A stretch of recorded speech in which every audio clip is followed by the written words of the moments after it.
5 Weeks in a Balloon. By Jules Verne. Chapter 1. The end of a much-applauded speech, the presentation of Dr. Samuel Fergusson, Excelsior, full-length portrait of the Doctor, a fatalist convinced, a dinner at the Travellers' Club, several toasts for the occasion. There was a large audience assembled on the 14th of January 1862, at the session of the Royal Geographical Society, No. 3 Waterloo Place, London. The President, Sir Francis M., made an important communication to his colleagues, in an address that was frequently interrupted by applause. This rare specimen of eloquence terminated with the following sonorous phrases bubbling over with patriotism. England has always marched at the head of nations, for, the reader will observe, the nations always march at the head of each other, by the intrepidity of her explorers in the line of geographical discovery. General assent. Dr. Samuel Fergusson, one of her most glorious sons, will not reflect discredit on his origin. No, indeed, from all parts of the hall. This attempt, should it succeed, will complete and link together the notions, as yet disjointed, which the world entertains of African cartology. Vehement applause. And, should it fail, it will, at least, remain on record as one of the most daring conceptions of human genius. Tremendous cheering. Huzzah! Huzzah! Shouted the immense audience, completely electrified by these inspiring words. Huzzah for the intrepid Fergusson, cried one of the most excitable of the enthusiastic crowd.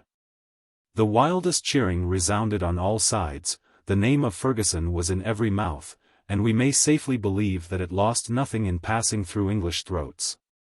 Indeed, the hall fairly shook with it.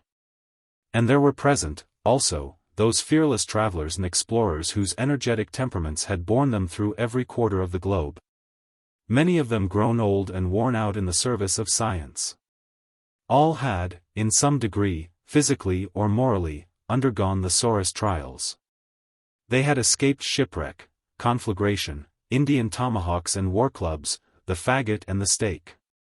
Nay, even the cannibal maws of the South Sea Islanders. But still their hearts beat high during Sir Francis M.'s address, which certainly was the finest oratorical success that the Royal Geographical Society of London had yet achieved.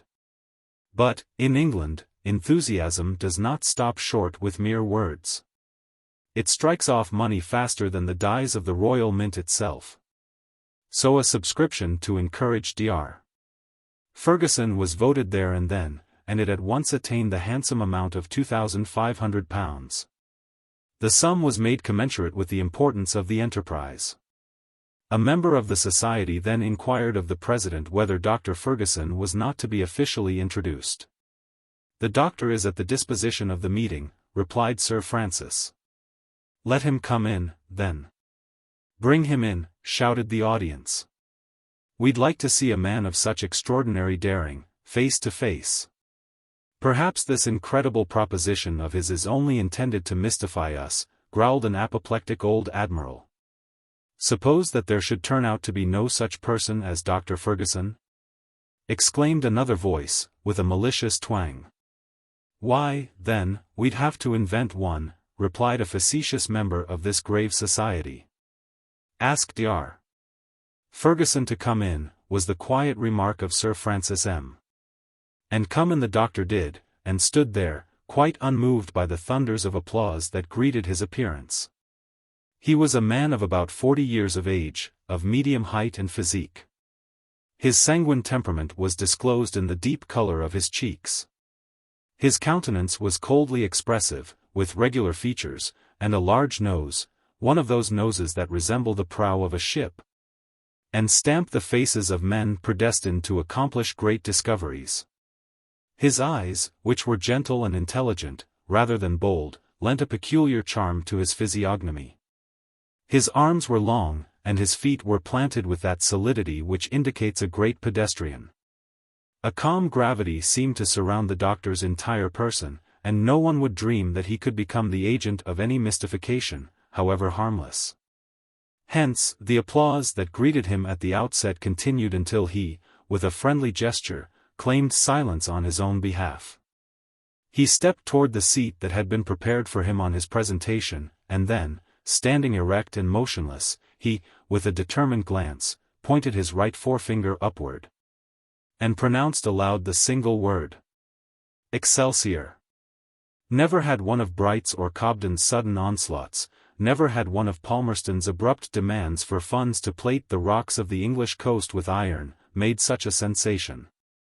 Sir Francis M.'s address was completely overshadowed. The doctor had shown himself moderate, sublime, and self-contained. In one, he had uttered the word of the situation: Excelsior. The gouty old admiral who had been finding fault, was completely won over by the singular man before him, and immediately moved the insertion of Dr. Fergusson's speech in the Proceedings of the Royal Geographical Society of London. Who, then, was this person, and what was the enterprise that he proposed? Fergusson's father, a brave and worthy captain in the English Navy, had associated his son with him, from the young man's earliest years, in the perils and adventures of his profession. The fine little fellow, who seemed to have never known the meaning of fear, early revealed a keen and active mind, an investigating intelligence, and a remarkable turn for scientific study. Moreover, he disclosed uncommon address in extricating himself from difficulty. He was never perplexed, not even in handling his fork for the first time, an exercise in which children generally have so little success. His fancy kindled early at the recitals he read of daring enterprise and maritime adventure, and he followed with enthusiasm the discoveries that signalized the first part of the 19th century. He mused over the glory of the Mungo Parks, the Bruces, the Cayleys, the Levallois, and to some extent, I verily believe, of Selkirk, Robinson Crusoe, whom he considered in no wise inferior to the rest. How many a well-employed hour he passed with that hero on his Isle of Juan Fernandez.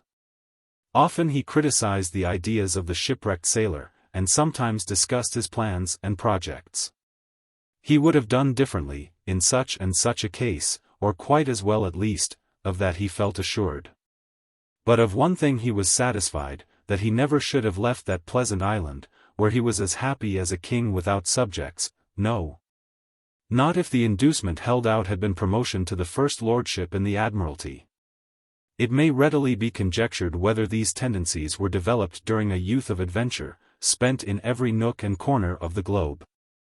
Moreover, his father, who was a man of thorough instruction, omitted no opportunity to consolidate this keen intelligence by serious studies in hydrography, physics, and mechanics, along with a slight tincture of botany, medicine, and astronomy.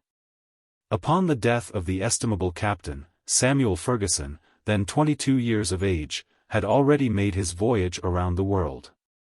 He had enlisted in the Bengalese Corps of Engineers, and distinguished himself in several affairs, but this soldier's life had not exactly suited him.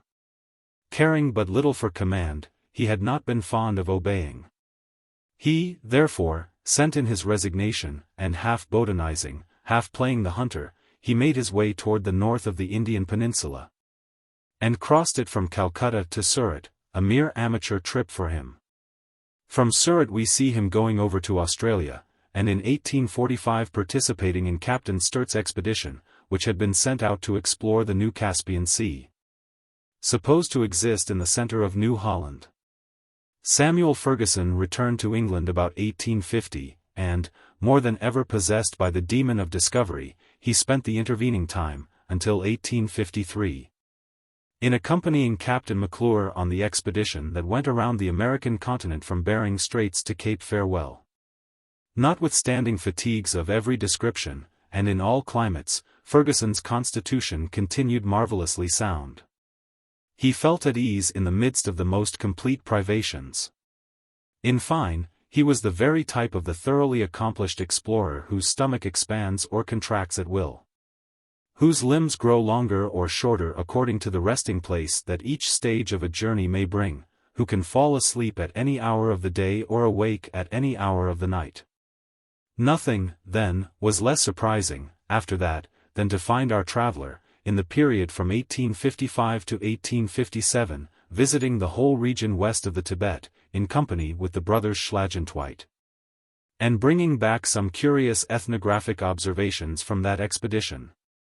During these different journeys, Fergusson had been the most active and interesting correspondent of the Daily Telegraph, the penny newspaper whose circulation amounts to 140,000 copies, and yet scarcely suffices for its many legions of readers. Thus, the doctor had become well known to the public, although he could not claim membership in either of the Royal Geographical Societies of London, Paris, Berlin, Vienna, or St. Petersburg, or yet with the Travellers' Club, or even the Royal Polytechnic Institute, where his friend the statistician Cockburn ruled in state.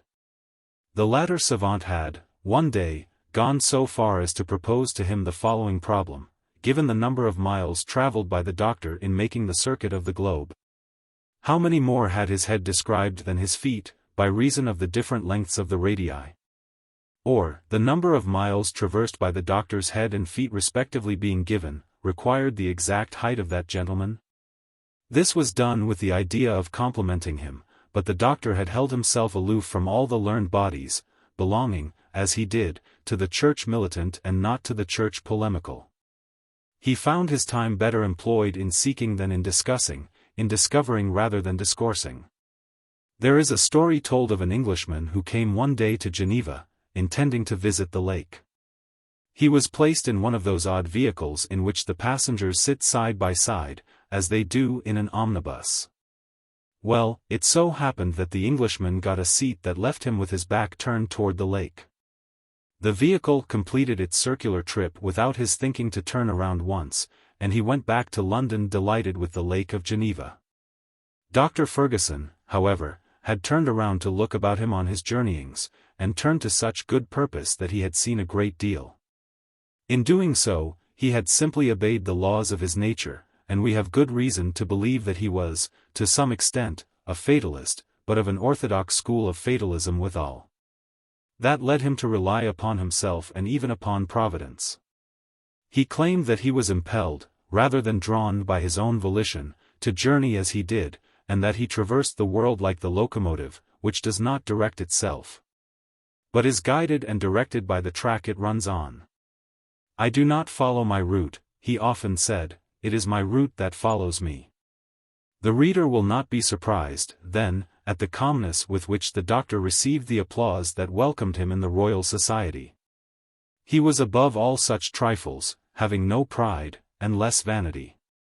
He looked upon the proposition addressed to him by Sir Francis M. as the simplest thing in the world, and scarcely noticed the immense effect that it produced. When the session closed, the doctor was escorted to the rooms of the Travellers' Club, in Pall Mall. A superb entertainment had been prepared there in his honor. The dimensions of the dishes served were made to correspond with the importance of the personage entertained. And the boiled sturgeon that figured at this magnificent repast was not an inch shorter than Dr. Fergusson himself. Numerous toasts were offered and quaffed, in the wines of France, to the celebrated travellers who had made their names illustrious by their explorations of African territory. The guests drank to their health or to their memory, in alphabetical order, a good old English way of doing the thing. Among those remembered thus, were, Abadie, Adams, Adamson, Anderson, Arnaud, Bakey, Baldwin, Barth, Batuta, Beek, Beltram, Duberba, Bimbachi, Bolognesi, Balwick, Beltsoni, Bonmain, Brisson, Brown, Bruce, Brunrollet, Burchell, Burkhard, Burton, Kayland, Cayley, Campbell, Chapman, Clapperton, Clotbay, Colomew, Corville, Cumming, Cuny, De Bono, Decken, Denham, Desaventures, Dixon, Dockhard, Du Chaillu, Duncan, Durand, Duroul, Duvirier, Descarac, De Lautour, Earhart, Ferret, Fresnel, Gallinier, Galton, Jeffrey, Galberry, Hahn, Halm, Harnier, Heckwart, Huglin, Hornman, Houghton, Imbert, Kaufmann, Noblecher, Krapf, Kummer, Lafargue, Lang, Lafayette, Lambert, Lamerle, Lampriere, John Lander, Richard Lander, Lefebvre, Legion, Levaillant, Livingstone, McCarthy, Magier, Mason, Malzac, Moffat, Mullion, Montero, Morrison, Mungo Park, Niemans, Overweg, Panet, Parderio, Pascal, Pierce, Petty, Penny, Petherick, Ponsett, Prax, Raffinal, Rab.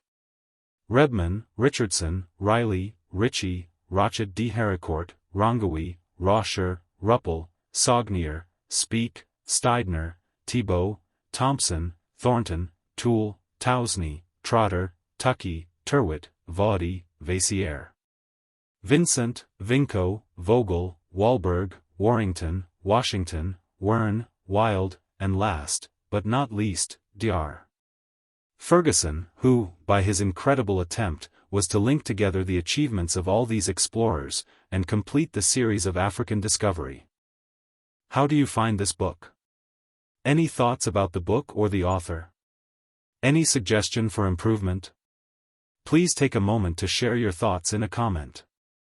If you like it, share it with your friends who might enjoy it as well. Subscribe to keep in touch. Visit CompleteAudiobooks.com for more quality content. Chapter 2. The article in the Daily Telegraph, War between the scientific journals, Mr. Peterman backs his friend Dr. Fergusson, reply of the savant Koner, bets made, sundry propositions offered to the doctor. On the next day, in its number of January 15, the Daily Telegraph published an article couched in the following terms. Africa is, at length, about to surrender the secret of her vast solitudes. A modern Oedipus is to give us the key to that enigma which the learned men of 60 centuries have not been able to decipher. In other days, to seek the sources of the Nile, Fontes Nili Quirera, was regarded as a mad endeavor, a chimera that could not be realized. Dr. Barth, in following out to Sudan the track traced by Denham and Clapperton, Dr. Livingstone, in multiplying his fearless explorations from the Cape of Good Hope to the basin of the Zambesi. Captains Burton and Speke, in the discovery of the great interior lakes, have opened 3 highways to modern civilization. Their point of intersection, which no traveler has yet been able to reach, is the very heart of Africa, and it is thither that all efforts should now be directed. The labors of these hardy pioneers of science are now about to be knit together by the daring project of Dr. Samuel Fergusson, whose fine explorations our readers have frequently had the opportunity of appreciating. This intrepid discoverer proposes to traverse all Africa from east to west in a balloon. If we are well informed, the point of departure for this surprising journey is to be the island of Zanzibar, upon the eastern coast. As for the point of arrival, it is reserved for Providence alone to designate. The proposal for this scientific undertaking was officially made, yesterday, at the rooms of the Royal Geographical Society. And the sum of £2,500 was voted to defray the expenses of the enterprise. We shall keep our readers informed as to the progress of this enterprise, which has no precedent in the annals of exploration. As may be supposed, the foregoing article had an enormous echo among scientific people. At first, it stirred up a storm of incredulity. Dr. Fergusson passed for a purely chimerical personage of the Barnum stamp, who, after having gone through the United States, proposed to do the British Isles.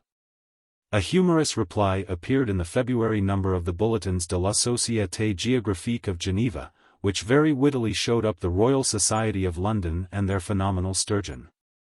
But Herr Peterman, in his Mitteilungen, published at Gotha, reduced the Geneva Journal to the most absolute silence. Herr Peterman knew Dr. Fergusson personally, and guaranteed the intrepidity of his dauntless friend. Besides, all manner of doubt was quickly put out of the question. Preparations for the trip were set on foot at London. The factories of Lyons received a heavy order for the silk required for the body of the balloon. And, finally, the British government placed the transport ship Resolute, Captain Bennett, at the disposal of the expedition.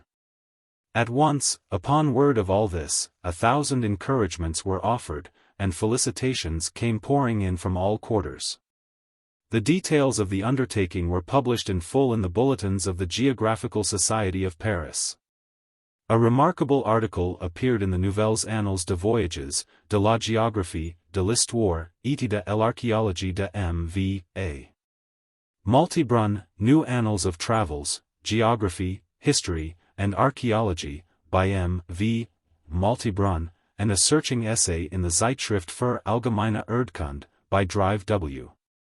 Kohner, triumphantly demonstrated the feasibility of the journey, its chances of success, the nature of the obstacles existing, the immense advantages of the aerial mode of locomotion. And found fault with nothing but the selected point of departure, which it contended should be Massoa, a small port in Abyssinia, whence James Bruce, in 1768, started upon his explorations in search of the sources of the Nile. Apart from that, it mentioned, in terms of unreserved admiration, the energetic character of Dr. Fergusson, and the heart, thrice panoplied in bronze, that could conceive and undertake such an enterprise. The North American Review could not, without some displeasure, contemplate so much glory monopolized by England. It therefore rather ridiculed the doctor's scheme, and urged him, by all means, to push his explorations as far as America, while he was about it.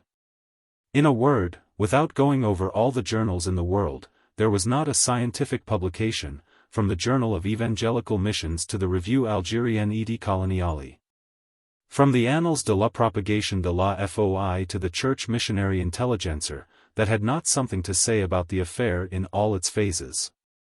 Many large bets were made at London and throughout England generally, first, as to the real or supposititious existence of Dr. Fergusson. Secondly, as to the trip itself, which, some contended, would not be undertaken at all, and which was really contemplated, according to others. Thirdly, upon the success or failure of the enterprise. And fourthly, upon the probabilities of Dr. Fergusson's return. The betting books were covered with entries of immense sums, as though the Epsom races were at stake. Thus, believers and unbelievers, the learned and the ignorant, alike had their eyes fixed on the doctor, and he became the lion of the day, without knowing that he carried such a mane. On his part, he willingly gave the most accurate information touching his project. He was very easily approached, being naturally the most affable man in the world. More than one bold adventurer presented himself, offering to share the dangers as well as the glory of the undertaking, but he refused them all, without giving his reasons for rejecting them. Numerous inventors of mechanism applicable to the guidance of balloons came to propose their systems, but he would accept none. And, when he was asked whether he had discovered something of his own for that purpose, he constantly refused to give any explanation, and merely busied himself more actively than ever with the preparations for his journey. Chapter 3. The Doctor's Friend, the origin of their friendship, Dick Kennedy at London, an unexpected but not very consoling proposal, a proverb by no means cheering, a few names from the African martyrology. The advantages of a balloon, Dr. Fergusson's secret. Dr. Fergusson had a friend, not another self, indeed, an alter ego, for friendship could not exist between two beings exactly alike. But, if they possessed different qualities, aptitudes, and temperaments, Dick Kennedy and Samuel Fergusson lived with one and the same heart, and that gave them no great trouble. In fact, quite the reverse. Dick Kennedy was a Scotchman, in the full acceptation of the word, open, resolute, and headstrong. He lived in the town of Leith, which is near Edinburgh, and, in truth, is a mere suburb of Auld Reekie. Sometimes he was a fisherman, but he was always and everywhere a determined hunter, and that was nothing remarkable for a son of Caledonia, who had known some little climbing among the Highland mountains. He was cited as a wonderful shot with the rifle, since not only could he split a bullet on a knife blade, but he could divide it into two such equal parts that, upon weighing them, scarcely any difference would be perceptible. Kennedy's countenance strikingly recalled that of Herbert Glendinning, as Sir Walter Scott has depicted it in the monastery. His stature was above 6 feet. Full of grace and easy movement, he yet seemed gifted with Herculean strength, a face embrowned by the sun, eyes keen and black, a natural air of daring courage. In fine, something sound, solid, and reliable in his entire person, spoke, at first glance, in favor of the bonny Scot. The acquaintanceship of these two friends had been formed in India, when they belonged to the same regiment. While Dick would be out in pursuit of the tiger and the elephant, Samuel would be in search of plants and insects. Each could call himself expert in his own province, and more than one rare botanical specimen, that to science was as great a victory won as the conquest of a pair of ivory tusks, became the doctor's booty. These two young men, moreover, never had occasion to save each other's lives, or to render any reciprocal service. Hence, an unalterable friendship. Destiny sometimes bore them apart, but sympathy always united them again. Since their return to England they had been frequently separated by the doctor's distant expeditions. But, on his return, the latter never failed to go, not to ask for hospitality, but to bestow some weeks of his presence at the home of his crony Dick. The Scot talked of the past. The doctor busily prepared for the future. The one looked back, the other forward. Hence, a restless spirit personified in Fergusson, perfect calmness typified in Kennedy, such was the contrast. After his journey to the Tibet, the doctor had remained nearly 2 years without hinting at new explorations. And Dick, supposing that his friend's instinct for travel and thirst for adventure had at length died out, was perfectly enchanted. They would have ended badly, some day or other, he thought to himself. No matter what experience one has with men, one does not travel always with impunity among cannibals and wild beasts. So, Kennedy besought the doctor to tie up his bark for life, having done enough for science, and too much for the gratitude of men. The doctor contented himself with making no reply to this. He remained absorbed in his own reflections, giving himself up to secret calculations, passing his nights among heaps of figures, and making experiments with the strangest-looking machinery. Inexplicable to everybody but himself. It could readily be guessed, though, that some great thought was fermenting in his brain. What can he have been planning? Wondered Kennedy, when, in the month of January, his friend quitted him to return to London. He found out one morning when he looked into the Daily Telegraph. Merciful heaven! He exclaimed, the lunatic. The madman. Cross Africa in a balloon. Nothing but that was wanted to cap the climax. That's what he's been bothering his wits about these 2 years past. Now, reader, substitute for all these exclamation points, as many ringing thumps with a brawny fist upon the table. And you have some idea of the manual exercise that Dick went through while he thus spoke. When his confidential maid-of-all-work, the aged Elspeth, tried to insinuate that the whole thing might be a hoax. Not a bit of it, said he. Don't I know my man? Isn't it just like him? Travel through the air. There, now, he's jealous of the eagles, next. No. I warrant you, he'll not do it. I'll find a way to stop him. Why, if they'd let him alone, he'd start some day for the moon. On that very evening Kennedy, half alarmed, and half exasperated, took the train for London, where he arrived next morning. 3/4 of an hour later a cab deposited him at the door of the doctor's modest dwelling, in Soho Square, Greek Street. Forthwith he bounded up the steps and announced his arrival with 5 good, hearty, sounding raps at the door. Fergusson opened, in person. Dick! You here? He exclaimed, but with no great expression of surprise, after all. Dick himself, was the response. What, my dear boy, you at London, and this the mid-season of the winter shooting? Yes. Here I am, at London. And what have you come to town for? To prevent the greatest piece of folly that ever was conceived. Folly, said the doctor. Is what this paper says, the truth? Rejoined Kennedy, holding out the copy of the Daily Telegraph, mentioned above. Ah. That's what you mean, is it? These newspapers are great tattlers. But, sit down, my dear Dick. No, I won't sit down, then. You really intend to attempt this journey? Most certainly. All my preparations are getting along finely, and I. Where are your traps? Let me have a chance at them. I'll make them fly. I'll put your preparations in fine order." And so saying, the gallant Scot gave way to a genuine explosion of wrath. "Come, be calm, my dear Dick," resumed the doctor. "You're angry at me because I did not acquaint you with my new project." He calls this his new project. "I have been very busy," the doctor went on, without heeding the interruption. "I have had so much to look after. But rest assured that I should not have started without writing to you." "Oh, indeed. I'm highly honored. Because it is my intention to take you with me."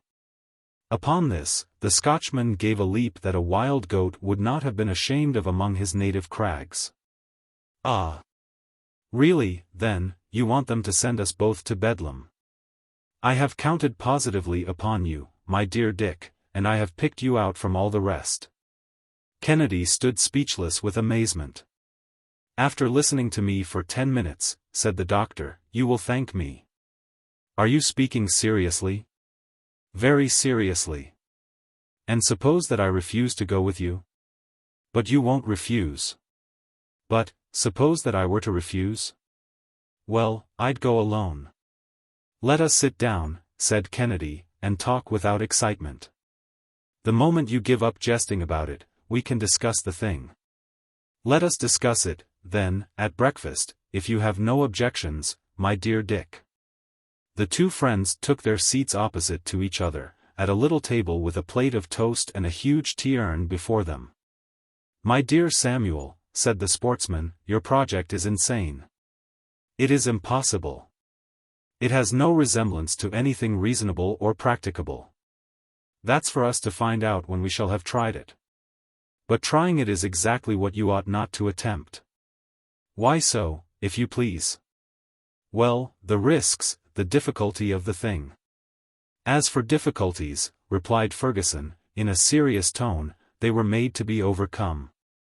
As for risks and dangers, who can flatter himself that he is to escape them? Everything in life involves danger. It may even be dangerous to sit down at one's own table, or to put one's hat on one's own head.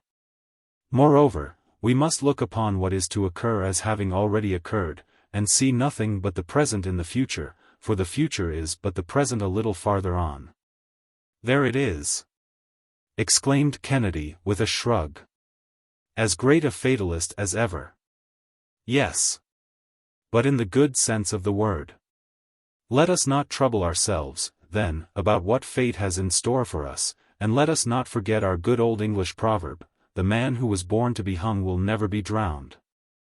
There was no reply to make, but that did not prevent Kennedy from resuming a series of arguments which may be readily conjectured, but which were too long for us to repeat.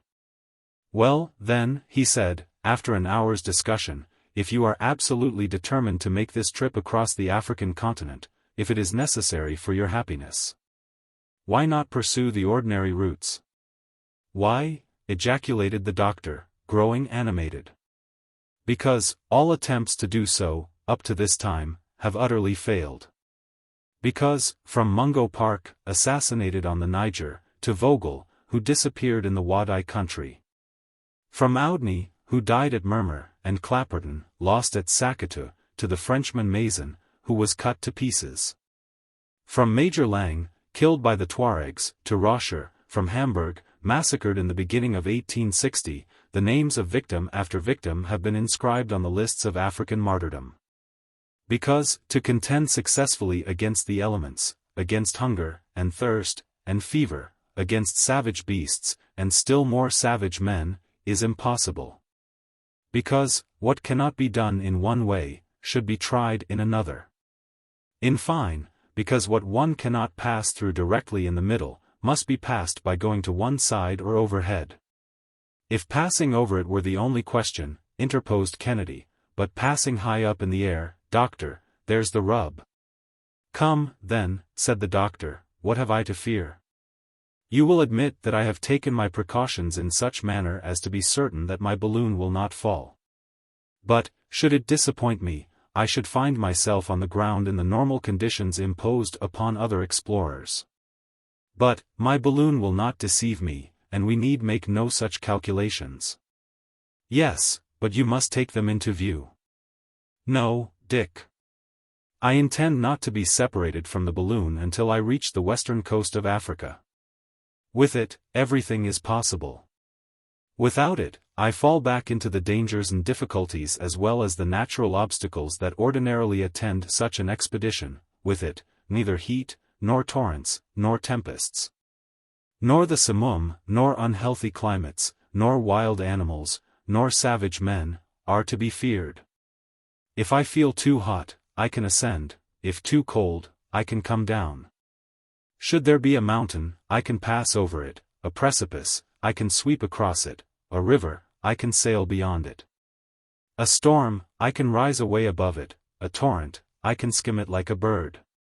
I can advance without fatigue, I can halt without need of repose.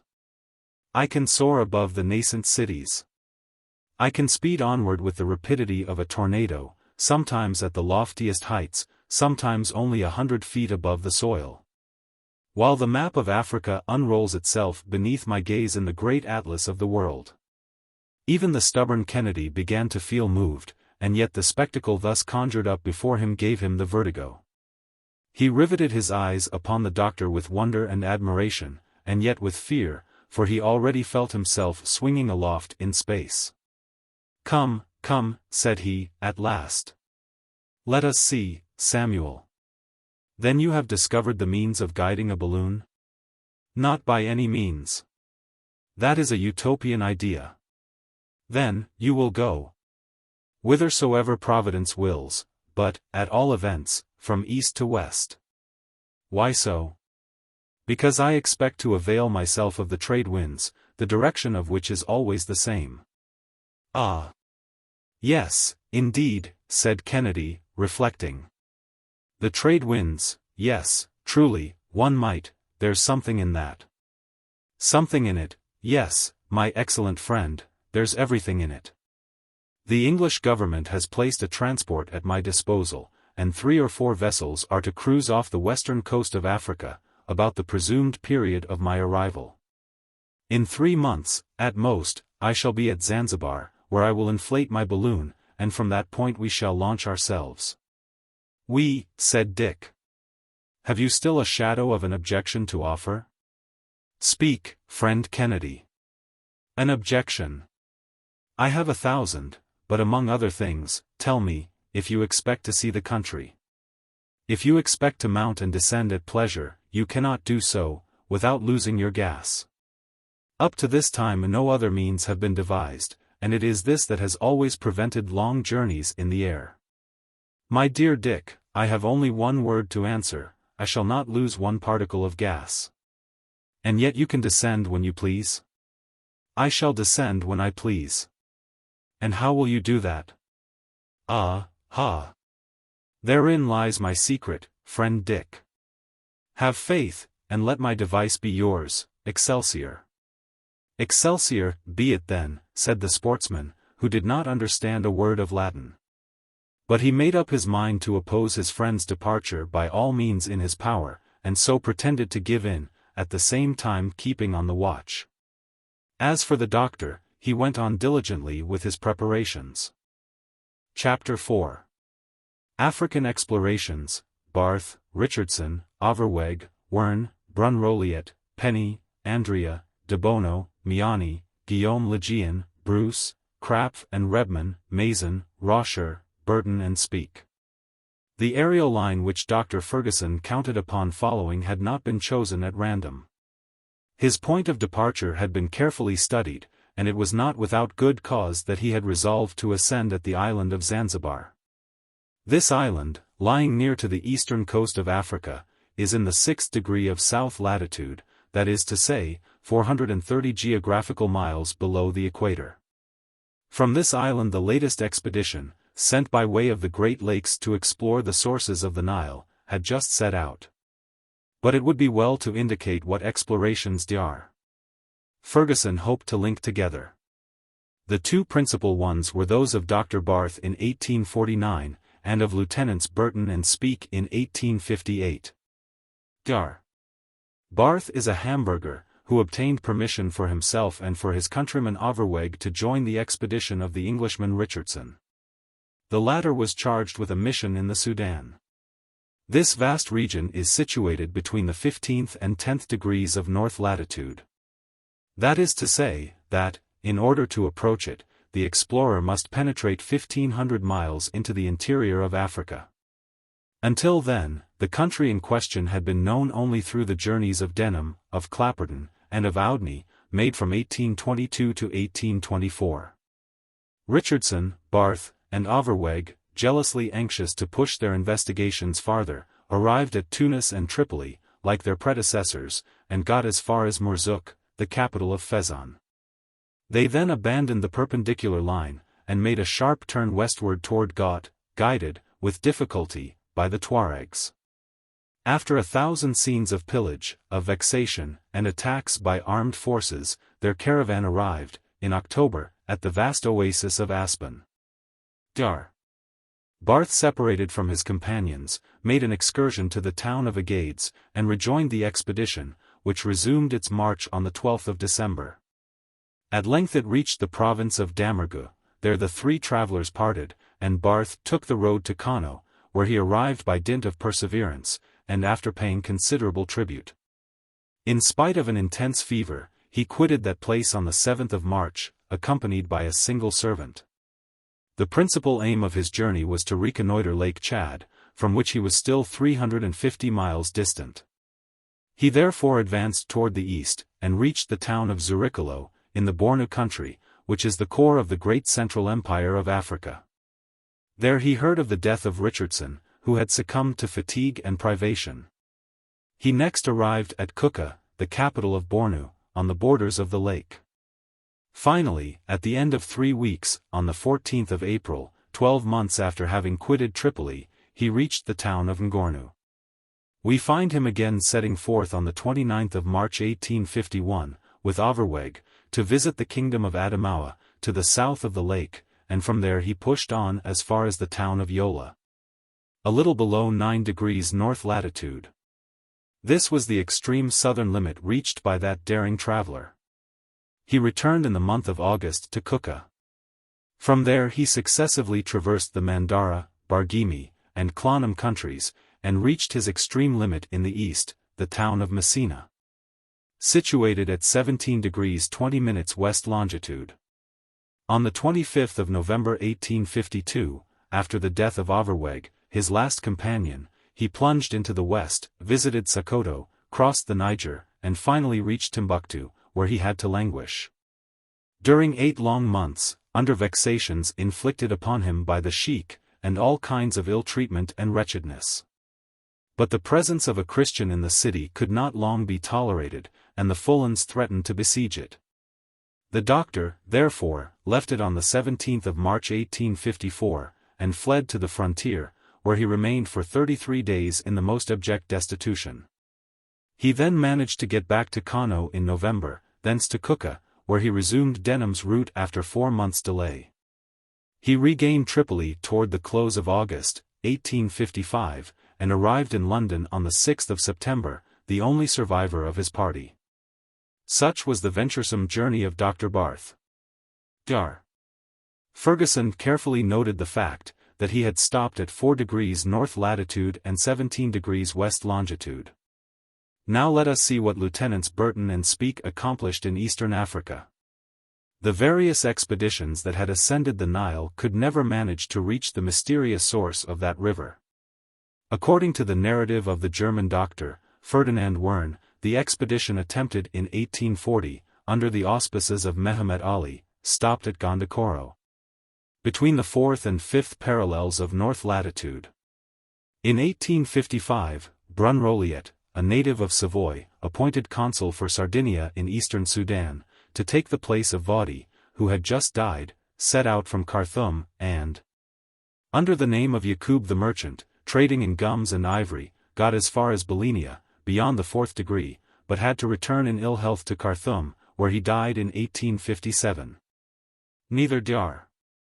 Penny, the head of the Egyptian medical service, who, in a small steamer, penetrated 1 degree beyond Gondokoro, and then came back to die of exhaustion at Khartoum, nor Miani, the Venetian, who, turning the cataracts below Gondokoro, reached the second parallel, nor the Maltese trader, Andrea de Bono, who pushed his journey up the Nile still farther, could work their way beyond the apparently impassable limit. In 1859, M. Guillaume Lejean, entrusted with a mission by the French government, reached Khartoum by way of the Red Sea, and embarked upon the Nile with a retinue of 21 hired men and 20 soldiers. But he could not get past Gondokoro, and ran extreme risk of his life among the Negro tribes, who were in full revolt. The expedition directed by M. D'Escayrac de Lautour made an equally unsuccessful attempt to reach the famous sources of the Nile. This fatal limit invariably brought every traveler to a halt. In ancient times, the ambassadors of Nero reached the 9th degree of latitude, but in 18 centuries only from 5 to 6 degrees. Or from 300 to 360 geographical miles, were gained. Many travelers endeavored to reach the sources of the Nile by taking their point of departure on the eastern coast of Africa. Between 1768 and 1772 the Scotch traveler, Bruce, set out from Massoua, a port of Abyssinia, traversed the Tigray, visited the ruins of Aksum, saw the sources of the Nile where they did not exist, and obtained no serious result. In 1844, Dr. Krapf, an Anglican missionary, founded an establishment at Monbaz, on the coast of Zangbar, and, in company with the Reverend Dr. Rebman, discovered 2 mountain ranges 300 miles from the coast. These were the mountains of Kilimanjaro in Kenya, which Messrs. de Hugelin and Thornton have partly scaled so recently. In 1845, Mason, the French explorer, disembarked, alone, at Bagamoyo, directly opposite to Zanzibar, and got as far as Dehe-la-Mora, where the chief caused him to be put to death in the most cruel torment. In 1859, in the month of August, the young traveler, Roscher, from Hamburg, set out with a caravan of Arab merchants, reached Lake Nyassa, and was there assassinated while he slept. Finally, in 1857, Lieutenants Burton and Speke, both officers in the Bengal Army, were sent by the London Geographical Society to explore the great African lakes. And on the 17th of June they quitted Zanzibar, and plunged directly into the west. After 4 months of incredible suffering, their baggage having been pillaged, and their attendants beaten and slain, they arrived at Kaze, a sort of central rendezvous for traders and caravans. They were in the midst of the country of the moon, and there they collected some precious documents concerning the manners, government, religion, fauna, and flora of the region. They next made for the first of the Great Lakes, the one named Tanganyika, situated between the 3rd and 8th degrees of south latitude. They reached it on the 14th of February 1858, and visited the various tribes residing on its banks, the most of whom are cannibals. They departed again on the 26th of May, and re-entered Kaze on the 20th of June. There Burton, who was completely worn out, lay ill for several months, during which time Speke made a push to the northward of more than 300 miles, going as far as Lake Okarakwa, which he came in sight of on the 3rd of August. But he could descry only the opening of it at latitude 2 degrees 30 minutes. He reached Kaze, on his return, on the 25th of August, and, in company with Burton, again took up the route to Zanzibar, where they arrived in the month of March in the following year. These 2 daring explorers then re-embarked for England, and the Geographical Society of Paris decreed them its annual prize medal. Dr. Fergusson carefully remarked that they had not gone beyond the 2nd degree of south latitude, nor the 29th of east longitude. The problem, therefore, was how to link the explorations of Burton and Speke with those of Dr. Barth, since to do so was to undertake to traverse an extent of more than 12 degrees of territory. Chapter 5.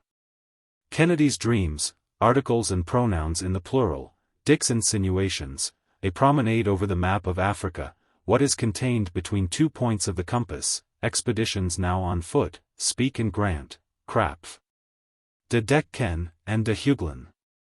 Dr. Fergusson energetically pushed the preparations for his departure, and in person superintended the construction of his balloon, with certain modifications, in regard to which he observed the most absolute silence. For a long time past he had been applying himself to the study of the Arab language and the various Mandingo idioms, and, thanks to his talents as a polyglot, he had made rapid progress. In the meanwhile his friend, the sportsman, never let him out of his sight, afraid, no doubt, that the doctor might take his departure, without saying a word to anybody. On this subject, he regaled him with the most persuasive arguments, which, however, did not persuade Samuel Fergusson, and wasted his breath in pathetic entreaties, by which the latter seemed to be but slightly moved. In fine, Dick felt that the doctor was slipping through his fingers. The poor Scot was really to be pitied. He could not look upon the azure vault without a sombre terror. When asleep, he felt oscillations that made his head reel, and every night he had visions of being swung aloft at immeasurable heights. We must add that, during these fearful nightmares, he once or twice fell out of bed. His first care then was to show Fergusson a severe contusion that he had received on the cranium. And yet, he would add, with warmth, that was at the height of only 3 feet, not an inch more, and such a bump as this. Only think, then. This insinuation, full of sad meaning as it was, did not seem to touch the doctor's heart. "Will not fall," was his invariable reply. "But, still, suppose that we were to fall." "We will not fall." This was decisive, and Kennedy had nothing more to say. What particularly exasperated Dick was that the doctor seemed completely to lose sight of his personality, of his, Kennedy's, and to look upon him as irrevocably destined to become his aerial companion. Not even the shadow of a doubt was ever suggested, and Samuel made an intolerable misuse of the first-person plural. "We are getting along, we shall be ready on the, we shall start on the, etc. etc."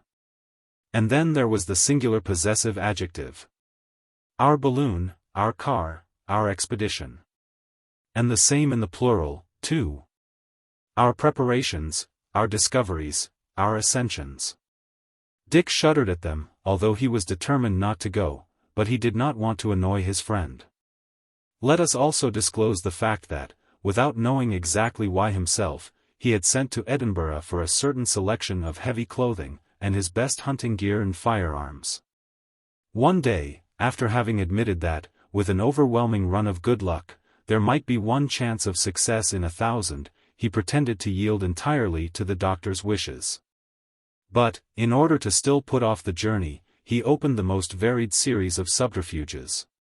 He threw himself back upon questioning the utility of the expedition, its opportuneness, etc. This discovery of the sources of the Nile, was it likely to be of any use? Would one have really labored for the welfare of humanity? When, after all, the African tribes should have been civilized, would they be any happier? Were folk certain that civilization had not its chosen abode there rather than in Europe, perhaps? And then, couldn't one wait a little longer? The trip across Africa would certainly be accomplished some day, and in a less hazardous manner, in another month, or in 6 months before the year was over.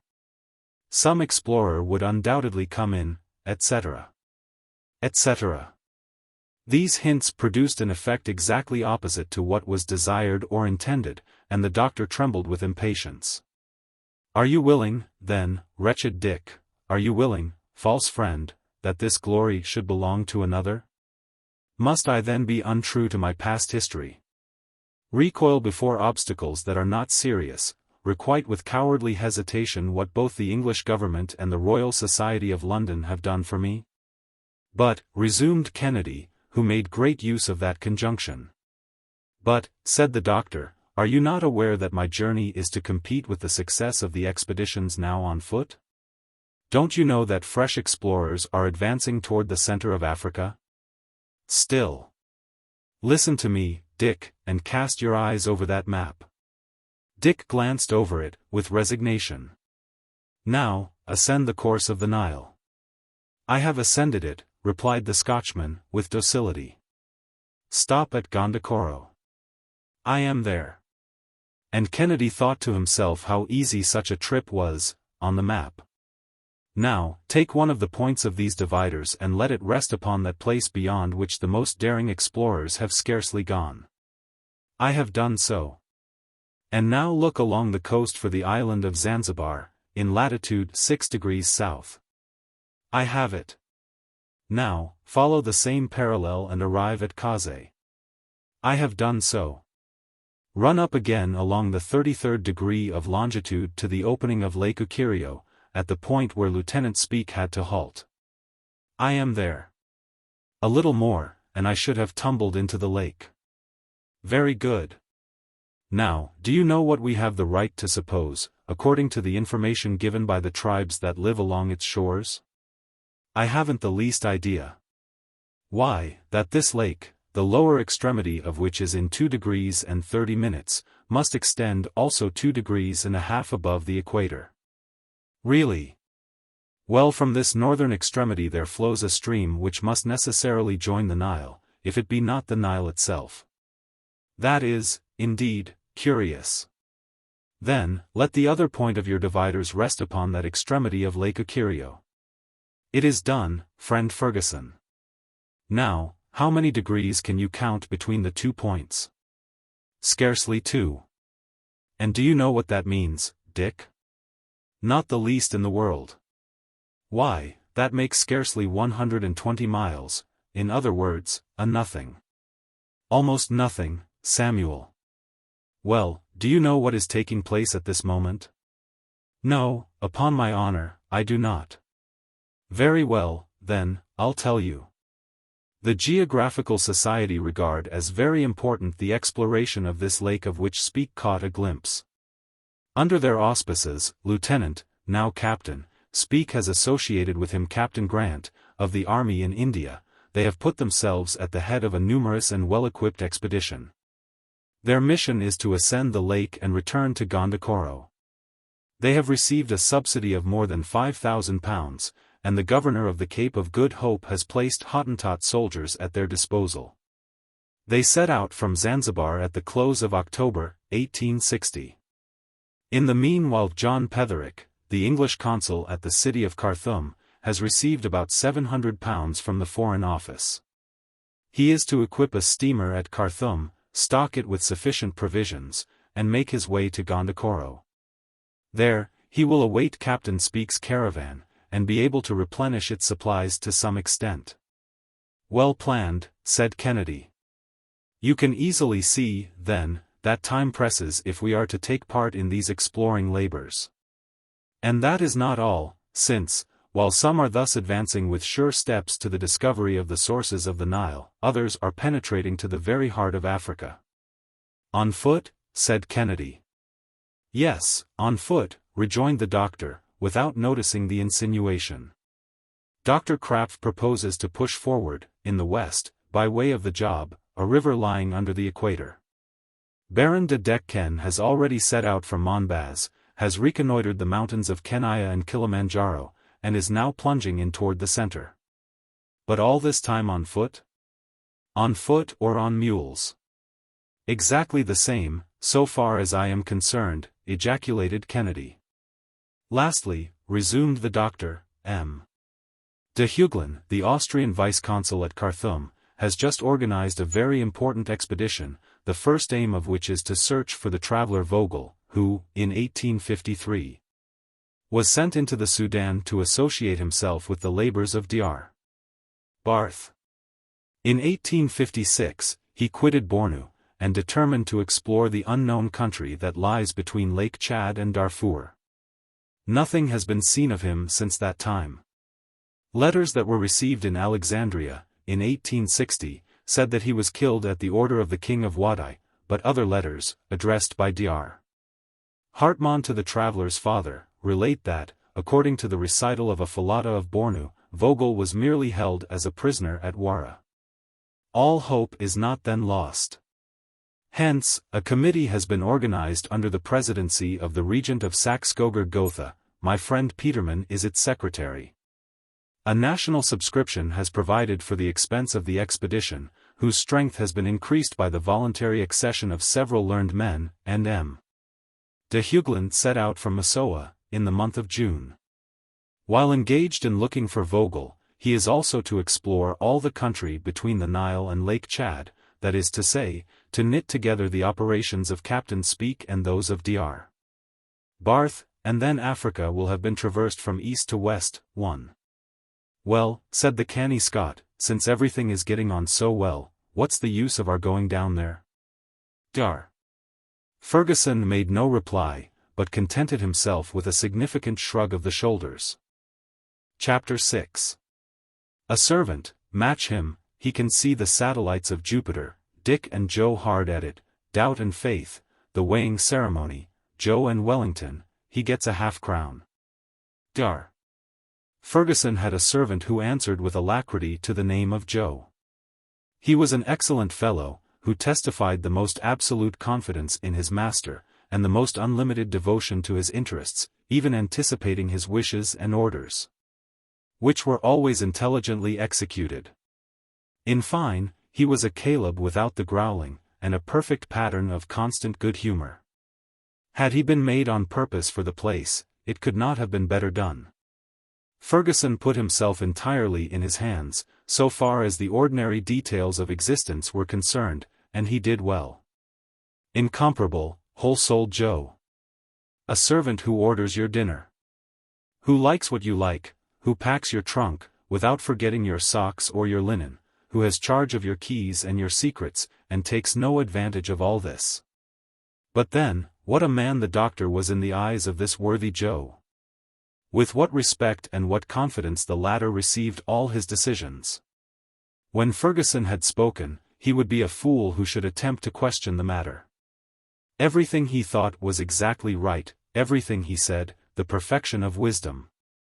Everything he ordered to be done, quite feasible, all that he undertook, practicable, all that he accomplished, admirable. You might have cut Joe to pieces, not an agreeable operation, to be sure, and yet he would not have altered his opinion of his master.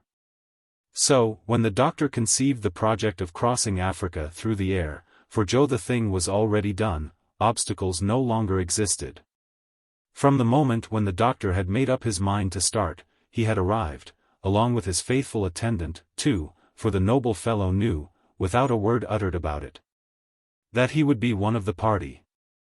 Moreover, he was just the man to render the greatest service by his intelligence and his wonderful agility.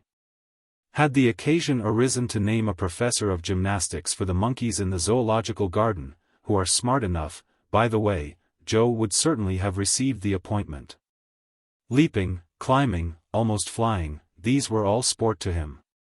If Fergusson was the head and Kennedy the arm, Joe was to be the right hand of the expedition. He had, already, accompanied his master on several journeys, and had a smattering of science appropriate to his condition and style of mind. But he was especially remarkable for a sort of mild philosophy, a charming turn of optimism.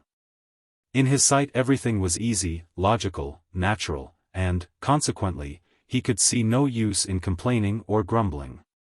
Among other gifts, he possessed a strength and range of vision that were perfectly surprising. He enjoyed, in common with Moestlin, Kepler's professor, the rare faculty of distinguishing the satellites of Jupiter with the naked eye, and of counting 14 of the stars in the group of Pleiades, the remotest of them being only of the 9th magnitude.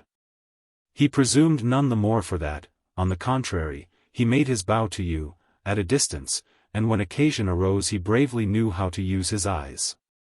With such profound faith as Joe felt in the doctor, it is not to be wondered at that incessant discussions sprang up between him and Kennedy, without any lack of respect to the latter, however.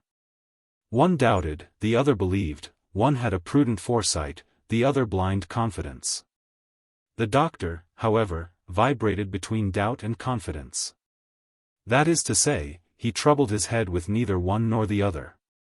"Well, Mr. Kennedy," Joe would say. "Well, my boy? The moment's at hand. It seems that we are to sail for the moon." "You mean the mountains of the moon, which are not quite so far off. But, never mind, one trip is just as dangerous as the other." "Dangerous? What? With a man like Dr. Fergusson?" I don't want to spoil your illusions, my good Joe, but this undertaking of his is nothing more nor less than the act of a madman. He won't go, though. He won't go, eh? Then you haven't seen his balloon at Mitchell's factory in the Borough? I'll take precious good care to keep away from it. Well, you'll lose a fine sight, sir. What a splendid thing it is. What a pretty shape. What a nice car. How snug we'll feel in it. Then you really think of going with your master?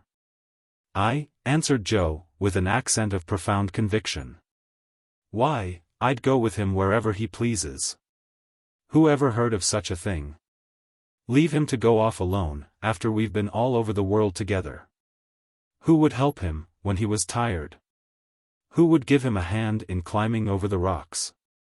Who would attend him when he was sick?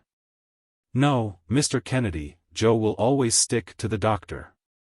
You're a fine fellow, Joe. But, then, you're coming with us.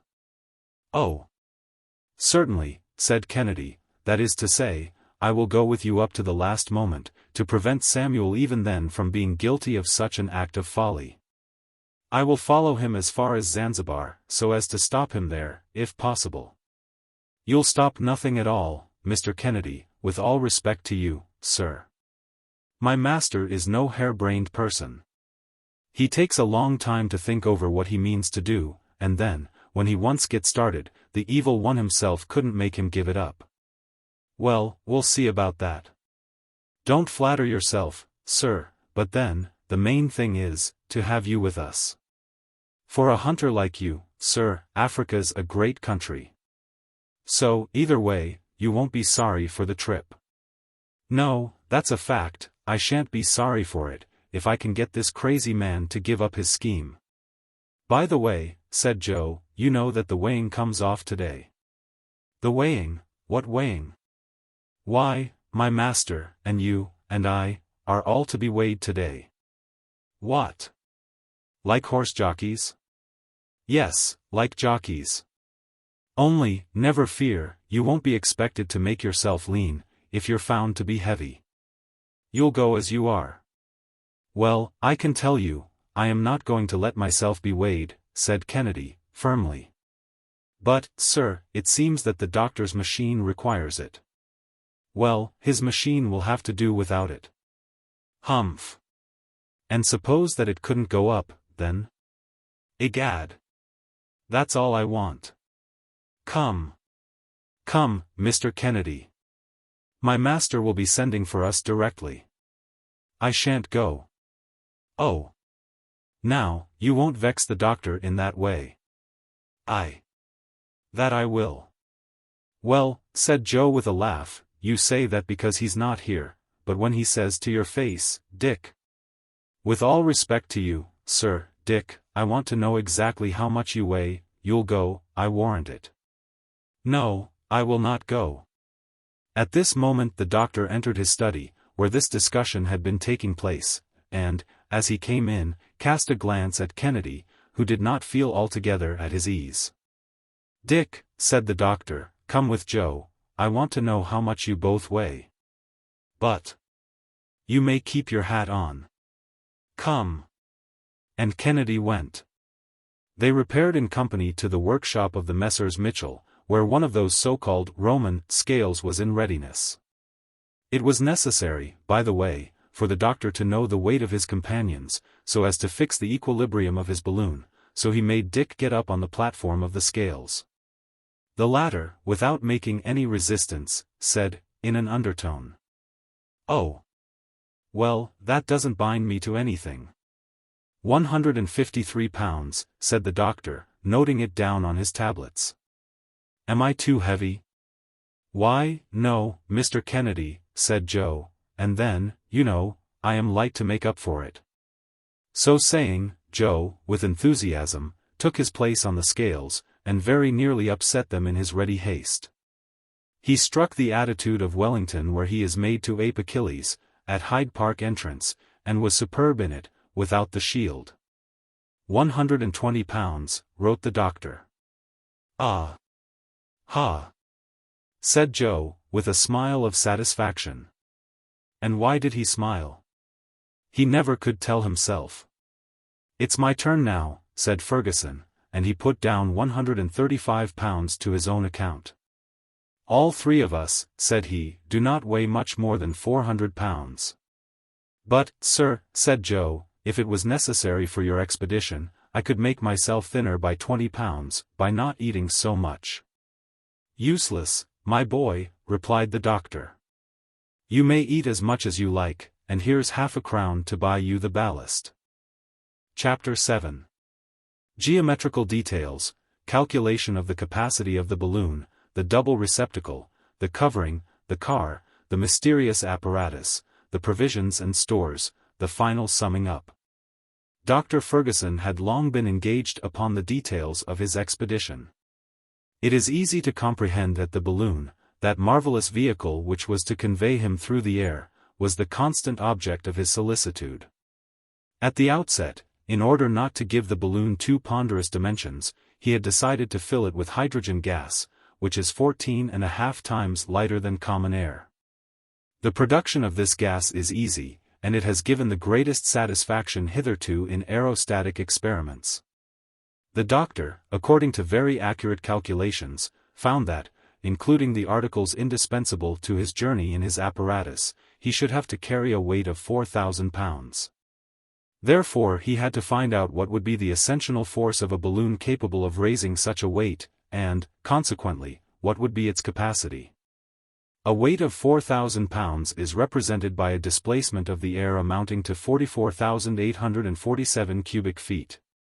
Or, in other words, 44,847 cubic feet of air weigh about 4,000 pounds.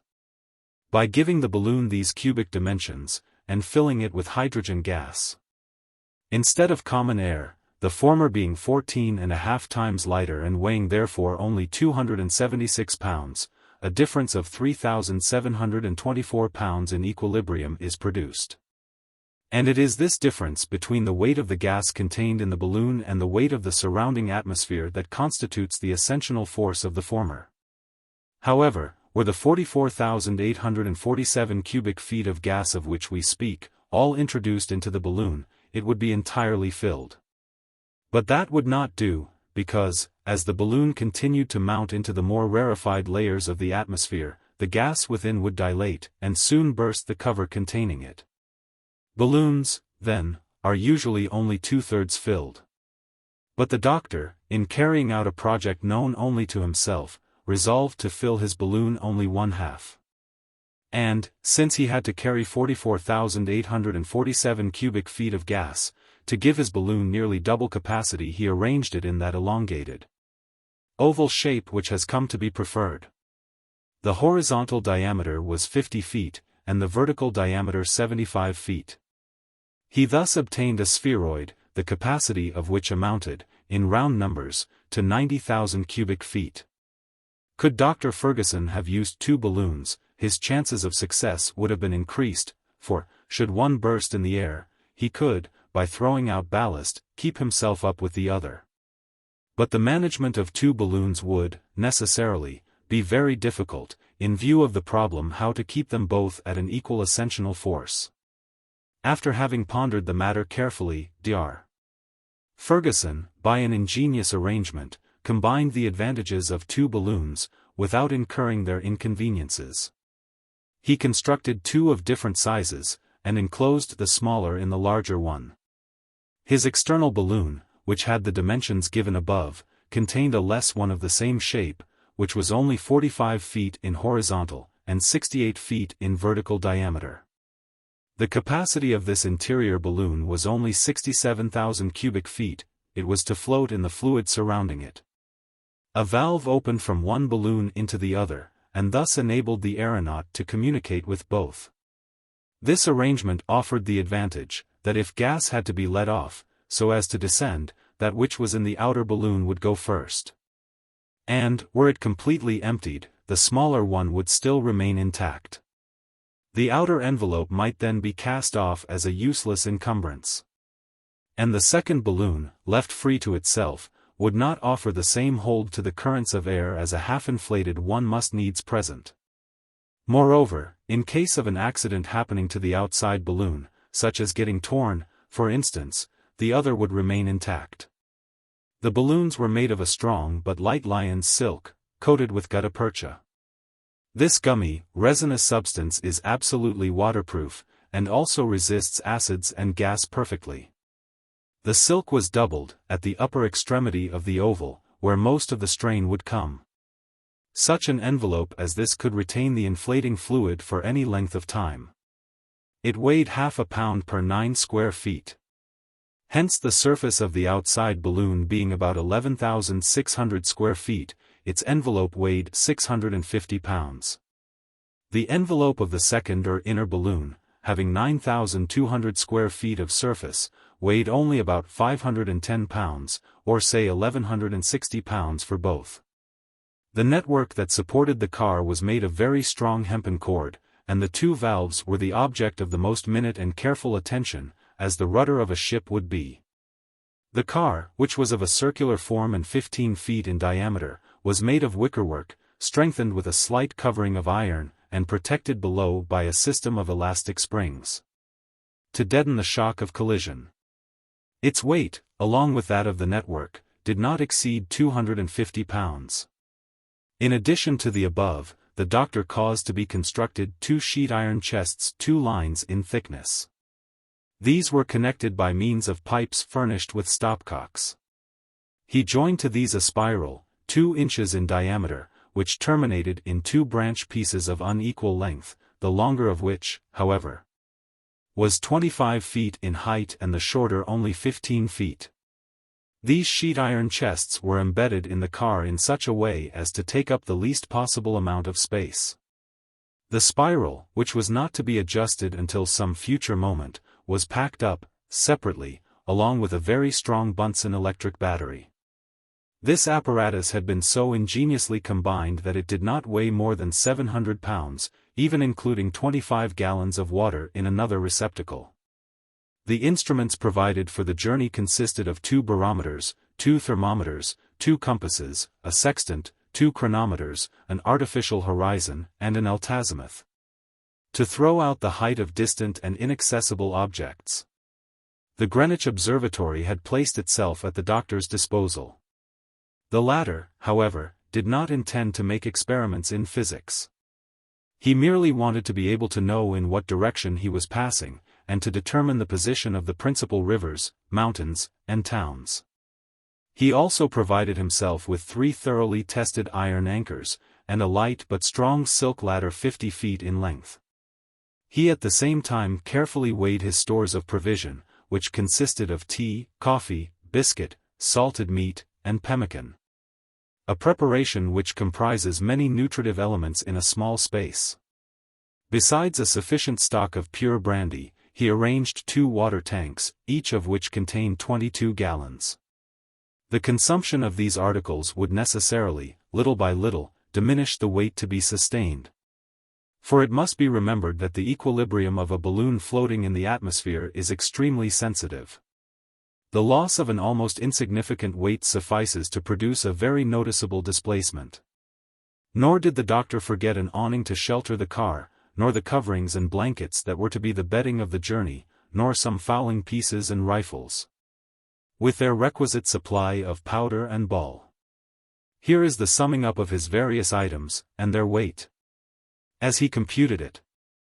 Fergusson, 135 pounds. Kennedy, 153.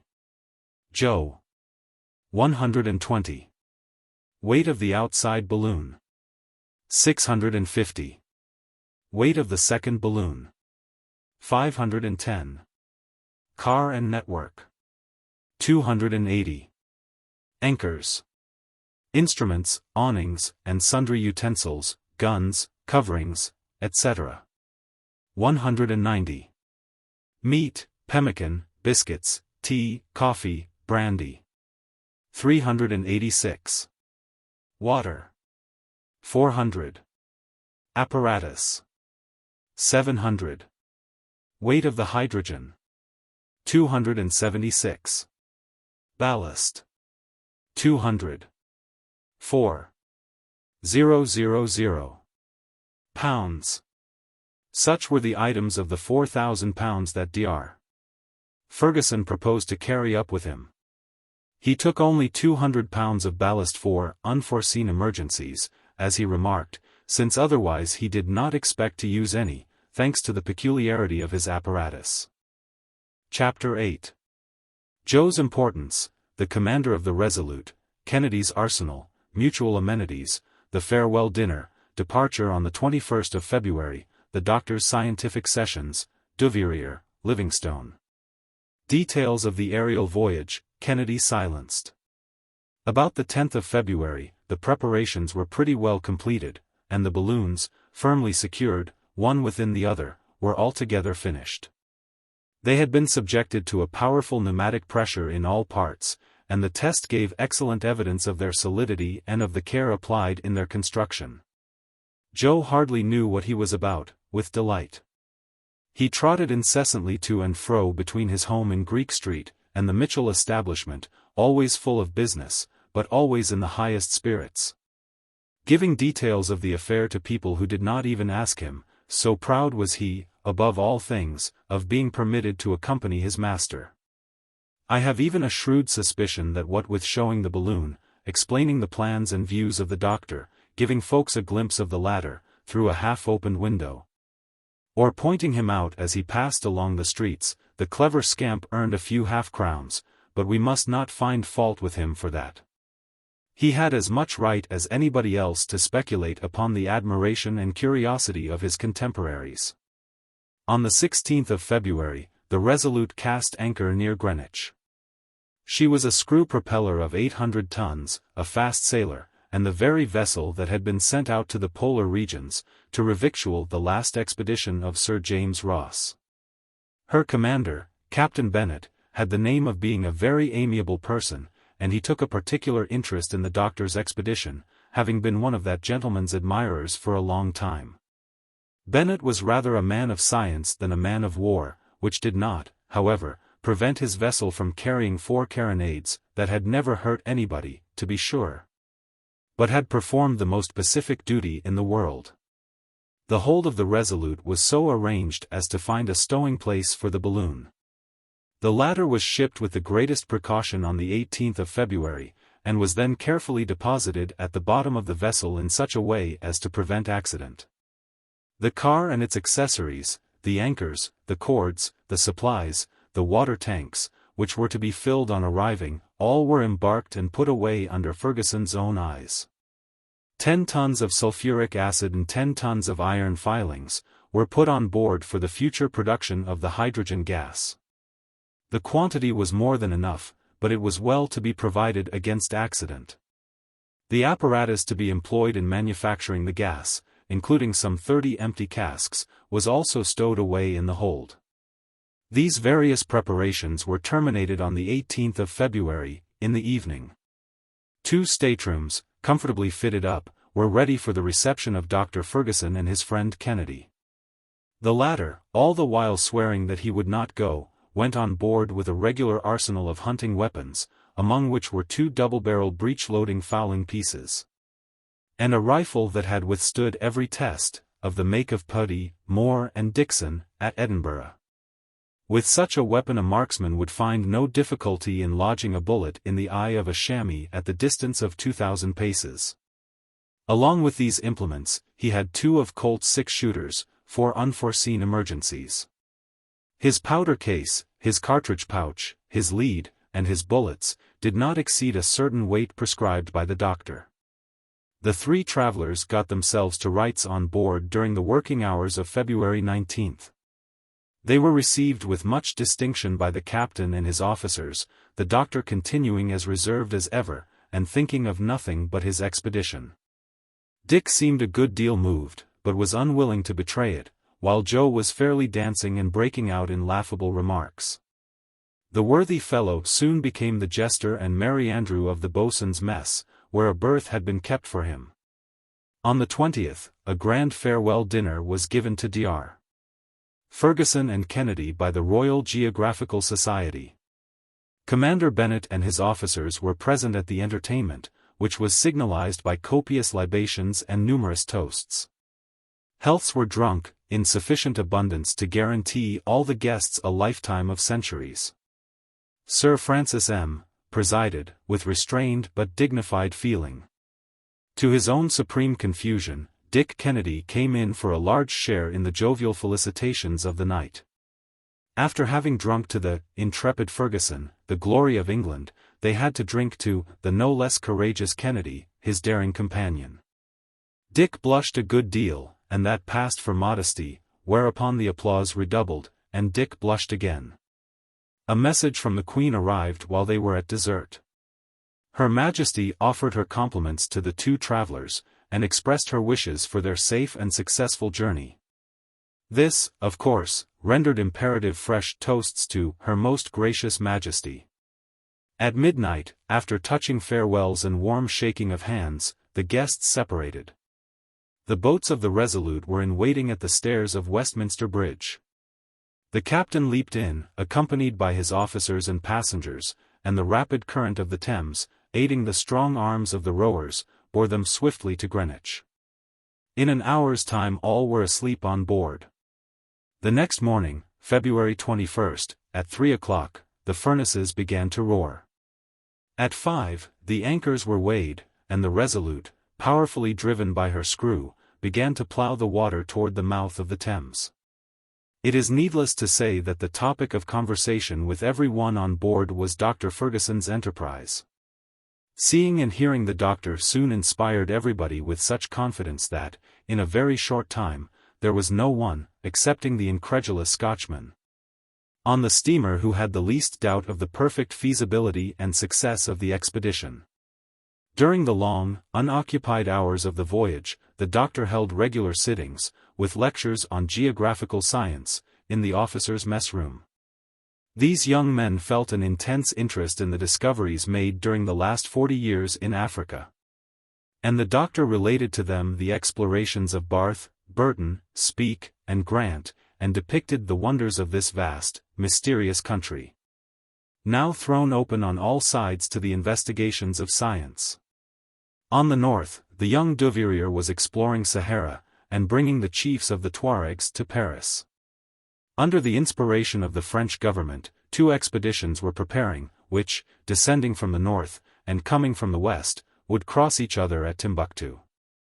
In the south, the indefatigable Livingstone was still advancing toward the equator, and, since March, 1862, he had, in company with Mackenzie, ascended the river Rovuma. The 19th century would, assuredly, not pass, contended the doctor, without Africa having been compelled to surrender the secrets she has kept locked up in her bosom for 6,000 years. But the interest of Dr. Fergusson's hearers was excited to the highest pitch when he made known to them, in detail, the preparations for his own journey. They took pleasure in verifying his calculations, they discussed them, and the doctor frankly took part in the discussion. As a general thing, they were surprised at the limited quantity of provision that he took with him, and one day one of the officers questioned him on that subject. "That peculiar point astonishes you, does it?" said Fergusson. "It does, indeed. But how long do you think my trip is going to last? Whole months? If so, you are greatly mistaken. Were it to be a long one, we should be lost, we should never get back. But you must know that the distance from Zanzibar to the coast of Senegal is only 3,500, say 4,000 miles. Well, at the rate of 240 miles every 12 hours, which does not come near the rapidity of our railroad trains, by traveling day and night, it would take only 7 days to cross Africa. But then you could see nothing, make no geographical observations, or reconnoiter the face of the country." "Ah," replied the doctor, "if I am master of my balloon, if I can ascend and descend at will, I shall stop when I please. Especially when 2 violent currents of air threaten to carry me out of my way with them." "And you will encounter such," said Captain Bennet. "There are tornadoes that sweep at the rate of more than 240 miles per hour. You see, then, that with such speed as that, we could cross Africa in 12 hours. One would rise at Zanzibar, and go to bed at St. Louis. But, rejoined the officer, could any balloon withstand the wear and tear of such velocity? It has happened before, replied Fergusson. And the balloon withstood it? Perfectly well. It was at the time of the coronation of Napoleon, in 1804. The aeronaut, Garnerin, sent up a balloon at Paris, about 11 o'clock in the evening. It bore the following inscription, in letters of gold: Paris, 25 Frimaire, year 13, coronation of the Emperor Napoleon by His Holiness, Pius VII. On the next morning, the inhabitants of Rome saw the same balloon soaring above the Vatican, whence it crossed the Campagna, and finally fluttered down into the lake of Bracciano. So you see, gentlemen, that a balloon can resist such velocities. A balloon, that might be, but a man, insinuated Kennedy. Yes, a man, too. For the balloon is always motionless with reference to the air that surrounds it. What moves is the mass of the atmosphere itself. For instance, one may light a taper in the car, and the flame will not even waver. An aeronaut in Garnerin's balloon would not have suffered in the least from the speed. But then I have no occasion to attempt such velocity. And if I can anchor to some tree, or some favorable inequality of the ground, at night, I shall not fail to do so. Besides, we take provision for 2 months with us, after all. And there is nothing to prevent our skillful huntsmen here from furnishing game in abundance when we come to alight. Ah! Mr. Kennedy, said a young midshipman, with envious eyes, what splendid shots you'll have. Without counting, said another, that you'll have the glory as well as the sport. Gentlemen, replied the hunter, stammering with confusion, I greatly appreciate your compliments, but they don't belong to me. You, exclaimed everybody, don't you intend to go? I am not going. You won't accompany Dr. Fergusson? Not only shall I not accompany him, but I am here so as to be present at the last moment to prevent his going. Every eye was now turned to the doctor. Never mind him, said the latter, calmly. This is a matter that we can't argue with him. At heart he knows perfectly well that he is going. By St. Andrew, said Kennedy, I swear. Swear to nothing, friend Dick, you have been ganged and weighed, you and your powder, your guns, and your bullets. So don't let us say anything more about it. And, in fact, from that day until the arrival at Zanzibar, Dick never opened his mouth.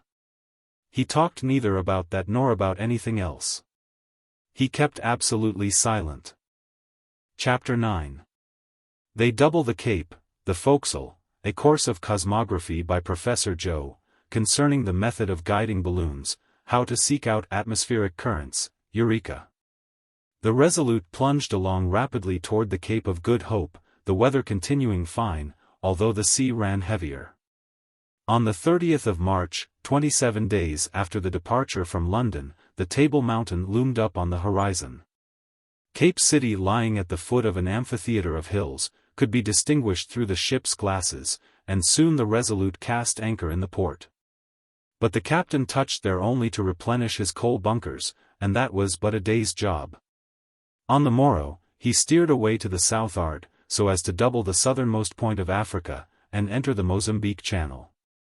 This was not Joe's first sea voyage, and so, for his part, he soon found himself at home on board. Everybody liked him for his frankness and good humor. A considerable share of his master's renown was reflected upon him. He was listened to as an oracle, and he made no more mistakes than the next one. So, while the doctor was pursuing his descriptive course of lecturing in the officers' mess, Joe reigned supreme on the forecastle, holding forth in his own peculiar manner. And making history to suit himself, a style of procedure pursued, by the way, by the greatest historians of all ages and nations. The topic of discourse was, naturally, the aerial voyage. Joe had experienced some trouble in getting the rebellious spirits to believe in it. But, once accepted by them, nothing connected with it was any longer an impossibility to the imaginations of the seamen stimulated by Joe's harangues. Our dazzling narrator persuaded his hearers that, after this trip, many others still more wonderful would be undertaken. In fact, it was to be but the first of a long series of superhuman expeditions. You see, my friends, when a man has had a taste of that kind of traveling, he can't get along afterward with any other. So, on our next expedition, instead of going off to one side, we'll go right ahead, going up, too, all the time. Humph. Then you'll go to the moon, said one of the crowd, with a stare of amazement. To the moon, exclaimed Joe, to the moon. Pooh. That's too common. Everybody might go to the moon, that way. Besides, there's no water there, and you have to carry such a lot of it along with you. Then you have to take air along in bottles, so as to breathe. Aye. That's all right. But can a man get a drop of the real stuff there, said a sailor who liked his toddy. Not a drop, was Joe's answer. No. Old fellow, not in the moon. But we're going to skip round among those little twinklers up there, the stars, and the splendid planets that my old man so often talks about. For instance, we'll commence with Saturn. That one with the ring? Asked the boatswain. Yes. The wedding ring, only no one knows what's become of his wife. What? Will you go so high up as that? Said one of the ship boys, gaping with wonder. Why, your master must be old Nick himself. Oh. No, he's too good for that. But, after Saturn, what then? Was the next inquiry of his impatient audience. After Saturn? Well, we'll visit Jupiter. A funny place that is, too, where the days are only 9 hours and a half long, a good thing for the lazy fellows, and the years, would you believe it, last 12 of hours. Which is fine for folks who have only 6 months to live. They get off a little longer by that. 12 years, ejaculated the boy. Yes, my youngster. So that in that country you'd be toddling after your mammy yet, and that old chap yonder, who looks about 50, would only be a little shaver of 4.5. Blazes. That's a good un. Shouted the whole forecastle together. Solemn truth, said Joe, stoutly. But what can you expect? When people will stay in this world, they learn nothing and keep as ignorant as bears.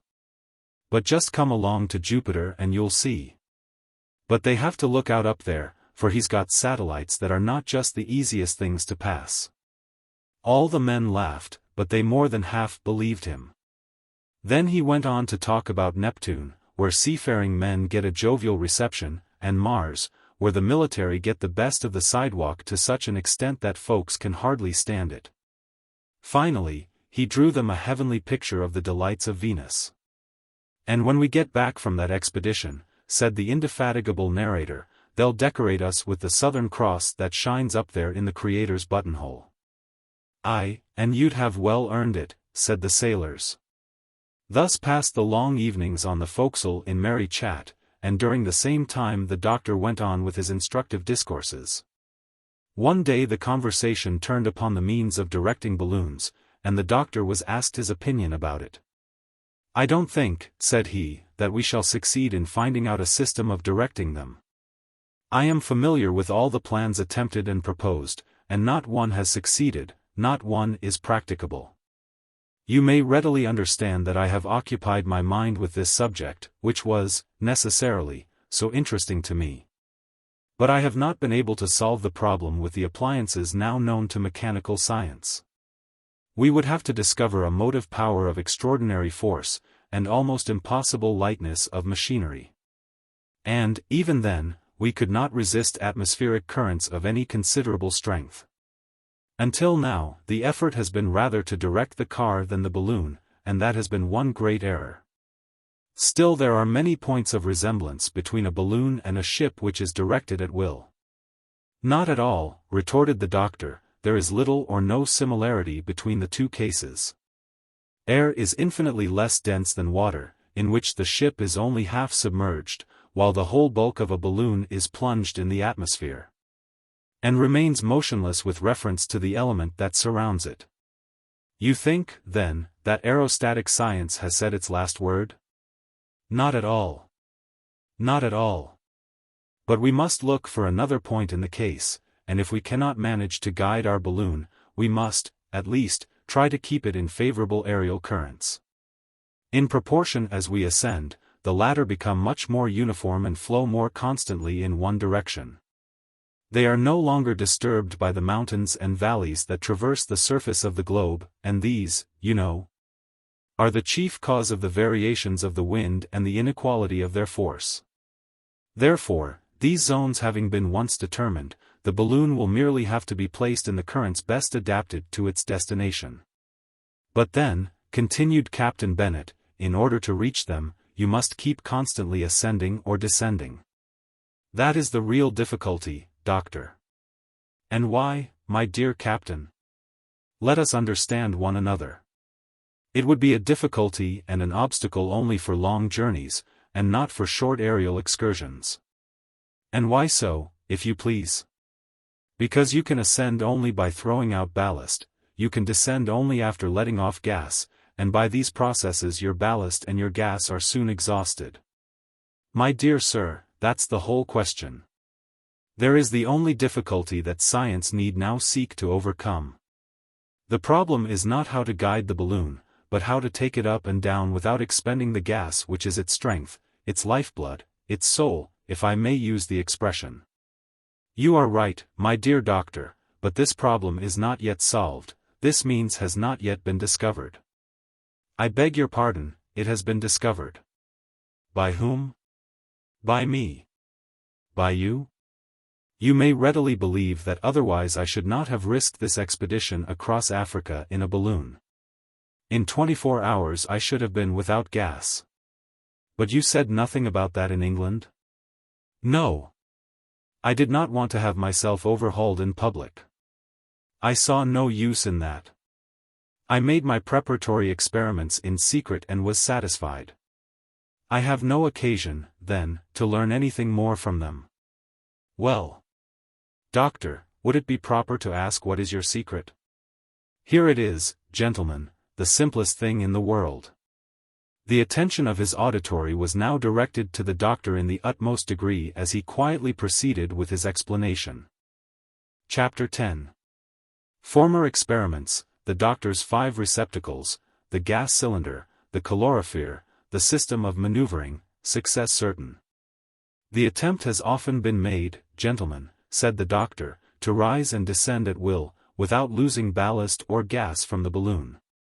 A French aeronaut, M. Monnier, tried to accomplish this by compressing air in an inner receptacle. A Belgian, Dr. Van Heck, by means of wings and paddles, obtained a vertical power that would have sufficed in most cases, but the practical results secured from these experiments have been insignificant. I therefore resolved to go about the thing more directly. So, at the start, I dispensed with ballast altogether, excepting as a provision for cases of special emergency, such as the breakage of my apparatus, or the necessity of ascending very suddenly, so as to avoid unforeseen obstacles. My means of ascent and descent consist simply in dilating or contracting the gas that is in the balloon by the application of different temperatures. And here is the method of obtaining that result. You saw me bring on board with the car several cases or receptacles, the use of which you may not have understood. They are 5 in number. The first contains about 25 gallons of water, to which I add a few drops of sulfuric acid, so as to augment its capacity as a conductor of electricity. And then I decompose it by means of a powerful Bunsen battery. Water, as you know, consists of 2 parts of hydrogen to 1 of oxygen gas. The latter, through the action of the battery, passes at its positive pole into the second receptacle. A third receptacle, placed above the second one, and of double its capacity, receives the hydrogen passing into it by the negative pole. Stopcocks, of which one has an orifice twice the size of the other, communicate between these receptacles and a fourth one, which is called the mixture reservoir. Since in it the 2 gases obtained by the decomposition of the water do really commingle. The capacity of this fourth tank is about 41 cubic feet. On the upper part of this tank is a platinum tube provided with a stopcock.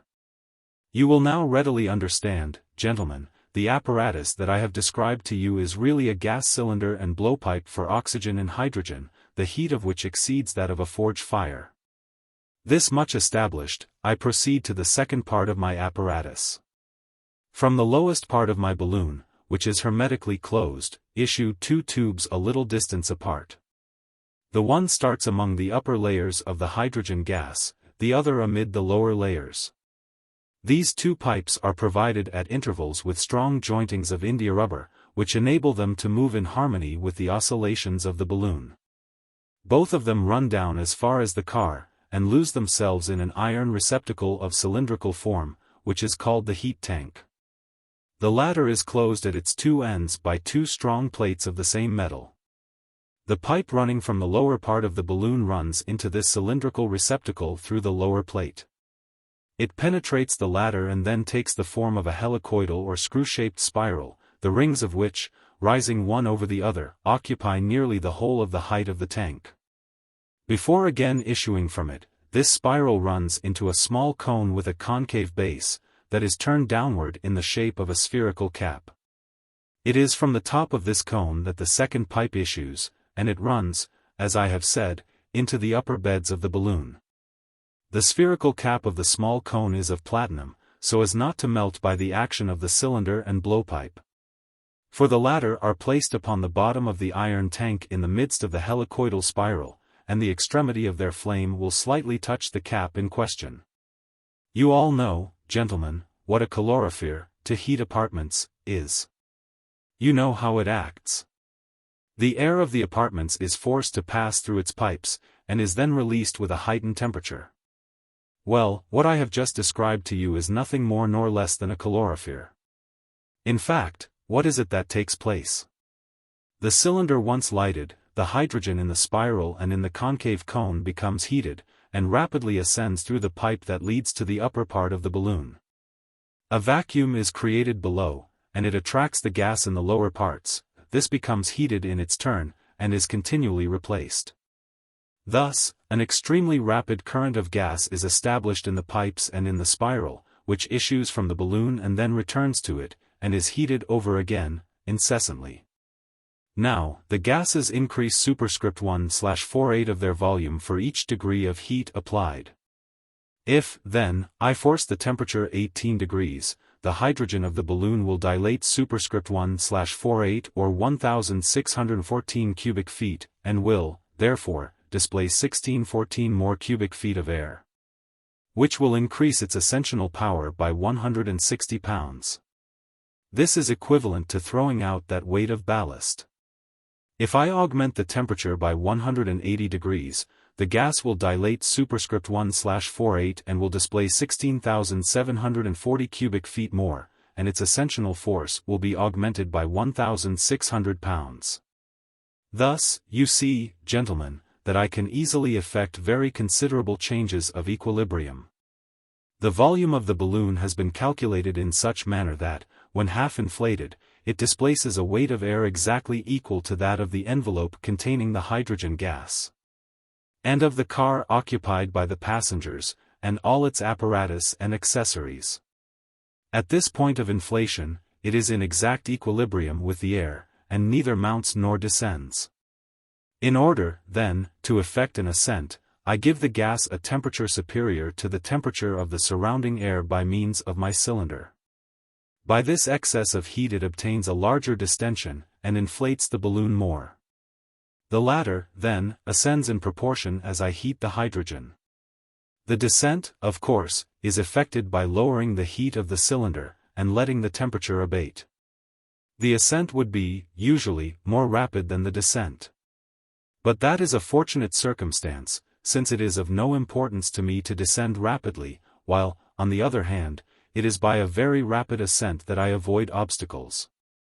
The real danger lurks below, and not above. Besides, as I have said, I have a certain quantity of ballast, which will enable me to ascend more rapidly still, when necessary. My valve, at the top of the balloon, is nothing more nor less than a safety valve. The balloon always retains the same quantity of hydrogen, and the variations of temperature that I produce in the midst of this shut-up gas are, of themselves, sufficient to provide for all these ascending and descending movements. Now, gentlemen, as a practical detail, let me add this. The combustion of the hydrogen and of the oxygen at the point of the cylinder produces solely the vapor or steam of water. I have, therefore, provided the lower part of the cylindrical iron box with a escape pipe, with a valve operating by means of a pressure of 2 atmospheres.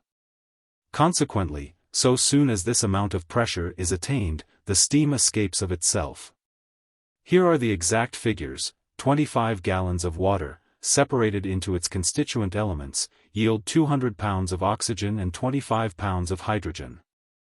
This represents, at atmospheric tension, 1,890 cubic feet of the former and 3,780 cubic feet of the latter, or 5,670 cubic feet, in all, of the mixture.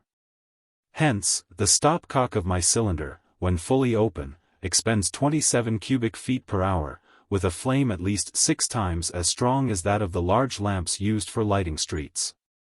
On an average, then, and in order to keep myself at a very moderate elevation, should not burn more than 9 cubic feet per hour.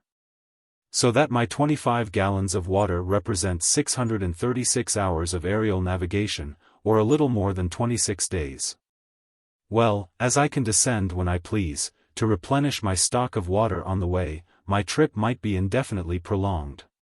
Such, gentlemen, is my secret. It is simple, and, like most simple things, it cannot fail to succeed. The dilation and contraction of the gas in the balloon is my means of locomotion, which calls for neither cumbersome wings, nor any other mechanical motor. A calorifer to produce the changes of temperature, and a cylinder to generate the heat, are neither inconvenient nor heavy. I think, therefore, that I have combined all the elements of success. Dr. Fergusson here terminated his discourse, and was most heartily applauded. There was not an objection to make to it, all had been foreseen and decided. However, said the captain, the thing may prove dangerous. What matters that, replied the doctor, provided that it be practicable. Chapter 11. The arrival at Zanzibar, the English consul, ill will of the inhabitants, the island of Kumbini, the rainmakers, inflation of the balloon, departure on the 18th of April, the last goodbye, the Victoria. An invariably favorable wind had accelerated the progress of the Resolute toward the place of her destination.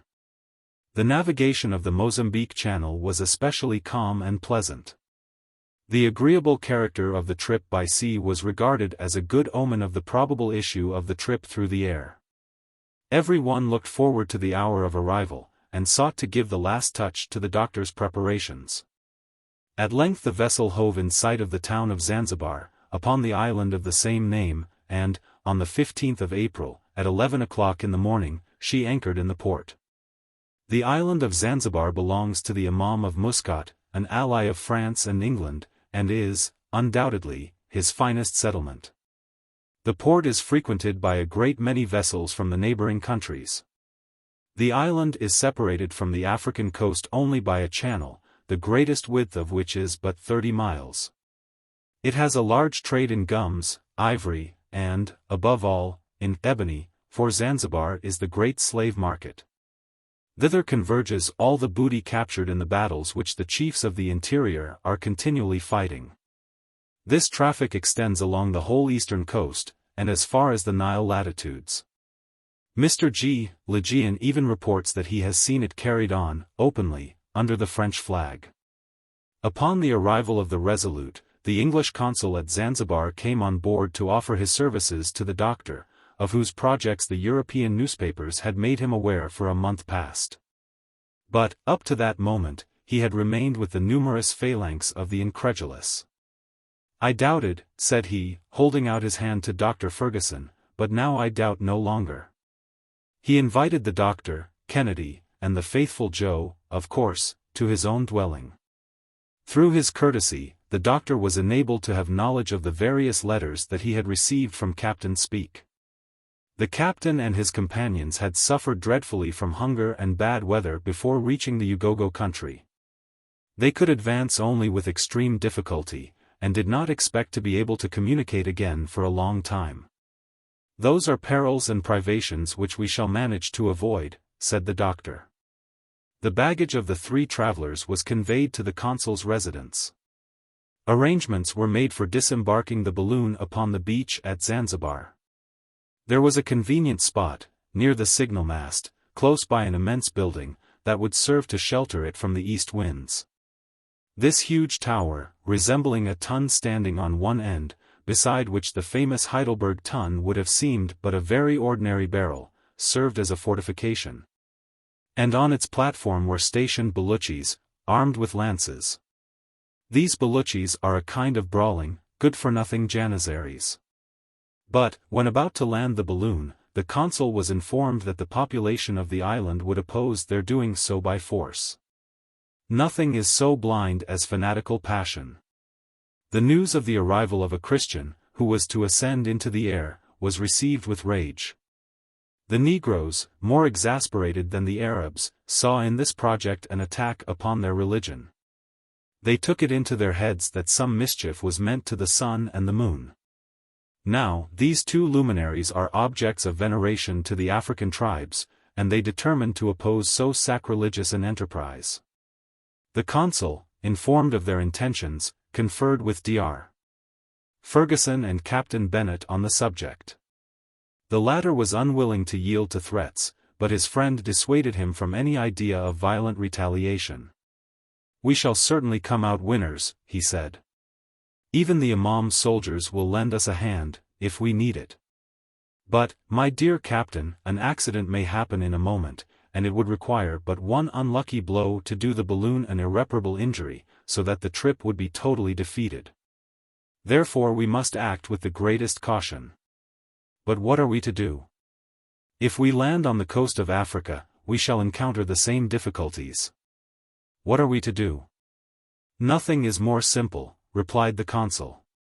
"You observe those small islands outside of the port, land your balloon on one of them. Surround it with a guard of sailors, and you will have no risk to run." "Just the thing," said the doctor, "and we shall be entirely at our ease in completing our preparations." The captain yielded to these suggestions, and the Resolute was headed for the island of Combini. During the morning of the April 16th, the balloon was placed in safety in the middle of a clearing in the great woods, with which the soil is studded. 2 masts, 80 feet in height, were raised at the same distance from each other. Blocks and tackle, placed at their extremities, afforded the means of elevating the balloon, by the aid of a transverse rope. It was then entirely uninflated.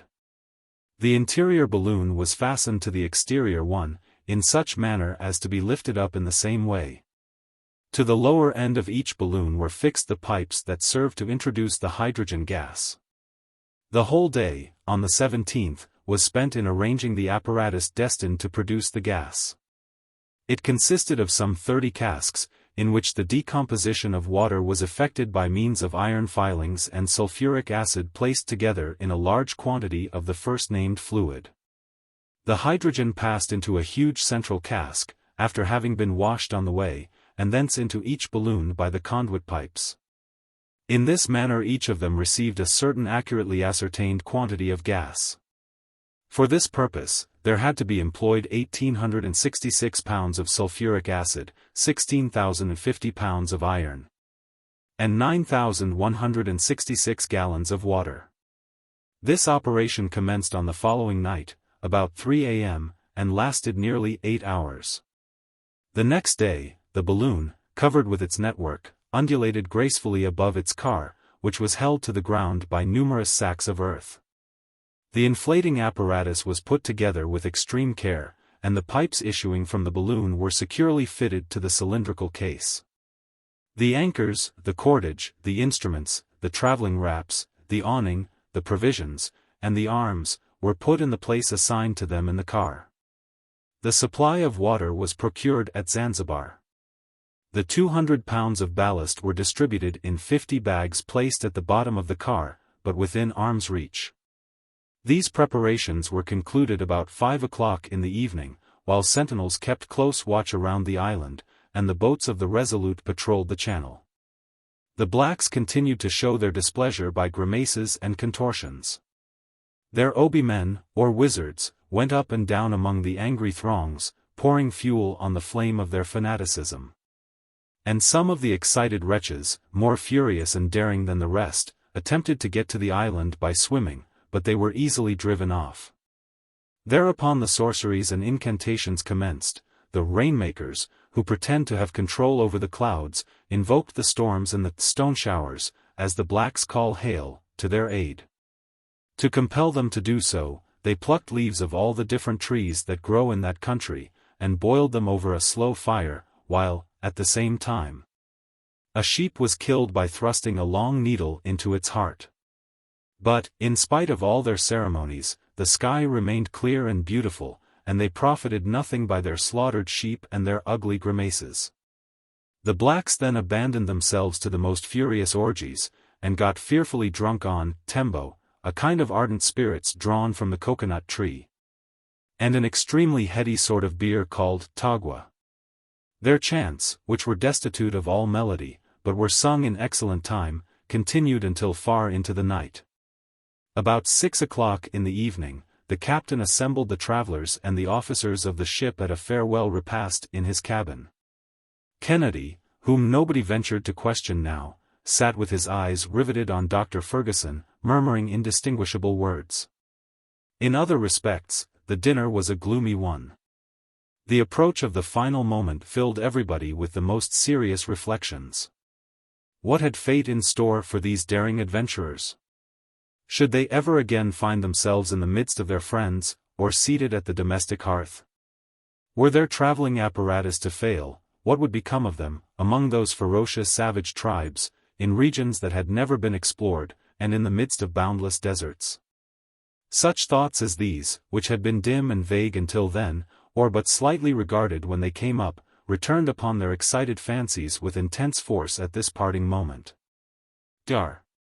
Fergusson, still cold and impassible, talked of this, that, and the other, but he strove in vain to overcome this infectious gloominess. He utterly failed. As some demonstration against the personal safety of the doctor and his companions was feared, all three slept that night on board the Resolute.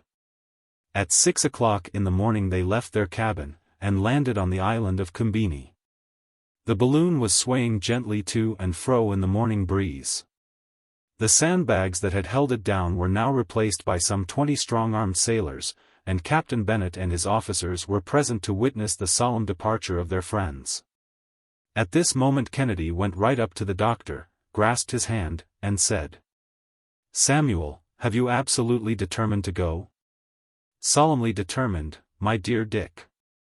I have done everything that I could to prevent this expedition, have I not?" "Everything."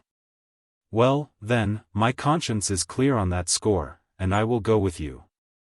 "I was sure you would," said the doctor, betraying in his features swift traces of emotion. At last the moment of final leave-taking arrived. The captain and his officers embraced their dauntless friends with great feeling, not excepting even Joe, who, worthy fellow, was as proud and happy as a prince. Every one in the party insisted upon having a final shake of the doctor's hand. At 9 o'clock the three travelers got into their car. The doctor lit the combustible in his cylinder and turned the flame so as to produce a rapid heat, and the balloon, which had rested on the ground in perfect equipoise, began to rise in a few minutes, so that the seamen had to slacken the ropes they held it by. The car then rose about 20 feet above their heads. "My friends," exclaimed the doctor, standing up between his two companions, and taking off his hat, "let us give our aerial ship a name that will bring her good luck. Let us christen her Victoria." This speech was answered with stentorian cheers of "Huzzah for the Queen! Huzzah for Old England!"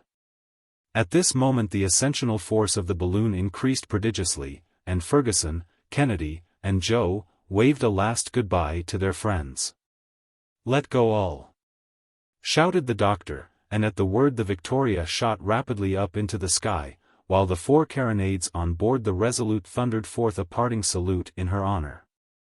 Chapter 12. Crossing the strait, the Mrima, Dick's remark and Joe's proposition, a recipe for coffee making, the Useramo, the unfortunate Mason, Mount Duthumi, the doctor's cards, night under a nopal. The air was pure, the wind moderate, and the balloon ascended almost perpendicularly to a height of 1,500 feet, as indicated by a depression of 2 inches in the barometric column. At this height a more decided current carried the balloon toward the southwest. What a magnificent spectacle was then outspread beneath the gaze of the travelers. The island of Zanzibar could be seen in its entire extent, marked out by its deeper color upon a vast planisphere. The fields had the appearance of patterns of different colors, and thick clumps of green indicated the groves and thickets. The inhabitants of the island looked no larger than insects. The huzzahing and shouting were little by little lost in the distance, and only the discharge of the ship's guns could be heard in the concavity beneath the balloon, as the latter sped on its flight. "How fine that is," said Joe, breaking silence for the first time. He got no reply. The doctor was busy observing the variations of the barometer and noting down the details of his ascent. Kennedy looked on, and had not eyes enough to take in all that he saw. The rays of the sun coming to the aid of the heating cylinder, the tension of the gas increased, and the Victoria attained the height of 2,500 feet. The Resolute looked like a mere cockleshell, and the African coast could be distinctly seen in the west marked out by a fringe of foam. "You don't talk," said Joe, again. "We are looking," said the doctor, directing his spyglass toward the mainland. "For my part, I must talk." "As much as you please, Joe, talk as much as you like." And Joe went on alone with a tremendous volley of exclamations. The O's and the ths exploded one after the other, incessantly, from his lips. During his passage over the sea the doctor deemed it best to keep at his present elevation. He could thus reconnoiter a greater stretch of the coast. The thermometer and the barometer, hanging up inside of the half-opened awning, were always within sight, and a second barometer suspended outside was to serve during the night watches. At the end of about 2 hours the Victoria, driven along at a speed of a little more than 8 miles, very visibly neared the coast of the mainland. The doctor, thereupon, determined to descend a little nearer to the ground. So he moderated the flame of his cylinder, and the balloon, in a few moments, had descended to an altitude only 300 feet above the soil. It was then found to be passing just over the Mrima country, the name of this part of the eastern coast of Africa. Dense borders of mango trees protected its margin, and the ebb tide disclosed to view their thick roots, chafed and gnawed by the teeth of the Indian Ocean. The sands which, at an earlier period, formed the coastline, rounded away along the distant horizon, and Mount Nguru reared aloft its sharp summit in the northwest. The Victoria passed near to a village which the doctor found marked upon his chart as Kaole. Its entire population had assembled in crowds, and were yelling with anger and fear, at the same time vainly directing their arrows against this monster of the air that swept along so majestically away above all their powerless fury. The wind was setting to the southward, but the doctor felt no concern on that score, since it enabled him the better to follow the route traced by Captains Burton and Speke. Kennedy had, at length, become as talkative as Joe, and the two kept up a continual interchange of admiring interjections and exclamations. "Out upon stagecoaches," said one. "Steamers indeed," said the other. "Railroads." "Rubbish," put in Kennedy, "that you travel on, without seeing the country." "Balloons. They're the sort for me," Joe would add. "Why, you don't feel yourself going, and nature takes the trouble to spread herself out before one's eyes. What a splendid sight! What a spectacle! What a delight! A dream in a hammock. Suppose we take our breakfast," was Joe's unpoetical change of tune, at last, for the keen, open air had mightily sharpened his appetite. "Good idea, my boy." "Oh. It won't take us long to do the cooking, biscuit and potted meat?" "And as much coffee as you like," said the doctor. "I give you leave to borrow a little heat from my cylinder."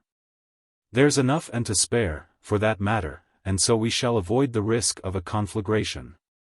That would be a dreadful misfortune, ejaculated Kennedy. It's the same as a powder magazine suspended over our heads. Not precisely, said Fergusson, but still if the gas were to take fire it would burn up gradually, and we should settle down on the ground, which would be disagreeable. But never fear, our balloon is hermetically sealed. Let us eat a bite, then, replied Kennedy. Now, gentlemen, put in Joe, while doing the same as you, I'm going to get you up a cup of coffee that I think you'll have something to say about. The fact is, added the doctor, that Joe, along with 1,000 other virtues, has a remarkable talent for the preparation of that delicious beverage. He compounds it of a mixture of various origin, but he never would reveal to me the ingredients. Well, master, since we are so far above ground, I can tell you the secret. It is just to mix equal quantities of mocha, of bourbon coffee, and of Rio Nunez. A few moments later, 3 steaming cups of coffee were served, and topped off a substantial breakfast, which was additionally seasoned by the jokes and repartees of the guests. Each one then resumed his post of observation. The country over which they were passing was remarkable for its fertility. Narrow, winding paths plunged in beneath the overarching verdure. They swept along above cultivated fields of tobacco, maize, and barley, at full maturity, and here and there immense rice fields, full of straight stalks and purple blossoms. They could distinguish sheep and goats too, confined in large cages, set up on piles to keep them out of reach of the leopard's fangs. Luxuriant vegetation spread in wild profuseness over this prodigal soil. Village after village rang with yells of terror and astonishment at the sight of the Victoria and Dr. Fergusson prudently kept her above the reach of the barbarian arrows. The savages below, thus baffled, ran together from their huddle of huts and followed the travelers with their vain imprecations while they remained in sight. At noon, the doctor, upon consulting his map, calculated that they were passing over the Uzaramo II country. The soil was thickly studded with coconut, pawpaw, and cottonwood trees, above which the balloon seemed to disport itself like a bird. Joe found this splendid vegetation a matter of course, seeing that they were in Africa. Kennedy descried some hares and quails that asked nothing better than to get a good shot from his fowling piece, but it would have been powder wasted, since there was no time to pick up the game. The aeronauts swept on with the speed of 12 miles per hour, and soon were passing in 38 degrees 20 minutes east longitude, over the village of Tounda. It was there, said the doctor, that Burton and Speke were seized with violent fevers, and for a moment thought their expedition ruined. And yet they were only a short distance from the coast, but fatigue and privation were beginning to tell upon them severely. In fact, there is a perpetual malaria reigning throughout the country in question. Even the doctor could hope to escape its effects only by rising above the range of the miasma that exhales from this damp region whence the blazing rays of the sun pump up its poisonous vapors. Once in a while they could descry a caravan resting in a kraal, awaiting the freshness and cool of the evening to resume its route. These kraals are wide patches of cleared land, surrounded by hedges and jungles, where traders take shelter against not only the wild beasts, but also the robber tribes of the country. They could see the natives running and scattering in all directions at the sight of the Victoria. Kennedy was keen to get a closer look at them, but the doctor invariably held out against the idea. The chiefs are armed with muskets, he said, and our balloon would be too conspicuous a mark for their bullets. Would a bullet hole bring us down? Asked Joe. Not immediately. But such a hole would soon become a large torn orifice through which our gas would escape. Then, let us keep at a respectful distance from yon miscreants. What must they think as they see us sailing in the air? I'm sure they must feel like worshipping us. Let them worship away, then, replied the doctor, but at a distance. There is no harm done in getting as far away from them as possible. See. The country is already changing its aspect, the villages are fewer and farther between. The mango trees have disappeared, for their growth ceases at this latitude. The soil is becoming hilly and portends mountains not far off. Yes, said Kennedy, it seems to me that I can see some high land on this side. In the west, those are the nearest ranges of the Urizara, Mount Dithumi, no doubt, behind which I hope to find shelter for the night. I'll stir up the heat in the cylinder a little, for we must keep at an elevation of 500 or 600 feet. That was a grand idea of yours, sir, said Joe. It's mighty easy to manage it. You turn a cock, and the thing's done. Ah! Here we are more at our ease, said the sportsman, as the balloon ascended. The reflection of the sun on those red sands was getting to be insupportable. What splendid trees, cried Joe. They're quite natural, but they are very fine. Why, a dozen of them would make a forest. Those are baobabs, replied Dr. Fergusson. See, there's one with a trunk fully 100 feet in circumference. It was, perhaps, at the foot of that very tree that Mason, the French traveller, expired in 1845, for we are over the village of De la Mora, to which he pushed on alone. He was seized by the chief of this region, fastened to the foot of a baobab, and the ferocious black then severed all his joints while the war song of his tribe was chanted. He then made a gash in the prisoner's neck, stopped to sharpen his knife, and fairly tore away the poor wretch's head before it had been cut from the body. The unfortunate Frenchman was but 26 years of age. And France has never avenged so hideous a crime, said Kennedy. France did demand satisfaction, and the Sed of Zanzibar did all in his power to capture the murderer, but in vain. I move that we don't stop here, urged Joe. Let us go up, master, let us go up higher by all means.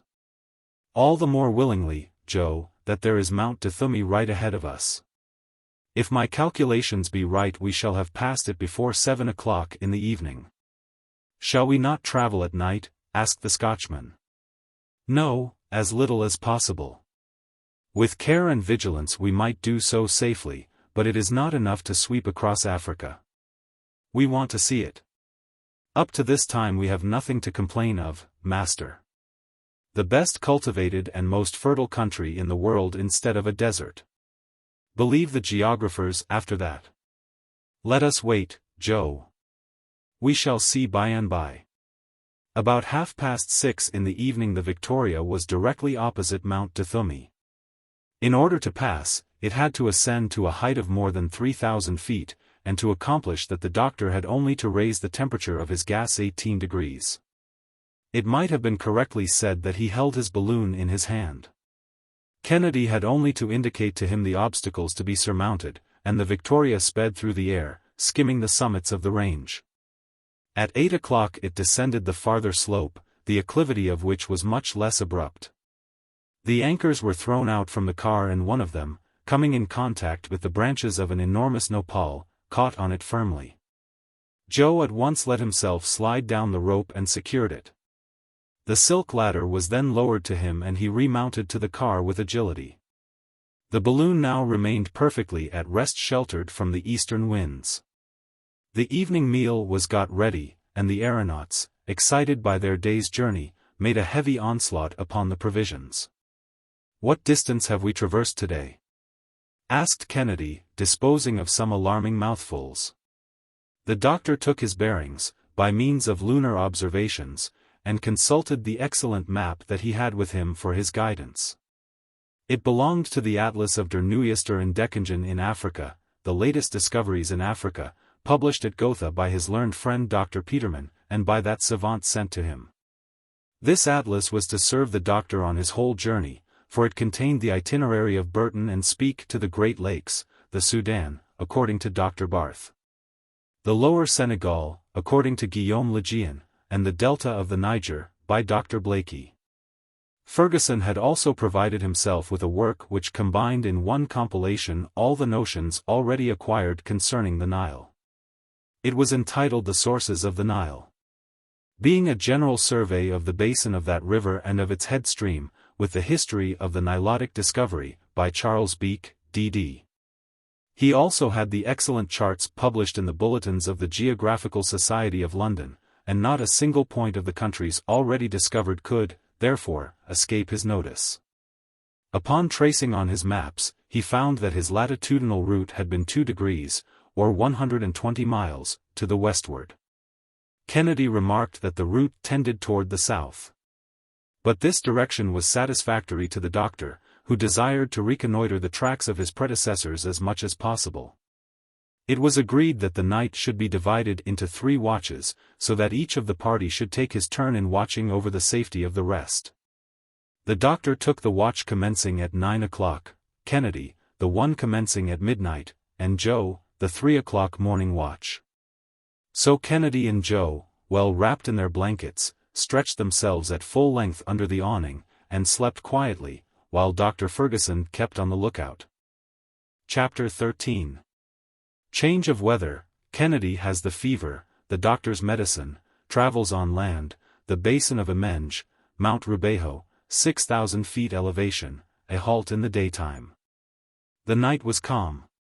However, on Saturday morning, Kennedy, as he awoke, complained of lassitude and feverish chills. The weather was changing. The sky, covered with clouds, seemed to be laying in supplies for a fresh deluge.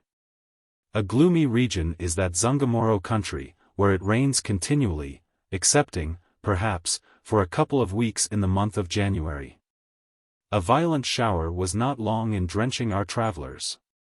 Below them, the roads, intersected by nullas, a sort of instantaneous torrent, were soon rendered impracticable, entangled as they were, besides, with thorny thickets and gigantic lianas, or creeping vines. The sulphuretted hydrogen emanations, which Captain Burton mentions, could be distinctly smelt. According to his statement, and I think he's right, said the doctor, one could readily believe that there is a corpse hidden behind every thicket. An ugly country this, sighed Joe. And it seems to me that Mr. Kennedy is none the better for having passed the night in it. To tell the truth, I have quite a high fever, said the sportsman. There's nothing remarkable about that, my dear Dick, for we are in one of the most unhealthy regions in Africa, but we shall not remain here long, so let's be off. Thanks to a skillful maneuver achieved by Joe, the anchor was disengaged, and Joe reascended to the car by means of the ladder. The doctor vigorously dilated the gas, and the Victoria resumed her flight, driven along by a spanking breeze. Only a few scattered huts could be seen through the pestilential mists. But the appearance of the country soon changed, for it often happens in Africa that some of the unhealthiest districts lie close beside others that are perfectly salubrious. Kennedy was visibly suffering, and the fever was mastering his vigorous constitution. It won't do to fall ill, though, he grumbled. And so saying, he wrapped himself in a blanket, and lay down under the awning. A little patience, Dick, and you'll soon get over this, said the doctor. Get over it. Egad, Samuel, if you've any drug in your traveling chest that will set me on my feet again, bring it without delay. I'll swallow it with my eyes shut. Oh, I can do better than that, friend Dick. For I can give you a febrifuge that won't cost anything. And how will you do that? Very easily. I am simply going to take you up above these clouds that are now deluging us, and remove you from this pestilential atmosphere. I ask for only 10 minutes, in order to dilate the hydrogen. The 10 minutes had scarcely elapsed ere the travelers were beyond the rainy belt of country.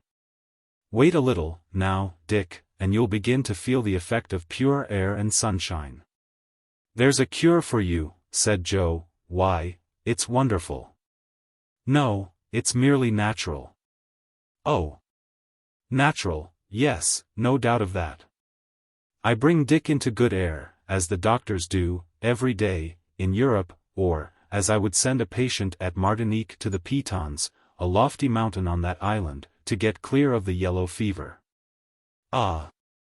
By Jove, this balloon is a paradise, exclaimed Kennedy, feeling much better already. It leads to it, anyhow, replied Joe, quite gravely. It was a curious spectacle, that mass of clouds piled up, at the moment, away below them. The vapors rolled over each other, and mingled together in confused masses of superb brilliance, as they reflected the rays of the sun. The Victoria had attained an altitude of 4,000 feet, and the thermometer indicated a certain diminution of temperature. The land below could no longer be seen. 50 miles away to the westward, Mount Rubeho raised its sparkling crest, marking the limit of the Ugogo country in east longitude 36 degrees 20 minutes. The wind was blowing at the rate of 20 miles an hour, but the aeronauts felt nothing of this increased speed. They observed no jar, and had scarcely any sense of motion at all. 3 hours later, the doctor's prediction was fully verified. Kennedy no longer felt a single shiver of the fever, but partook of some breakfast with an excellent appetite. "That beats sulfate of quinine," said the energetic Scot, with hearty emphasis and much satisfaction. "Positively," said Joe, "this is where I'll have to retire to when I get old." About 10 o'clock in the morning the atmosphere cleared up, the clouds parted, and the country beneath could again be seen, the Victoria meanwhile rapidly descending. Dar. Fergusson was in search of a current that would carry him more to the northeast, and he found it about 600 feet from the ground. The country was becoming more broken, and even mountainous. The Zungamoro district was fading out of sight in the east with the last coconut trees of that latitude. Ere long, the crests of a mountain range assumed a more decided prominence. A few peaks rose here and there, and it became necessary to keep a sharp lookout for the pointed cones that seemed to spring up every moment. "We're right among the breakers," said Kennedy. "Keep cool, Dick. We shan't touch them," was the doctor's quiet answer. "It's a jolly way to travel, anyhow," said Joe, with his usual flow of spirits. In fact, the doctor managed his balloon with wondrous dexterity. "Now, if we had been compelled to go afoot over that drenched soil," said he, "we should still be dragging along in a pestilential mire. Since our departure from Zanzibar, half our beasts of burden would have died with fatigue. We should be looking like ghosts ourselves, and despair would be seizing on our hearts. We should be in continual squabbles with our guides and porters, and completely exposed to their unbridled brutality. During the daytime, a damp, penetrating, unendurable humidity. At night, a cold frequently intolerable, and the stings of a kind of fly whose bite pierces the thickest cloth, and drives the victim crazy. All this, too, without saying anything about wild beasts and ferocious native tribes. "I move that we don't try it," said Joe, in his droll way. "I exaggerate nothing," continued Fergusson, "for, upon reading the narratives of such travelers as have had the hardihood to venture into these regions, your eyes would fill with tears." About 11 o'clock they were passing over the basin of Imenge, and the tribes scattered over the adjacent hills were impotently menacing the Victoria with their weapons. Finally, she sped along as far as the last undulations of the country which precede Rubeho. These form the last and loftiest chain of the mountains of Usagra. The aeronauts took careful and complete note of the orographic conformation of the country. The three ramifications mentioned, of which the Dithumi forms the first link, are separated by immense longitudinal plains. These elevated summits consist of rounded cones, between which the soil is bestrewn with erratic blocks of stone and gravelly boulders. The most abrupt declivity of these mountains confronts the Zanzibar coast, but the western slopes are merely inclined plains. The depressions in the soil are covered with a black, rich loam, on which there is a vigorous vegetation. Various watercourses filter through, toward the east, and work their way onward to flow into the Kingani, in the midst of gigantic clumps of sycamore, tamarind, calabash, and palmyra trees. "Attention," said Dr. Fergusson. "We are approaching Rubeho, the name of which signifies, in the language of the country, the passage of the winds, and we would do well to double its jagged pinnacles at a certain height. If my chart be exact, we are going to ascend to an elevation of 5,000 feet. Shall we often have occasion to reach those far upper belts of the atmosphere?" "Very seldom. The height of the African mountains appears to be quite moderate compared with that of the European and Asiatic ranges. But, in any case, our good Victoria will find no difficulty in passing over them." In a very little while, the gas expanded under the action of the heat, and the balloon took a very decided ascensional movement. Besides, the dilation of the hydrogen involved no danger, and only 3/4 of the vast capacity of the balloon was filled when the barometer, by a depression of 8 inches, announced an elevation of 6,000 feet. "Shall we go this high very long?" asked Joe. "The atmosphere of the Earth has a height of 6,000 fathoms, said the doctor, "and, with a very large balloon, one might go far." That is what Messrs. Briosky and Gay-Lussac did, but then the blood burst from their mouths and ears. Respirable air was wanting. Some years ago, 2 fearless Frenchmen, Messrs. Barrel and Bixio, also ventured into the very lofty regions, but their balloon burst. "And they fell?" asked Kennedy, abruptly. "Certainly they did. But as learned men should always fall, namely, without hurting themselves."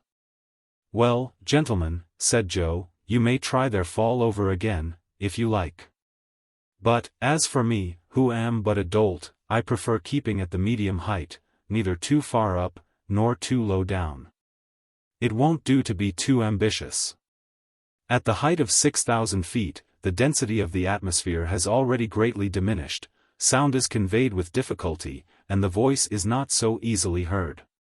The view of objects becomes confused, the gaze no longer takes in any but large, quite ill-distinguishable masses, men and animals on the surface become absolutely invisible. The roads and rivers get to look like threads, and the lakes dwindle to ponds." The doctor and his friends felt themselves in a very anomalous condition. An atmospheric current of extreme velocity was bearing them away beyond arid mountains, upon whose summits vast fields of snow surprised the gaze, while their convulsed appearance told of titanic travail in the earliest epoch of the world's existence. The sun shone at the zenith, and his rays fell perpendicularly upon those lonely summits. The doctor took an accurate design of these mountains, which form 4 distinct ridges almost in a straight line, the northernmost being the longest. The Victoria soon descended the slope opposite to the Rubeho, skirting an acclivity covered with woods, and dotted with trees of very deep green foliage. Then came crests and ravines, in a sort of desert which preceded the Ugogo country. And lower down were yellow plains, parched and fissured by the intense heat, and, here and there, bestrewn with saline plants and brambly thickets. Some underbrush, which, farther on, became forests, embellished the horizon. The doctor went nearer to the ground. The anchors were thrown out, and one of them soon caught in the boughs of a huge sycamore. Joe, slipping nimbly down the tree, carefully attached the anchor. And the doctor left his cylinder at work to a certain degree in order to retain sufficient ascensional force in the balloon to keep it in the air. Meanwhile the wind had suddenly died away. "Now," said Fergusson, "take 2 guns, friend Dick, one for yourself and one for Joe, and both of you try to bring back some nice cuts of antelope meat. They will make us a good dinner." "Off to the hunt," exclaimed Kennedy, joyously. He climbed briskly out of the car and descended. Joe had swung himself down from branch to branch, and was waiting for him below, stretching his limbs in the meantime. "Don't fly away without us, doctor," shouted Joe. "Never fear, my boy. I am securely lashed. I'll spend the time getting my notes into shape. A good hunt to you. But be careful. Besides, from my post here, I can observe the face of the country, and, at the least suspicious thing I notice, I'll fire a signal shot, and with that you must rally home." "Agreed," said Kennedy. And off they went. Chapter 14. The forest of gum trees, the blue antelope, the rallying signal, an unexpected attack, the Kanyim, a night in the open air, the Mabunguru, Jiholamkoa, a supply of water, arrival at Kaze. The country, dry and parched as it was, consisting of a clayey soil that cracked open with the heat, seemed, indeed, a desert. Here and there were a few traces of caravans. The bones of men and animals, that had been half gnawed away, mouldering together in the same dust. After half an hour's walking, Dick and Joe plunged into a forest of gum trees, their eyes alert on all sides, and their fingers on the trigger. There was no foreseeing what they might encounter. Without being a rifleman, Joe could handle firearms with no trifling dexterity. "A walk does one good, Mr. Kennedy, but this isn't the easiest ground in the world," he said, kicking aside some fragments of quartz with which the soil was bestrewn. Kennedy motioned to his companion to be silent and to halt. The present case compelled them to dispense with hunting dogs, and, no matter what Joe's agility might be, he could not be expected to have the scent of a setter or a greyhound. A herd of a dozen antelopes were quenching their thirst in the bed of a torrent where some pools of water had lodged. The graceful creatures, snuffing danger in the breeze, seemed to be disturbed and uneasy. Their beautiful heads could be seen between every draught, raised in the air with quick and sudden motion as they sniffed the wind in the direction of our two hunters, with their flexible nostrils. Kennedy stole around behind some clumps of shrubbery, while Joe remained motionless where he was. The former, at length, got within gunshot and fired. The herd disappeared in the twinkling of an eye. One male antelope only, that was hit just behind the shoulder joint, fell headlong to the ground, and Kennedy leaped toward his booty. It was a blaubock, a superb animal of a pale bluish color shading upon the gray, but with the belly and the inside of the legs as white as the driven snow. "A splendid shot," exclaimed the hunter. "It's a very rare species of the antelope, and I hope to be able to prepare his skin in such a way as to keep it." "Indeed," said Joe, "do you think of doing that, Mr. Kennedy?" "Why, certainly I do. Just see what a fine hide it is. But Dr. Fergusson will never allow us to take such an extra weight." "You're right, Joe. Still it is a pity to have to leave such a noble animal." "The whole of it?" "Oh, we won't do that, sir. We'll take all the good eatable parts of it, and, if you'll let me, I'll cut him up just as well as the chairman of the Honorable Corporation of Butchers of the City of London could do." "As you please, my boy. But you know that in my hunter's way I can just as easily skin and cut up a piece of game as kill it." "I'm sure of that, Mr. Kennedy." "Well, then, you can build a fireplace with a few stones. There's plenty of dry deadwood, and I can make the hot coals tell in a few minutes." "Oh. That won't take long," said Kennedy, going to work on the fireplace, where he had a brisk flame crackling and sparkling in a minute or two. Joe had cut some of the nicest steaks and the best parts of the tenderloin from the carcass of the antelope, and these were quickly transformed to the most savory of broils. "There, those will tickle the doctor," said Kennedy. "Do you know what I was thinking about?" said Joe. "Why, about the steaks you're broiling, to be sure," replied Dick. "Not the least in the world. I was thinking what a figure we'd cut if we couldn't find the balloon again. By George, what an idea. Why, do you think the doctor would desert us?" "No. But suppose his anchor were to slip?" "Impossible. And, besides, the doctor would find no difficulty in coming down again with his balloon. He handles it at his ease. But suppose the wind were to sweep it off, so that he couldn't come back toward us?" Come, Joe. A truce to your suppositions, they're anything but pleasant." "Ah. Sir, everything that happens in this world is natural, of course, but, then, anything may happen, and we ought to look out beforehand." At this moment the report of a gun rang out upon the air. "What's that?" exclaimed Joe. "It's my rifle, I know the ring of her," said Kennedy. "A signal." "Yes, danger for us. For him, too, perhaps. Let's be off." And the hunters, having gathered up the product of their expedition, rapidly made their way back along the path that they had marked by breaking boughs and bushes when they came. The density of the underbrush prevented their seeing the balloon, although they could not be far from it. A second shot was heard. "We must hurry," said Joe. "There. A third report.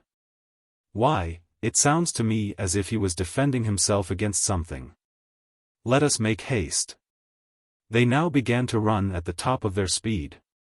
When they reached the outskirts of the forest, they, at first glance, saw the balloon in its place and the doctor in the car. "What's the matter?" shouted Kennedy. Good God! Suddenly exclaimed Joe. What do you see? Down there. Look! A crowd of blacks surrounding the balloon. And, in fact, there, 2 miles from where they were, they saw some 30 wild natives close together, yelling, gesticulating, and cutting all kinds of antics at the foot of the sycamore. Some, climbing into the tree itself, were making their way to the topmost branches. The danger seemed pressing.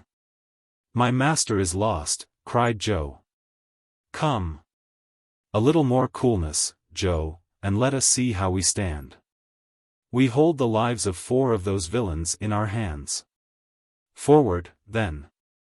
They had made a mile with headlong speed, when another report was heard from the car. The shot had, evidently, told upon a huge black demon, who had been hoisting himself up by the anchor rope.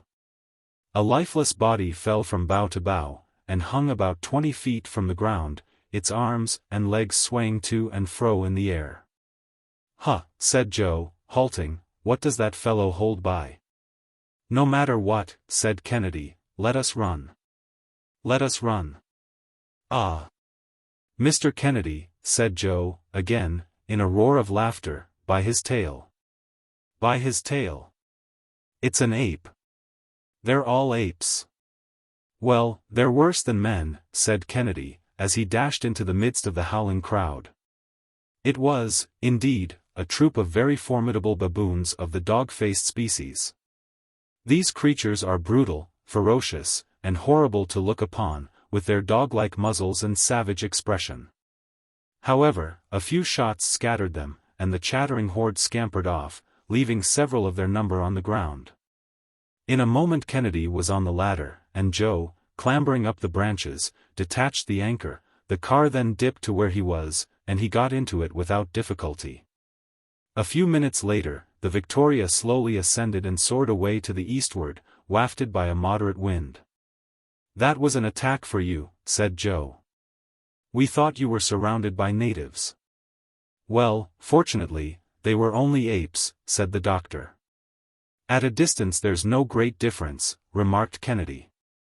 Nor close at hand either, added Joe. Well, however that may be, resumed Fergusson, this attack of apes might have had the most serious consequences.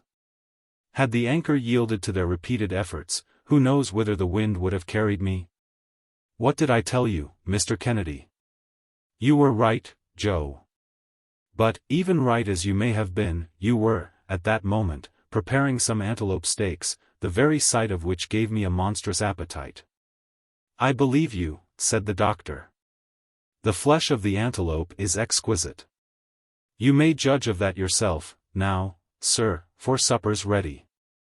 Upon my word as a sportsman, those venison steaks have a gamey flavor that's not to be sneezed at, I tell you.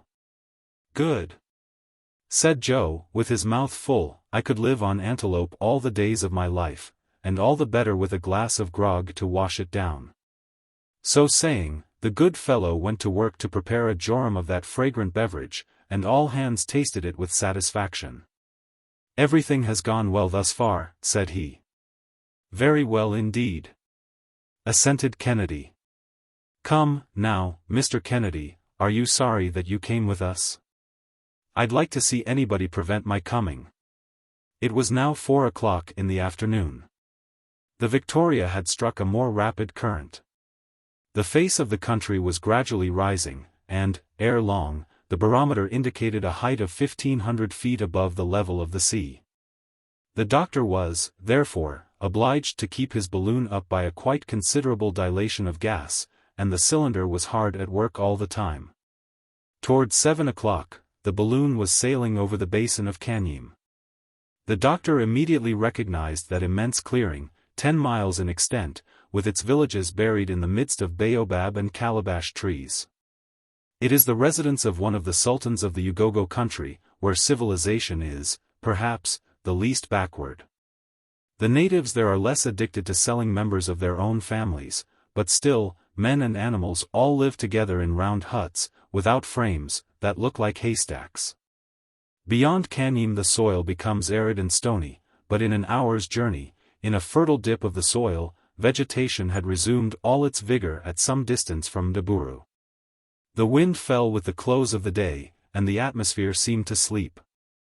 The doctor vainly sought for a current of air at different heights, and, at last, seeing this calm of all nature, he resolved to pass the night afloat, and, for greater safety, rose to the height of 1,000 feet, where the balloon remained motionless.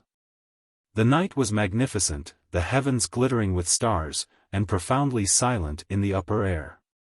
Dick and Joe stretched themselves on their peaceful couch, and were soon sound asleep, the doctor keeping the first watch.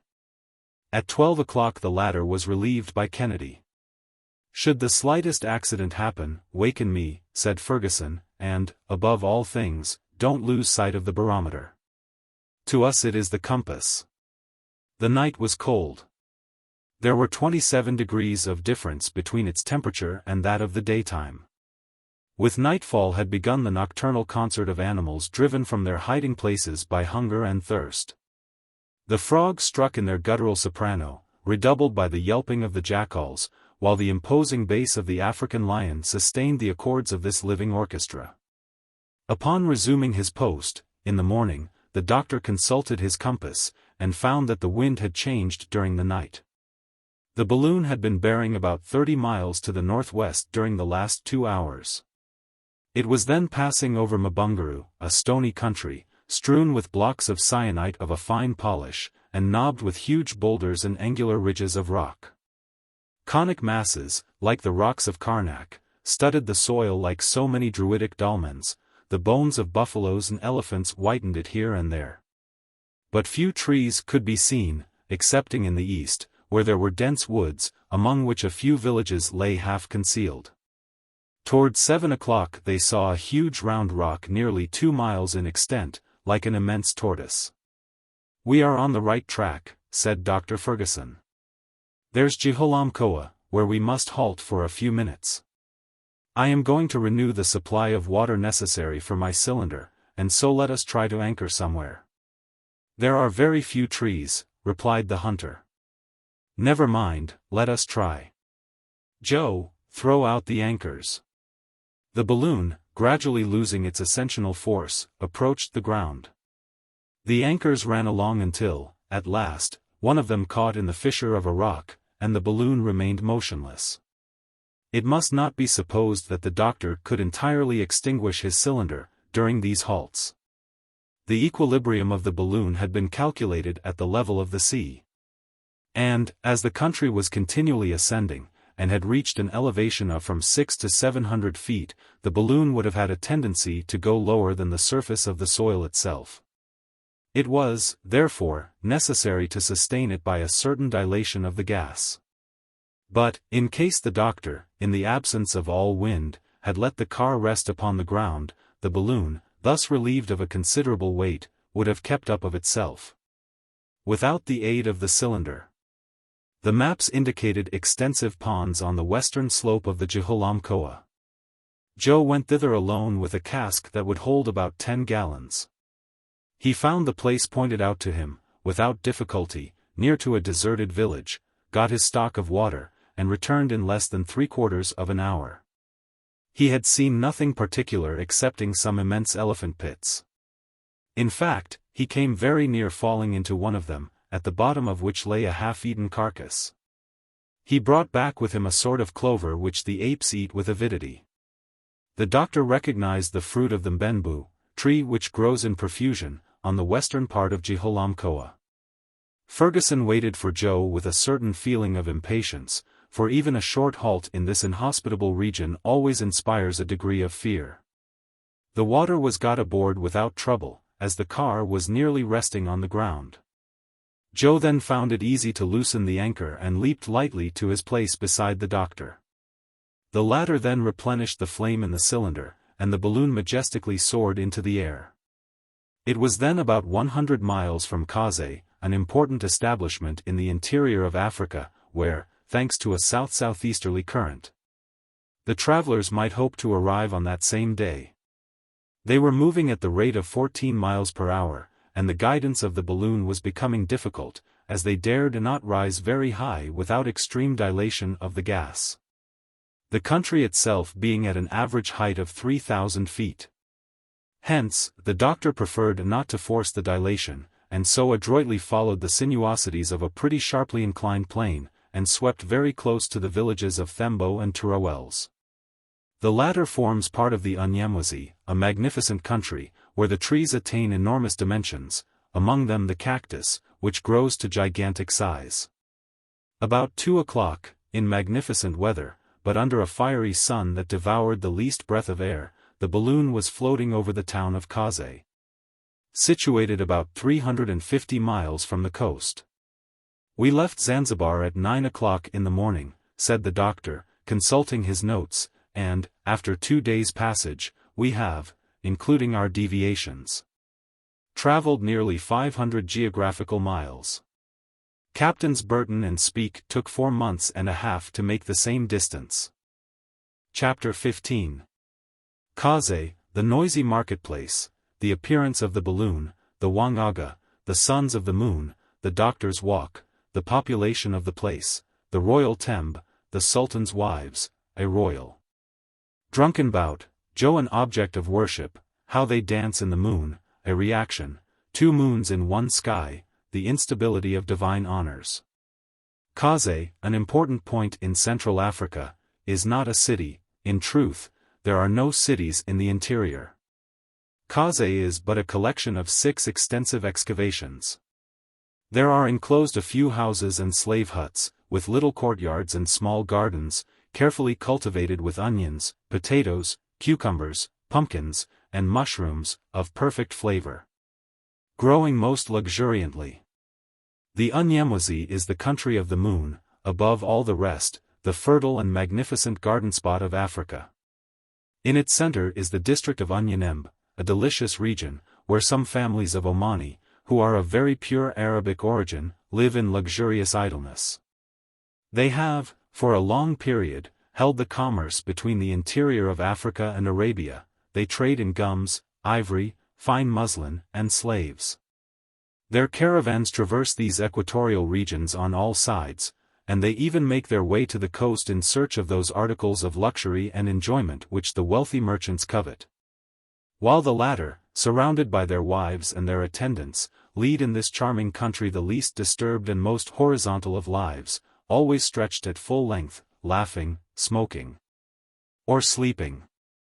Around these excavations are numerous native dwellings, wide, open spaces for the markets, fields of cannabis and datura, superb trees and depths of freshest shade, such as Kaze.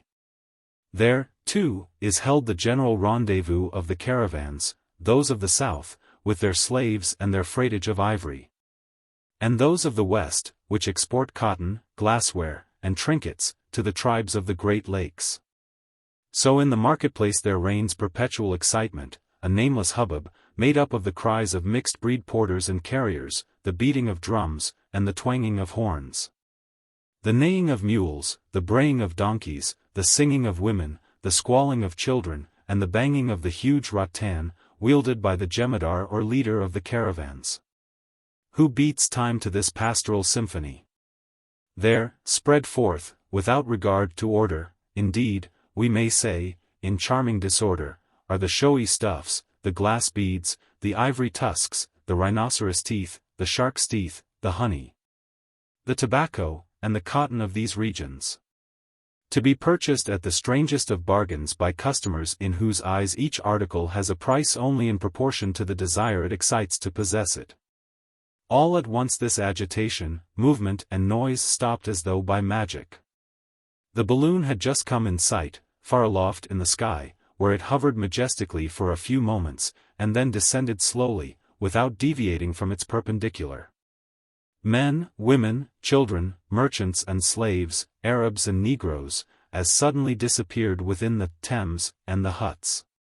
"My dear doctor," said Kennedy, "if we continue to produce such a sensation as this, we shall find some difficulty in establishing commercial relations with the people hereabouts. There's one kind of trade that we might carry on, though, easily enough," said Joe. "And that would be to go down there quietly, and walk off with the best of the goods, without troubling our heads about the merchants. We'd get rich that way." "Ah! said the doctor. "These natives are a little scared at first, but they won't be long in coming back, either through suspicion or through curiosity." "Do you really think so, doctor?" "Well, we'll see pretty soon. But it wouldn't be prudent to go too near to them, for the balloon is not ironclad, and is, therefore, not proof against either an arrow or a bullet." "Then you expect to hold a parley with these blacks?" "If we can do so safely, why should we not? There must be some Arab merchants here at XVIII, who are better informed than the rest, and not so barbarous. I remember that Burton and Speke had nothing but praises to utter concerning the hospitality of these people, so we might, at least, make the venture." The balloon having, meanwhile, gradually approached the ground, one of the anchors lodged in the top of a tree near the marketplace. By this time the whole population had emerged from their hiding places stealthily, thrusting their heads out first. Several waganga, recognizable by their badges of conical shell work, came boldly forward. They were the sorcerers of the place. They bore in their girdles small gourds, coated with tallow, and several other articles of witchcraft, all of them, by the way, most professionally filthy. Little by little the crowd gathered beside them, the women and children grouped around them, the drums renewed their deafening uproar, hands were violently clapped together and then raised toward the sky. "That's their style of praying," said the doctor, "and, if I'm not mistaken, we're going to be called upon to play a great part." "Well, sir, play it. You, too, my good Joe, perhaps you're to be a god." "Well, master, that won't trouble me much. I like a little flattery." At this moment, one of the sorcerers, a Mayanga, made a sign, and all the clamor died away into the profoundest silence. He then addressed a few words to the strangers, but in an unknown tongue. Dr. Fergusson, not having understood them, shouted some sentences in Arabic, at a venture, and was immediately answered in that language. The speaker below then delivered himself of a very copious harangue, which was also very flowery and very gravely listened to by his audience. From it the doctor was not slow in learning that the balloon was mistaken for nothing less than the moon in person, and that the amiable goddess in question had condescended to approach the town with her 3 sons, an honor that would never be forgotten in this land so greatly loved by the god of day. The doctor responded, with much dignity, that the moon made her provincial tour every 1,000 years, feeling the necessity of showing herself nearer at hand to her worshippers. He, therefore, begged them not to be disturbed by her presence, but to take advantage of it to make known all their wants and longings. The sorcerer, in his turn, replied that the Sultan, the Pamwani, who had been sick for many years, implored the aid of heaven, and he invited the son of the moon to visit him. The doctor acquainted his companions with the invitation. "And you are going to call upon this Negro king?" asked Kennedy. "Undoubtedly so. These people appear well disposed, the air is calm. There is not a breath of wind, and we have nothing to fear for the balloon. But, what will you do?" "Be quiet on that score, my dear Dick. With a little medicine, I shall work my way through the affair." Then, addressing the crowd, he said, "The moon, taking compassion on the sovereign who is so dear to the children of Anyamwazi, has charged us to restore him to health. Let him prepare to receive us." The clamor, the songs and demonstrations of all kinds increased twofold, and the whole immense ants' nest of black heads was again in motion. "Now, my friends," said Dr. Fergusson, "we must look out for everything beforehand. We may be forced to leave this at any moment, unexpectedly, and be off with extra speed. Dick had better remain, therefore, in the car, and keep the cylinder warm so as to secure a sufficient ascensional force for the balloon. The anchor is solidly fastened, and there is nothing to fear in that respect. I shall descend, and Joe will go with me, only that he must remain at the foot of the ladder." "What? Are you going alone into that blackamoor's den?" "How? Doctor, am I not to go with you?" "No. I shall go alone. These good folks imagine that the goddess of the moon has come to see them, and their superstition protects me, so have no fear, and each one remain at the post that I have assigned to him." Well, since you wish it, sighed Kennedy. Look closely to the dilation of the gas. Agreed. By this time the shouts of the natives had swelled to double volume as they vehemently implored the aid of the heavenly powers. There, said Joe, they're rather rough in their orders to their good moon and her divine sons. The doctor, equipped with his traveling medicine chest, descended to the ground, preceded by Joe, who kept a straight countenance and looked as grave and knowing as the circumstances of the case required. He then seated himself at the foot of the ladder in the Arab fashion, with his legs crossed under him, and a portion of the crowd collected around him in a circle, at respectful distances. In the meanwhile the doctor, escorted to the sound of savage instruments, and with wild religious dances, slowly proceeded toward the royal tembe, situated a considerable distance outside of the town. It was about 3 o'clock, and the sun was shining brilliantly. In fact, what less could it do upon so grand an occasion? The doctor stepped along with great dignity, the waganga surrounding him and keeping off the crowd. He was soon joined by the natural son of the Sultan, a handsomely built young fellow, who, according to the custom of the country, was the sole heir of the paternal goods, to the exclusion of the old man's legitimate children. He prostrated himself before the son of the moon, but the latter graciously raised him to his feet. 3/4 of an hour later, through shady paths, surrounded by all the luxuriance of tropical vegetation, this enthusiastic procession arrived at the Sultan's palace. A sort of square edifice called Idatina, and situated on the slope of a hill. A kind of veranda, formed by the thatched roof, adorned the outside, supported upon wooden pillars, which had some pretensions to being carved. Long lines of dark red clay decorated the walls in characters that strove to reproduce the forms of men and serpents, the latter better imitated, of course, than the former.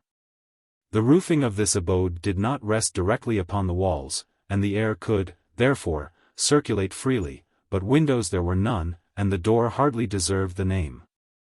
Dar. Fergusson was received with all the honors by the guards and favorites of the Sultan. These were men of a fine race, the Wanyamwezi so-called, a pure type of the Central African populations, strong, robust, well-made, and in splendid condition. Their hair, divided into a great number of small tresses, fell over their shoulders, and by means of black and blue incisions they had tattooed their cheeks from the temples to the mouth. Their ears, frightfully distended, held dangling to them discs of wood and plates of gum copal. They were clad in brilliantly painted cloths, and the soldiers were armed with the saw-toothed war-club, the bow and arrows barbed and poisoned with the juice of the euphorbium, the cutlass, the tsima, a long saber, also with saw-like teeth, and some small battle-axes. The doctor advanced into the palace, and there, notwithstanding the Sultan's illness, the din, which was terrific before, redoubled the instant that he arrived.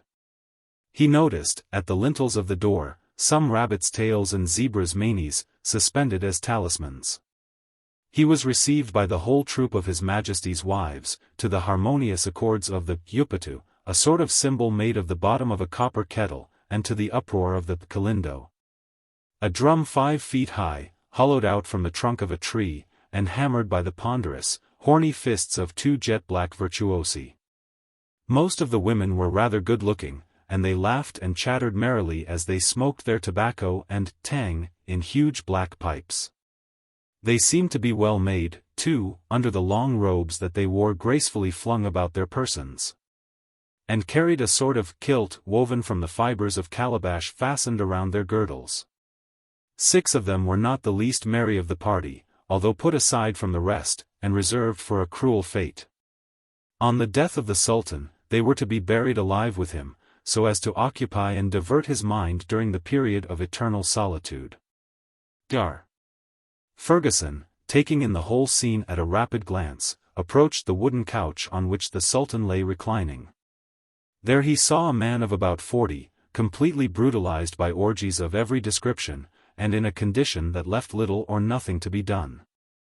The sickness that had afflicted him for so many years was simply perpetual drunkenness. The royal sot had nearly lost all consciousness, and all the ammonia in the world would not have set him on his feet again. His favorites and the women kept on bended knees during this solemn visit. By means of a few drops of powerful cordial, the doctor for a moment reanimated the embruted carcass that lay before him. The Sultan stirred, and, for a dead body that had given no sign whatever of life for several hours previously, this symptom was received with a tremendous repetition of shouts and cries in the doctor's honor. The latter, who had seen enough of it by this time, by a rapid motion put aside his two demonstrative admirers and went out of the palace, directing his steps immediately toward the balloon. For it was now 6 o'clock in the evening. Joe, during his absence, had been quietly waiting at the foot of the ladder, where the crowd paid him their most humble respects. Like a genuine son of the moon, he let them keep on. For a divinity, he had the air of a very clever sort of fellow, by no means proud, nay, even pleasingly familiar with the young negresses, who seemed never to tire of looking at him. Besides, he went so far as to chat agreeably with them. "Worship me, ladies. Worship me," he said to them. "I'm a clever sort of devil, if I am the son of a goddess." They brought him propitiatory gifts, such as are usually deposited in the fetish huts or mzimu. These gifts consisted of stalks of barley and of pum. Joe considered himself in duty bound to taste the latter species of strong beer, but his palate, although accustomed to gin and whiskey, could not withstand the strength of the new beverage. And he had to make a horrible grimace, which his dusky friends took to be a benevolent smile. Thereupon, the young damsels, conjoining their voices in a drawling chant, began to dance around him with the utmost gravity. "Ah!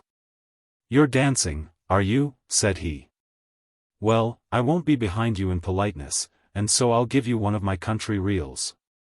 So at it he went, in one of the wildest jigs that ever was seen, twisting, turning, and jerking himself in all directions.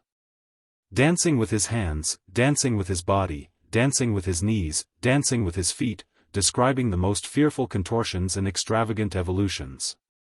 Throwing himself into incredible attitudes, grimacing beyond all belief, and, in fine giving his savage admirers a strange idea of the style of ballet adopted by the deities in the moon.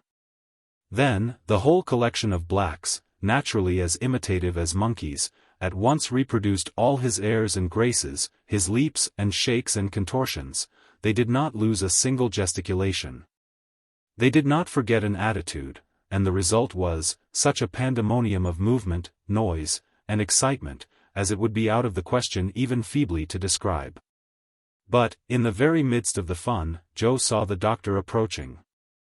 The latter was coming at full speed, surrounded by a yelling and disorderly throng. The chiefs and sorcerers seemed to be highly excited. They were close upon the doctor's heels, crowding and threatening him. Singular reaction. What had happened? Had the Sultan unluckily perished in the hands of his celestial physician? Kennedy, from his post of observation, saw the danger without knowing what had caused it, and the balloon, powerfully urged by the dilation of the gas, strained and tugged at the ropes that held it as though impatient to soar away. The doctor had got as far as the foot of the ladder. A superstitious fear still held the crowd aloof and hindered them from committing any violence on his person. He rapidly scaled the ladder, and Joe followed him with his usual agility. "Not a moment to lose," said the doctor. "Don't attempt to let go the anchor. We'll cut the cord. Follow me." "But what's the matter?" asked Joe, clambering into the car. "What's happened?" questioned Kennedy, rifle in hand. "Look," replied the doctor, pointing to the horizon. "Well?" ejaculated the Scot. "Well, the moon." And, in fact, there was the moon rising red and magnificent, a globe of fire in a field of blue. It was she, indeed, she and the balloon, both in one sky. Either there were two moons, then, or these strangers were impostors, designing scamps, false deities. Such were the very natural reflections of the crowd, and hence the reaction in their feelings. Joe could not, for the life of him, keep in a roar of laughter. And the population of Kaze, comprehending that their prey was slipping through their clutches, set up prolonged howlings, aiming, the while, their bows and muskets at the balloon.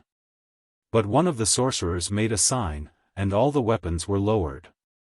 He then began to climb into the tree, intending to seize the rope and bring the machine to the ground. Joe leaned out with a hatchet ready. "Shall I cut away?" said he. "No, wait a moment," replied the doctor. "But this black? We may, perhaps, save our anchor, and I hold a great deal by that. There'll always be time enough to cut loose." The sorcerer, having climbed to the right place, worked so vigorously that he succeeded in detaching the anchor, and the latter, violently jerked, at that moment, by the start of the balloon, caught the rascal between the limbs, and carried him off astride of it through the air. The stupefaction of the crowd was indescribable as they saw one of their Waganga thus whirled away into space. "Huzzah!" roared Joe, as the balloon, thanks to its ascensional force, shot up higher into the sky, with increased rapidity. "He holds on well," said Kennedy, "a little trip will do him good." "Shall we let this darky drop all at once?" inquired Joe. "Oh no," replied the doctor, "we'll let him down easily.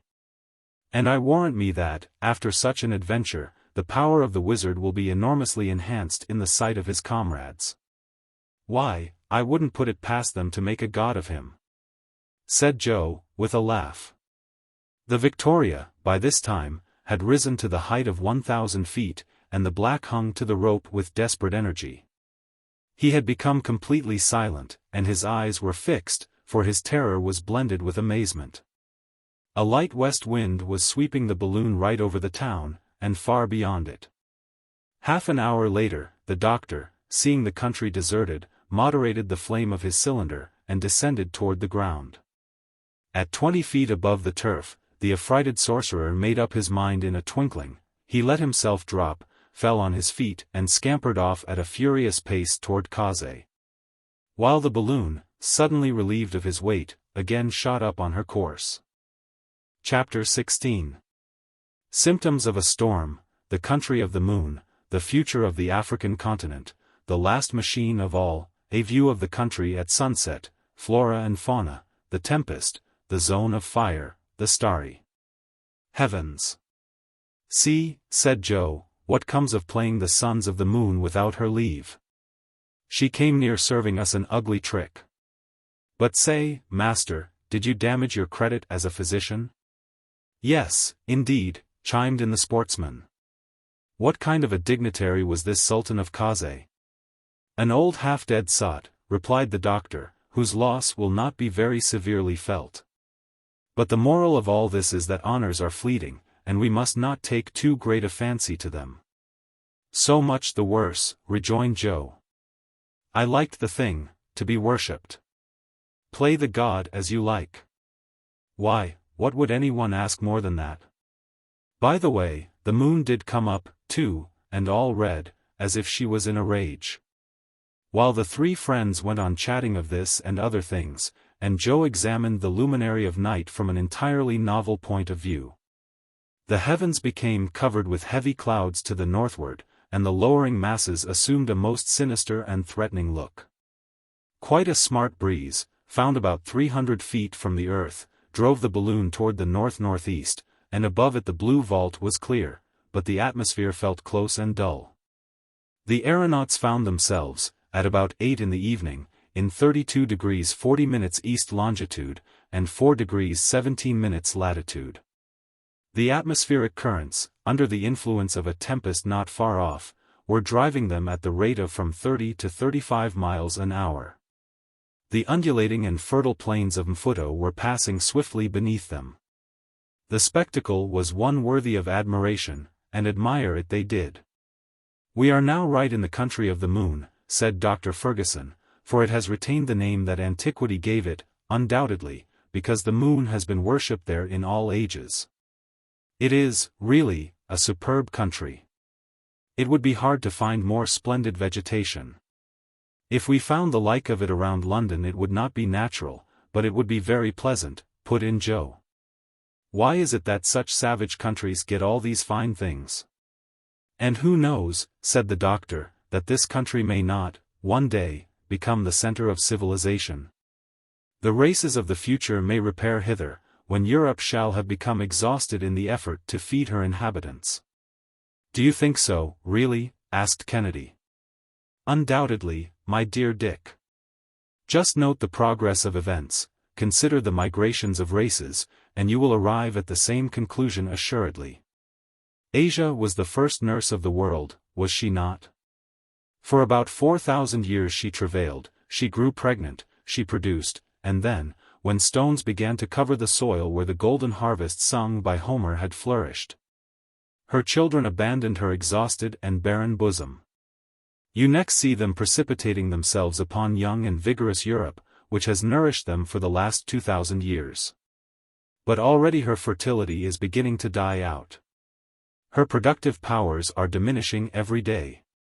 Those new diseases that annually attack the products of the soil, those defective crops, those insufficient resources, are all signs of a vitality that is rapidly wearing out and of an approaching exhaustion.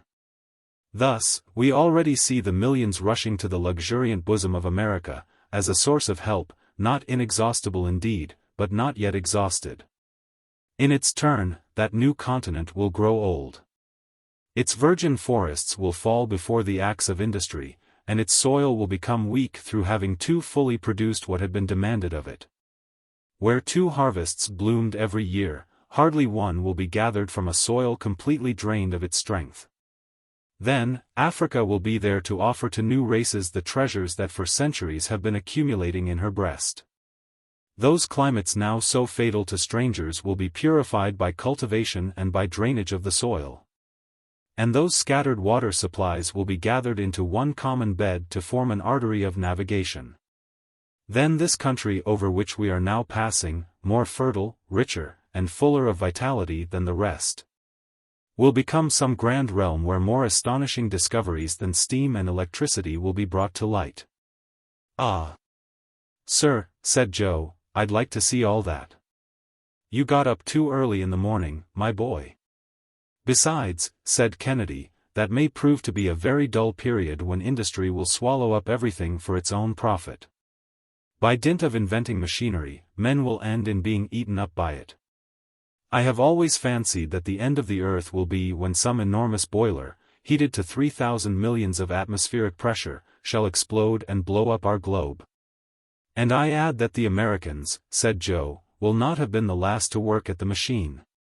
In fact, assented the doctor, they are great boiler makers. But, without allowing ourselves to be carried away by such speculations, let us rest content with enjoying the beauties of this country of the moon, since we have been permitted to see it. The sun, darting his last rays beneath the masses of heaped-up cloud, adorned with a crest of gold the slightest inequalities of the ground below. Gigantic trees, arborescent bushes, mosses on the even surface, all had their share of this luminous effulgence. The soil, slightly undulating, here and there rose into little conical hills. There were no mountains visible on the horizon. Immense brambly palisades, impenetrable hedges of thorny jungle, separated the clearings dotted with numerous villages, and immense euphorbiae surrounded them with natural fortifications, interlacing their trunks with the coral-shaped branches of the shrubbery and undergrowth.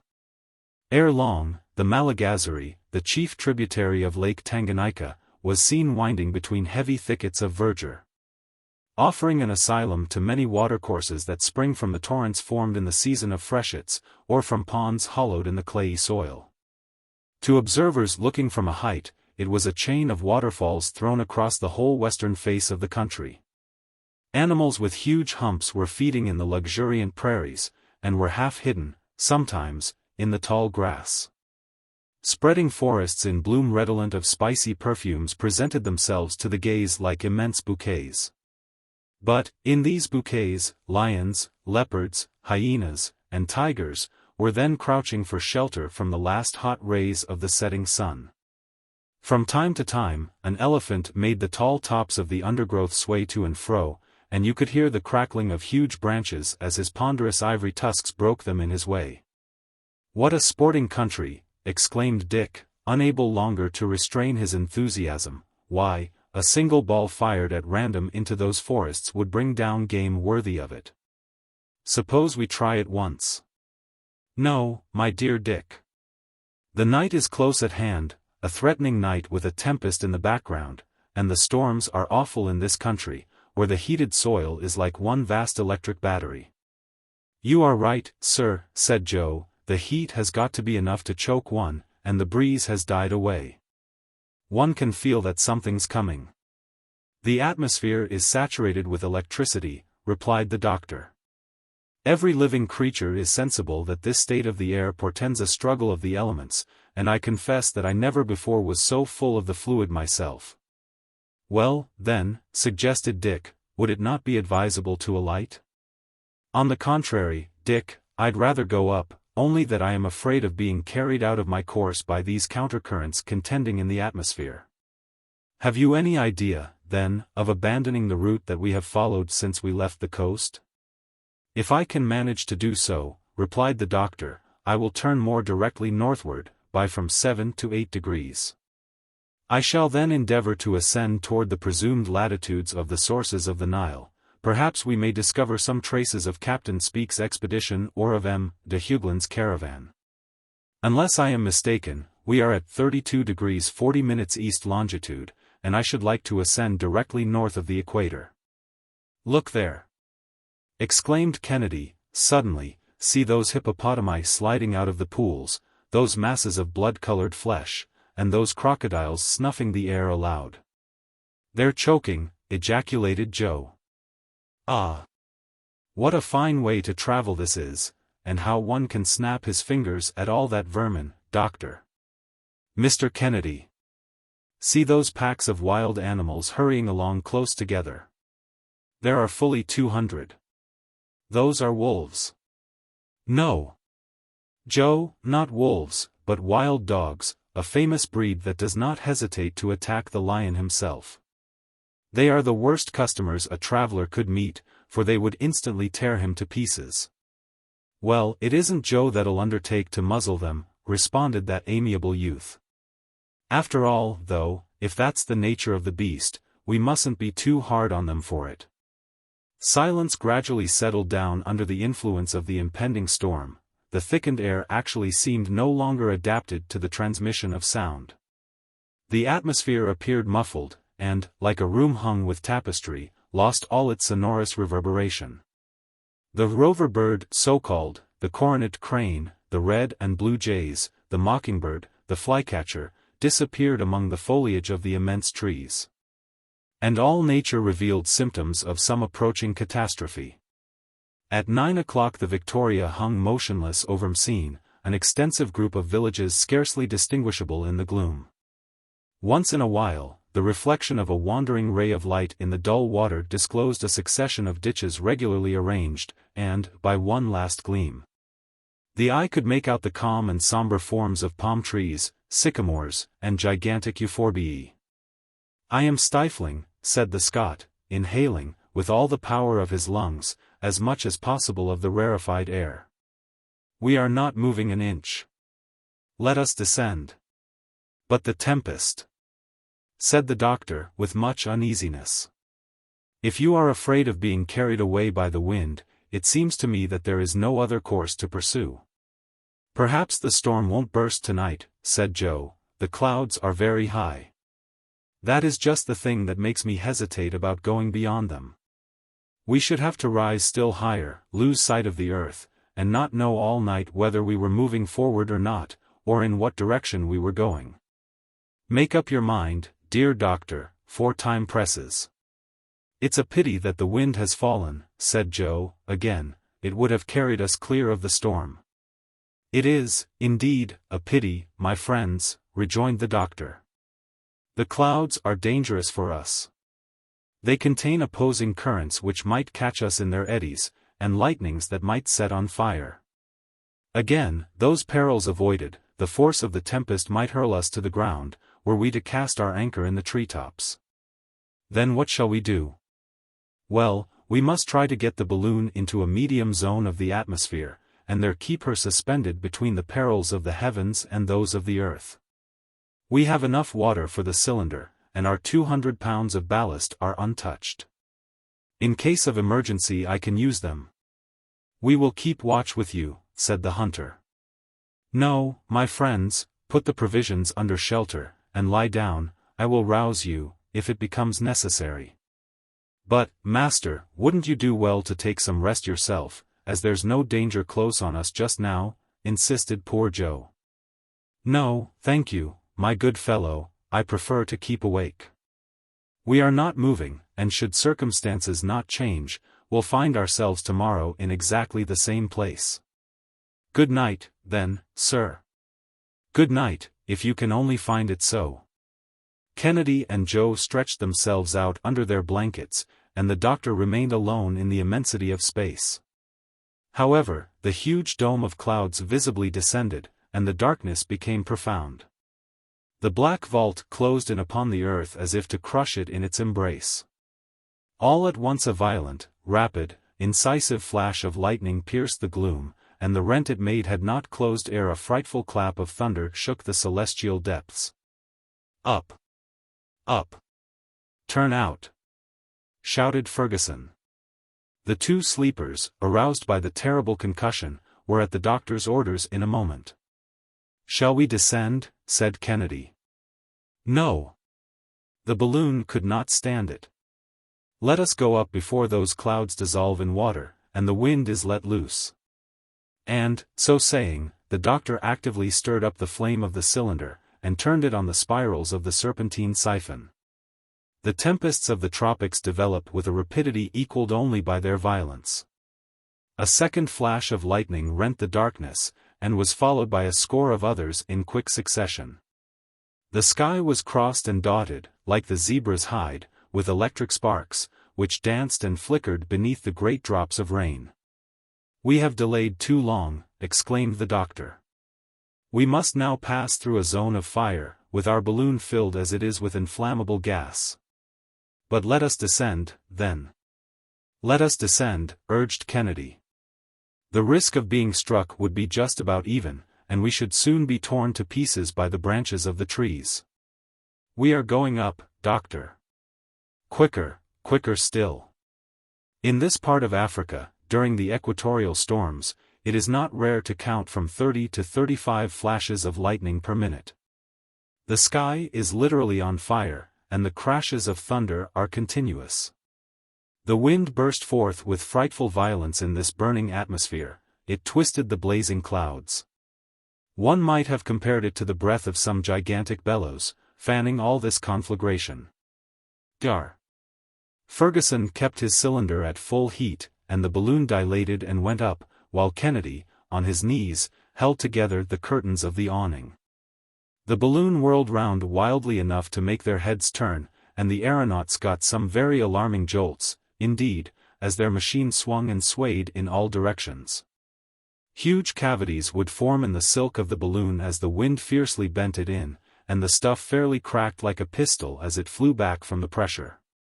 A sort of hail, preceded by a rumbling noise, hissed through the air and rattled on the covering of the Victoria. The latter, however, continued to ascend, while the lightning described tangents to the convexity of her circumference, but she bore on, right through the midst of the fire. God protect us! Said Dr. Fergusson, solemnly, we are in his hands, he alone can save us, but let us be ready for every event, even for fire, our fall could not be very rapid. The doctor's voice could scarcely be heard by his companions, but they could see his countenance calm as ever even amid the flashing of the lightnings.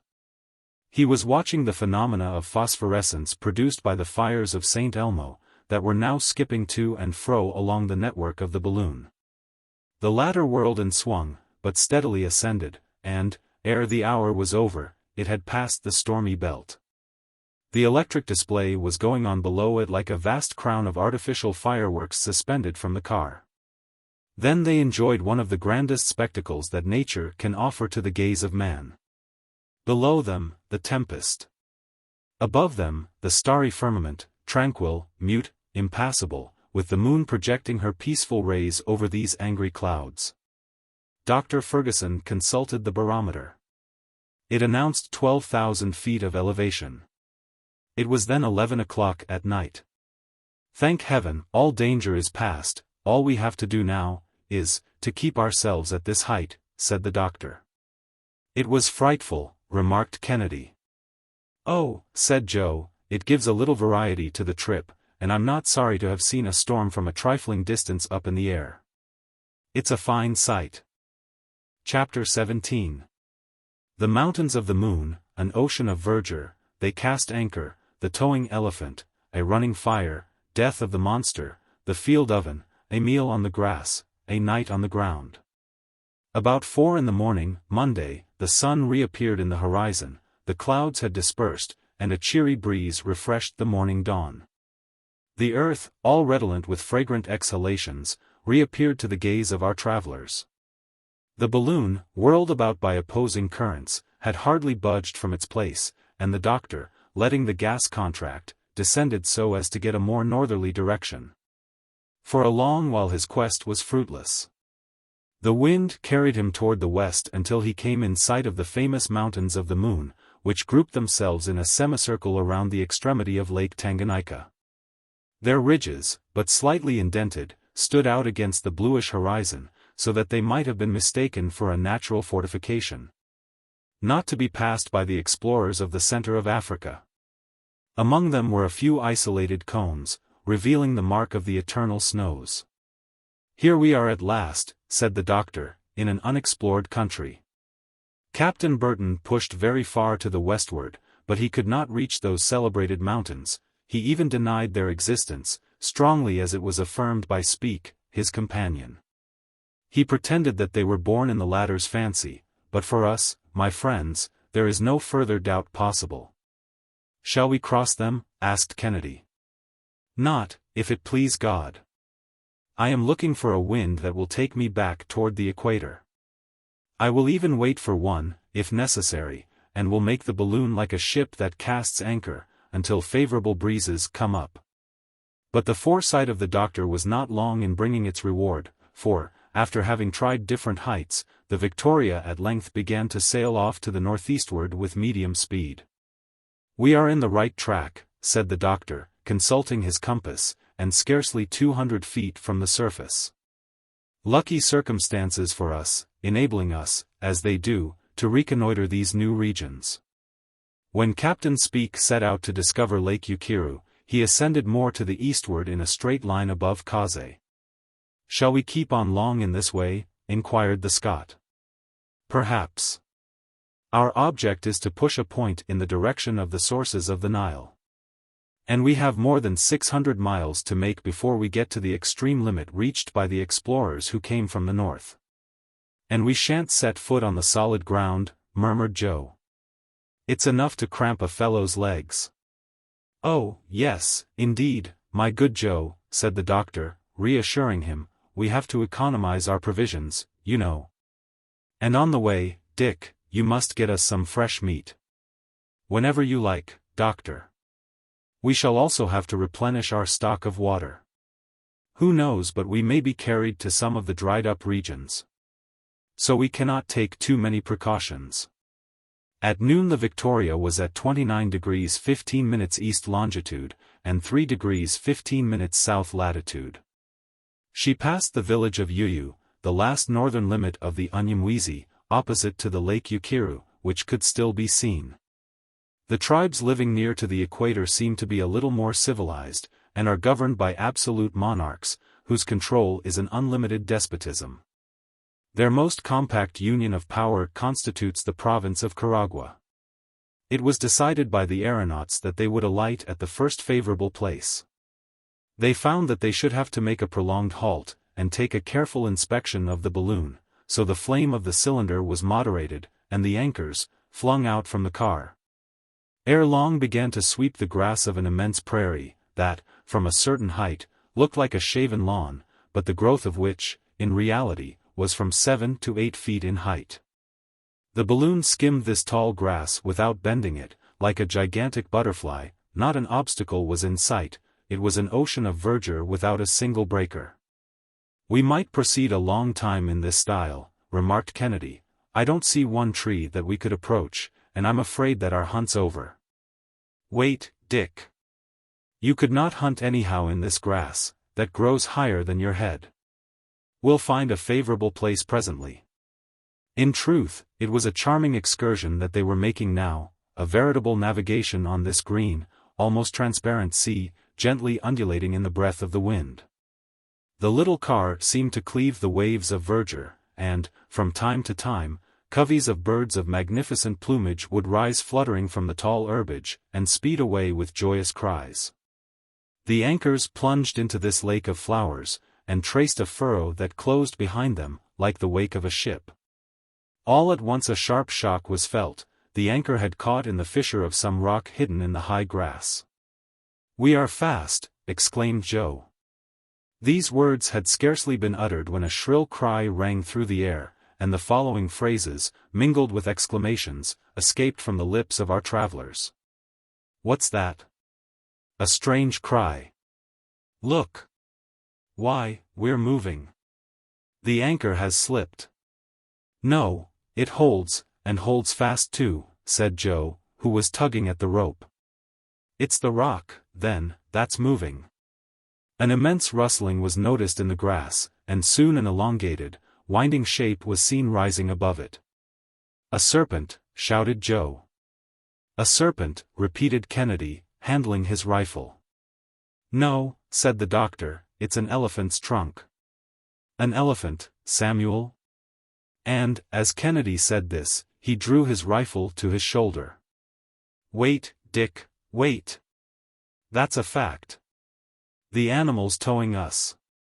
And in the right direction, Joe, in the right direction." The elephant was now making some headway, and soon reached a clearing where his whole body could be seen. By his gigantic size, the doctor recognized a male of a superb species. He had 2 whitish tusks, beautifully curved, and about 8 feet in length. And in these the shanks of the anchor had firmly caught. The animal was vainly trying with his trunk to disengage himself from the rope that attached him to the car. "Get up, go ahead, old fellow!" shouted Joe, with delight, doing his best to urge this rather novel team. "Here is a new style of traveling, no more horses for me. An elephant, if you please." "But where is he taking us to?" said Kennedy, whose rifle itched in his grasp. "He's taking us exactly to where we want to go, my dear Dick. A little patience. Whiggamore. Whiggamore. As the Scotch country folk say," shouted Joe, in high glee. "Gee up. Gee up there." The huge animal now broke into a very rapid gallop. He flung his trunk from side to side, and his monstrous bounds gave the car several rather heavy thumps. Meanwhile the doctor stood ready, hatchet in hand, to cut the rope, should need arise. "But," said he, "we shall not give up our anchor until the last moment." This drive, with an elephant for the team, lasted about an hour and a half.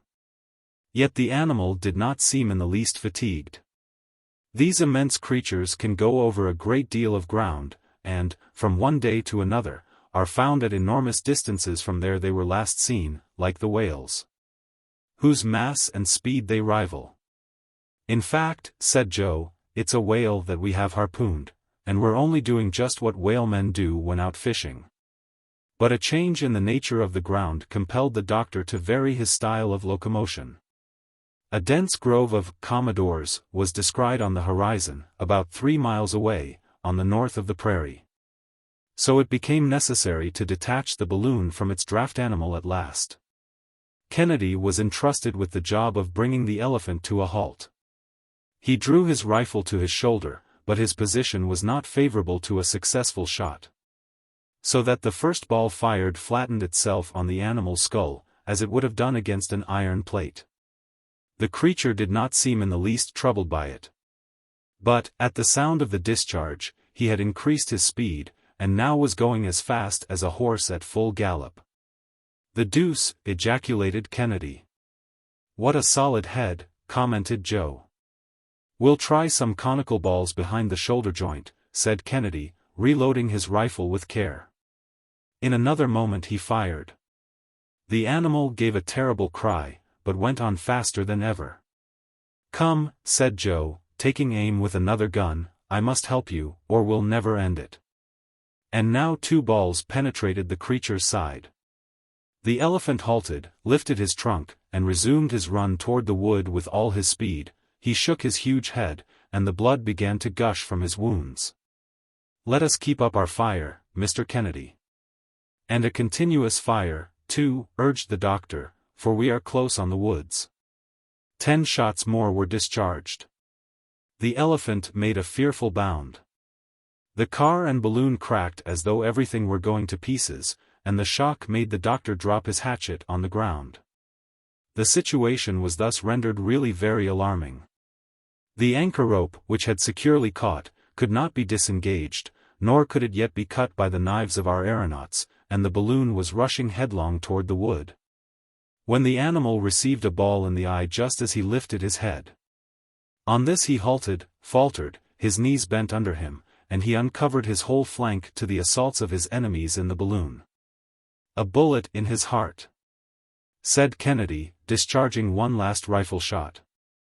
The elephant uttered a long bellow of terror and agony, then raised himself up for a moment, twirling his trunk in the air, and finally fell with all his weight upon one of his tusks, which he broke off short.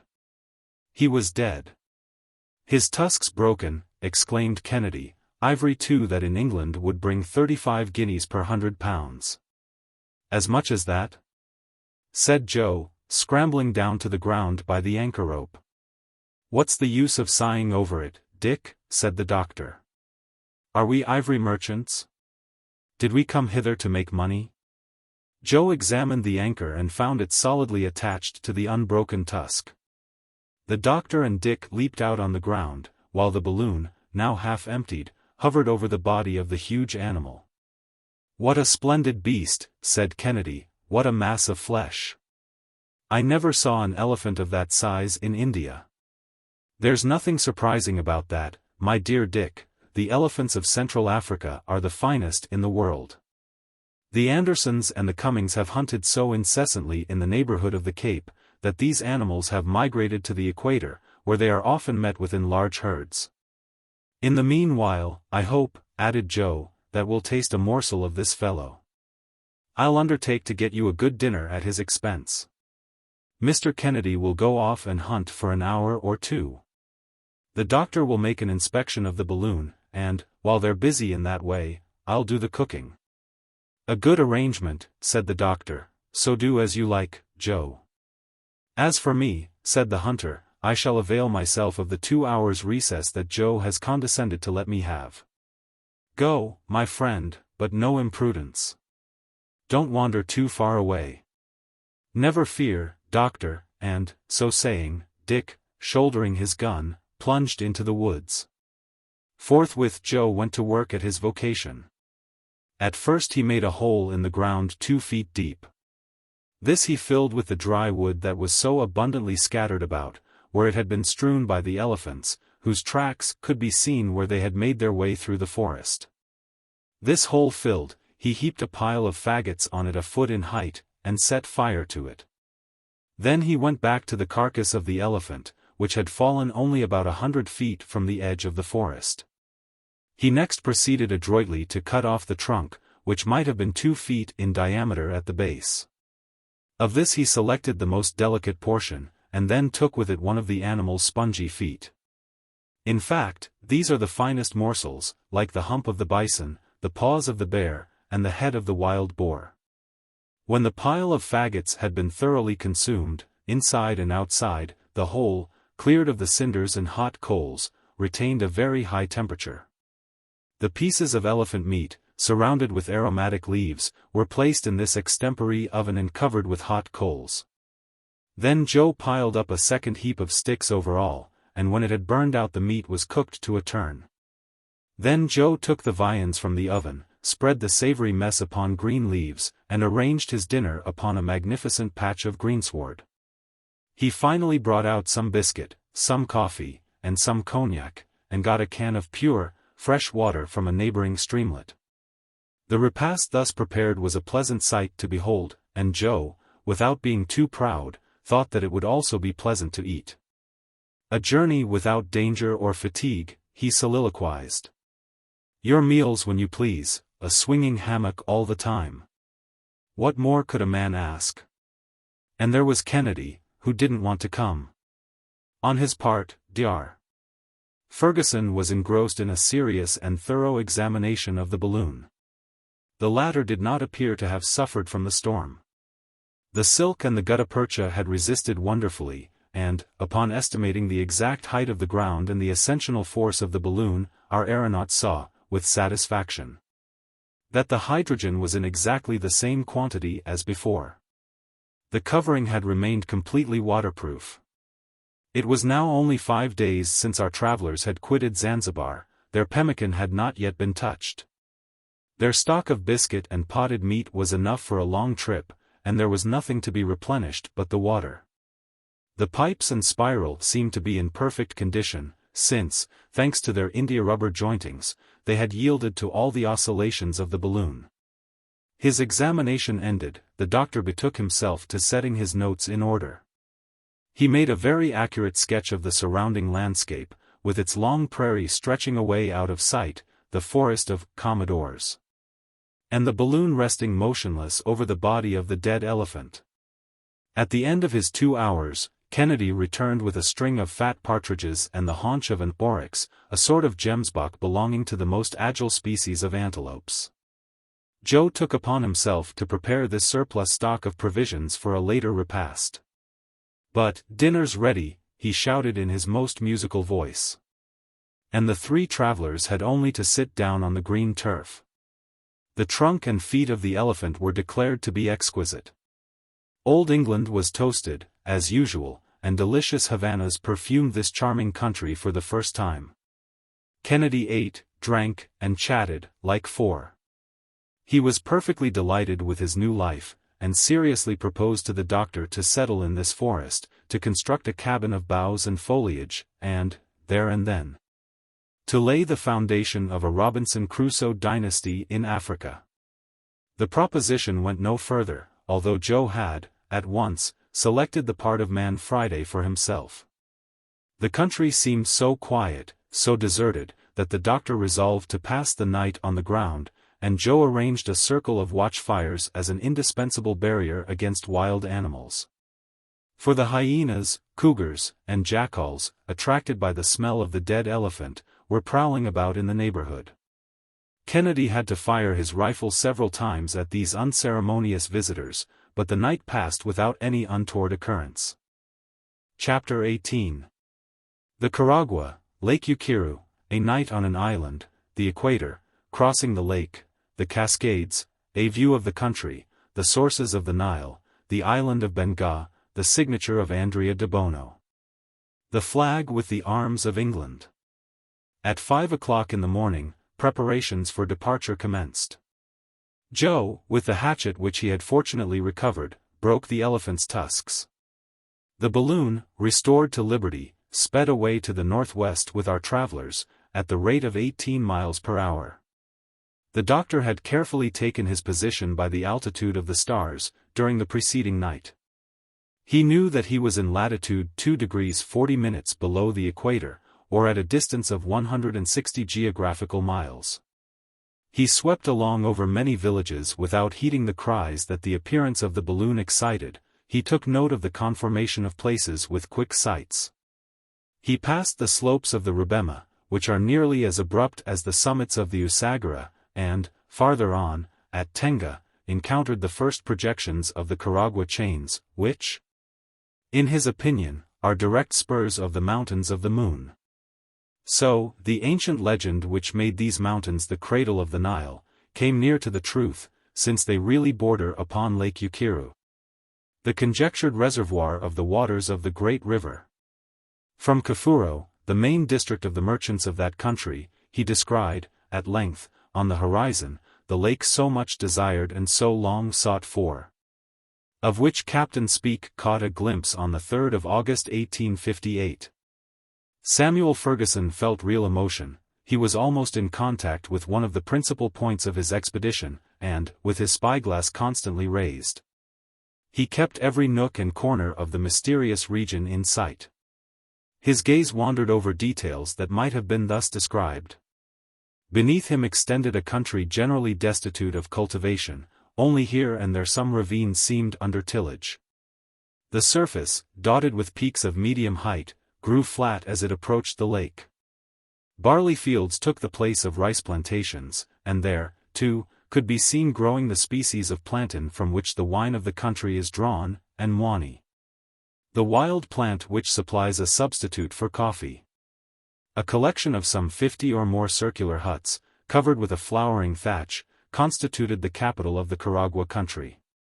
He could easily distinguish the astonished countenances of a rather fine-looking race of natives of yellowish-brown complexion. Women of incredible corpulence were dawdling about through the cultivated grounds, and the doctor greatly surprised his companions by informing them that this rotundity, which is highly esteemed in that region, was obtained by an obligatory diet of curdled milk. At noon, the Victoria was in 1° 45' south latitude, and at 1 o'clock the wind was driving her directly toward the lake. This sheet of water was christened Uyanza Victoria, or Victoria Lake, by Captain Speke. At the place now mentioned it might measure about 90 miles in breadth, and at its southern extremity the captain found a group of islets, which he named the Archipelago of Bengal. He pushed his survey as far as Muanza, on the eastern coast, where he was received by the Sultan. He made a triangulation of this part of the lake, but he could not procure a boat, either to cross it or to visit the great island of Ukiru, which is very populous, is governed by 3 sultans, and appears to be only a promontory at low tide. The balloon approached the lake more to the northward, to the doctor's great regret, for it had been his wish to determine its lower outlines.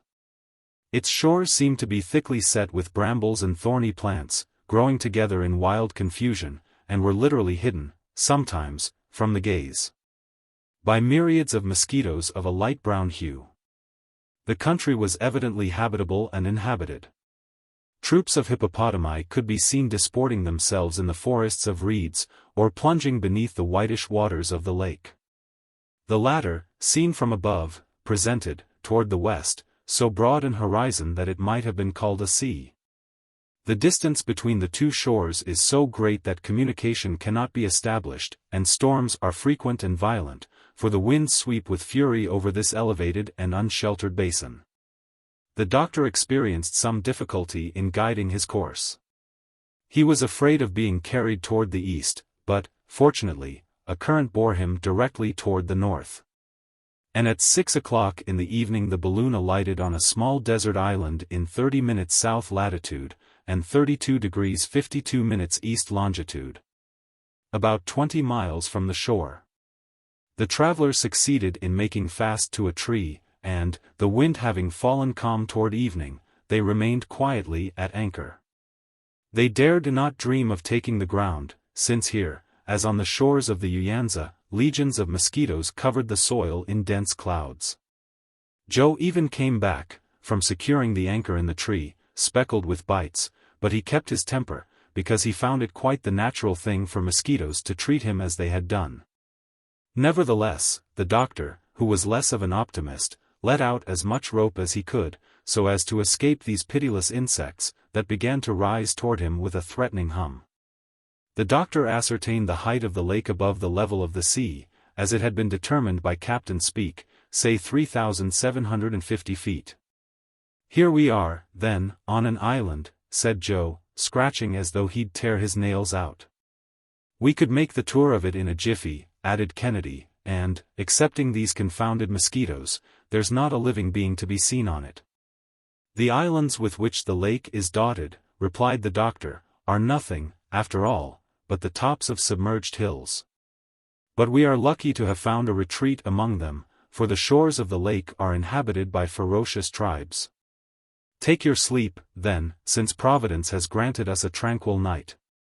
Won't you do the same, doctor?" "No, I could not close my eyes. My thoughts would banish sleep. Tomorrow, my friends, should the wind prove favorable, we shall go due north, and we shall, perhaps, discover the sources of the Nile, that grand secret which has so long remained impenetrable. Near as we are to the sources of the renowned river, I could not sleep. Kennedy and Joe, whom scientific speculations failed to disturb to that extent, were not long in falling into sound slumber, while the doctor held his post. On Wednesday, April 23, the balloon started at 4 o'clock in the morning, with a grayish sky overhead. Night was slow in quitting the surface of the lake, which was enveloped in a dense fog, but presently a violent breeze scattered all the mists, and after the balloon had been swung to and fro for a moment, in opposite directions, it at length veered in a straight line toward the north. Dr. Fergusson fairly clapped his hands for joy. "We are on the right track," he exclaimed. "Today or never we shall see the Nile. Look, my friends, we are crossing the equator. We are entering our own hemisphere." "Ah," said Joe, "do you think, doctor, that the equator passes here?" "Just here, my boy." "Well, then, with all respect to you, sir, it seems to me that this is the very time to moisten it." "Good," said the doctor, laughing. "Let us have a glass of punch. You have a way of comprehending cosmography that is anything but dull." And thus was the passage of the Victoria over the equator duly celebrated. The balloon made rapid headway. In the west could be seen a low and but slightly diversified coast, and, farther away in the background, the elevated plains of the Uganda and the Usoga. At length, the rapidity of the wind became excessive, approaching 30 miles per hour. The waters of the Nyanza, violently agitated, were foaming like the billows of a sea. By the appearance of certain long swells that followed the sinking of the waves, the doctor was enabled to conclude that the lake must have great depth of water. Only one or two rude boats were seen during this rapid passage. This lake is evidently, from its elevated position, the natural reservoir of the rivers in the eastern part of Africa. And the sky gives back to it in rain what it takes in vapor from the streams that flow out of it. I am certain that the Nile must here take its rise. "Well, we shall see," said Kennedy. About 9 o'clock they drew nearer to the western coast.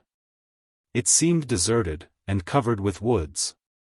The wind freshened a little toward the east, and the other shore of the lake could be seen. It bent around in such a curve as to end in a wide angle toward 2 degrees 40 minutes north latitude. Lofty mountains uplifted their arid peaks at this extremity of Nyanza, but, between them, a deep and winding gorge gave exit to a turbulent and foaming river. While busy managing the balloon, Dr. Fergusson never ceased reconnoitering the country with eager eyes. "Look," he exclaimed, "look, my friends.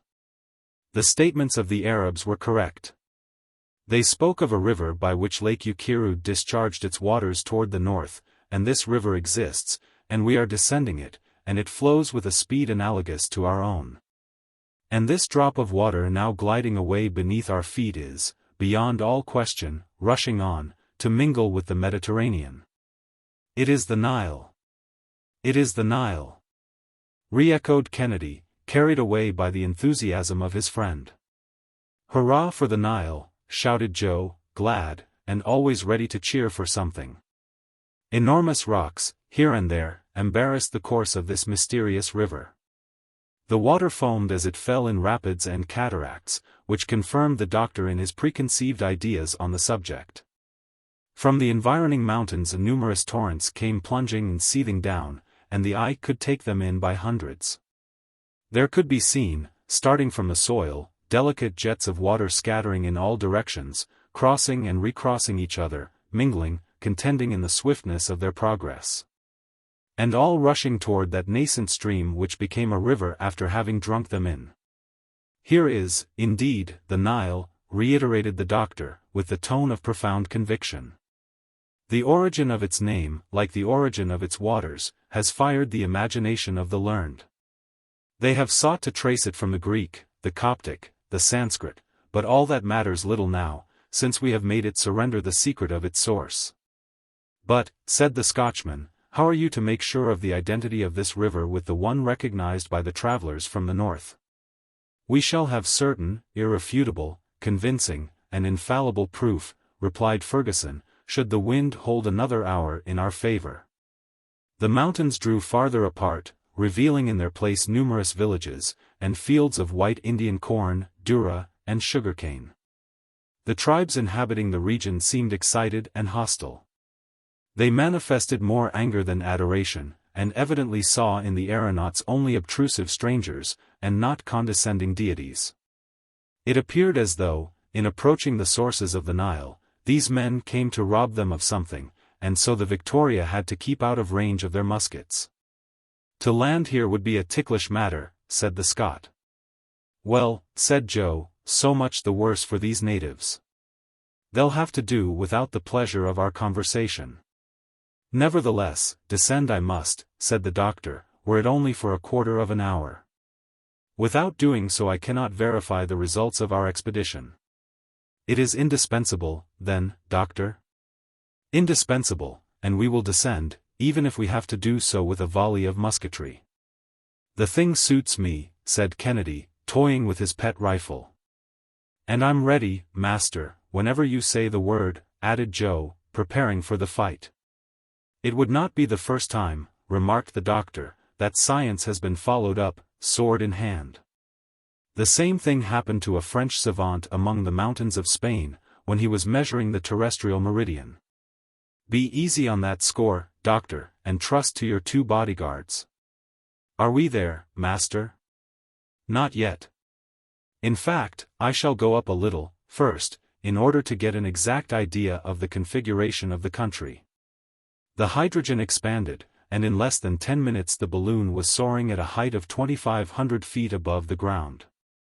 From that elevation could be distinguished an inextricable network of smaller streams which the river received into its bosom.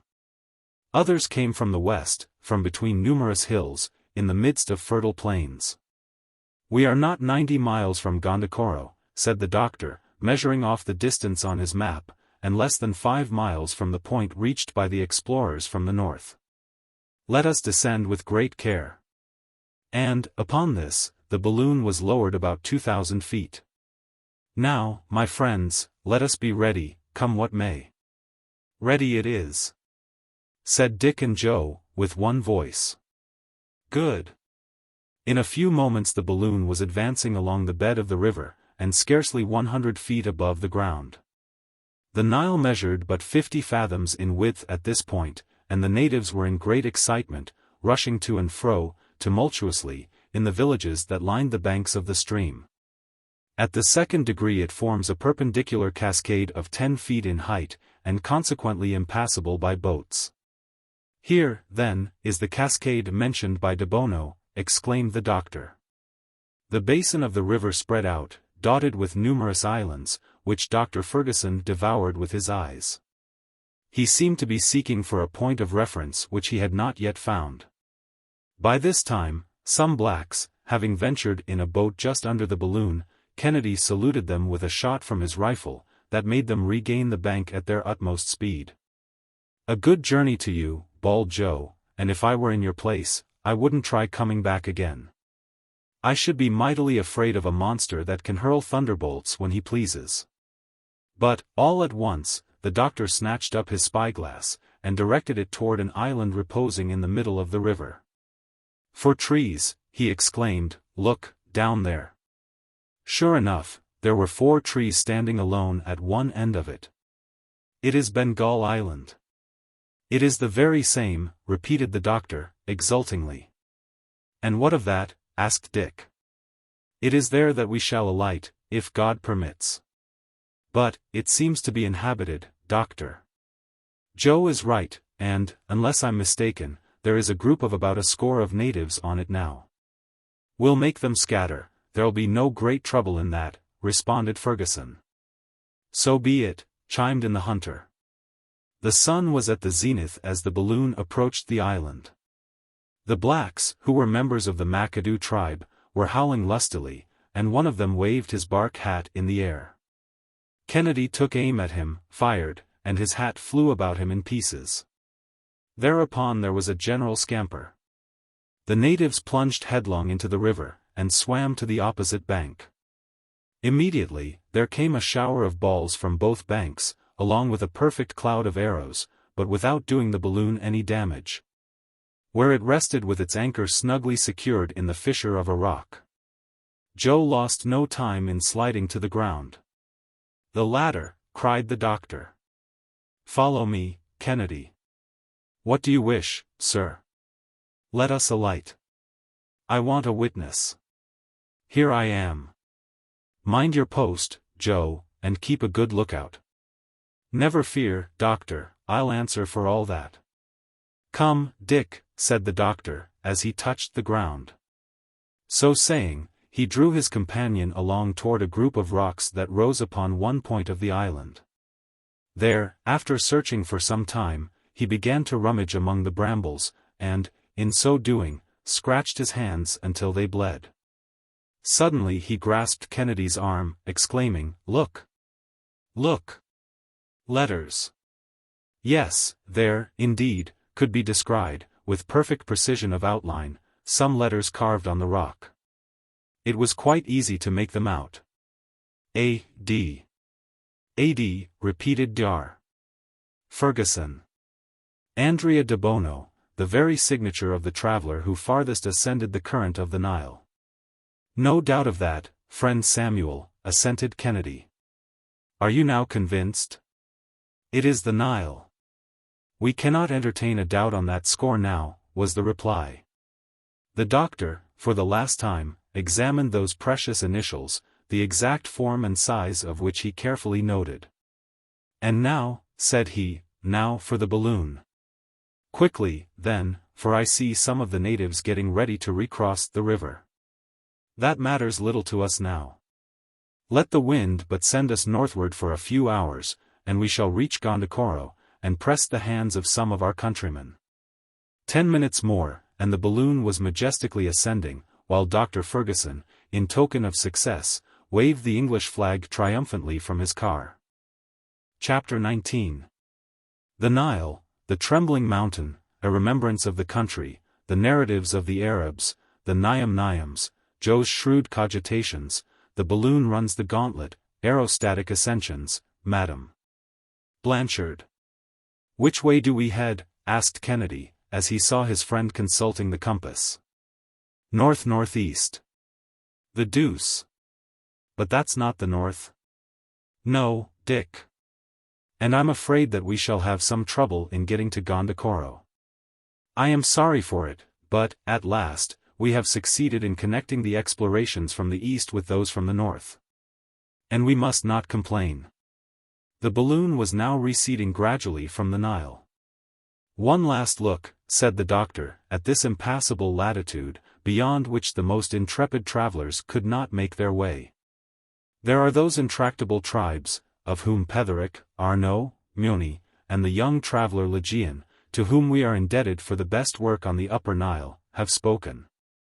Thus, then," added Kennedy, inquiringly, "our discoveries agree with the speculations of science." "Absolutely so. The sources of the White Nile, of the Bahr el Abayad, are immersed in a lake as large as a sea. It is there that it takes its rise. Poesy, undoubtedly, loses something thereby. People were fond of ascribing a celestial origin to this king of rivers.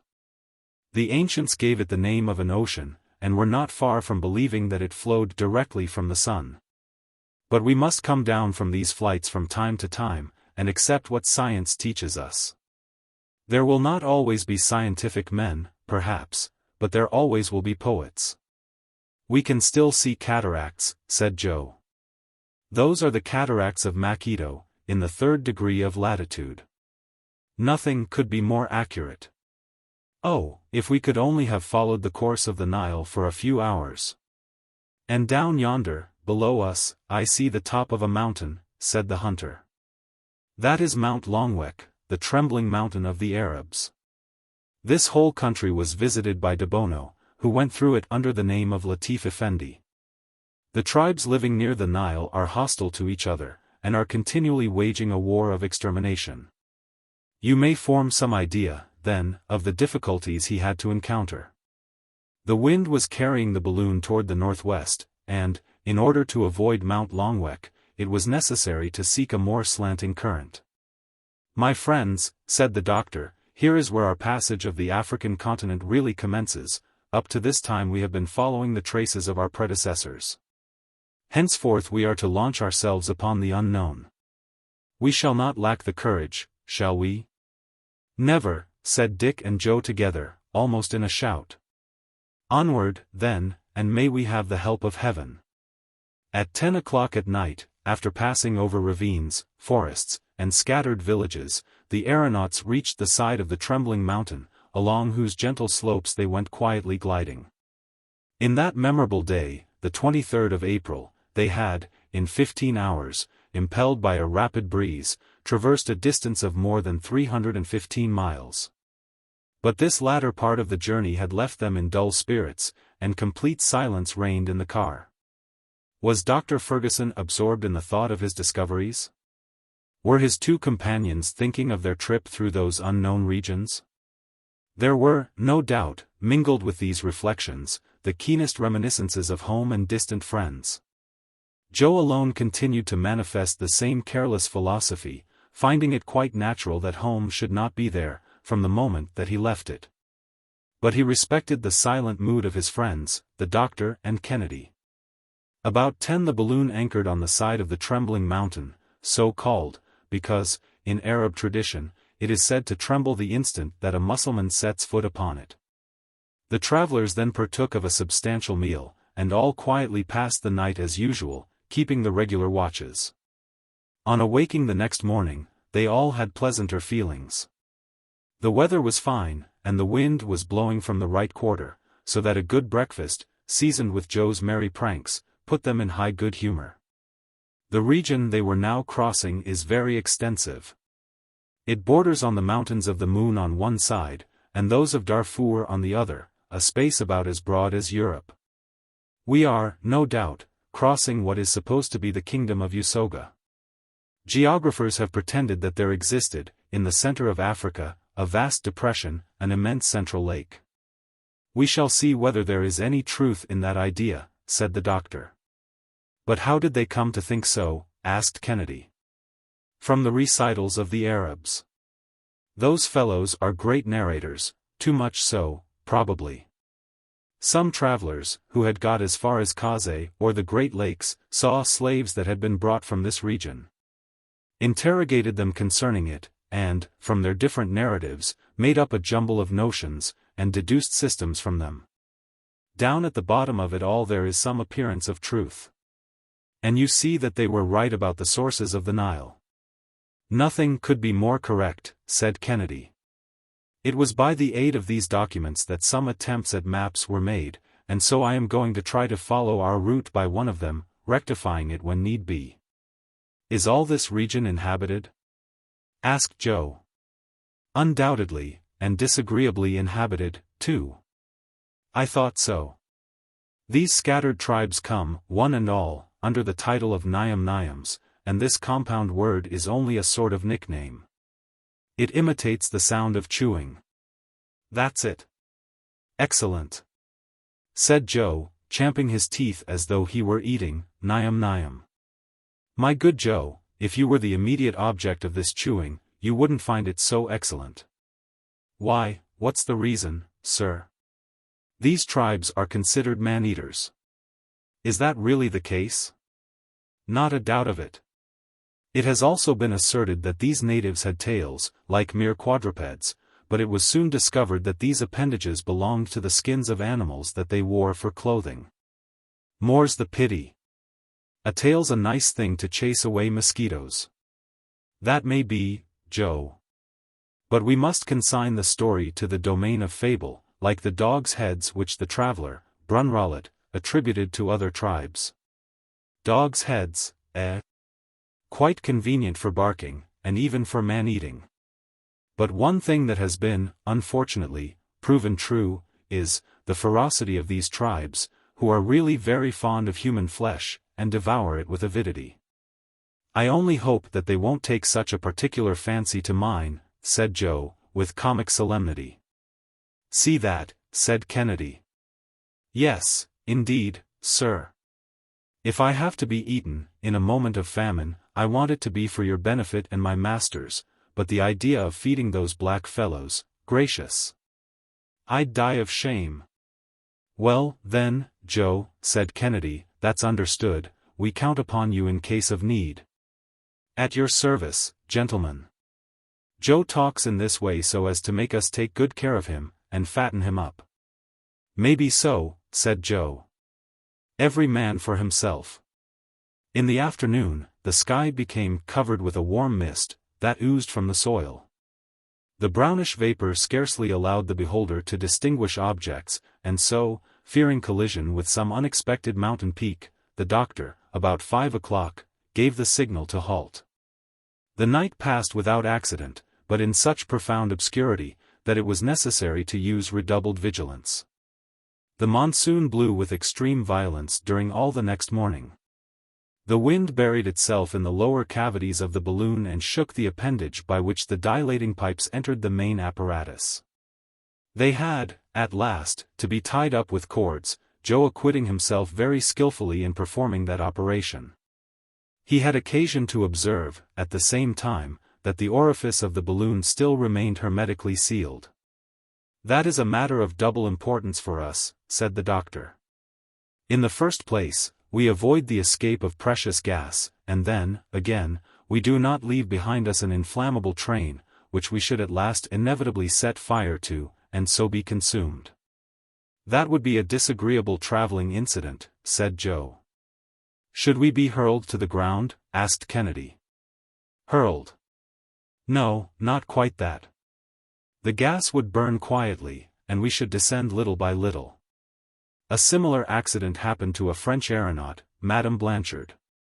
She ignited her balloon while sending off fireworks, but she did not fall, and she would not have been killed, probably, had not her car dashed against a chimney and precipitated her to the ground. "Let us hope that nothing of the kind may happen to us," said the hunter. "Up to this time our trip has not seemed to me very dangerous, and I can see nothing to prevent us reaching our destination." "Nor can I either, my dear Dick. Accidents are generally caused by the imprudence of the aeronauts, or the defective construction of their apparatus. However, in thousands of aerial ascensions, there have not been 20 fatal accidents. Usually, the danger is in the moment of leaving the ground, or of alighting, and therefore at those junctures we should never omit the utmost precaution." "It's breakfast time," said Joe. "We'll have to put up with preserved meat and coffee until Mr. Kennedy has had another chance to get us a good slice of venison." Chapter 20. The celestial bottle, the fig palms, the mammoth trees, the tree of war, the winged team, 2 native tribes in battle, a massacre, an intervention from above. The wind had become violent and irregular, the balloon was running the gauntlet through the air. Tossed at one moment toward the north, at another toward the south, it could not find one steady current. "We are moving very swiftly without advancing much," said Kennedy, remarking the frequent oscillations of the needle of the compass. "The balloon is rushing at the rate of at least 30 miles an hour. Lean over, and see how the country is gliding away beneath us," said the doctor. "See! That forest looks as though it were precipitating itself upon us." "The forest has become a clearing," added the other. "And the clearing a village," continued Joe, a moment or two later. "Look at the faces of those astonished darkies." "Oh! It's natural enough that they should be astonished," said the doctor. "The French peasants, when they first saw a balloon, fired at it, thinking that it was an aerial monster. A Sudan Negro may be excused, then, for opening his eyes very wide." "Faith!" said Joe, as the Victoria skimmed closely along the ground, at scarcely the elevation of 100 feet, and immediately over a village. "I'll throw them an empty bottle, with your leave, doctor. And if it reaches them safe and sound, they'll worship it. If it breaks, they'll make talismans of the pieces." So saying, he flung out a bottle, which, of course, was broken into 1,000 fragments, while the negroes scampered into their round huts, uttering shrill cries. A little farther on, Kennedy called out, "Look at that strange tree. The upper part is of one kind and the lower part of another." "Well," said Joe, here's a country where the trees grow on top of each other. It's simply the trunk of a fig tree, replied the doctor, on which there is a little vegetating earth. Some fine day, the wind left the seed of a palm on it, and the seed has taken root and grown as though it were on the plain ground. A fine new style of gardening, said Joe, and I'll import the idea to England. It would be just the thing in the London parks. Without counting that it would be another way to increase the number of fruit trees. We could have gardens up in the air, and the small house owners would like that. At this moment, they had to raise the balloon so as to pass over a forest of trees that were more than 300 feet in height, a kind of ancient banyan. What magnificent trees! Exclaimed Kennedy. I never saw anything so fine as the appearance of these venerable forests. Look, Doctor. The height of these banyans is really remarkable, my dear Dick. And yet, they would be nothing astonishing in the New World. Why, are there still loftier trees in existence? Undoubtedly. Among the mammoth trees of California, there is a cedar 480 feet in height. It would overtop the Houses of Parliament, and even the Great Pyramid of Egypt. The trunk at the surface of the ground was 120 feet in circumference, and the concentric layers of the wood disclosed an age of more than 4,000 years. But then, sir, there was nothing wonderful in it. When one has lived 4,000 years, one ought to be pretty tall, was Joe's remark. Meanwhile, during the doctor's recital and Joe's response, the forest had given place to a large collection of huts surrounding an open space. In the middle of this grew a solitary tree, and Joe exclaimed, as he caught sight of it. Well, if that tree has produced such flowers as those, for the last 4,000 years, I have to offer it my compliments, anyhow, and he pointed to a gigantic sycamore, whose whole trunk was covered with human bones. The flowers of which Joe spoke were heads freshly severed from the bodies, and suspended by daggers thrust into the bark of the tree. The war tree of these cannibals, said the doctor. The Indians merely carry off the scalp, but these Negroes take the whole head. A mere matter of fashion, said Joe. But, already, the village and the bleeding heads were disappearing on the horizon. Another place offered a still more revolting spectacle, half-devoured corpses, skeletons moldering to dust. Human limbs scattered here and there, and left to feed the jackals and hyenas. No doubt, these are the bodies of criminals. According to the custom in Abyssinia, these people have left them a prey to the wild beasts, who kill them with their terrible teeth and claws, and then devour them at their leisure. Not a whit more cruel than hanging, said the Scot, filthier, that's all. In the southern regions of Africa, they content themselves, resumed the doctor, with shutting up the criminal in his own hut with his cattle, and sometimes with his family. They then set fire to the hut, and the whole party are burned together. I call that cruel, but, like friend Kennedy, I think that the gallows is quite as cruel, quite as barbarous. Joe, by the aid of his keen sight, which he did not fail to use continually, noticed some flocks of birds of prey flitting about the horizon. They are eagles, exclaimed Kennedy, after reconnoitering them through the glass, magnificent birds, whose flight is as rapid as ours. Heaven preserve us from their attacks.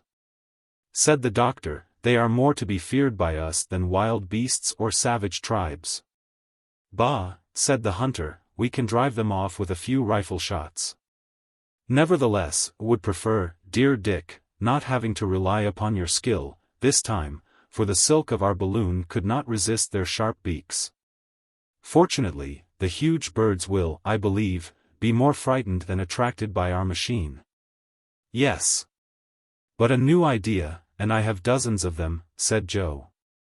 If we could only manage to capture a team of live eagles, we could hitch them to the balloon, and they'd haul us through the air. The thing has been seriously proposed, replied the doctor, but I think it hardly practicable with creatures naturally so restive. Oh. We'd tame them, said Joe.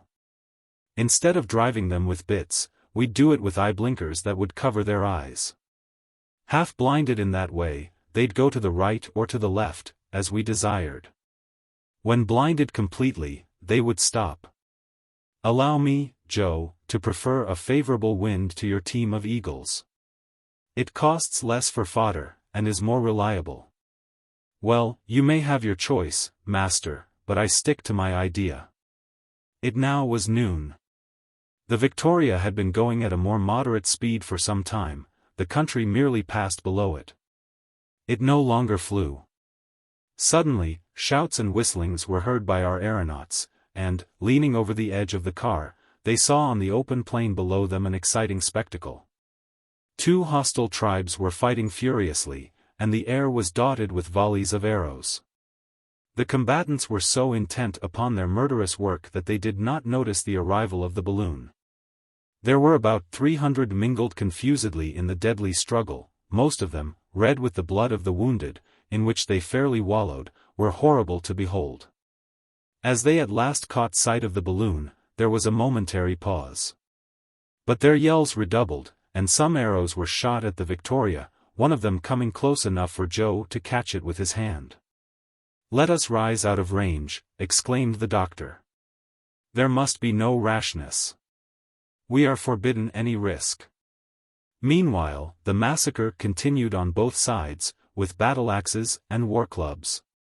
As quickly as one of the combatants fell, a hostile warrior ran up to cut off his head, while the women, mingling in the fray, gathered up these bloody trophies and piled them together at either extremity of the battlefield.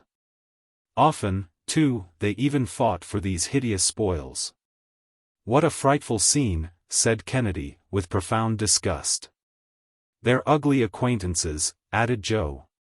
"But then, if they had uniforms they'd be just like the fighters of all the rest of the world." "I have a keen hankering to take a hand in at that fight," said the hunter, brandishing his rifle. "No. No," objected the doctor, vehemently, "no, let us not meddle with what don't concern us. Do you know which is right or which is wrong, that you would assume the part of the Almighty? Let us, rather, hurry away from this revolting spectacle. Could the great captains of the world float thus above the scenes of their exploits, they would at last, perhaps, conceive a disgust for blood and conquest." The chieftain of one of the contending parties was remarkable for his athletic proportions, his great height, and Herculean strength. With one hand he plunged his spear into the compact ranks of his enemies, and with the other mowed large spaces in them with his battle-axe. Suddenly he flung away his war-club, red with blood, rushed upon a wounded warrior, and, chopping off his arm at a single stroke, carried the dissevered member to his mouth. And bit it again and again. "Ah," ejaculated Kennedy, "the horrible brute! I can hold back no longer," and, as he spoke, the huge savage, struck full in the forehead with a rifle ball, fell headlong to the ground. Upon this sudden mishap of their leader, his warriors seemed struck dumb with amazement. His supernatural death awed them, while it reanimated the courage and ardor of their adversaries, and, in a twinkling, the field was abandoned by half the combatants. "Come, let us look higher up for a current to bear us away. I am sick of this spectacle," said the doctor. But they could not get away so rapidly as to avoid the sight of the victorious tribe rushing upon the dead and the wounded, scrambling and disputing for the still warm and reeking flesh, and eagerly devouring it. "Faugh," uttered Joe, "it's sickening." The balloon rose as it expanded, the howlings of the brutal horde, in the delirium of their orgy, pursued them for a few minutes. But, at length, borne away toward the south, they were carried out of sight and hearing of this horrible spectacle of cannibalism. The surface of the country was now greatly varied, with numerous streams of water, bearing toward the east. The latter, undoubtedly, ran into those affluents of Lake Nu, or of the River of the Gazelles, concerning which Guillaume Lejean has given such curious details. At nightfall, the balloon cast anchor in 27 degrees east longitude, and 4 degrees 20 minutes north latitude, after a day's trip of 150 miles. Chapter 21. Strange sounds, a night attack, Kennedy and Joe in the tree, 2 shots, help. Help. Reply in French, the morning, the missionary, the plan of rescue. The night came on very dark. the doctor had not been able to reconnoiter the country. He had made fast to a very tall tree, from which he could distinguish only a confused mass through the gloom. As usual, he took the 9 o'clock watch, and at midnight Dick relieved him. "Keep a sharp lookout, Dick," was the doctor's good-night injunction. "Is there anything new on the carpet?" "No. But I thought that I heard vague sounds below us, and, as I don't exactly know where the wind has carried us to, even an excess of caution would do no harm." "You've probably heard the cries of wild beasts." "No. The sound seemed to me something altogether different from that. At all events, on the least alarm don't fail to waken us." "I'll do so, doctor, rest easy." After listening attentively for a moment or two longer, the doctor, hearing nothing more, threw himself on his blankets and went asleep. The sky was covered with dense clouds, but not a breath of air was stirring, and the balloon, kept in its place by only a single anchor, experienced not the slightest oscillation. Kennedy, leaning his elbow on the edge of the car, so as to keep an eye on the cylinder, which was actively at work, gazed out upon the calm obscurity.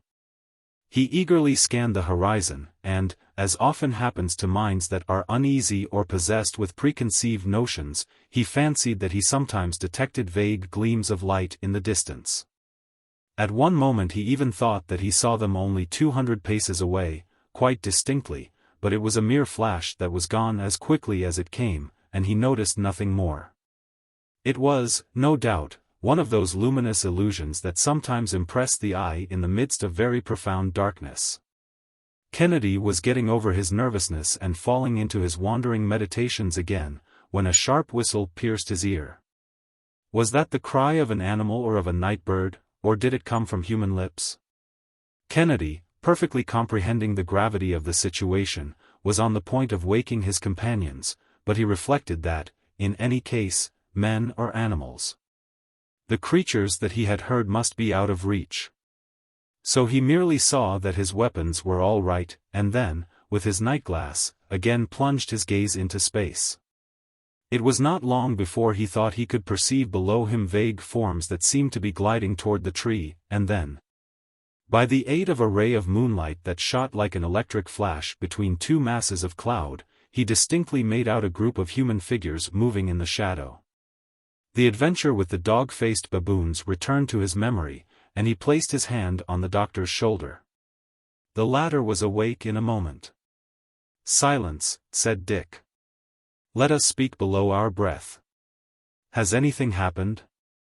"Yes, let us waken Joe." The instant that Joe was aroused, Kennedy told him what he had seen. "Those confounded monkeys again," said Joe. "Possibly, but we must be on our guard." "Joe and I," said Kennedy, "will climb down the tree by the ladder. And, in the meanwhile," added the doctor, "I will take my measures so that we can ascend rapidly at a moment's warning." "Agreed." "Let us go down, then," said Joe. "Don't use your weapons, excepting at the last extremity. It would be a useless risk to make the natives aware of our presence in such a place as this." Dick and Joe replied with signs of assent, and then letting themselves slide noiselessly toward the tree, took their position in a fork among the strong branches where the anchor had caught. For some moments they listened minutely and motionlessly among the foliage, and ere long Joe seized Kennedy's hand as he heard a sort of rubbing sound against the bark of the tree. "Don't you hear that?" he whispered. "Yes, and it's coming nearer." "Suppose it should be a serpent? That hissing or whistling that you heard before?" "No. There was something human in it. I'd prefer the savages, for I have a horror of those snakes." "The noise is increasing," said Kennedy, again, after a lapse of a few moments. "Yes. Something's coming up toward us, climbing. Keep watch on this side, and I'll take care of the other." "Very good." There they were, isolated at the top of one of the larger branches shooting out in the midst of one of those miniature forests called baobab trees. The darkness, heightened by the density of the foliage, was profound. However, Joe, leaning over to Kennedy's ear and pointing down the tree, whispered, "The blacks." They're climbing toward us. The two friends could even catch the sound of a few words uttered in the lowest possible tones. Joe gently brought his rifle to his shoulder as he spoke. "Wait," said Kennedy. Some of the natives had really climbed the baobab, and now they were seen rising on all sides, winding along the boughs like reptiles, and advancing slowly but surely. All the time plainly enough discernible, not merely to the eye but to the nostrils, by the horrible odors of the rancid grease with which they bedaubed their bodies. Ere long, two heads appeared to the gaze of Kennedy and Joe, on a level with the very branch to which they were clinging. "Attention," said Kennedy. "Fire!"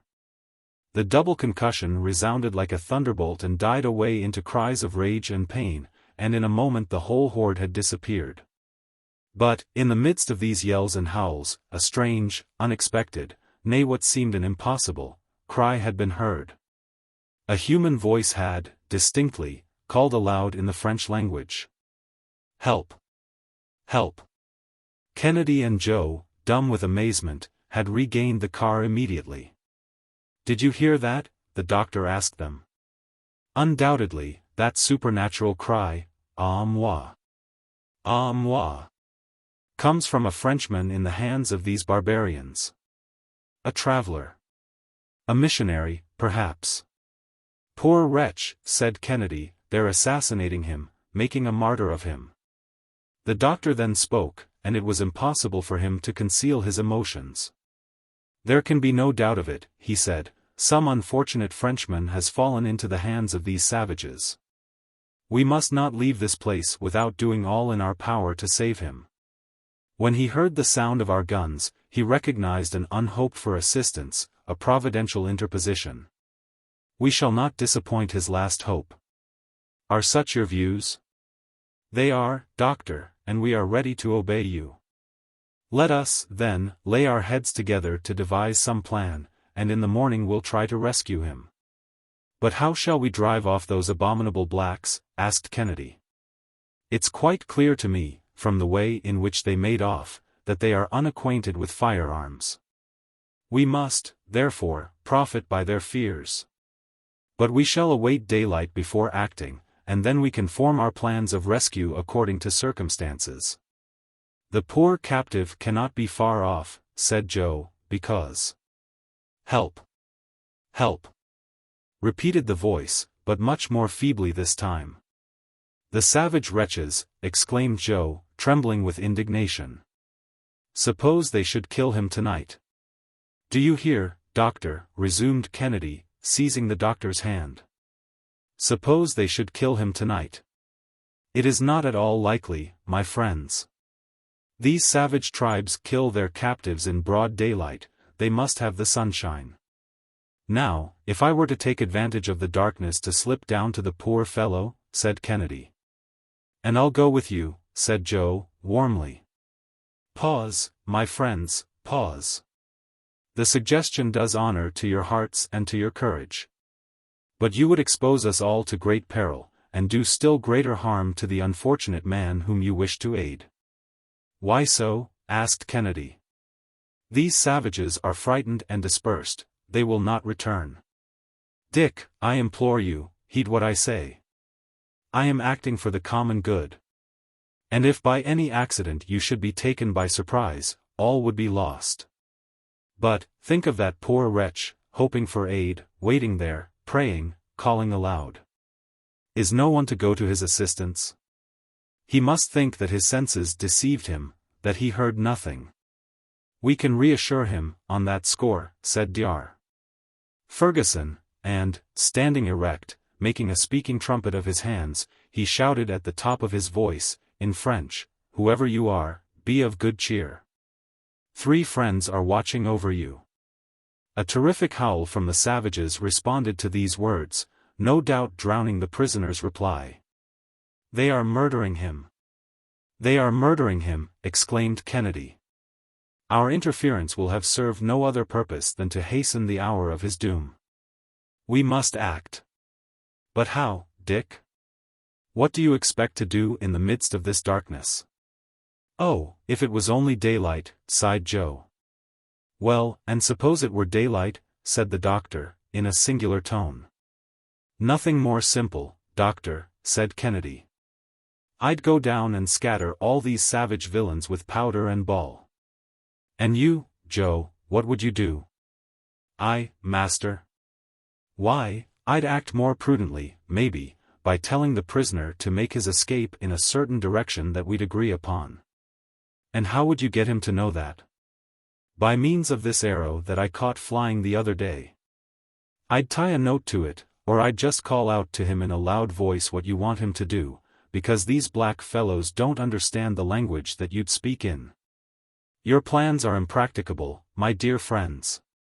The greatest difficulty would be for this poor fellow to escape at all, even admitting that he should manage to elude the vigilance of his captors. As for you, my dear Dick, with determined daring, and profiting by their alarm at our firearms, your project might possibly succeed. But, were it to fail, you would be lost, and we should have 2 persons to save instead of 1. No. We must put all the chances on our side, and go to work differently. But let us act at once, said the hunter. Perhaps we may, said the doctor, throwing considerable stress upon the words. Why, doctor, can you light up such darkness as this? Who knows, Joe? Ah! If you can do that, you're the greatest learned man in the world. The doctor kept silent for a few moments, he was thinking. His 2 companions looked at him with much emotion, for they were greatly excited by the strangeness of the situation. Fergusson at last resumed. Here is my plan. We have 200 pounds of ballast left, since the bags we brought with us are still untouched. I'll suppose that this prisoner, who is evidently exhausted by suffering, weighs as much as one of us. There will still remain 60 pounds of ballast to throw out, in case we should want to ascend suddenly. How do you expect to manage the balloon? Asked Kennedy. This is the idea, Dick. You will admit that if I can get to the prisoner, and throw out a quantity of ballast, equal to his weight, I shall have in no wise altered the equilibrium of the balloon. But, then, if I want to get a rapid ascension, so as to escape these savages, I must employ means more energetic than the cylinder. Well, then, in throwing out this overplus of ballast at a given moment, I am certain to rise with great rapidity. That's plain enough. Yes. But there is one drawback. It consists in the fact that, in order to descend after that, I should have to part with a quantity of gas proportionate to the surplus ballast that I had thrown out. Now, the gas is precious, but we must not haggle over it when the life of a fellow creature is at stake. You are right, sir, we must do everything in our power to save him. Let us work, then, and get these bags all arranged on the rim of the car, so that they may be thrown overboard at one movement. But this darkness? It hides our preparations, and will be dispersed only when they are finished. Take care to have all our weapons close at hand. Perhaps we may have to fire, so we have 1 shot in the rifle. 4 for the 2 muskets, 12 in the 2 revolvers, or 17 in all, which might be fired in a quarter of a minute. But perhaps we shall not have to resort to all this noisy work. Are you ready? We're ready, responded Joe. The sacks were placed as requested, and the arms were put in good order. Very good, said the doctor. Have an eye to everything. Joe will see to throwing out the ballast, and Dick will carry off the prisoner, but let nothing be done until I give the word. Joe will first detach the anchor, and then quickly make his way back to the car. Joe let himself slide down by the rope, and, in a few moments, reappeared at his post. While the balloon, thus liberated, hung almost motionless in the air. In the meantime the doctor assured himself of the presence of a sufficient quantity of gas in the mixing tank to feed the cylinder, if necessary, without there being any need of resorting for some time to the Bunsen battery. He then took out the 2 perfectly isolated conducting wires, which served for the decomposition of the water, and, searching in his traveling sack, brought forth 2 pieces of charcoal, cut down to a sharp point, and fixed one at the end of each wire. His 2 friends looked on, without knowing what he was about, but they kept perfectly silent. When the doctor had finished, he stood up erect in the car, and, taking the 2 pieces of charcoal, one in each hand, drew their points nearly together. In a twinkling, an intense and dazzling light was produced, with an insupportable glow between the 2 pointed ends of charcoal. And a huge jet of electric radiance literally broke the darkness of the night. "Oh!" ejaculated the astonished friends. "Not a word," cautioned the doctor. Chapter 22. The jet of light, the missionary, the rescue in a ray of electricity, a Lazarist priest, but little hope, the doctor's care, a life of self-denial, passing a volcano. Dar. Fergusson darted his powerful electric jet toward various points of space, and caused it to rest on a spot from which shouts of terror were heard. His companions fixed their gaze eagerly on the place. The baobab, over which the balloon was hanging almost motionless, stood in the center of a clearing, where, between fields of Indian corn and sugarcane, were seen some 50 low, conical huts, around which swarmed a numerous tribe. 100 feet below the balloon stood a large post, or stake, and at its foot lay a human being, a young man of 30 years or more, with long black hair, half naked, wasted and wan, bleeding. Covered with wounds, his head bowed over upon his breast, as Christ's was, when he hung upon the cross. The hair, cut shorter on the top of his skull, still indicated the place of a half-effaced tonsure. "A missionary! A priest!" exclaimed Joe. "Poor, unfortunate man," said Kennedy. "We must save him, Dick," responded the doctor, "we must save him." The crowd of blacks, when they saw the balloon over their heads, like a huge comet with a train of dazzling light, were seized with a terror that may be readily imagined. Upon hearing their cries, the prisoner raised his head. His eyes gleamed with sudden hope, and, without too thoroughly comprehending what was taking place, he stretched out his hands to his unexpected deliverers. "He is alive," exclaimed Fergusson. "God be praised. The savages have got a fine scare, and we shall save him. Are you ready, friends?" "Ready, doctor, at the word." "Joe, shut off the cylinder." The doctor's order was executed. An almost imperceptible breath of air impelled the balloon directly over the prisoner, at the same time that it gently lowered with the contraction of the gas. For about 10 minutes it remained floating in the midst of luminous waves, for Fergusson continued to flash right down upon the throng his glowing sheaf of rays, which, here and there, marked out swift and vivid sheets of light. The tribe, under the influence of an indescribable terror, disappeared little by little in the huts, and there was complete solitude around the stake. The doctor had, therefore, been right in counting upon the fantastic appearance of the balloon throwing out rays, as vivid as the sun's, through this intense gloom. The car was approaching the ground. But a few of the savages, more audacious than the rest, guessing that their victim was about to escape from their clutches, came back with loud yells, and Kennedy seized his rifle. The doctor, however, besought him not to fire. The priest, on his knees, for he had not the strength to stand erect, was not even fastened to the stake, his weakness rendering that precaution superfluous. At the instant when the car was close to the ground, the brawny Scot, laying aside his rifle, and seizing the priest around the waist, lifted him into the car, while, at the same moment, Joe tossed over the 200 pounds of ballast. The doctor had expected to ascend rapidly, but, contrary to his calculations, the balloon, after going up some 3 or 4 feet, remained there perfectly motionless. "What holds us?" he asked, with an accent of terror. Some of the savages were running toward them, uttering ferocious cries. "Ah, huh," said Joe, "one of those cursed blacks is hanging to the car." "Dick! Dick!" cried the doctor, "the water tank." Kennedy caught his friend's idea on the instant, and, snatching up with desperate strength one of the water tanks weighing about 100 pounds, he tossed it overboard.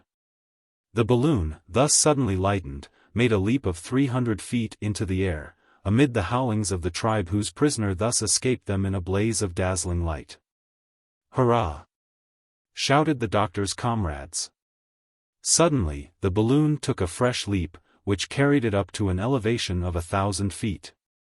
"What's that?" said Kennedy, who had nearly lost his balance. "Oh.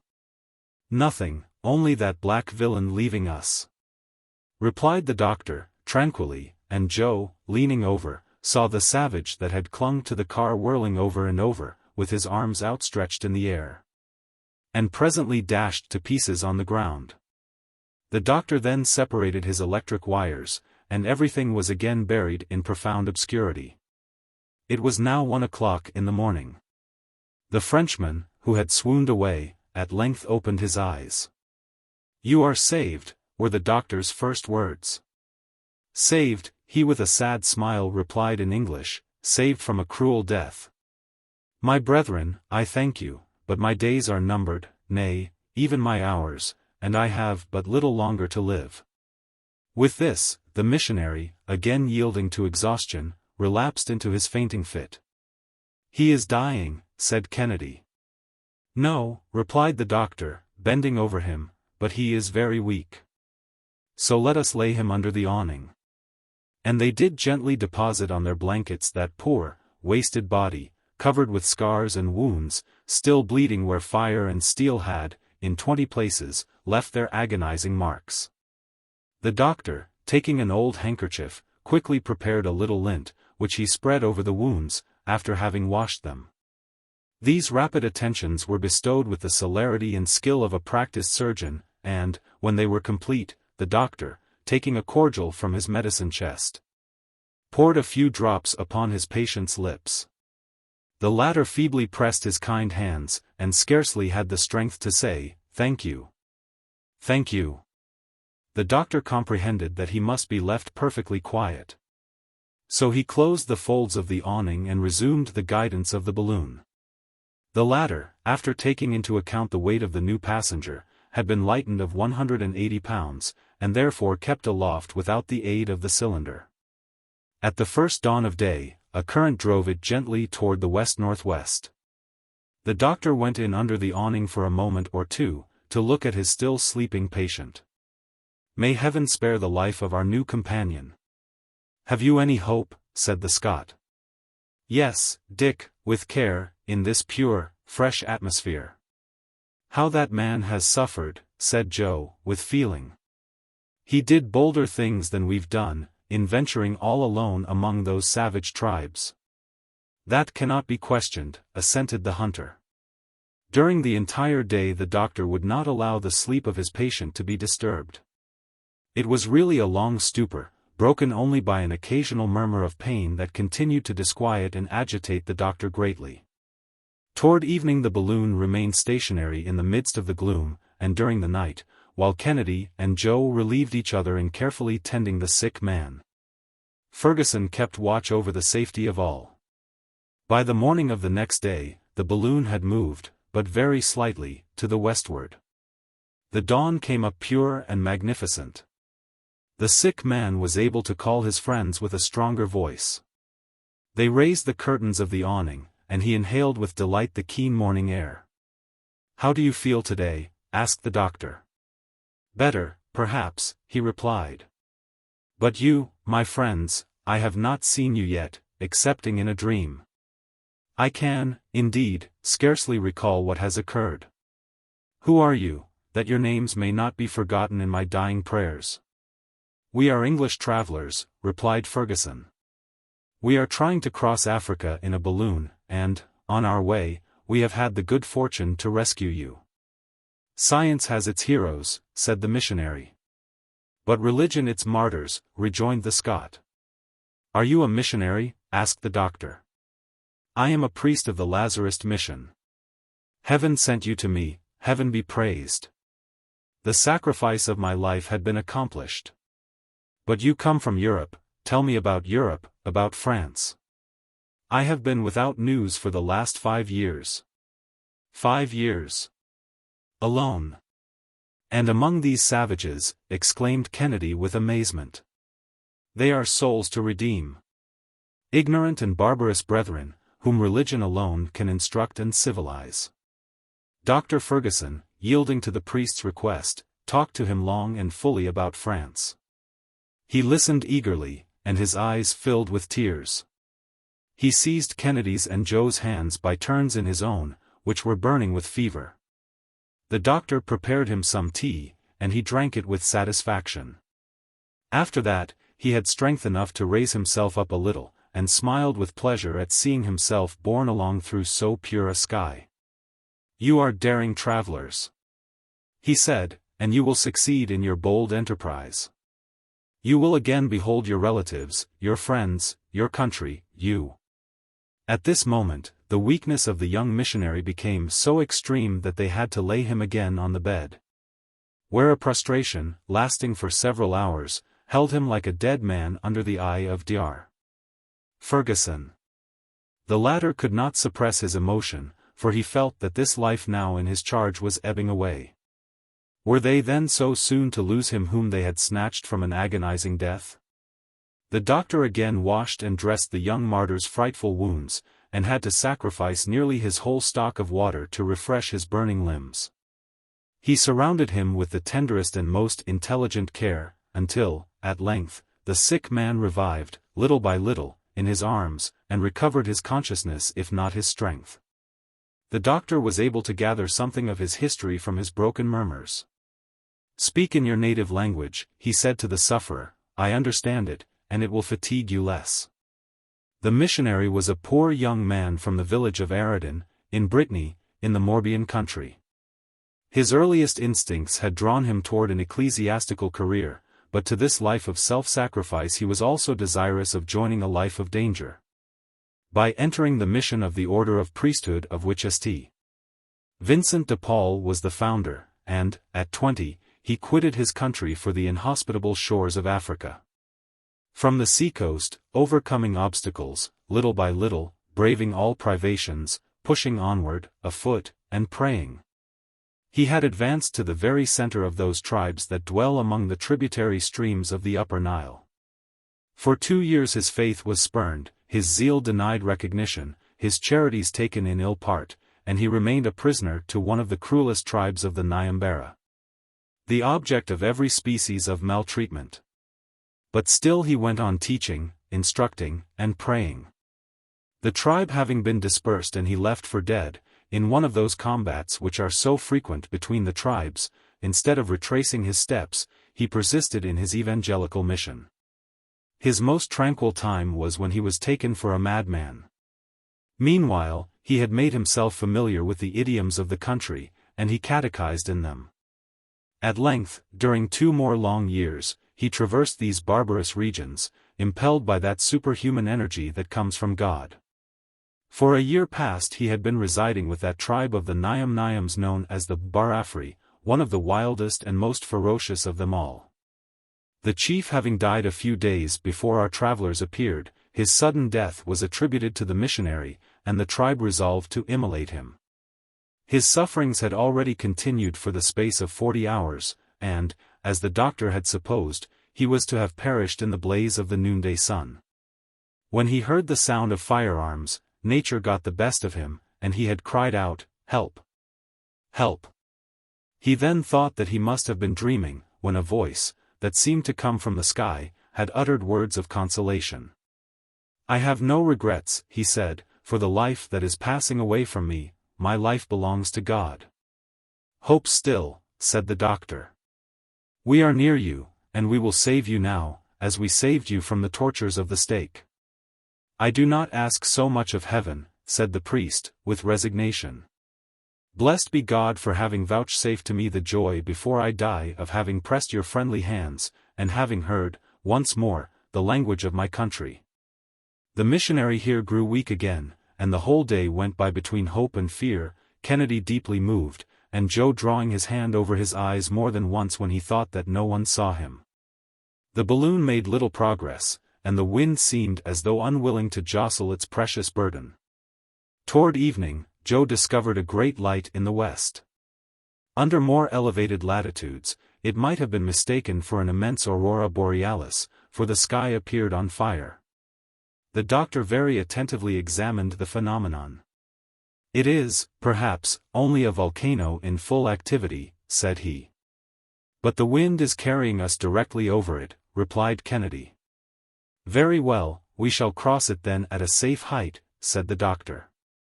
3 hours later, the Victoria was right among the mountains. Her exact position was 24 degrees 15 minutes east longitude, and 4 degrees 42 minutes north latitude, and 4 degrees 42 minutes north latitude. In front of her a volcanic crater was pouring forth torrents of melted lava, and hurling masses of rock to an enormous height. There were jets, too, of liquid fire that fell back in dazzling cascades, a superb but dangerous spectacle. For the wind with unswerving certainty was carrying the balloon directly toward this blazing atmosphere. This obstacle, which could not be turned, had to be crossed, so the cylinder was put to its utmost power, and the balloon rose to the height of 6,000 feet. Leaving between it and the volcano a space of more than 300 fathoms. From his bed of suffering, the dying missionary could contemplate that fiery crater from which 1,000 jets of dazzling flame were that moment escaping. "How grand it is," said he, "and how infinite is the power of God even in its most terrible manifestations." This overflow of blazing lava wrapped the sides of the mountain with a veritable drapery of flame. The lower half of the balloon glowed redly in the upper night, a torrid heat ascended to the car, and Dr. Fergusson made all possible haste to escape from this perilous situation. By 10 o'clock the volcano could be seen only as a red point on the horizon, and the balloon tranquilly pursued her course in a less elevated zone of the atmosphere. Chapter 23. Joe in a fit of rage, the death of a good man, the night of watching by the body, barrenness and drought, the burial, the quartz rocks, Joe's hallucinations, a precious ballast, a survey of the gold-bearing mountains, the beginning of Joe's despair. A magnificent night overspread the earth, and the missionary lay quietly asleep in utter exhaustion. "He'll not get over it," sighed Joe. "Poor young fellow, scarcely 30 years of age. He'll die in our arms. His breathing, which was so feeble before, is growing weaker still, and I can do nothing to save him," said the doctor, despairingly. "The infamous scoundrels!" exclaimed Joe, grinding his teeth, in one of those fits of rage that came over him at long intervals. And to think that, in spite of all, this good man could find words only to pity them, to excuse, to pardon them. Heaven has given him a lovely night, Joe, his last on earth, perhaps. He will suffer but little more after this, and his dying will be only a peaceful falling asleep. The dying man uttered some broken words, and the doctor at once went to him. His breathing became difficult, and he asked for air. The curtains were drawn entirely back, and he inhaled with rapture the light breezes of that clear, beautiful night. The stars sent him their trembling rays, and the moon wrapped him in the white winding sheet of its effulgence. "My friends," said he, in an enfeebled voice, "I am going. May God requite you, and bring you to your safe harbor. May He pay for me the debt of gratitude that I owe to you." "You must still hope," replied Kennedy. "This is but a passing fit of weakness. You will not die. How could any one die on this beautiful summer night?" "Death is at hand," replied the missionary, "I know it. Let me look it in the face. Death, the commencement of things eternal, is but the end of earthly cares. Place me upon my knees, my brethren, I beseech you." Kennedy lifted him up, and it was distressing to see his weakened limbs bend under him. "My God! My God!" exclaimed the dying apostle, "have pity on me." His countenance shone. Far above that earth on which he had known no joys, in the midst of that night which sent to him its softest radiance. On the way to that heaven toward which he uplifted his spirit, as though in a miraculous assumption, he seemed already to live and breathe in the new existence. His last gesture was a supreme blessing on his new friends of only one day. Then he fell back into the arms of Kennedy, whose countenance was bathed in hot tears. "Dead," said the doctor, bending over him, "dead." And with one common accord, the three friends knelt together in silent prayer. "Tomorrow," resumed the doctor, we shall bury him in the African soil which he has besprinkled with his blood. During the rest of the night the body was watched, turn by turn, by the three travelers, and not a word disturbed the solemn silence. Each of them was weeping. The next day the wind came from the south, and the balloon moved slowly over a vast plateau of mountains. There were extinct craters, here barren ravines. Not a drop of water on those parched crests, piles of broken rocks, huge stony masses scattered hither and thither, and, interspersed with whitish marl, all indicated the most complete sterility. Toward noon, the doctor, for the purpose of burying the body, decided to descend into a ravine, in the midst of some plutonic rocks of primitive formation. The surrounding mountains would shelter him, and enable him to bring his car to the ground, for there was no tree in sight to which he could make it fast. But, as he had explained to Kennedy, it was now impossible for him to descend. Except by releasing a quantity of gas proportionate to his loss of ballast at the time when he had rescued the missionary. He therefore opened the valve of the outside balloon. The hydrogen escaped, and the Victoria quietly descended into the ravine. As soon as the car touched the ground, the doctor shut the valve. Joe leaped out, holding on the while to the rim of the car with one hand, and with the other gathering up a quantity of stones equal to his own weight. He could then use both hands, and had soon heaped into the car more than 500 pounds of stones, which enabled both the doctor and Kennedy, in their turn, to get out. Thus the Victoria found herself balanced, and her ascensional force insufficient to raise her. Moreover, it was not necessary to gather many of these stones, for the blocks were extremely heavy, so much so, indeed, that the doctor's attention was attracted by the circumstance. The soil, in fact, was bestrewn with quartz and porphyritic rocks. "This is a singular discovery," said the doctor, mentally. In the meanwhile, Kennedy and Joe had strolled away a few paces, looking up a proper spot for the grave. The heat was extreme in this ravine, shut in as it was like a sort of furnace. The noonday sun poured down its rays perpendicularly into it.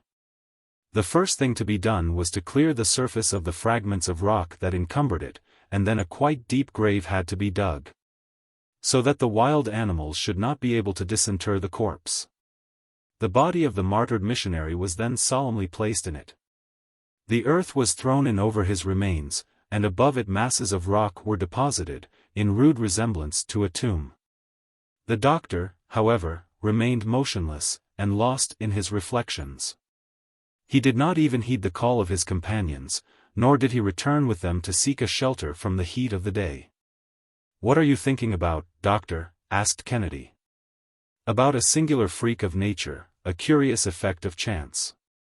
Do you know, now, in what kind of soil that man of self-denial, that poor one in spirit, has just been buried?" "No." "What do you mean, doctor?" "That priest, who took the oath of perpetual poverty, now reposes in a gold mine." "A gold mine," exclaimed Kennedy and Joe in one breath. "Yes, a gold mine," said the doctor, quietly. "Those blocks which you are trampling underfoot, like worthless stones, contain gold ore of great purity." "Impossible." "Impossible," repeated Joe. "You would not have to look long among those fissures of slaty schist without finding peptites of considerable value." Joe at once rushed like a crazy man among the scattered fragments, and Kennedy was not long in following his example. "Keep cool, Joe," said his master. "Why, doctor, you speak of the thing quite at your ease." "What?" "A philosopher of your mettle." "Ah, master, no philosophy holds good in this case. Come. Come. Let us reflect a little. What good would all this wealth do you? We cannot carry any of it away with us. We can't take any of it with us, indeed. It's rather too heavy for our car. I even hesitated to tell you anything about it, for fear of exciting your regret." "What," said Joe, again, "abandon these treasures, a fortune for us, really for us, our own, leave it behind. Take care, my friend. Would you yield to the thirst for gold? Has not this dead man whom you have just helped to bury, taught you the vanity of human affairs? All that is true, replied Joe, but gold. Mr. Kennedy, won't you help to gather up a trifle of all these millions? What could we do with them, Joe? Said the hunter, unable to repress a smile. We did not come hither in search of fortune, and we cannot take one home with us. The millions are rather heavy, you know, resumed the doctor, and cannot very easily be put into one's pocket. But, at least, said Joe, driven to his last defenses, couldn't we take some of that ore for ballast, instead of sand? Very good. I consent, said the doctor, but you must not make too many wry faces when we come to throw some thousands of crowns worth overboard. Thousands of crowns, echoed Joe. Is it possible that there is so much gold in them, and that all this is the same? Yes, my friend, this is a reservoir in which nature has been heaping up her wealth for centuries. There is enough here to enrich whole nations. An Australia and a California both together in the midst of the wilderness. And the whole of it is to remain useless. Perhaps. But at all events, here's what I'll do to console you. That would be rather difficult to do, said Joe, with a contrite air. Listen. I will take the exact bearings of this spot, and give them to you, so that, upon your return to England, you can tell our countrymen about it and let them have a share.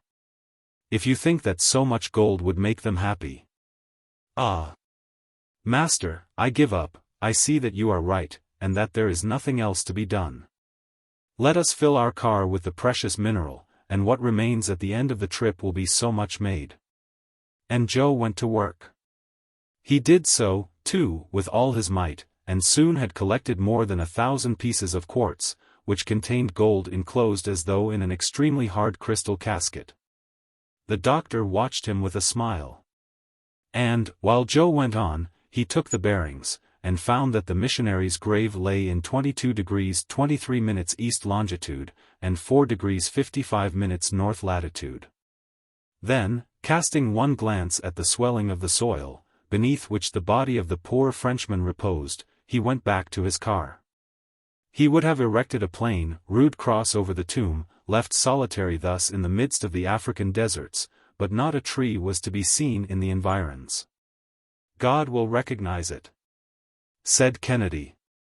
An anxiety of another sort now began to steal over the doctor's mind. He would have given much of the gold before him for a little water, for he had to replace what had been thrown overboard when the Negro was carried up into the air. But it was impossible to find it in these arid regions, and this reflection gave him great uneasiness. He had to feed his cylinder continually. And he even began to find that he had not enough to quench the thirst of his party. Therefore he determined to lose no opportunity of replenishing his supply. Upon getting back to the car, he found it burdened with the quartz blocks that Joe's greed had heaped in it. He got in, however, without saying anything. Kennedy took his customary place, and Joe followed, but not without casting a covetous glance at the treasures in the ravine. The doctor rekindled the light in the cylinder. The spiral became heated, the current of hydrogen came in a few minutes, and the gas dilated, but the balloon did not stir an inch. Joe looked on uneasily, but kept silent. "Joe," said the doctor. Joe made no reply. "Joe! Don't you hear me?" Joe made a sign that he heard, but he would not understand. "Do me the kindness to throw out some of that quartz." "But, doctor, you gave me leave." "I gave you leave to replace the ballast, that was all." "But, do you want to stay forever in this desert?" Joe cast a despairing look at Kennedy. But the hunter put on the air of a man who could do nothing in the matter. "Well, Joe? Then your cylinder don't work," said the obstinate fellow. "My cylinder? It is lit, as you perceive.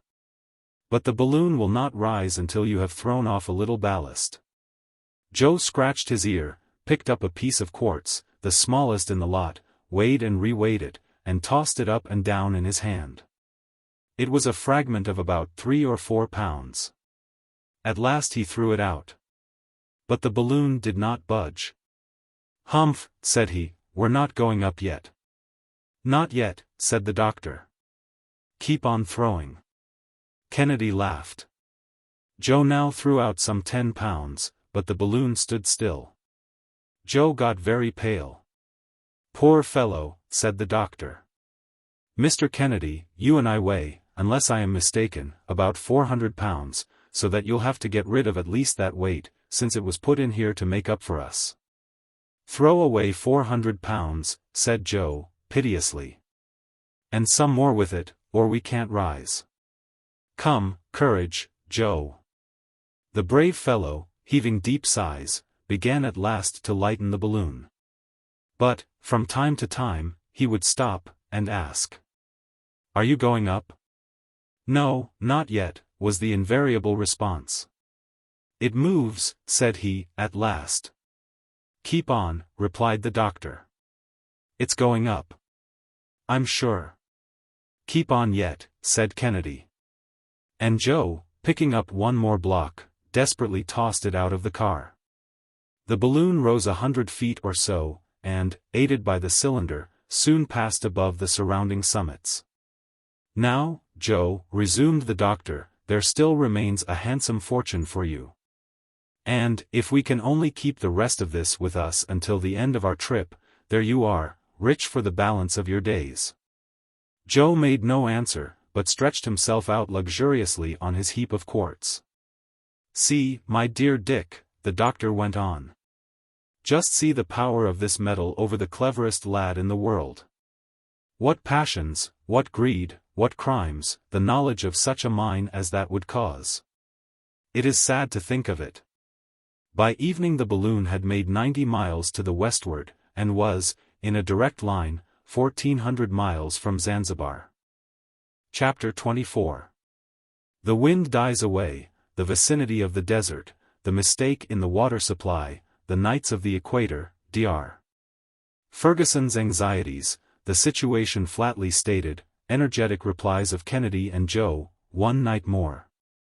The balloon, having been made fast to a solitary tree, almost completely dried up by the aridity of the region in which it stood, passed the night in perfect quietness. And the travelers were enabled to enjoy a little of the repose which they so greatly needed. The emotions of the day had left sad impressions on their minds. Toward morning, the sky had resumed its brilliant purity and its heat. The balloon ascended, and, after several ineffectual attempts, fell into a current that, although not rapid, bore them toward the northwest. We are not making progress, said the doctor. If I am not mistaken, we have accomplished nearly half of our journey in 10 days, but, at the rate at which we are going, it would take months to end it. And that is all the more vexatious, that we are threatened with a lack of water. But we'll find some, said Joe. It is not to be thought of that we shouldn't discover some river, some stream, or pond, in all this vast extent of country. I hope so. Now don't you think that it's Joe's cargo of stone that is keeping us back? Kennedy asked this question only to tease Joe. And he did so the more willingly because he had, for a moment, shared the poor lad's hallucinations. But, not finding anything in them, he had fallen back into the attitude of a strong-minded looker-on, and turned the affair off with a laugh. Joe cast a mournful glance at him. But the doctor made no reply. He was thinking, not without secret terror, probably, of the vast solitudes of Sahara, for their whole week sometimes pass without the caravans meeting with a single spring of water. Occupied with these thoughts, he scrutinized every depression of the soil with the closest attention. These anxieties, and the incidents recently occurring, had not been without their effect upon the spirits of our 3 travelers. They conversed less, and were more wrapped in their own thoughts. Joe, clever lad as he was, seemed no longer the same person since his gaze had plunged into that ocean of gold. He kept entirely silent, and gazed incessantly upon the stony fragments heaped up in the car, worthless today, but of inestimable value tomorrow. The appearance of this part of Africa was, moreover, quite calculated to inspire alarm. The desert was gradually expanding around them. Not another village was to be seen, not even a collection of a few huts, and vegetation also was disappearing. Barely a few dwarf plants could now be noticed, like those on the wild heaths of Scotland. Then came the first tract of greyish sand and flint, with here and there a lentisk tree and brambles. In the midst of this sterility, the rudimental carcass of the globe appeared in ridges of sharply jutting rock. These symptoms of a totally dry and barren region greatly disquieted Dr. Fergusson. It seemed as though no caravan had ever braved this desert expanse, or it would have left visible traces of its encampments, or the whitened bones of men and animals.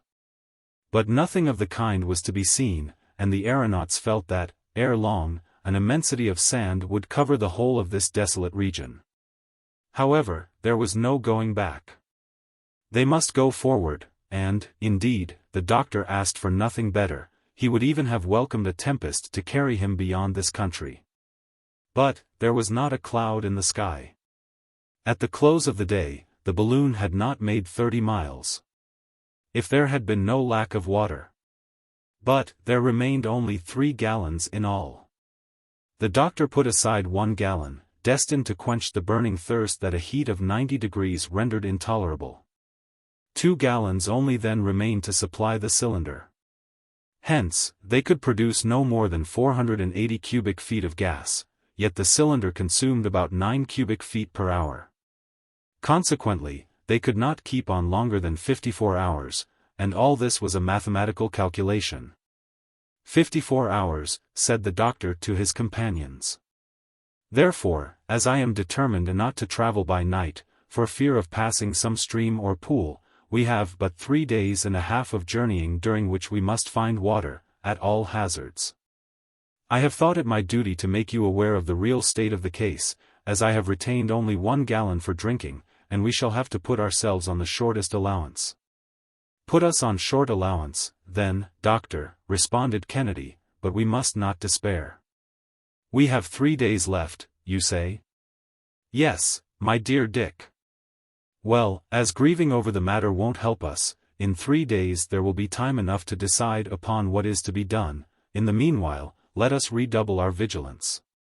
At their evening meal, the water was strictly measured out, and the brandy was increased in quantity in the punch they drank.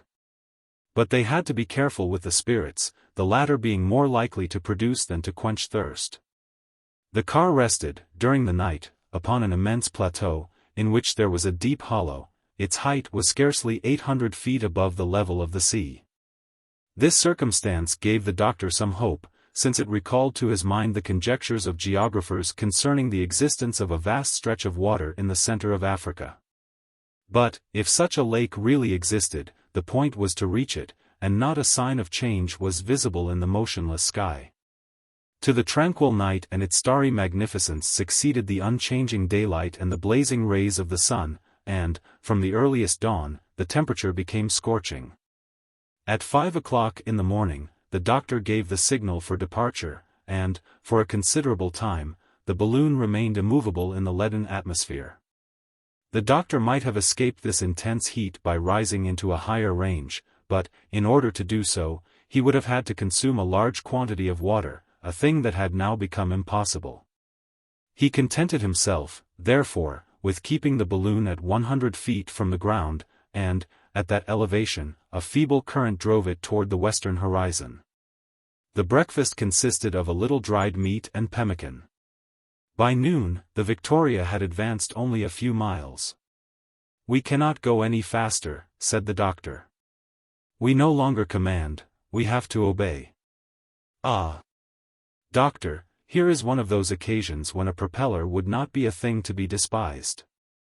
"Undoubtedly so, Dick, provided it would not require an expenditure of water to put it in motion, for, in that case, the situation would be precisely the same.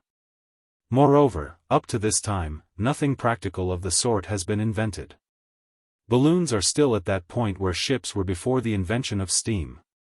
It took 6,000 years to invent propellers and screws, so we have time enough yet." "Confounded heat," said Joe, wiping away the perspiration that was streaming from his forehead. "If we had water, this heat would be of service to us, for it dilates the hydrogen in the balloon, and diminishes the amount required in the spiral, although it is true that, if we were not short of the useful liquid, we should not have to economize it." Ah! That rascally savage who cost us the tank, III. You don't regret, though, what you did, Doctor? No, Dick, since it was in our power to save that unfortunate missionary from a horrible death. But, the 100 pounds of water that we threw overboard would be very useful to us now. It would be 13 or 14 days more of progress secured, or quite enough to carry us over this desert. We've made at least half the journey, haven't we? Asked Joe. In distance, yes, but in duration, no. Should the wind leave us, and it, even now, has a tendency to die away altogether. Come, sir, said Joe, again, we must not complain. We've got along pretty well, thus far, and whatever happens to me, I can't get desperate. We'll find water, mind, I tell you so. The soil, however, ran lower from mile to mile. The undulations of the gold-bearing mountains they had left died away into the plain, like the last throes of exhausted nature. Scanty grass took the place of the fine trees of the east. Only a few belts of half-scorched herbage still contended against the invasion of the sand, and the huge rocks, that had rolled down from the distant summits, crushed in their fall, had scattered in sharp-edged pebbles which soon again became coarse sand, and finally impalpable dust. Here, at last, is Africa, such as you pictured it to yourself, Joe. Was I not right in saying, wait a little, Well, master, it's all natural, at least, heat and dust. It would be foolish to look for anything else in such a country. Do you see, he added, laughing, I had no confidence, for my part, in your forests and your prairies. They were out of reason. What was the use of coming so far to find scenery just like England? Here's the first time that I believe in Africa, and I'm not sorry to get a taste of it. Toward evening, the doctor calculated that the balloon had not made 20 miles during that whole burning day, and a heated gloom closed in upon it. As soon as the sun had disappeared behind the horizon, which was traced against the sky with all the precision of a straight line. The next day was Thursday, the 1st of May, but the days followed each other with desperate monotony. Each morning was like the one that had preceded it. Noon poured down the same exhaustless rays, and night condensed in its shadow the scattered heat which the ensuing day would again bequeath to the succeeding night. The wind, now scarcely observable, was rather a gasp than a breath, and the morning could almost be foreseen when even that gasp would cease. The doctor reacted against the gloominess of the situation and retained all the coolness and self-possession of a disciplined heart. With his glass he scrutinized every quarter of the horizon. He saw the last rising ground gradually melting to the dead level, and the last vegetation disappearing, while, before him, stretched the immensity of the desert. The responsibility resting upon him pressed sorely, but he did not allow his disquiet to appear. Those two men, Dick and Joe, friends of his, both of them, he had induced to come with him almost by the force alone of friendship and of duty. Had he done well in that? Was it not like attempting to tread forbidden paths? Was he not, in this trip, trying to pass the borders of the impossible? Had not the Almighty reserved for later ages the knowledge of this inhospitable continent? All these thoughts, of the kind that arise in hours of discouragement, succeeded each other and multiplied in his mind, and, by an irresistible association of ideas, the doctor allowed himself to be carried beyond the bounds of logic and of reason.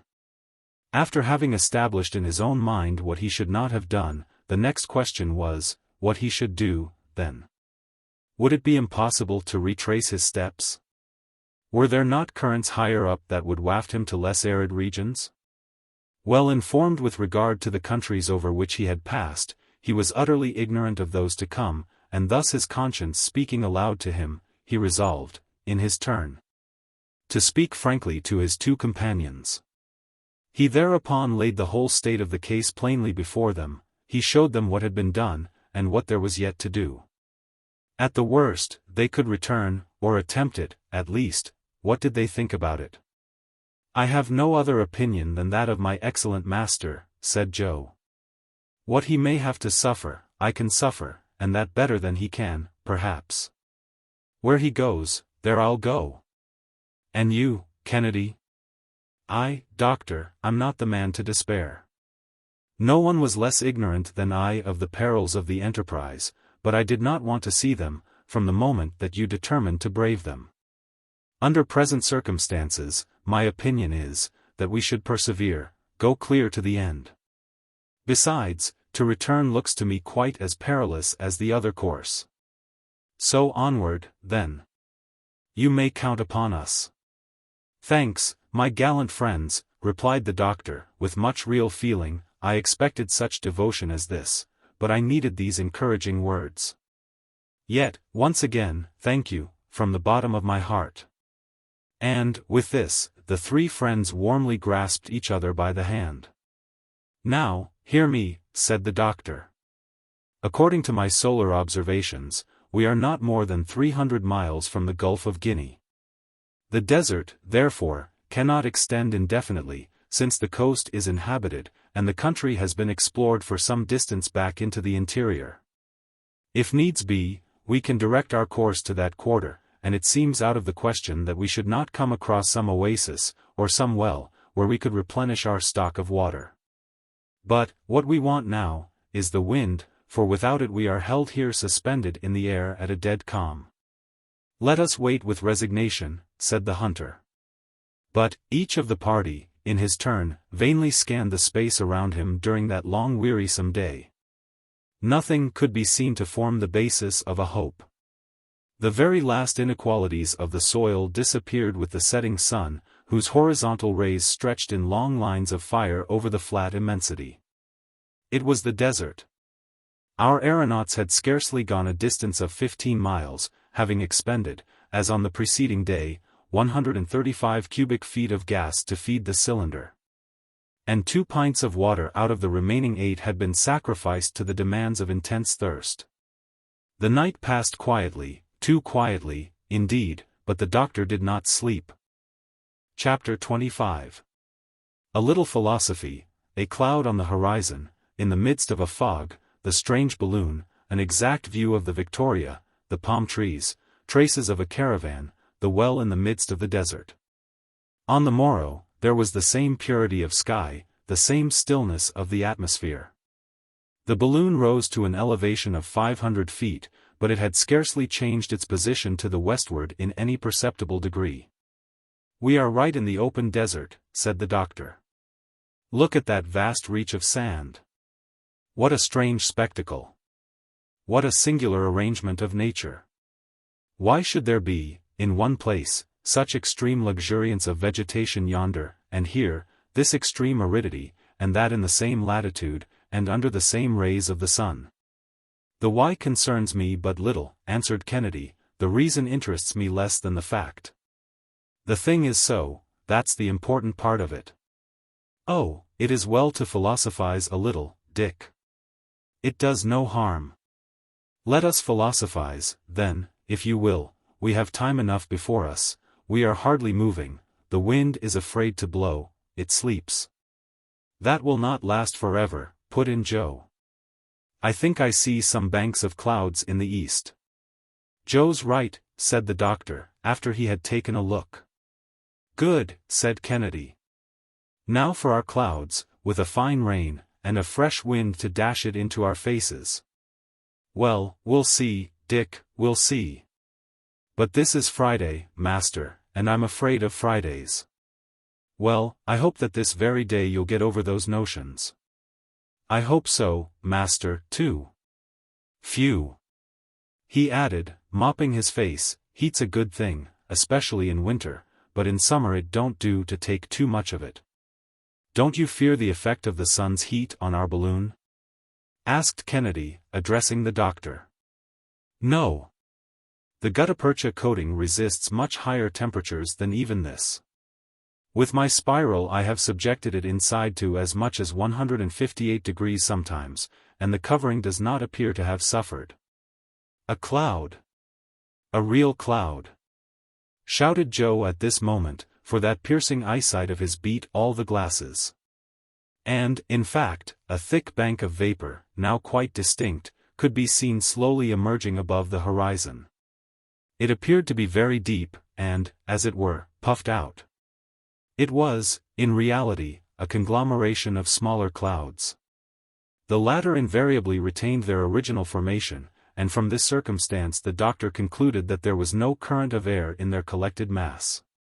This compact body of vapor had appeared about 8 o'clock in the morning, and, by 11, it had already reached the height of the sun's disk. The latter then disappeared entirely behind the murky veil, and the lower belt of cloud, at the same moment, lifted above the line of the horizon, which was again disclosed in a full blaze of daylight. "It's only an isolated cloud," remarked the doctor. "It won't do to count much upon that. Look, Dick, its shape is just the same as when we saw it this morning." "Then, doctor, there's to be neither rain nor wind, at least for us." "I fear so, the cloud keeps at a great height." "Well, doctor, suppose we were to go in pursuit of this cloud, since it refuses to burst upon us?" "I fancy that to do so wouldn't help us much. It would be a consumption of gas, and, consequently, of water, to little purpose, but, in our situation, we must not leave anything untried, therefore, let us ascend." And with this, the doctor put on a full head of flame from the cylinder, and the dilation of the hydrogen, occasioned by such sudden and intense heat, sent the balloon rapidly aloft. About 1,500 feet from the ground, it encountered an opaque mass of cloud, and entered a dense fog, suspended at that elevation, but it did not meet with the least breath of wind. This fog seemed even destitute of humidity, and the articles brought in contact with it were scarcely dampened in the slightest degree. The balloon, completely enveloped in the vapor, gained a little increase of speed, perhaps, and that was all. The doctor gloomily recognized what trifling success he had obtained from his maneuver, and was relapsing into deep meditation, when he heard Joe exclaim, in tones of most intense astonishment, "Ah! By all that's beautiful! What's the matter, Joe?" "Doctor. Mr. Kennedy. Here's something curious." "What is it, then?" "We are not alone, up here. There are rogues about. They've stolen our invention." "Has he gone crazy?" asked Kennedy. Joe stood there, perfectly motionless, the very picture of amazement. "Can the hot sun have really affected the poor fellow's brain?" said the doctor, turning toward him.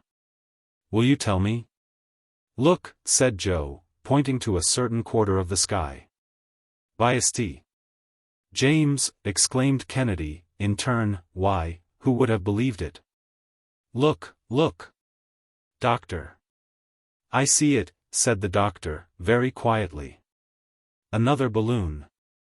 And other passengers, like ourselves." And, sure enough, there was another balloon about 200 paces from them, floating in the air with its car and its aeronauts. It was following exactly the same route as the Victoria. "Well," said the doctor, "nothing remains for us but to make signals, take the flag, Kennedy, and show them our colors." It seemed that the travelers by the other balloon had just the same idea, at the same moment. For the same kind of flag repeated precisely the same salute with a hand that moved in just the same manner. "What does that mean?" asked Kennedy. "They are apes," said Joe, "imitating us." "It means," said the doctor, laughing, "that it is you, Dick, yourself, making that signal to yourself. Or, in other words, that we see ourselves in the second balloon, which is no other than the Victoria." "As to that, master, with all respect to you," said Joe, "you'll never make me believe it. Climb up on the edge of the car, Joe, wave your arms, and then you'll see." Joe obeyed, and all his gestures were instantaneously and exactly repeated. "It is merely the effect of the mirage," said the doctor, "and nothing else, a simple optical phenomenon due to the unequal refraction of light by different layers of the atmosphere. And that is all." "It's wonderful," said Joe, who could not make up his mind to surrender, but went on repeating his gesticulations. "What a curious sight." "Do you know," said Kennedy, "that it's a real pleasure to have a view of our noble balloon in that style? She's a beauty, isn't she, and how stately her movements as she sweeps along." "You may explain the matter as you like," continued Joe, it's a strange thing, anyhow. But ere long this picture began to fade away. The clouds rose higher, leaving the balloon, which made no further attempt to follow them, and in about an hour they disappeared in the open sky. The wind, which had been scarcely perceptible, seemed still to diminish, and the doctor in perfect desperation descended toward the ground, and all three of the travelers, whom the incident just recorded had, for a few moments, diverted from their anxieties, relapsed into gloomy meditation, sweltering the while beneath the scorching heat. About 4 o'clock, Joe descried some object standing out against the vast background of sand, and soon was able to declare positively that there were 2 palm trees at no great distance. "Palm trees," exclaimed Fergusson, "why, then there's a spring, a well." He took up his glass and satisfied himself that Joe's eyes had not been mistaken. At length, he said, over and over again, "Water. Water. And we are saved, for if we do move slowly, still we move, and we shall arrive at last." "Good, master. But suppose we were to drink a mouthful in the meantime, for this air is stifling?" "Let us drink then, my boy." No one waited to be coaxed. A whole pint was swallowed then and there, reducing the total remaining supply to 3 pints and a half. "Ah! That does one good," said Joe, "wasn't it fine? Barclay and Perkins never turned out ale equal to that." "See the advantage of being put on short allowance," moralized the doctor. "It is not great, after all," retorted Kennedy. "And if I were never again to have the pleasure of drinking water, should agree on condition that I should never be deprived of it." At 6 o'clock the balloon was floating over the palm trees. They were 2 shriveled, stunted, dried-up specimens of trees, 2 ghosts of palms, without foliage, and more dead than alive. Fergusson examined them with terror. At their feet could be seen the half-worn stones of a spring, but these stones, pulverized by the baking heat of the sun, seemed to be nothing now but impalpable dust. There was not the slightest sign of moisture. The doctor's heart shrank within him, and he was about to communicate his thoughts to his companions, when their exclamations attracted his attention. As far as the eye could reach to the eastward, extended a long line of whitened bones, pieces of skeletons surrounded the fountain. A caravan had evidently made its way to that point, marking its progress by its bleaching remains.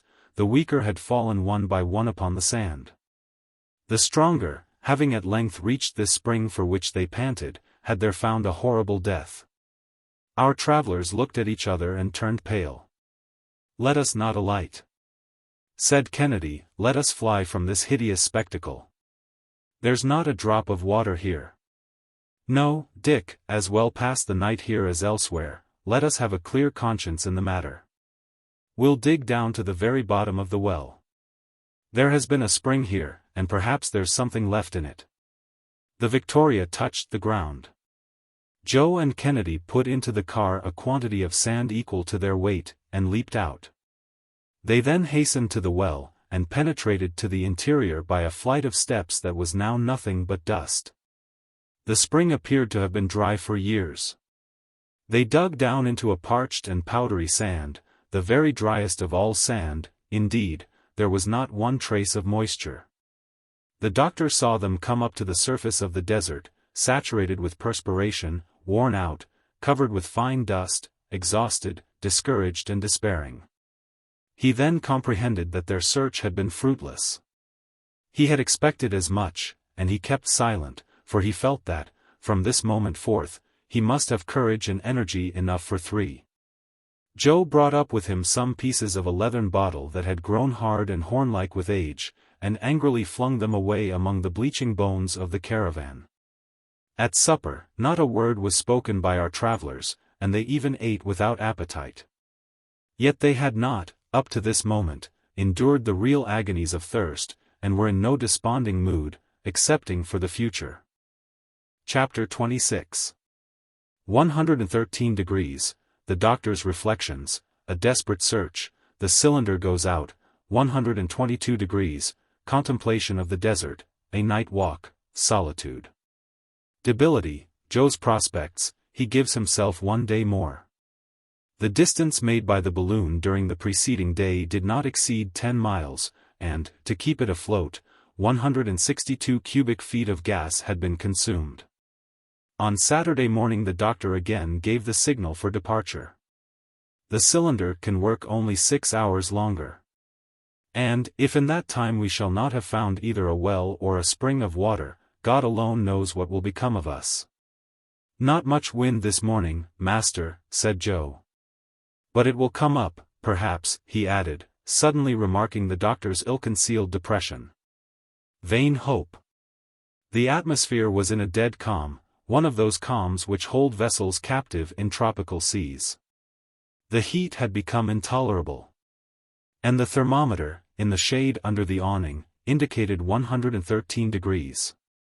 Joe and Kennedy, reclining at full length near each other, tried, if not in slumber, at least in torpor, to forget their situation. For their forced inactivity gave them periods of leisure far from pleasant. That man is to be pitied the most who cannot wean himself from gloomy reflections by actual work, or some practical pursuit. But here there was nothing to look after, nothing to undertake, and they had to submit to the situation, without having it in their power to ameliorate it. The pangs of thirst began to be severely felt. Brandy, far from appeasing this imperious necessity, augmented it, and richly merited the name of tiger's milk applied to it by the African natives. Scarcely 2 pints of water remained, and that was heated. Each of the party devoured the few precious drops with his gaze, yet neither of them dared to moisten his lips with them. 2 pints of water in the midst of the desert. Then it was that Dr. Fergusson, buried in meditation, asked himself whether he had acted with prudence. Would he not have done better to have kept the water that he had decomposed in pure loss, in order to sustain him in the air? He had gained a little distance, to be sure. But was he any nearer to his journey's end? What difference did 60 miles to the rear make in this region, when there was no water to be had where they were? The wind, should it rise, would blow there as it did here, only less strongly at this point, if it came from the east. But hope urged him onward. And yet those 2 gallons of water, expended in vain, would have sufficed for 9 days' halt in the desert. And what changes might not have occurred in 9 days? Perhaps, too, while retaining the water, he might have ascended by throwing out ballast, at the cost merely of discharging some gas, when he had again to descend. But the gas in his balloon was his blood, his very life. 1,001 such reflections whirled in succession through his brain. And, resting his head between his hands, he sat there for hours without raising it. "We must make one final effort," he said, at last, about 10 o'clock in the morning. "We must endeavor, just once more, to find an atmospheric current to bear us away from here, and, to that end, must risk our last resources."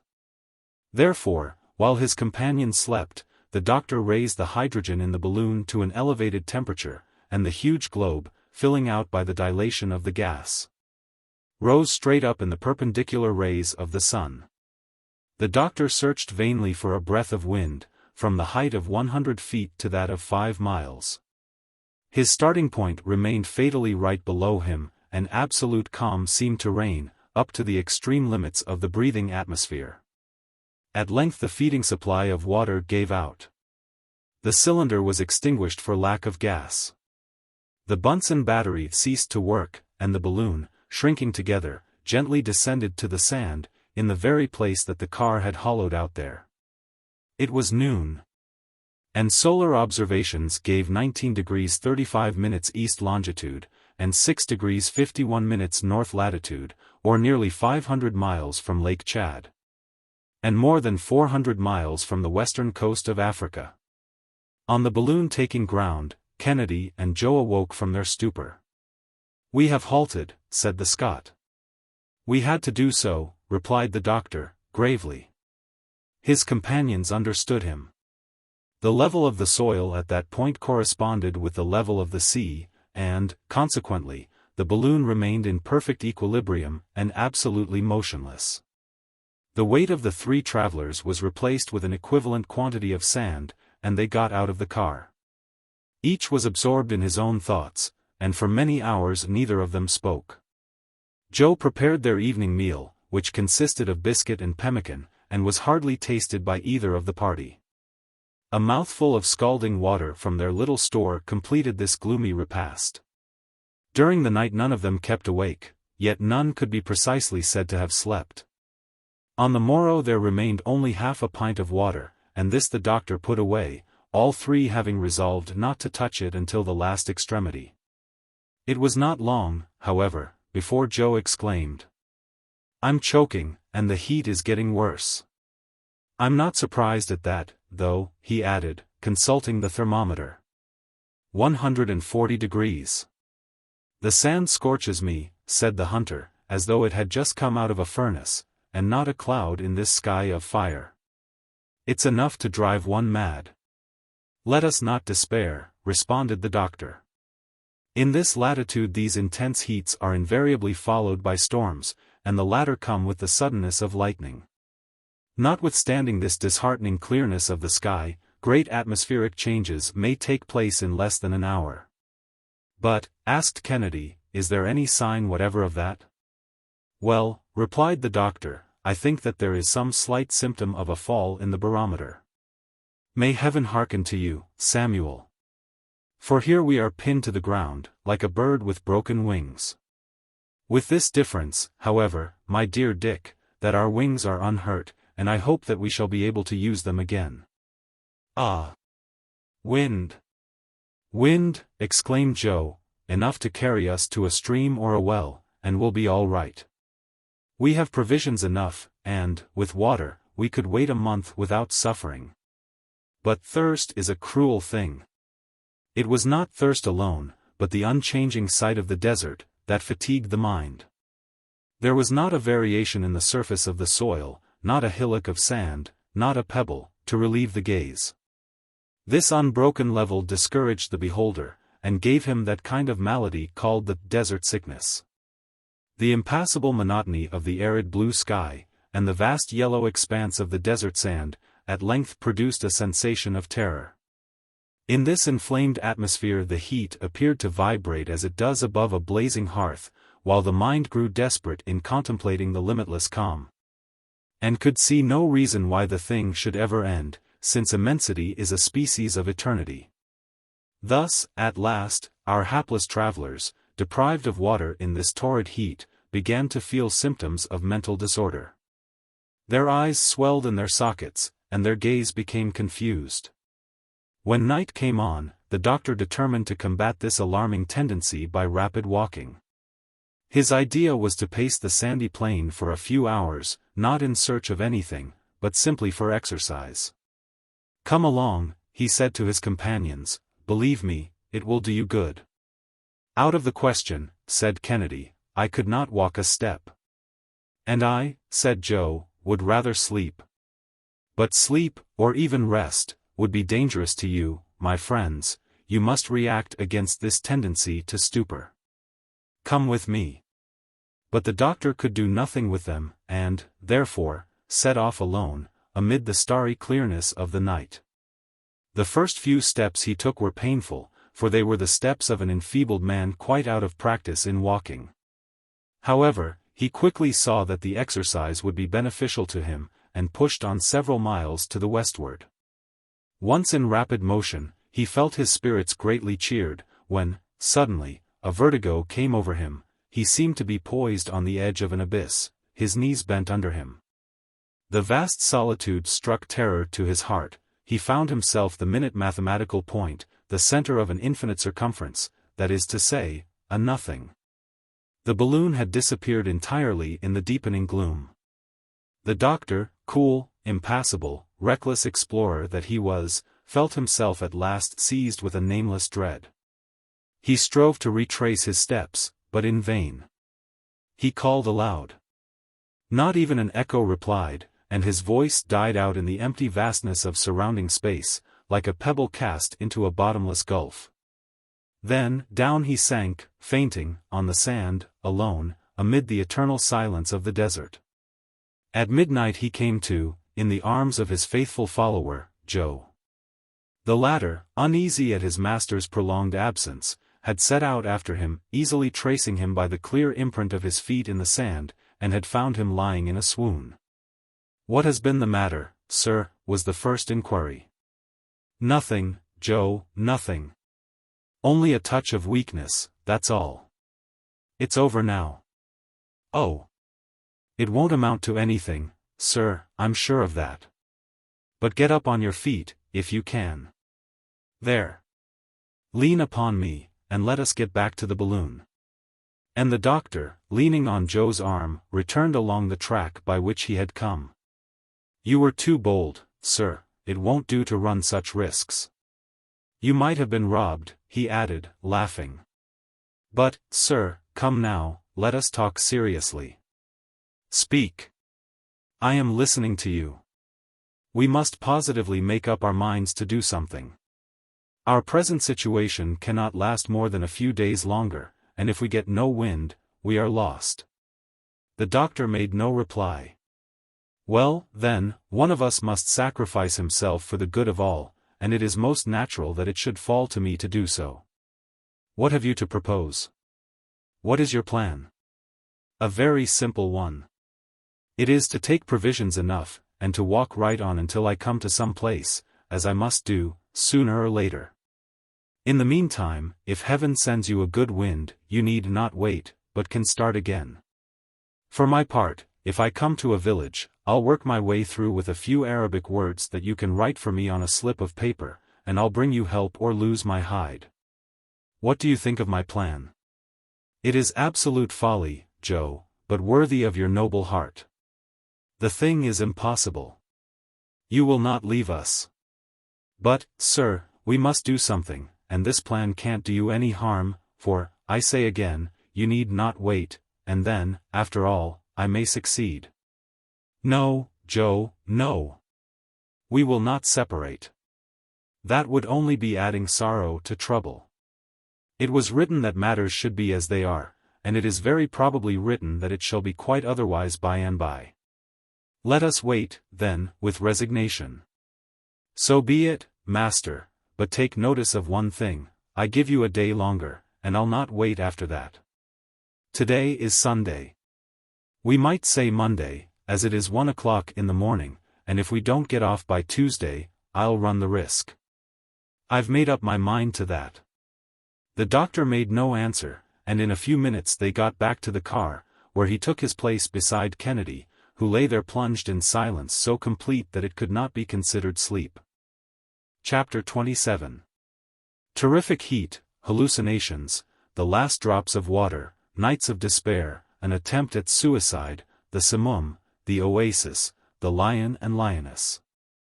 The doctor's first care, on the morrow, was to consult the barometer.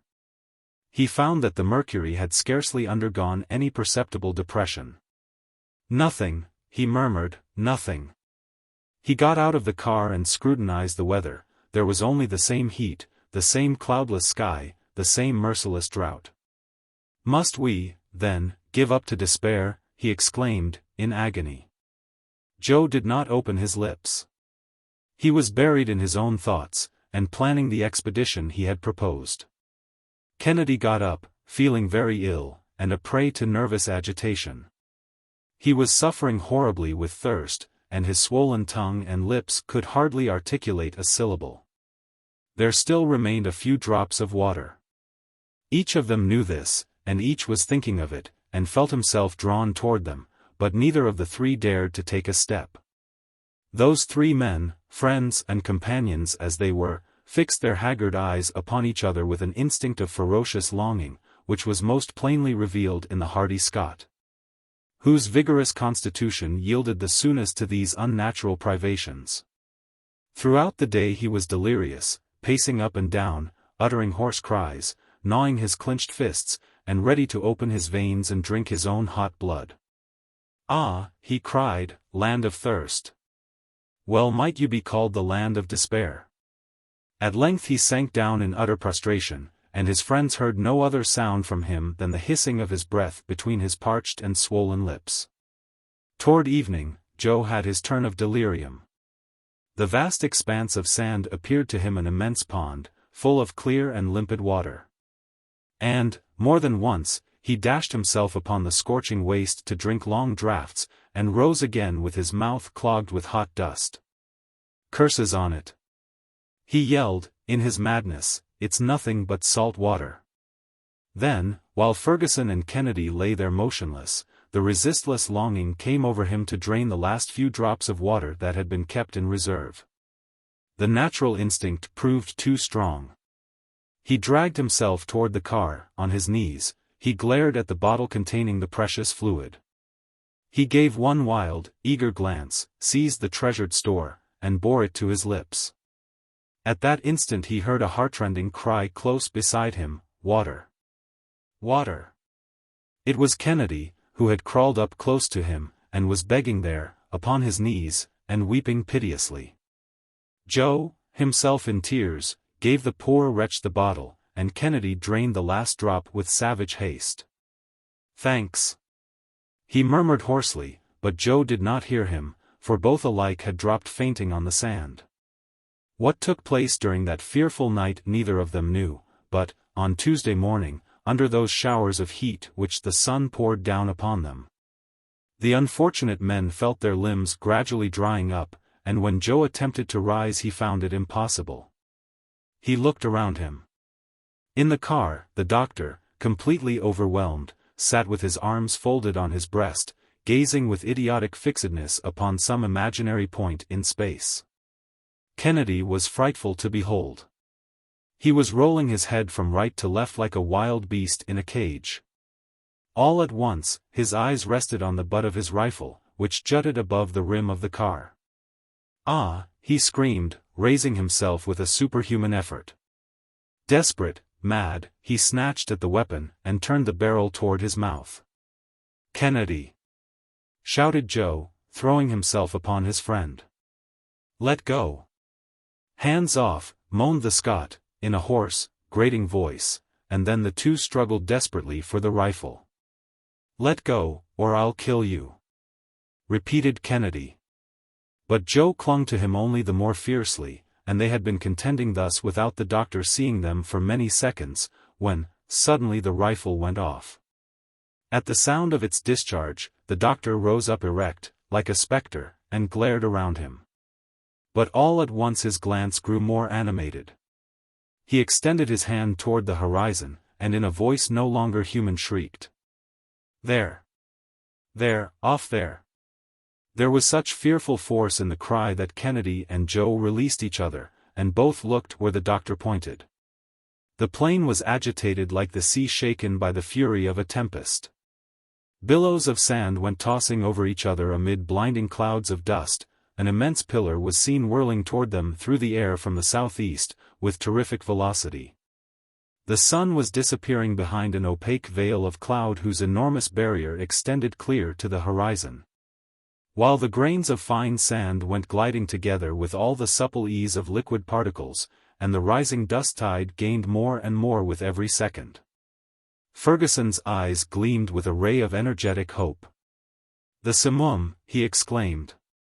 "The simoom," repeated Joe, without exactly knowing what it meant. "So much the better," said Kennedy, with the bitterness of despair.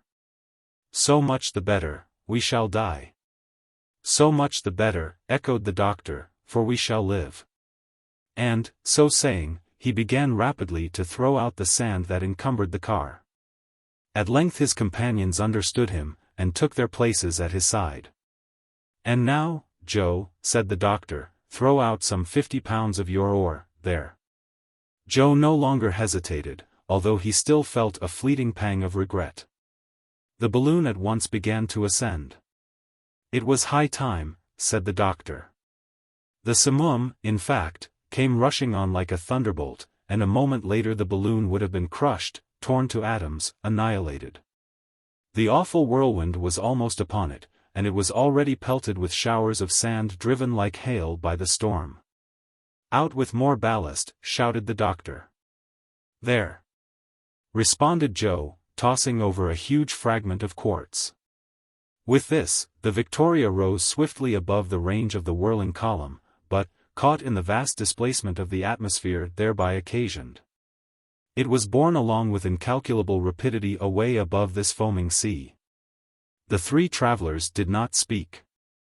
They gazed, and hoped, and even felt refreshed by the breath of the tempest. About 3 o'clock, the whirlwind ceased. The sand, falling again upon the desert, formed numberless little hillocks, and the sky resumed its former tranquility. The balloon, which had again lost its momentum, was floating in sight of an oasis, a sort of islet studded with green trees, thrown up upon the surface of this sandy ocean. "Water. We'll find water there," said the doctor. And, instantly, opening the upper valve, he let some hydrogen escape, and slowly descended, taking the ground at about 200 feet from the edge of the oasis. In 4 hours the travelers had swept over a distance of 240 miles.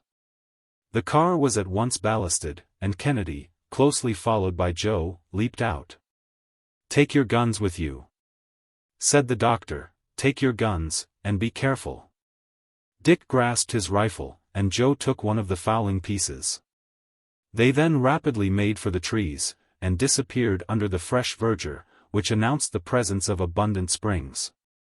As they hurried on, they had not taken notice of certain large footprints and fresh tracks of some living creature marked here and there in the damp soil. Suddenly, a dull roar was heard not 20 paces from them. "The roar of a lion," said Joe. "Good for that," said the excited hunter, "we'll fight him." A man feels strong when only a fight's in question. But be careful, Mr. Kennedy, be careful. The lives of all depend upon the life of one. But Kennedy no longer heard him. He was pushing on, his eye blazing, his rifle cocked, fearful to behold in his daring rashness.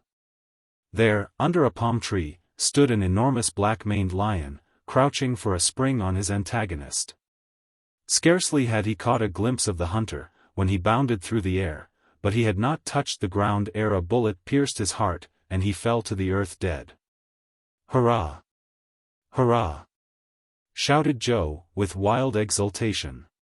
Kennedy rushed toward the well, slid down the dampened steps, and flung himself at full length by the side of a fresh spring, in which he plunged his parched lips. Joe followed suit, and for some minutes nothing was heard but the sound they made with their mouths, drinking more like maddened beasts than men. "Take care, Mr. Kennedy," said Joe at last. "Let us not overdo the thing," and he panted for breath. But Kennedy, without a word, drank on. He even plunged his hands, and then his head, into the delicious tide. He fairly reveled in its coolness. "But the doctor?" said Joe, "our friend, Dr. Fergusson?" That one word recalled Kennedy to himself, and, hastily filling a flask that he had brought with him, he started on a run up the steps of the well. But what was his amazement when he saw an opaque body of enormous dimensions blocking up the passage. Joe, who was close upon Kennedy's heels, recoiled with him. "We are blocked in, entrapped." "Impossible. What does that mean?" Dick had no time to finish. A terrific roar made him only too quickly aware what foe confronted him. "Another lion," exclaimed Joe. "A lioness, rather," said Kennedy.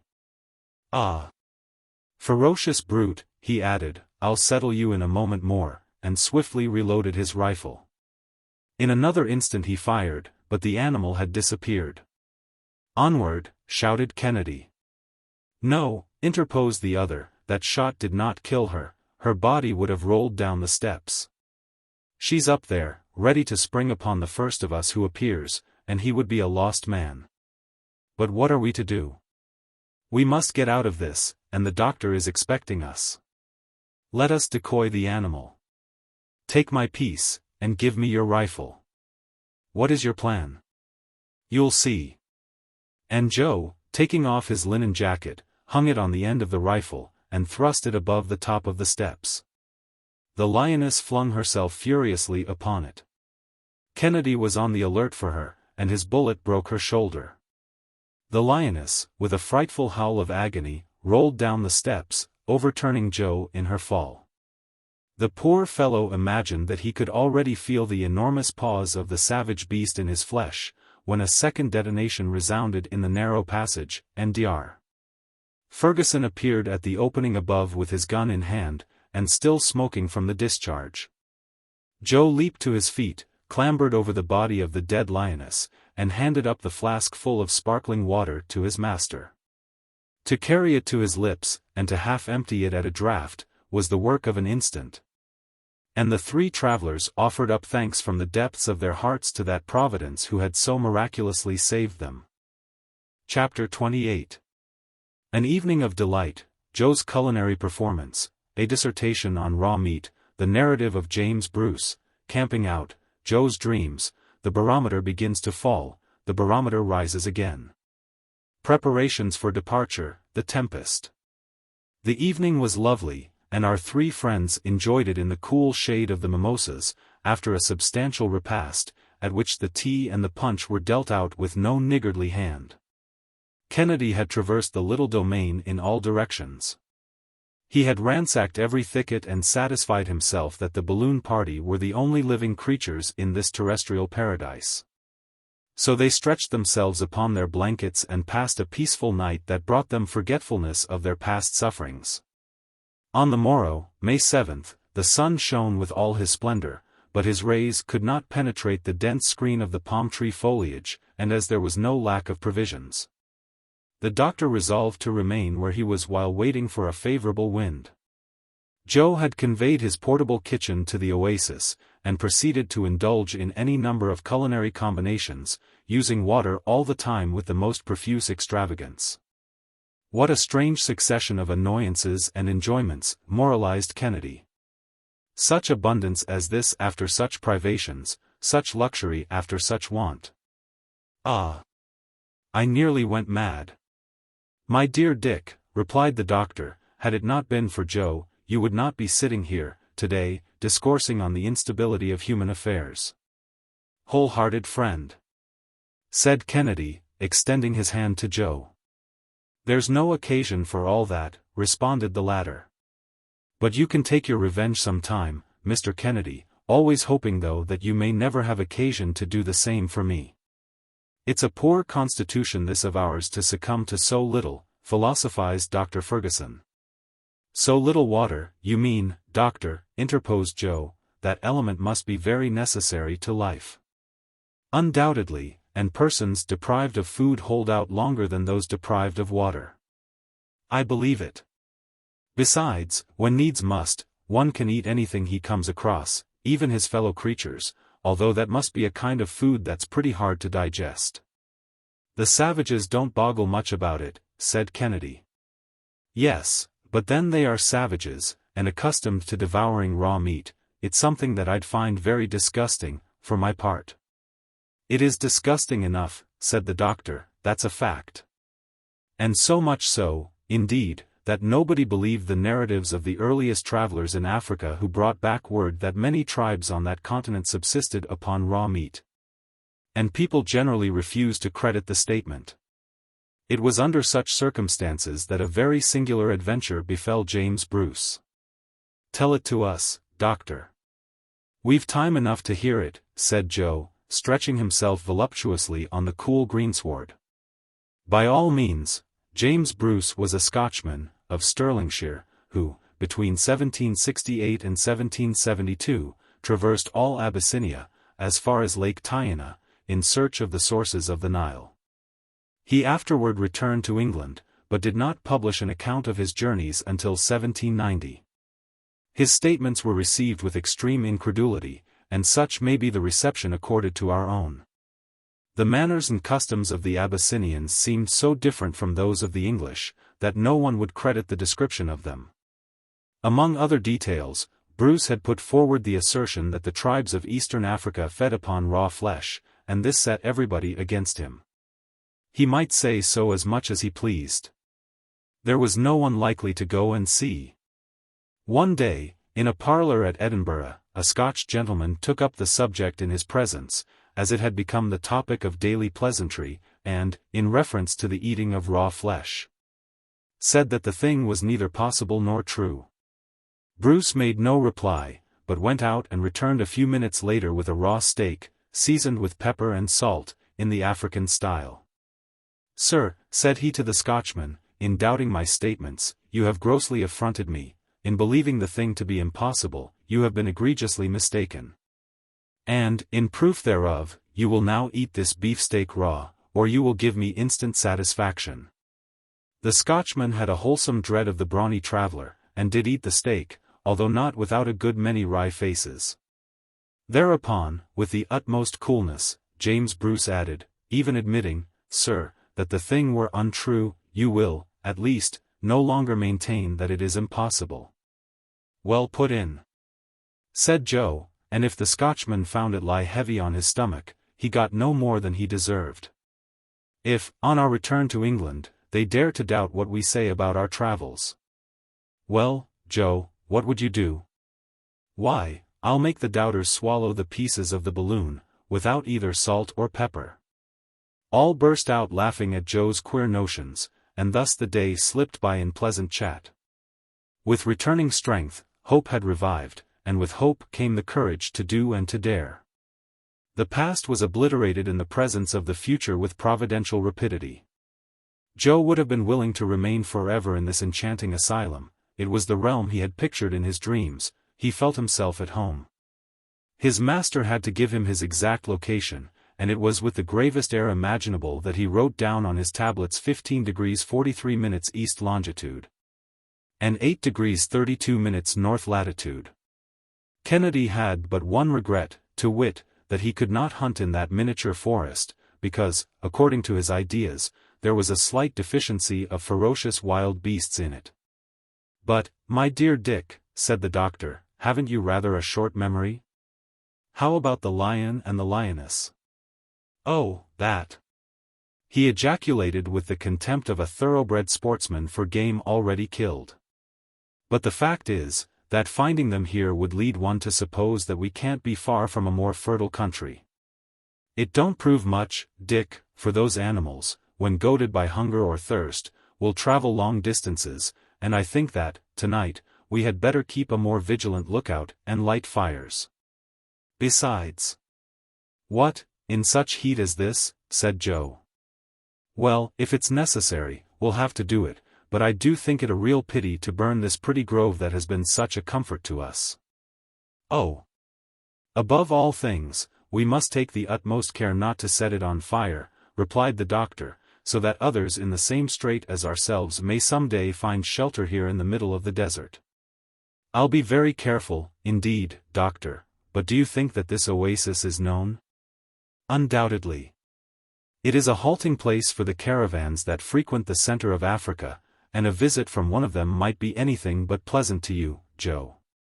"Why, are there any more of those rascally Nyams around here?" "Certainly.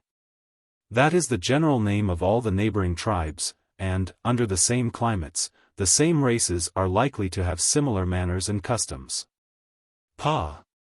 said Joe, "but, after all, it's natural enough. If savages had the ways of gentlemen, where would be the difference?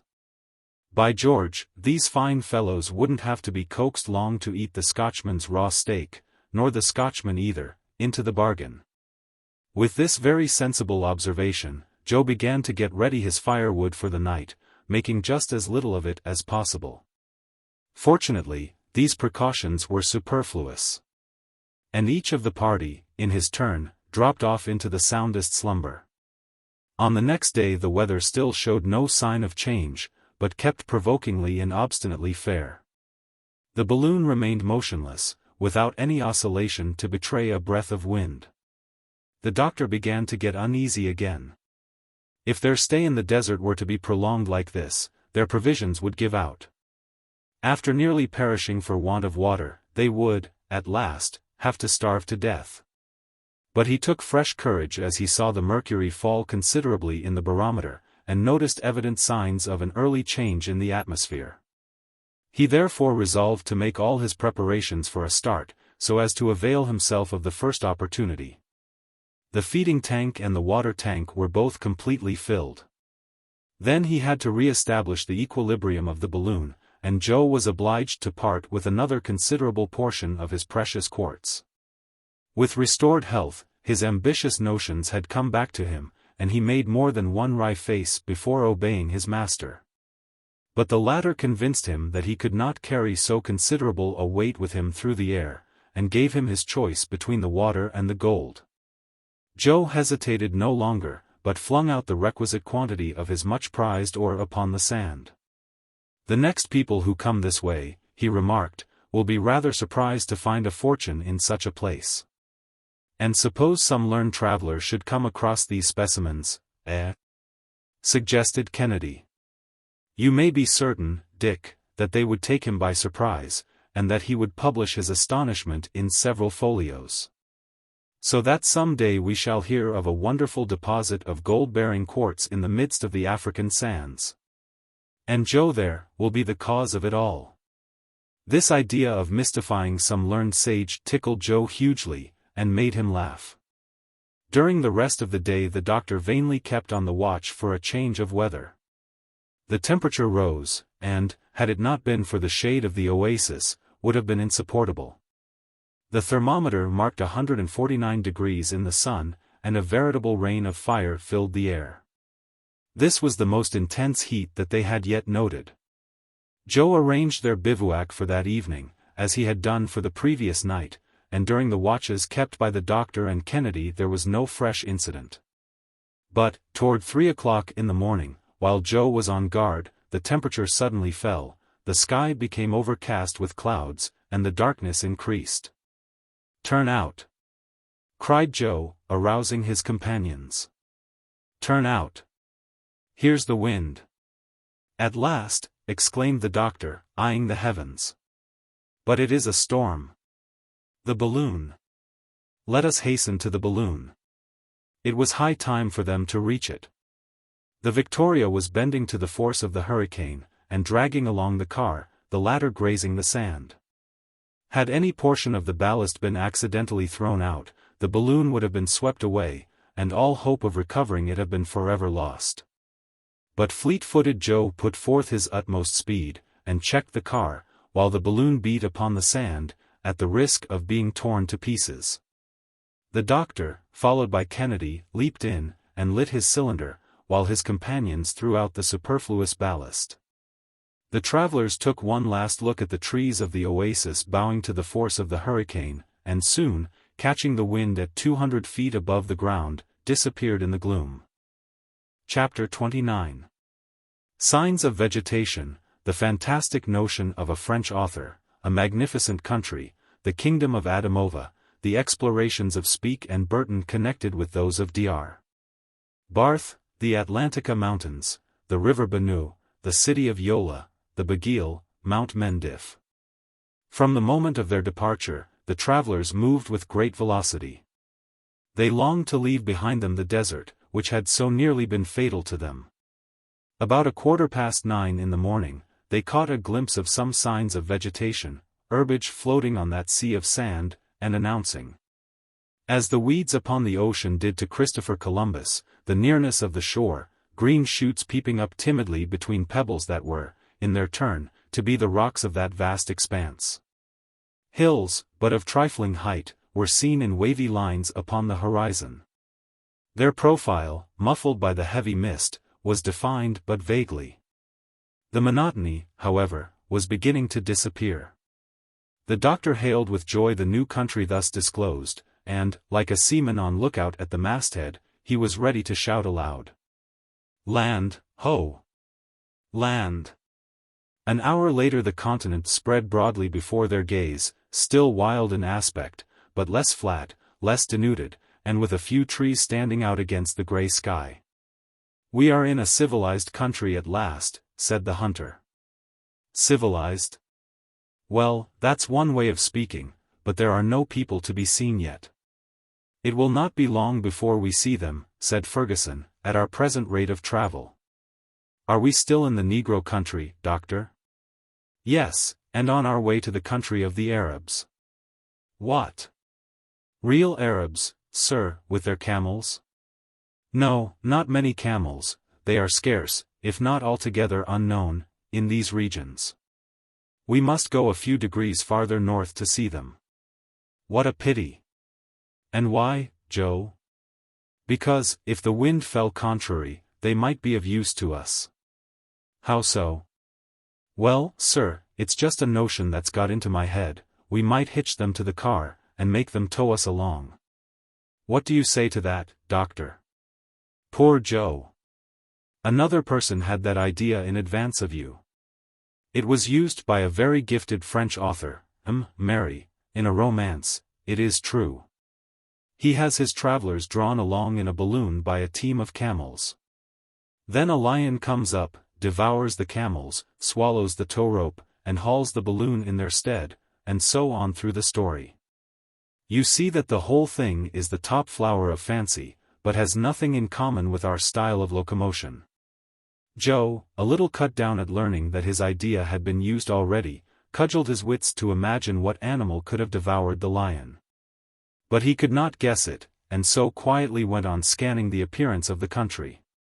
A lake of medium extent stretched away before him, surrounded by an amphitheatre of hills, which yet could not be dignified with the name of mountains. There were winding valleys, numerous and fertile, with their tangled thickets of the most various trees. The African oil tree rose above the mass, with leaves 15 feet in length upon its stalk, the latter studded with sharp thorns. The bombax, or silk cotton tree, filled the wind, as it swept by, with the fine down of its seeds. The pungent odors of the pendanus, the kenda of the Arabs, perfumed the air up to the height where the Victoria was sailing, the pawpaw tree, with its palm-shaped leaves. The sterculier, which produces the Sudan nut, the baobab, and the banana tree, completed the luxuriant flora of these intertropical regions. The country is superb, said the doctor. Here are some animals, added Joe. Men are not far away. Oh, what magnificent elephants, exclaimed Kennedy. Is there no way to get a little shooting? How could we manage to halt in a current as strong as this? No, Dick, you must taste a little of the torture of Tantalus just now. You shall make up for it afterward. And, in truth, there was enough to excite the fancy of a sportsman. Dick's heart fairly leaped in his breast as he grasped the butt of his Purdy. The fauna of the region were as striking as its flora. The wild ox reveled in dense herbage that often concealed his whole body. Gray, black, and yellow elephants of the most gigantic size burst headlong, like a living hurricane, through the forests, breaking, rending, tearing down, devastating everything in their path. Upon the woody slopes of the hills trickled cascades and springs flowing northward. There, too, the hippopotami bathed their huge forms, splashing and snorting as they frolicked in the water, and lamantins, 12 feet long, with bodies like seals, stretched themselves along the banks, turning up toward the sun their rounded teats swollen with milk. It was a whole menagerie of rare and curious beasts in a wondrous hothouse, where numberless birds with plumage of 1,000 hues gleamed and fluttered in the sunshine. By this prodigality of nature, the doctor recognized the splendid kingdom of Adamova. We are now beginning to trench upon the realm of modern discovery. I have taken up the lost scent of preceding travelers. It is a happy chance, my friends, for we shall be enabled to link the toils of Captains Burton and Speke with the explorations of Dr. Barth. We have left the Englishman behind us, and now have caught up with the Hamburger. It will not be long, either, before we arrive at the extreme point attained by that daring explorer. It seems to me that there is a vast extent of country between the two explored routes, remarked Kennedy, at least, if I am to judge by the distance that we have made. It is easy to determine. Take the map and see what is the longitude of the southern point of Lake Ukiru, reached by Speke. It is near the 37th degree. And the city of Yola, which we shall sight this evening, and to which Barth penetrated, what is its position? It is about in the 12th degree of east longitude. Then there are 25 degrees, or, counting 60 miles to each, about 1,500 miles in all. A nice little walk, said Joe, for people who have to go on foot. It will be accomplished, however. Livingstone and Moffat are pushing on up this line toward the interior. Nyassa, which they have discovered, is not far from Lake Tanganyika, seen by Burton. Ere the close of the century these regions will, undoubtedly, be explored. But, added the doctor, consulting his compass, I regret that the wind is carrying us so far to the westward. I wanted to get to the north. After 12 hours of progress, the Victoria found herself on the confines of Nigritia. The first inhabitants of this region, the Chuas Arabs, were feeding their wandering flocks. The immense summits of the Atlantika Mountains seen above the horizon, mountains that no European foot had yet scaled, and whose height is computed to be 10,000 feet. Their western slope determines the flow of all the waters in this region of Africa toward the ocean. They are the mountains of the moon to this part of the continent. At length a real river greeted the gaze of our travelers, and, by the enormous anthills seen in its vicinity, the doctor recognized the Benue, one of the great tributaries of the Niger. The one which the natives have called the Fountain of the Waters. This river, said the doctor to his companions, will, one day, be the natural channel of communication with the interior of Nigritia. Under the command of one of our brave captains, the steamer Pleiad has already ascended as far as the town of Yola. You see that we are not in an unknown country. Numerous slaves were engaged in the labors of the field, cultivating sorgo, a kind of millet which forms the chief basis of their diet. And the most stupid expressions of astonishment ensued as the Victoria sped past like a meteor. That evening the balloon halted about 40 miles from Yola, and ahead of it, but in the distance, rose the two sharp cones of Mount Mendif. The doctor threw out his anchors and made fast to the top of a high tree. But a very violent wind beat upon the balloon with such force as to throw it over on its side, thus rendering the position of the car sometimes extremely dangerous. Fergusson did not close his eyes all night, and he was repeatedly on the point of cutting the anchor rope and scudding away before the gale. At length, however, the storm abated, and the oscillations of the balloon ceased to be alarming. On the morrow the wind was more moderate, but it carried our travelers away from the city of Yola, which recently rebuilt by the Fulians, excited Fergusson's curiosity. However, he had to make up his mind to being borne farther to the northward and even a little to the east. Kennedy proposed to halt in this fine hunting country, and Joe declared that the need of fresh meat was beginning to be felt. But the savage customs of the country, the attitude of the population, and some shots fired at the Victoria, admonished the doctor to continue his journey. They were then crossing a region that was the scene of massacres and burnings, and where warlike conflicts between the barbarian sultans, contending for their power amid the most atrocious carnage, never cease. Numerous and populous villages of long low huts stretched away between broad pasture fields whose dense herbage was besprinkled with violet-colored blossoms. The huts, looking like huge beehives, were sheltered behind bristling palisades. The wild hillsides and hollows frequently reminded the beholder of the glens in the Highlands of Scotland, as Kennedy more than once remarked. In spite of all he could do, the doctor bore directly to the northeast, toward Mount Mendif, which was lost in the midst of environing clouds. The lofty summits of these mountains separate the valley of the Niger from the basin of Lake Chad. Soon afterward was seen the Baguil. With its 18 villages clinging to its flanks like a whole brood of children to their mother's bosom, a magnificent spectacle for the beholder whose gaze commanded and took in the entire picture at one view. Even the ravines were seen to be covered with fields of rice and of arachides. By 3 o'clock the Victoria was directly in front of Mount Mendif. It had been impossible to avoid it. The only thing to be done was to cross it. The doctor, by means of a temperature increased to 180 degrees, gave the balloon a fresh ascensional force of nearly 1,600 pounds. And it went up to an elevation of more than 8,000 feet, the greatest height attained during the journey. The temperature of the atmosphere was so much cooler at that point that the aeronauts had to resort to their blankets and thick coverings. Fergusson was in haste to descend. The covering of the balloon gave indications of bursting, but in the meanwhile he had time to satisfy himself of the volcanic origin of the mountain, whose extinct craters are now but deep abysses.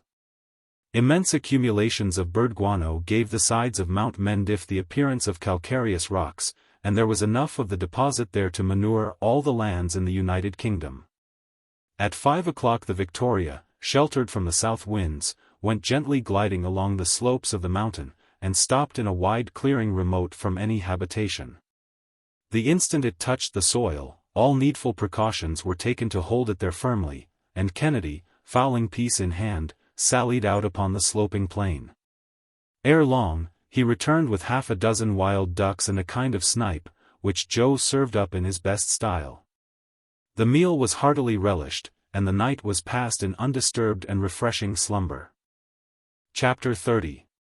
Musfia, the Sheik, Denham, Clapperton, and Oudney, Vogel, the capital of Lagaum, Toul, becalmed above Kernak, the governor and his court, the attack, the incendiary pigeons. On the next day, May 11th, the Victoria resumed her adventurous journey. Her passengers had the same confidence in her that a good seaman has in his ship. In terrific hurricanes, in tropical heats, when making dangerous departures, and descents still more dangerous, it had, at all times and in all places, come out safely. It might almost have been said that Fergusson managed it with a wave of the hand. And hence, without knowing in advance, where the point of arrival would be, the doctor had no fears concerning the successful issue of his journey. However, in this country of barbarians and fanatics, prudence obliged him to take the strictest precautions. He therefore counseled his companions to have their eyes wide open for everything and at all hours. The wind drifted a little more to the northward, and, toward 9 o'clock, they sighted the larger city of Musfia, built upon an eminence which was itself enclosed between two lofty mountains.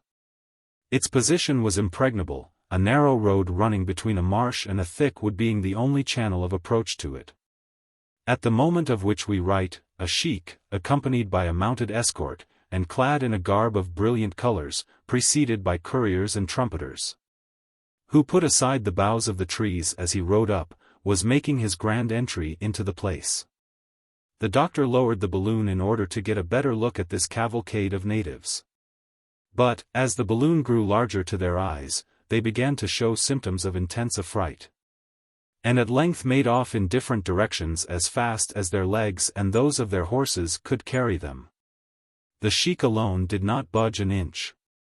He merely grasped his long musket, cocked it, and proudly waited in silence. The doctor came on to within 150 feet of him, and then, with his roundest and fullest voice, saluted him courteously in the Arabic tongue. But, upon hearing these words falling, as it seemed, from the sky, the sheik dismounted and prostrated himself in the dust of the highway, where the doctor had to leave him, finding it impossible to divert him from his adoration. Unquestionably, Fergusson remarked, those people take us for supernatural beings. When Europeans came among them for the first time, they were mistaken for creatures of a higher race. When this sheik comes to speak of today's meeting, he will not fail to embellish the circumstance with all the resources of an Arab imagination. You may, therefore, judge what an account their legends will give of us some day. Not such a desirable thing, after all, said the Scot, in the point of view that affects civilization. It would be better to pass for mere men. That would give these Negro races a superior idea of European power. Very good, my dear Dick, but what can we do about it? You might sit all day explaining the mechanism of a balloon to the savants of this country, and yet they would not comprehend you, but would persist in ascribing it to supernatural aid. Doctor, you spoke of the first time Europeans visited these regions. Who were the visitors? Inquired Joe. My dear fellow, we are now upon the very track of Major Denham. It was at this very city of Musfia that he was received by the Sultan of Mandara. He had quitted the Bornu country, he accompanied the sheik in an expedition against the Falatas. He assisted in the attack on the city, which, with its arrows alone, bravely resisted the bullets of the Arabs, and put the sheik's troops to flight. All this was but a pretext for murders, raids, and pillage.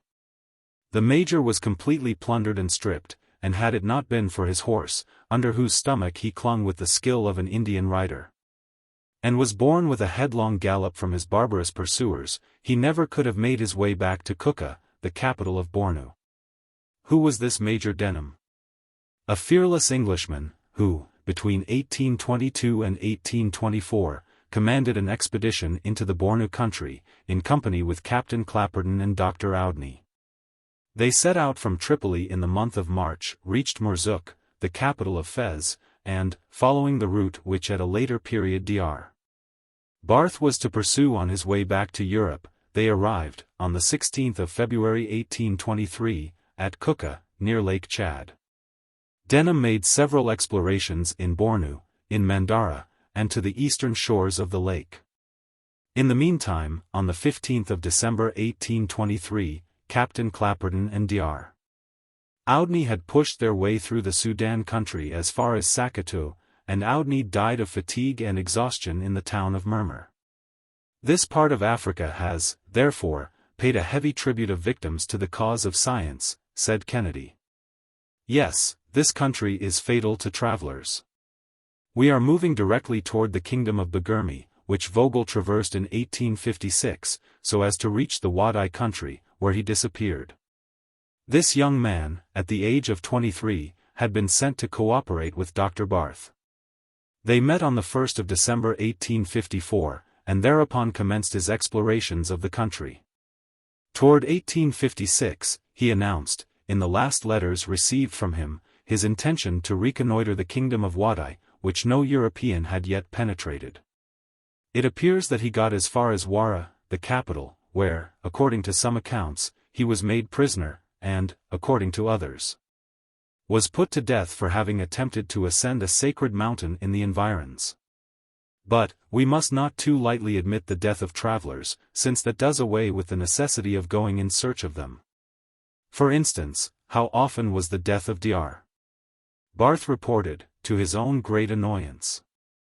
It is, therefore, very possible that Vogel may still be held as a prisoner by the Sultan of Wadai, in the hope of obtaining a good ransom for him.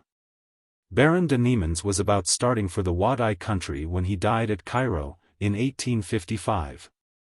And we now know that de Hugelin has set out on Vogel's track with the expedition sent from Leipzig. So that we shall soon be accurately informed as to the fate of that young and interesting explorer. 4. Mosfia had disappeared from the horizon long ere this, and the Mandara country was developing to the gaze of our aeronauts its astonishing fertility, with its forests of acacias, its locust trees covered with red flowers, and the herbaceous plants of its fields of cotton and indigo trees. The river Sherry, which 80 miles farther on rolled its impetuous waters into Lake Chad, was quite distinctly seen. The doctor got his companions to trace its course upon the maps drawn by Dr. Barth. You perceive, said he, that the labors of this savant have been conducted with great precision. We are moving directly toward the Lagaum region, and perhaps toward Kernak, its capital. It was there that poor Toole died, at the age of scarcely 22. He was a young Englishman, an ensign in the 80th Regiment, who, a few weeks before, had joined Major Denham in Africa, and it was not long ere he there met his death. Ah! This vast country might well be called the graveyard of European travelers. Some boats, 50 feet long, were descending the current of the Sherry. The Victoria, then 1,000 feet above the soil, hardly attracted the attention of the natives, but the wind, which until then had been blowing with a certain degree of strength, was falling off. Is it possible that we are to be caught in another dead calm? Sighed the doctor. Well, we've no lack of water, nor the desert to fear, anyhow, master, said Joe. No. But there are races here still more to be dreaded. Why, said Joe, again, there's something like a town. That is Kernak. The last puffs of the breeze are wafting us to it, and, if we choose, we can take an exact plan of the place. Shall we not go nearer to it? Asked Kennedy. Nothing easier, Dick. We are right over it. Allow me to turn the stopcock of the cylinder, and we'll not be long in descending. Half an hour later the balloon hung motionless about 200 feet from the ground. Here we are, said the doctor, nearer to Kernak than a man would be to London, if he were perched in the cupola of St. Paul's. So we can take a survey at our ease. What is that tick-tacking sound that we hear on all sides? Joe looked attentively, and at length discovered that the noise they heard was produced by a number of weavers beating cloth stretched in the open air, on large trunks of trees. The capital of Loghaum could then be seen in its entire extent, like an unrolled chart. It is really a city with straight rows of houses and quite wide streets. In the midst of a large open space there was a slave market, attended by a great crowd of customers, for the Mandara women, who have extremely small hands and feet, are in excellent request, and can be sold at lucrative rates. At the sight of the Victoria, the scene so often produced occurred again. At first there were outcries, and then followed general stupefaction. Business was abandoned. Work was flung aside, and all noise ceased. The aeronauts remained as they were, completely motionless, and lost not a detail of the populous city. They even went down to within 60 feet of the ground. Hereupon the governor of Loghaum came out from his residence, displaying his green standard, and accompanied by his musicians, who blew on horse buffalo horns, as though they would split their cheeks or anything else, excepting their own lungs. The crowd at once gathered around him. In the meanwhile Dr. Fergusson tried to make himself heard, but in vain.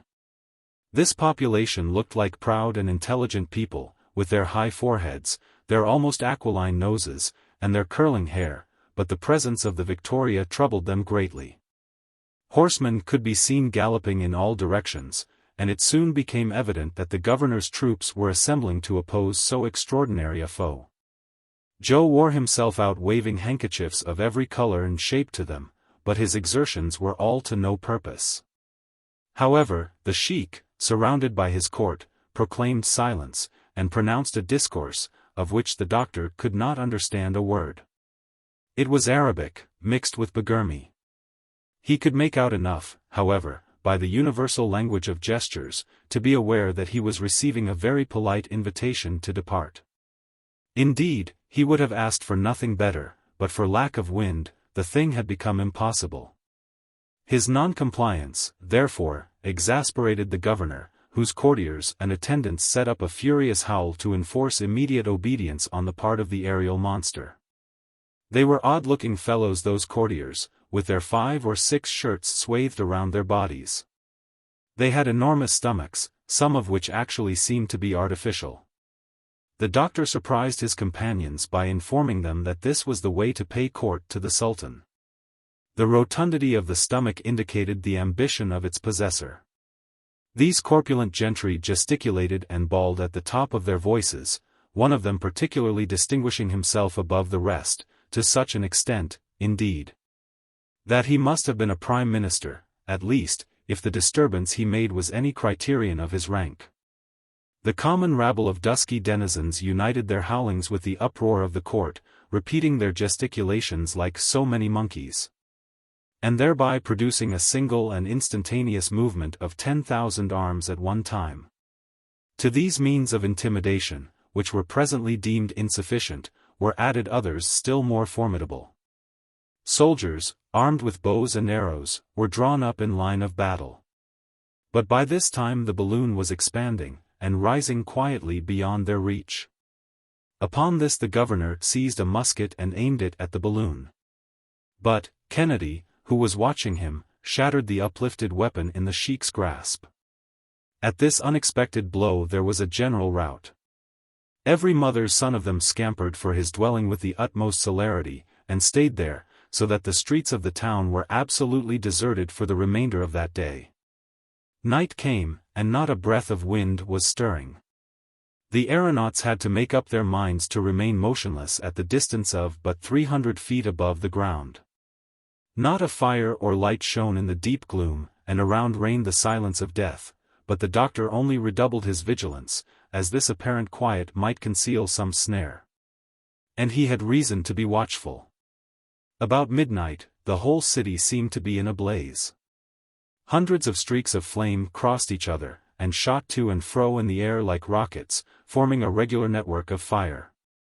"That's really curious," said the doctor, somewhat puzzled to make out what it meant.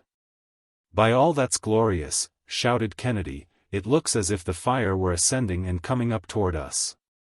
And, sure enough, with an accompaniment of musket shots, yelling, and din of every description, the mass of fire was, indeed, mounting toward the Victoria. Joe got ready to throw out ballast, and Fergusson was not long at guessing the truth. Thousands of pigeons, their tails garnished with combustibles, had been set loose and driven toward the Victoria. And now, in their terror, they were flying high up, zigzagging the atmosphere with lines of fire. Kennedy was preparing to discharge all his batteries into the middle of the ascending multitude, but what could he have done against such a numberless army? The pigeons were already whisking around the car, they were even surrounding the balloon, the sides of which, reflecting their illumination, looked as though enveloped with a network of fire. The doctor dared hesitate no longer, and, throwing out a fragment of quartz, he kept himself beyond the reach of these dangerous assailants.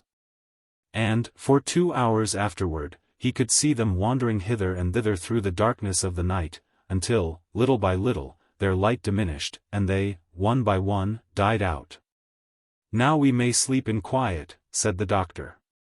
"Not badly got up for barbarians," mused friend Joe, speaking his thoughts aloud. "Oh, they employ these pigeons frequently, to set fire to the thatch of hostile villages, but this time the village mounted higher than they could go. Why, positively, a balloon need fear no enemies." "Yes, indeed, it may," objected Fergusson. "What are they, then, doctor?" "They are the careless people in the car. So, my friends, let us have vigilance in all places and at all times."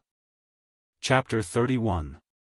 Departure in the night-time, all three, Kennedy's instincts, precautions, the course of the Sherry River, Lake Chad, the water of the lake, the hippopotamus, one bullet thrown away. About 3 o'clock in the morning, Joe, who was then on watch, at length saw the city move away from beneath his feet. The Victoria was once again in motion, and both the doctor and Kennedy awoke.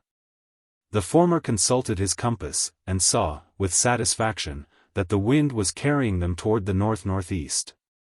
"We are in luck," said he. "Everything works in our favor, we shall discover Lake Chad this very day." "Is it a broad sheet of water?" asked Kennedy. "Somewhat, Dick. At its greatest length and breadth, it measures about 120 miles. It will spice our trip with a little variety to sail over a spacious sheet of water. After all, though, I don't see that we have much to complain of on that score. Our trip has been very much varied, indeed, and, moreover, we are getting on under the best possible conditions. Unquestionably so, excepting those privations on the desert, we have encountered no serious danger. It is not to be denied that our noble balloon has behaved wonderfully well. Today is May 12th, and we started on the 18th of April. That makes 25 days of journeying. In 10 days more we shall have reached our destination. Where is that? I do not know. But what does that signify? You are right again, Samuel. Let us entrust to Providence the care of guiding us and of keeping us in good health as we are now. We don't look much as though we had been crossing the most pestilential country in the world. We had an opportunity of getting up in life, and that's what we have done. Hurrah for trips in the air, cried Joe. Here we are at the end of 25 days in good condition, well fed, and well rested. We've had too much rest in fact, for my legs begin to feel rusty, and I wouldn't be vexed a bit to stretch them with a run of 30 miles or so. You can do that, Joe, in the streets of London, but in fine we set out three together, like Denham, Clapperton, and Overweg. Like Barth, Richardson, and Vogel, and, more fortunate than our predecessors here, we are three in number still. But it is most important for us not to separate. If, while one of us was on the ground, the Victoria should have to ascend in order to escape some sudden danger, who knows whether we should ever see each other again? Therefore it is that I say again to Kennedy frankly that I do not like his going off alone to hunt. But still, Samuel, you will permit me to indulge that fancy a little. There is no harm in renewing our stock of provisions. Besides, before our departure, you held out to me the prospect of some superb hunting, and thus far I have done but little in the line of the Andersons and Cummings. But, my dear Dick, your memory fails you, or your modesty makes you forget your own exploits. It really seems to me that, without mentioning small game, you have already an antelope, an elephant, and 2 lions on your conscience. But what's all that to an African sportsman who sees all the animals in creation strutting along under the muzzle of his rifle? There. There. Look at that troop of giraffes. Those giraffes, roared Joe, why, they're not as big as my fist. Because we are 1,000 feet above them, but close to them you would discover that they are 3 times as tall as you are. And what do you say to yon herd of gazelles, and those ostriches, that run with the speed of the wind, resumed Kennedy. Those ostriches, remonstrated Joe, again. Those are chickens, and the greatest kind of chickens. Come, doctor, can't we get down nearer to them, pleaded Kennedy. We can get closer to them, Dick, but we must not land. And what good will it do you to strike down those poor animals when they can be of no use to you? Now, if the question were to destroy a lion, a tiger, a cat, a hyena, I could understand it.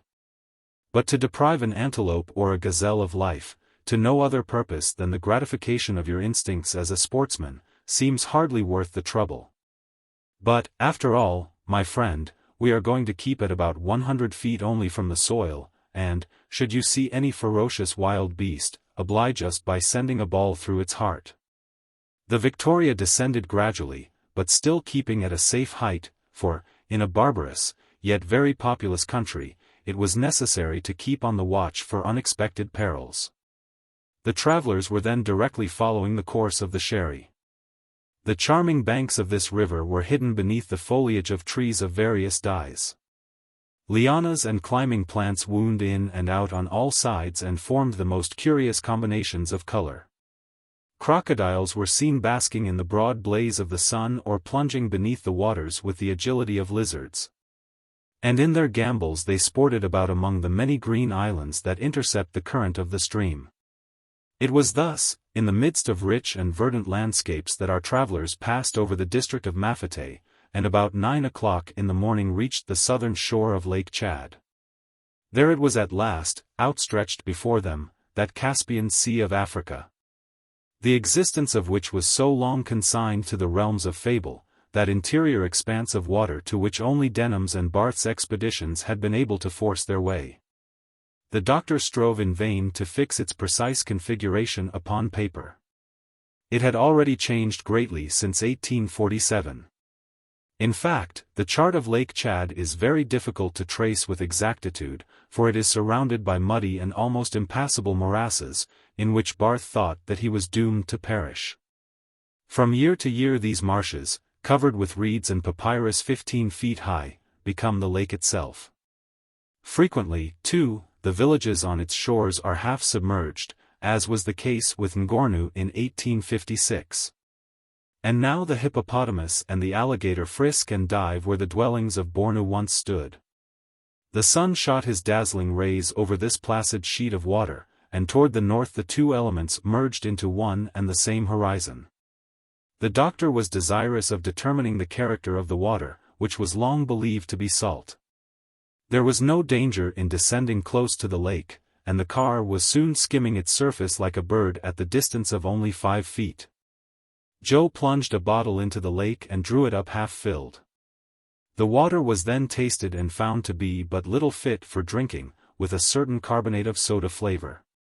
While the doctor was jotting down the result of this experiment, the loud report of a gun was heard close beside him. Kennedy had not been able to resist the temptation of firing at a huge hippopotamus.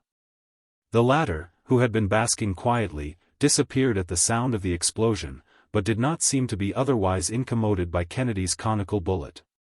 "You'd have done better if you had harpooned him," said Joe. "But how?" "With one of our anchors. It would have been a hook just big enough for such a rousing beast as that." "Humph!" ejaculated Kennedy, "Joe really has an idea this time." "Which I beg of you not to put into execution," interposed the doctor. The animal would very quickly have dragged us where we could not have done much to help ourselves, and where we have no business to be. Especially now since we've settled the question as to what kind of water there is in Lake Chad. Is that sort of fish good to eat, Dr. Fergusson? That fish, as you call it, Joe, is really a mammiferous animal of the pachydermal species. Its flesh is said to be excellent and is an article of important trade between the tribes living along the borders of the lake. Then I'm sorry that Mr. Kennedy's shot didn't do more damage. The animal is vulnerable only in the stomach and between the thighs. Dick's ball hasn't even marked him. But should the ground strike me as favorable, we shall halt at the northern end of the lake, where Kennedy will find himself in the midst of a whole menagerie, and can make up for lost time. Well, said Joe, I hope then that Mr. Kennedy will hunt the hippopotamus a little. I'd like to taste the meat of that queer-looking beast. It doesn't look exactly natural to get away into the center of Africa, to feed on snipe and partridge, just as if we were in England. Chapter 32. The capital of Bornu, the islands of the Bidiomas, the condors, the doctor's anxieties, his precautions, an attack in midair, the balloon covering torn, the fall, sublime self-sacrifice, the northern coast of the lake. Since its arrival at Lake Chad, the balloon had struck a current that edged it farther to the westward. A few clouds tempered the heat of the day, and, besides, a little air could be felt over this vast expanse of water. But about 1 o'clock, the Victoria, having slanted across this part of the lake, again advanced over the land for a space of 7 or 8 miles. The doctor, who was somewhat vexed at first at this turn of his course, no longer thought of complaining when he caught sight of the city of Kuka, the capital of Bornu. He saw it for a moment, encircled by its walls of white clay, and a few rudely constructed mosques rising clumsily above that conglomeration of houses that look like playing dice, which form most Arab towns. In the courtyards of the private dwellings, and on the public squares, grew palms and caoutchouc trees topped with a dome of foliage more than 100 feet in breadth. Joe called attention to the fact that these immense parasols were in proper accordance with the intense heat of the sun, and made thereon some pious reflections which it were needless to repeat. Kuka really consists of 2 distinct towns, separated by the Dendal, a large boulevard 300 yards wide, at that hour crowded with horsemen and foot passengers. On one side, the rich quarter stands squarely with its airy and lofty houses, laid out in regular order. On the other, is huddled together the poor quarter, a miserable collection of low hovels of a conical shape, in which a poverty-stricken multitude vegetate rather than live. Since Kuka is neither a trading nor a commercial city, Kennedy thought it looked something like Edinburgh, where that city extended on a plain, with its 2 distinct boroughs. But our travelers had scarcely the time to catch even this glimpse of it, for, with the fickleness that characterizes the air currents of this region, a contrary wind suddenly swept them some 40 miles over the surface of Lake Chad. Then were regaled with a new spectacle. They could count the numerous islets of the lake, inhabited by the Bidiomas, a race of bloodthirsty and formidable pirates, who are as greatly feared when neighbors as are the Tuaregs of Sahara. These estimable people were in readiness to receive the Victoria bravely with stones and arrows, but the balloon quickly passed their islands, fluttering over them from one to the other with butterfly motion, like a gigantic beetle. At this moment, Joe, who was scanning the horizon, said to Kennedy, "There, sir, as you are always thinking of good sport, yonder is just the thing for you." "What is it, Joe?" "This time, the doctor will not disapprove of your shooting." "But what is it?" "Don't you see that flock of big birds making for us?"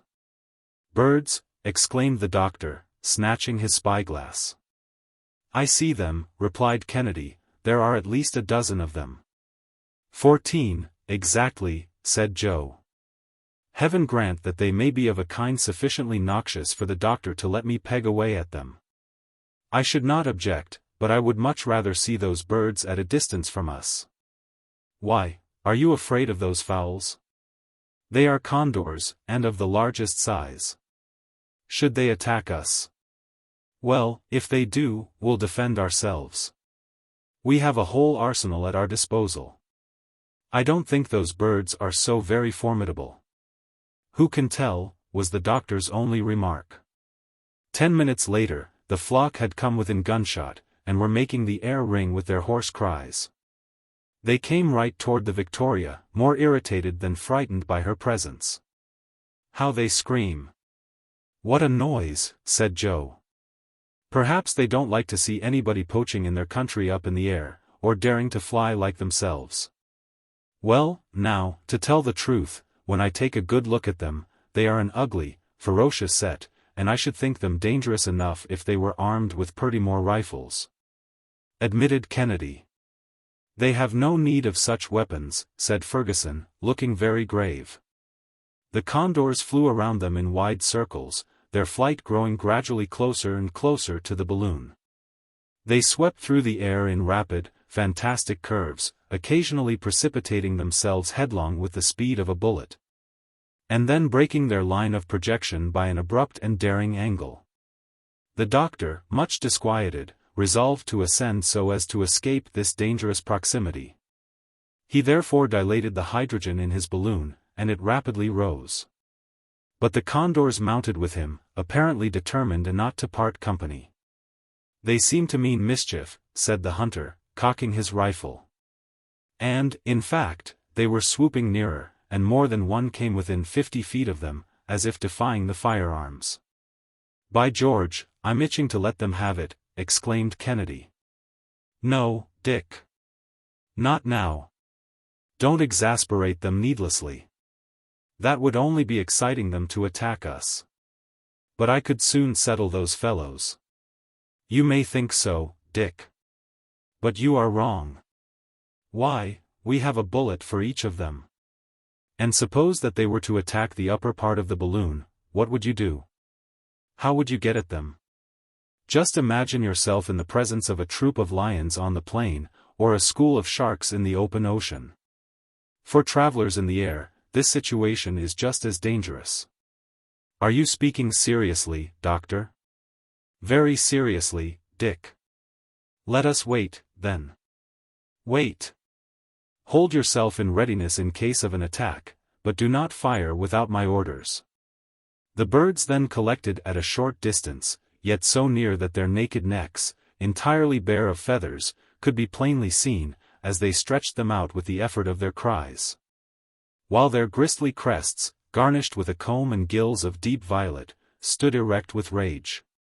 They were of the very largest size, their bodies being more than 3 feet in length, and the lower surface of their white wings glittering in the sunlight. They might well have been considered winged sharks, so striking was their resemblance to those ferocious rangers of the deep. They are following us, said the doctor, as he saw them ascending with him, and, mount as we may, they can fly still higher. Well, what are we to do? Asked Kennedy. The doctor made no answer. Listen, Samuel, said the sportsman. There are 14 of those birds. We have 17 shots at our disposal if we discharge all our weapons.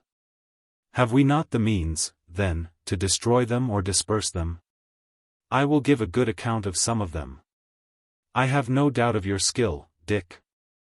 I look upon all as dead that may come within range of your rifle, but I repeat that, if they attack the upper part of the balloon, you could not get a sight at them. They would tear the silk covering that sustains us, and we are 3,000 feet up in the air. At this moment, one of the ferocious birds darted right at the balloon, with outstretched beak and claws, ready to rend it with either or both. Fire!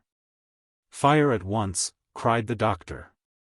He had scarcely ceased, ere the huge creature, stricken dead, dropped headlong, turning over and over in space as he fell. Kennedy had already grasped one of the 2-barreled fowling pieces and Joe was taking aim with another. Frightened by the report, the condors drew back for a moment, but they almost instantly returned to the charge with extreme fury. Kennedy severed the head of one from its body with his first shot, and Joe broke the wing of another. Only 11 left, said he. Thereupon the birds changed their tactics, and by common consent soared above the balloon. Kennedy glanced at Fergusson.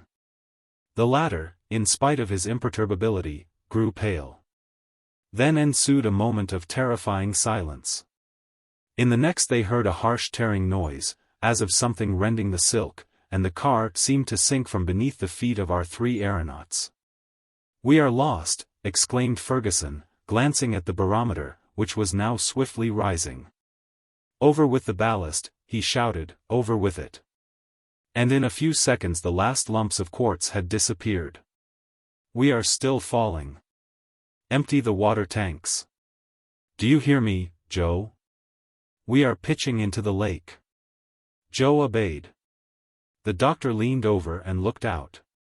The lake seemed to come up toward him like a rising tide.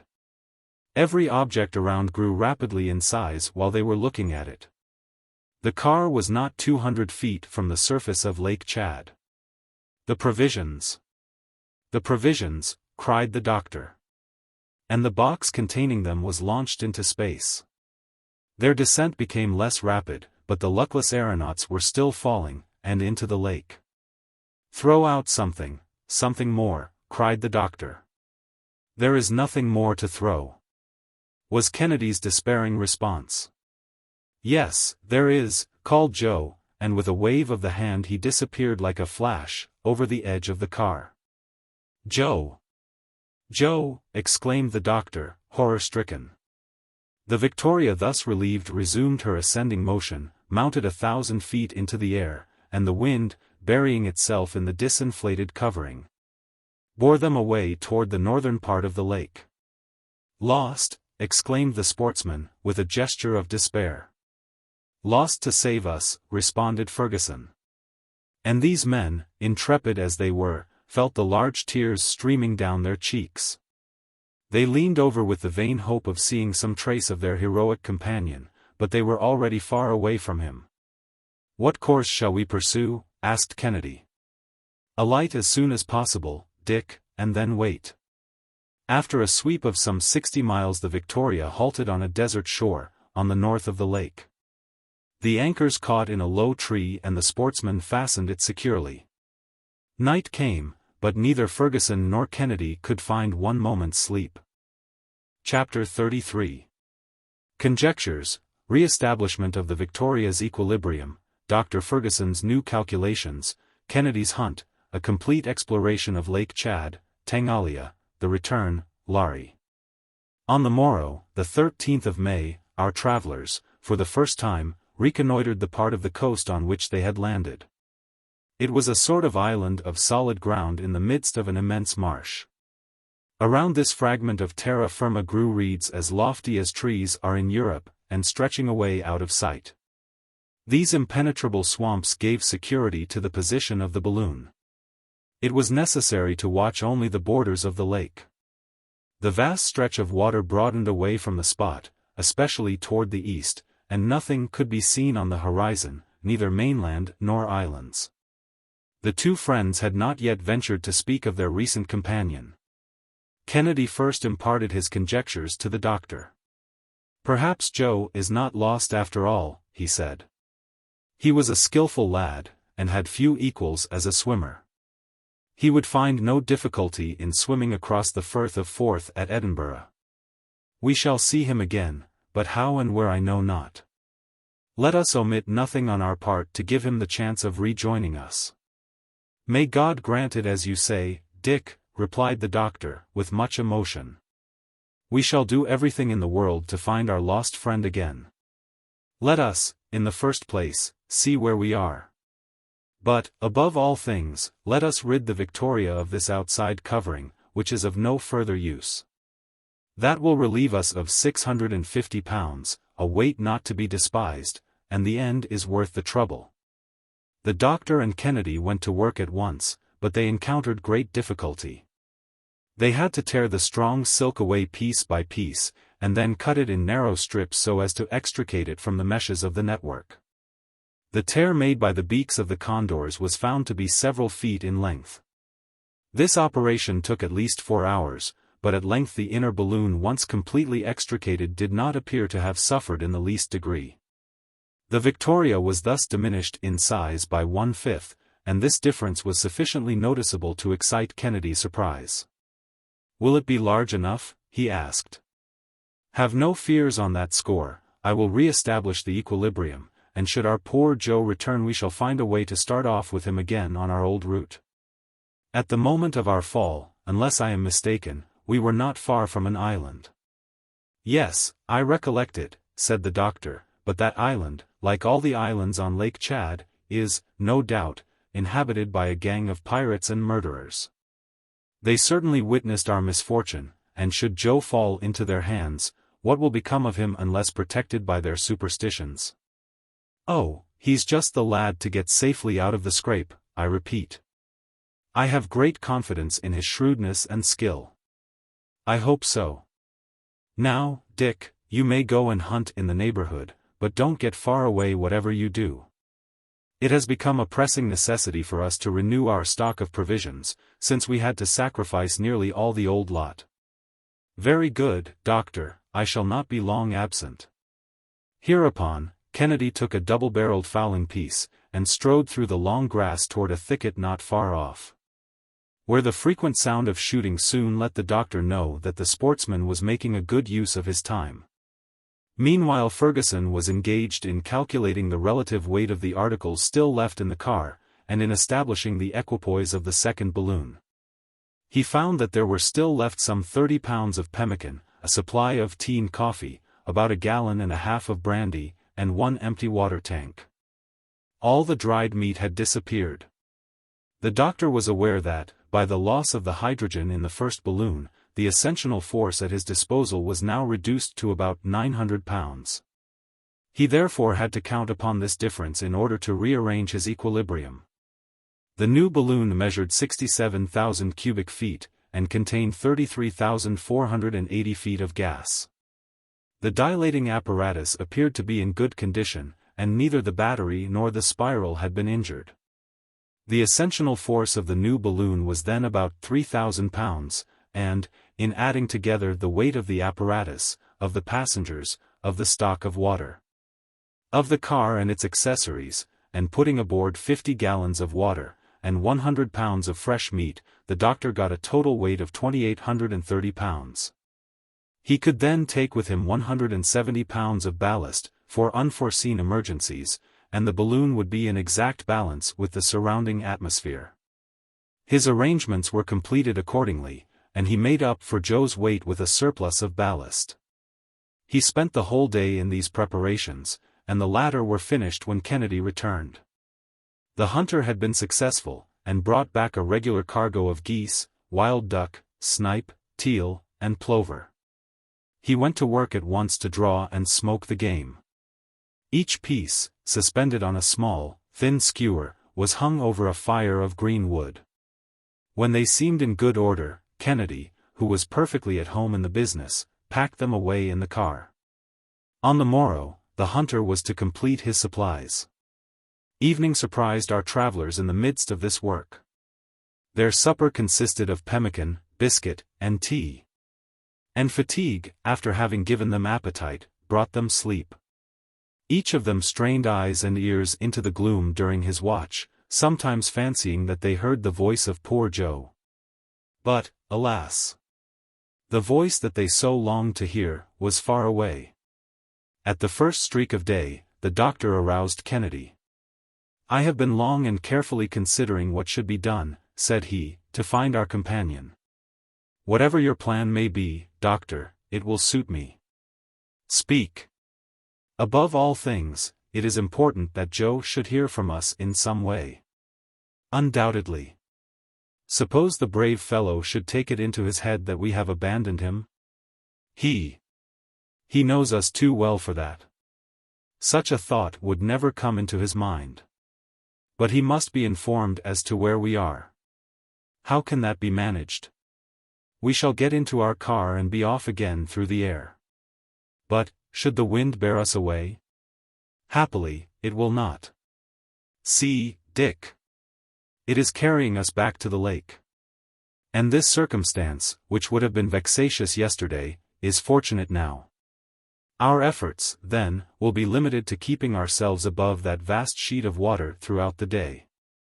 Joe cannot fail to see us, and his eyes will be constantly on the lookout in that direction. Perhaps he will even manage to let us know the place of his retreat. If he be alone and at liberty, he certainly will. And if a prisoner, resumed the doctor, it not being the practice of the natives to confine their captives, he will see us, and comprehend the object of our researches. But, at last, put in Kennedy, for we must anticipate everything, should we find no trace, if he should have left no mark to follow him by, what are we to do? We shall endeavor to regain the northern part of the lake, keeping ourselves as much in sight as possible. There we'll wait, we'll explore the banks. We'll search the water's edge, for Joe will assuredly try to reach the shore, and we will not leave the country without having done everything to find him. Let us set out, then, said the hunter. The doctor hereupon took the exact bearings of the patch of solid land they were about to leave, and arrived at the conclusion that it lay on the north shore of Lake Chad. Between the village of Lari and the village of Ingamini, both visited by Major Denham. During this time Kennedy was completing his stock of fresh meat. Although the neighboring marshes showed traces of the rhinoceros, the lamantine, or manatee, and the hippopotamus, he had no opportunity to see a single specimen of those animals. At 7 in the morning, but not without great difficulty, which to Joe would have been nothing, the balloon's anchor was detached from its hold, the gas dilated. And the new Victoria rose 200 feet into the air. It seemed to hesitate at first, and went spinning around, like a top. But at last a brisk current caught it, and it advanced over the lake, and was soon borne away at a speed of 20 miles per hour. The doctor continued to keep at a height of from 200 to 500 feet. Kennedy frequently discharged his rifle. And, when passing over islands, the aeronauts approached them even imprudently, scrutinizing the thickets, the bushes, the underbrush, in fine, every spot where a mass of shade or jutting rock could have afforded a retreat to their companion. They swooped down close to the long pirogues that navigated the lake. And the wild fishermen, terrified at the sight of the balloon, would plunge into the water and regain their islands with every symptom of undisguised affright. "We can see nothing," said Kennedy, after 2 hours of search. "Let us wait a little longer, Dick, and not lose heart. We cannot be far away from the scene of our accident." By 11 o'clock the balloon had gone 90 miles. It then fell in with a new current, which, blowing almost at right angles to the other, drove them eastward about 60 miles. It next floated over a very large and populous island, which the doctor took to be Faram, on which the capital of the Bidiomas is situated. Fergusson expected at every moment to see Joe spring up out of some thicket, flying for his life, and calling for help. Were he free, they could pick him up without trouble. Were he a prisoner, they could rescue him by repeating the maneuver they had practiced to save the missionary, and he would soon be with his friends again. But nothing was seen, not a sound was heard. The case seemed desperate. About 2:30 o'clock, the Victoria hove in sight of Tengalia, a village situated on the eastern shore of Lake Chad, where it marks the extreme point attained by Denham at the period of his exploration. The doctor became uneasy at this persistent setting of the wind in that direction, for he felt that he was being thrown back to the eastward, toward the center of Africa, and the interminable deserts of that region. "We must absolutely come to a halt," said he, "and even alight. For Joe's sake, particularly, we ought to go back to the lake, but, to begin with, let us endeavor to find an opposite current." During more than an hour he searched at different altitudes. The balloon always came back toward the mainland. But at length, at the height of 1,000 feet, a very violent breeze swept to the northwestward. It was out of the question that Joe should have been detained on one of the islands of the lake. For, in such case he would certainly have found means to make his presence there known. Perhaps he had been dragged to the mainland. The doctor was reasoning thus to himself, when he again came in sight of the northern shore of Lake Chad. As for supposing that Joe had been drowned, that was not to be believed for a moment. One horrible thought glanced across the minds of both Kennedy and the doctor: Caimans swarm in these waters. But neither one nor the other had the courage to distinctly communicate this impression. However, it came up to them so forcibly at last that the doctor said, without further preface, "Crocodiles are found only on the shores of the islands or of the lake. And Joe will have skill enough to avoid them. Besides, they are not very dangerous, and the Africans bathe with impunity, and quite fearless of their attacks." Kennedy made no reply. He preferred keeping quiet to discussing this terrible possibility. The doctor made out the town of Lari about 5 o'clock in the evening. The inhabitants were at work gathering in their cotton crop in front of their huts, constructed of woven reeds, and standing in the midst of clean and neatly kept enclosures. This collection of about 50 habitations occupied a slight depression of the soil, in a valley extending between two low mountains. The force of the wind carried the doctor farther onward than he wanted to go. But it changed a second time, and bore him back exactly to his starting point, on the sort of enclosed island where he had passed the preceding night. The anchor, instead of catching the branches of the tree, took hold in the masses of reeds mixed with the thick mud of the marshes, which offered considerable resistance. The doctor had much difficulty in restraining the balloon, but at length the wind died away with the setting in of nightfall. And the two friends kept watch together in an almost desperate state of mind. Chapter 34. The hurricane, a forced departure, loss of an anchor, melancholy reflections, the resolution adopted, the sandstorm, the buried caravan, a contrary yet favorable wind, the return southward, Kennedy at his post. At 3 o'clock in the morning the wind was raging. It beat down with such violence that the Victoria could not stay near the ground without danger. It was thrown almost flat over upon its side, and the reeds chafed the silk so roughly that it seemed as though they would tear it. "We must be off, Dick," said the doctor. "We cannot remain in this situation." "But, doctor, what of Joe? I am not likely to abandon him." "No, indeed. And should the hurricane carry me 1,000 miles to the northward, I will return. But here we are endangering the safety of all." "Must we go without him?" asked the Scot, with an accent of profound grief. "And do you think, then," rejoined Fergusson, "that my heart does not bleed like your own? Am I not merely obeying an imperious necessity?" "I am entirely at your orders," replied the hunter. "Let us start." But their departure was surrounded with unusual difficulty. The anchor, which had caught very deeply, resisted all their efforts to disengage it, while the balloon, drawing in the opposite direction, increased its tension. Kennedy could not get it free. Besides, in his present position, the maneuver had become a very perilous one, for the Victoria threatened to break away before he should be able to get into the car again. The doctor, unwilling to run such a risk, made his friend get into his place, and resigned himself to the alternative of cutting the anchor rope. The Victoria made one bound of 300 feet into the air, and took her route directly northward. Fergusson had no other choice than to scud before the storm. He folded his arms, and soon became absorbed in his own melancholy reflections. After a few moments of profound silence, he turned to Kennedy, who sat there no less taciturn. "We have, perhaps, been tempting Providence," said he. "It does not belong to man to undertake such a journey." And a sigh of grief escaped him as he spoke. "It is but a few days," replied the sportsman, "since we were congratulating ourselves upon having escaped so many dangers. All three of us were shaking hands. Poor Joe! Kindly and excellent disposition. Brave and candid heart. Dazzled for a moment by his sudden discovery of wealth, he willingly sacrificed his treasures. And now, he is far from us. And the wind is carrying us still farther away with resistless speed. Come, doctor, admitting that he may have found refuge among the lake tribes, can he not do as the travelers who visited them before us, did, like Denham, like Barth? Both of those men got back to their own country. Ah! My dear Dick! Joe doesn't know one word of the language, he is alone, and without resources.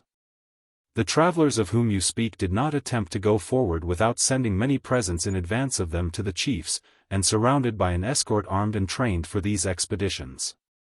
Yet, they could not avoid sufferings of the worst description. What, then, can you expect the fate of our companion to be? It is horrible to think of, and this is one of the worst calamities that it has ever been my lot to endure. But, we'll come back again, Doctor. Come back, Dick? Yes, if we have to abandon the balloon. If we should be forced to return to Lake Chad on foot, and put ourselves in communication with the Sultan of Bornu. The Arabs cannot have retained a disagreeable remembrance of the first Europeans. I will follow you, Doctor, replied the hunter, with emphasis. You may count upon me. We would rather give up the idea of prosecuting this journey than not return. Joe forgot himself for our sake, we will sacrifice ourselves for his. This resolve revived some hope in the hearts of these two men, they felt strong in the same inspiration. Fergusson forthwith set everything at work to get into a contrary current, that might bring him back again to Lake Chad. But this was impracticable at that moment, and even to alight was out of the question on ground completely bare of trees, and with such a hurricane blowing. The Victoria thus passed over the country of the Tibis, crossed the Balad el Jared, a desert of briars that forms the border of the Sudan, and advanced into the desert of sand streaked with the long tracks of the many caravans that pass and repass there. The last line of vegetation was speedily lost in the dim southern horizon, not far from the principal oasis in this part of Africa, whose 50 wells are shaded by magnificent trees.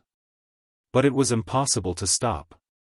An Arab encampment, tents of striped stuff, some camels, stretching out their viper-like heads and necks along the sand, gave life to this solitude, but the Victoria sped by like a shooting star. And in this way traversed a distance of 60 miles in 3 hours, without Fergusson being able to check or guide her course. We cannot halt, we cannot alight, said the doctor, not a tree, not an inequality of the ground. Are we then to be driven clear across Sahara? Surely, heaven is indeed against us. He was uttering these words with a sort of despairing rage, when suddenly he saw the desert sands rising aloft in the midst of a dense cloud of dust, and go whirling through the air, impelled by opposing currents. Amid this tornado, an entire caravan, disorganized, broken, and overthrown, was disappearing beneath an avalanche of sand. The camels, flung pell-mell together, were uttering dull and pitiful groans. Cries and howls of despair were heard issuing from that dusty and stifling cloud, and, from time to time, a party-colored garment cut the chaos of the scene with its vivid hues. And the moaning and shrieking sounded over all, a terrible accompaniment to this spectacle of destruction. Ere long the sand had accumulated in compact masses. And there, where so recently stretched a level plain as far as the eye could see, rose now a ridgy line of hillocks, still moving from beneath, the vast tomb of an entire caravan. The doctor and Kennedy, pallid with emotion, sat transfixed by this fearful spectacle. They could no longer manage their balloon, which went whirling round and round in contending currents, and refused to obey the different dilations of the gas. Caught in these eddies of the atmosphere, it spun about with a rapidity that made their heads reel, while the car oscillated and swung to and fro violently at the same time. The instruments suspended under the awning clattered together as though they would be dashed to pieces, the pipes of the spiral bent to and fro, threatening to break at every instant. And the water tanks jostled and jarred with tremendous din. Although but 2 feet apart, our aeronauts could not hear each other speak, but with firmly clenched hands they clung convulsively to the cordage, and endeavored to steady themselves against the fury of the tempest.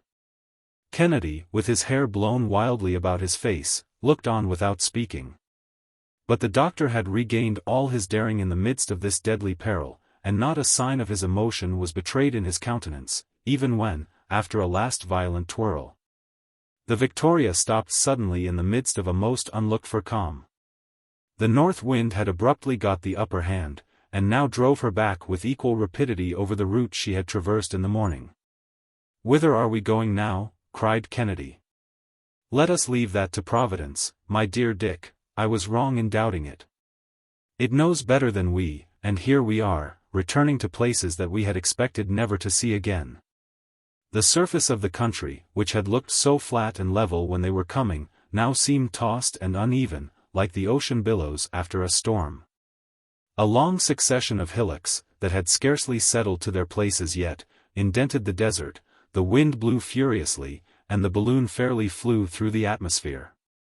The direction taken by our aeronauts differed somewhat from that of the morning, and thus about 9 o'clock, instead of finding themselves again near the borders of Lake Chad, they saw the desert still stretching away before them.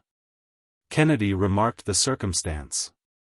"It matters little," replied the doctor, "the important point is to return southward. We shall come across the towns of Bornu, Woody, or Kuka, and I should not hesitate to halt there." "If you are satisfied, I am content," replied the Scot, "but heaven grant that we may not be reduced to cross the desert, as those unfortunate Arabs had to do. What we saw was frightful. It often happens, Dick, these trips across the desert are far more perilous than those across the ocean. The desert has all the dangers of the sea, including the risk of being swallowed up, and added thereto are unendurable fatigues and privations. I think the wind shows some symptoms of moderating. The sand dust is less dense, the undulations of the surface are diminishing, and the sky is growing clearer. So much the better. We must now reconnoiter attentively with our glasses, and take care not to omit a single point." "I will look out for that, Doctor, and not a tree shall be seen without my informing you of it." And, suiting the action to the word, Kennedy took his station, spyglass in hand, at the forward part of the car. Chapter 35. What happened to Joe, the island of the Bidiomas, the adoration shown him, the island that sank, the shores of the lake, the tree of the serpents, the foot tramp, terrible suffering, mosquitoes and ants, hunger, the Victoria scene, she disappears, the swamp, one last despairing cry. What had become of Joe, while his master was thus vainly seeking for him? When he had dashed headlong into the lake, his first movement on coming to the surface was to raise his eyes and look upward. He saw the Victoria already risen far above the water, still rapidly ascending and growing smaller and smaller. It was soon caught in a rapid current and disappeared to the northward. His master, both his friends were saved. "How lucky it was," thought he, "that I had that idea to throw myself out into the lake." Mr. Kennedy would soon have jumped at it, and he would not have hesitated to do as I did, for nothing's more natural than for one man to give himself up to save two others. That's mathematics. Satisfied on this point, Joe began to think of himself. He was in the middle of a vast lake, surrounded by tribes unknown to him, and probably ferocious. All the greater reason why he should get out of the scrape by depending only on himself. And so he gave himself no farther concern about it. Before the attack by the birds of prey, which, according to him, had behaved like real condors, he had noticed an island on the horizon, and determining to reach it, if possible. He put forth all his knowledge and skill in the art of swimming, after having relieved himself of the most troublesome part of his clothing. The idea of a stretch of 5 or 6 miles by no means disconcerted him, and therefore, so long as he was in the open lake, he thought only of striking out straight ahead and manfully. In about an hour and a half the distance between him and the island had greatly diminished. But as he approached the land, a thought, at first fleeting and then tenacious, arose in his mind. He knew that the shores of the lake were frequented by huge alligators, and was well aware of the voracity of those monsters. Now, no matter how much he was inclined to find everything in this world quite natural, the worthy fellow was no little disturbed by this reflection. He feared greatly lest white flesh like his might be particularly acceptable to the dreaded brutes, and advanced only with extreme precaution, his eyes on the alert on both sides and all around him. At length, he was not more than 100 yards from a bank, covered with green trees, when a puff of air strongly impregnated with a musky odor reached him. "There," said he to himself, "just what I expected. The crocodile isn't far off." With this he dived swiftly, but not sufficiently so to avoid coming into contact with an enormous body, the scaly surface of which scratched him as he passed. He thought himself lost and swam with desperate energy. Then he rose again to the top of the water, took breath and dived once more. Thus passed a few minutes of unspeakable anguish, which all his philosophy could not overcome, for he thought, all the while, that he heard behind him the sound of those huge jaws ready to snap him up forever. In this state of mind he was striking out under the water as noiselessly as possible when he felt himself seized by the arm and then by the waist. Poor Joe! He gave one last thought to his master, and began to struggle with all the energy of despair, feeling himself the while drawn along, but not toward the bottom of the lake, as is the habit of the crocodile when about to devour its prey, but toward the surface. So soon as he could get breath and look around him, he saw that he was between two natives as black as ebony, who held him, with a firm gripe, and uttered strange cries. "Ha!" said Joe, "blacks instead of crocodiles. Well, I prefer it as it is, but how in the mischief dare these fellows go in bathing in such places?" Joe was not aware that the inhabitants of the islands of Lake Chad, like many other Negro tribes, plunge with impunity into sheets of water infested with crocodiles and caimans, and without troubling their heads about them. The amphibious denizens of this lake enjoy the well-deserved reputation of being quite inoffensive. But had not Joe escaped one peril only to fall into another? That was a question which he left events to decide, and, since he could not do otherwise, he allowed himself to be conducted to the shore without manifesting any alarm. Evidently, thought he, these chaps saw the Victoria skimming the waters of the lake, like a monster of the air. They were the distant witnesses of my tumble, and they can't fail to have some respect for a man that fell from the sky. Let them have their own way, then. Joe was at this stage of his meditations, when he was landed amid a yelling crowd of both sexes, and all ages and sizes, but not of all colors. In fine, he was surrounded by a tribe of bidiomas as black as jet. Nor had he to blush for the scantiness of his costume, for he saw that he was in undress in the highest style of that country. But before he had time to form an exact idea of the situation, there was no mistaking the agitation of which he instantly became the object, and this soon enabled him to pluck up courage. Although the adventure of Kaza did come back rather vividly to his memory. "I foresee that they are going to make a god of me again," thought he, "some son of the moon most likely. Well, one trade's as good as another when a man has no choice. The main thing is to gain time. Should the Victoria pass this way again, I'll take advantage of my new position to treat my worshippers here to a miracle when I go sailing up into the sky." While Joe's thoughts were running thus, the throng pressed around him. They prostrated themselves before him, they howled, they felt him, they became even annoyingly familiar. But at the same time they had the consideration to offer him a superb banquet consisting of sour milk and rice pounded in honey. The worthy fellow, making the best of everything, took one of the heartiest luncheons he ever ate in his life, and gave his new adorers an exalted idea of how the gods tuck away their food upon grand occasions. When evening came, the sorcerers of the island took him respectfully by the hand, and conducted him to a sort of house surrounded with talismans. But, as he was entering it, Joe cast an uneasy look at the heaps of human bones that lay scattered around this sanctuary.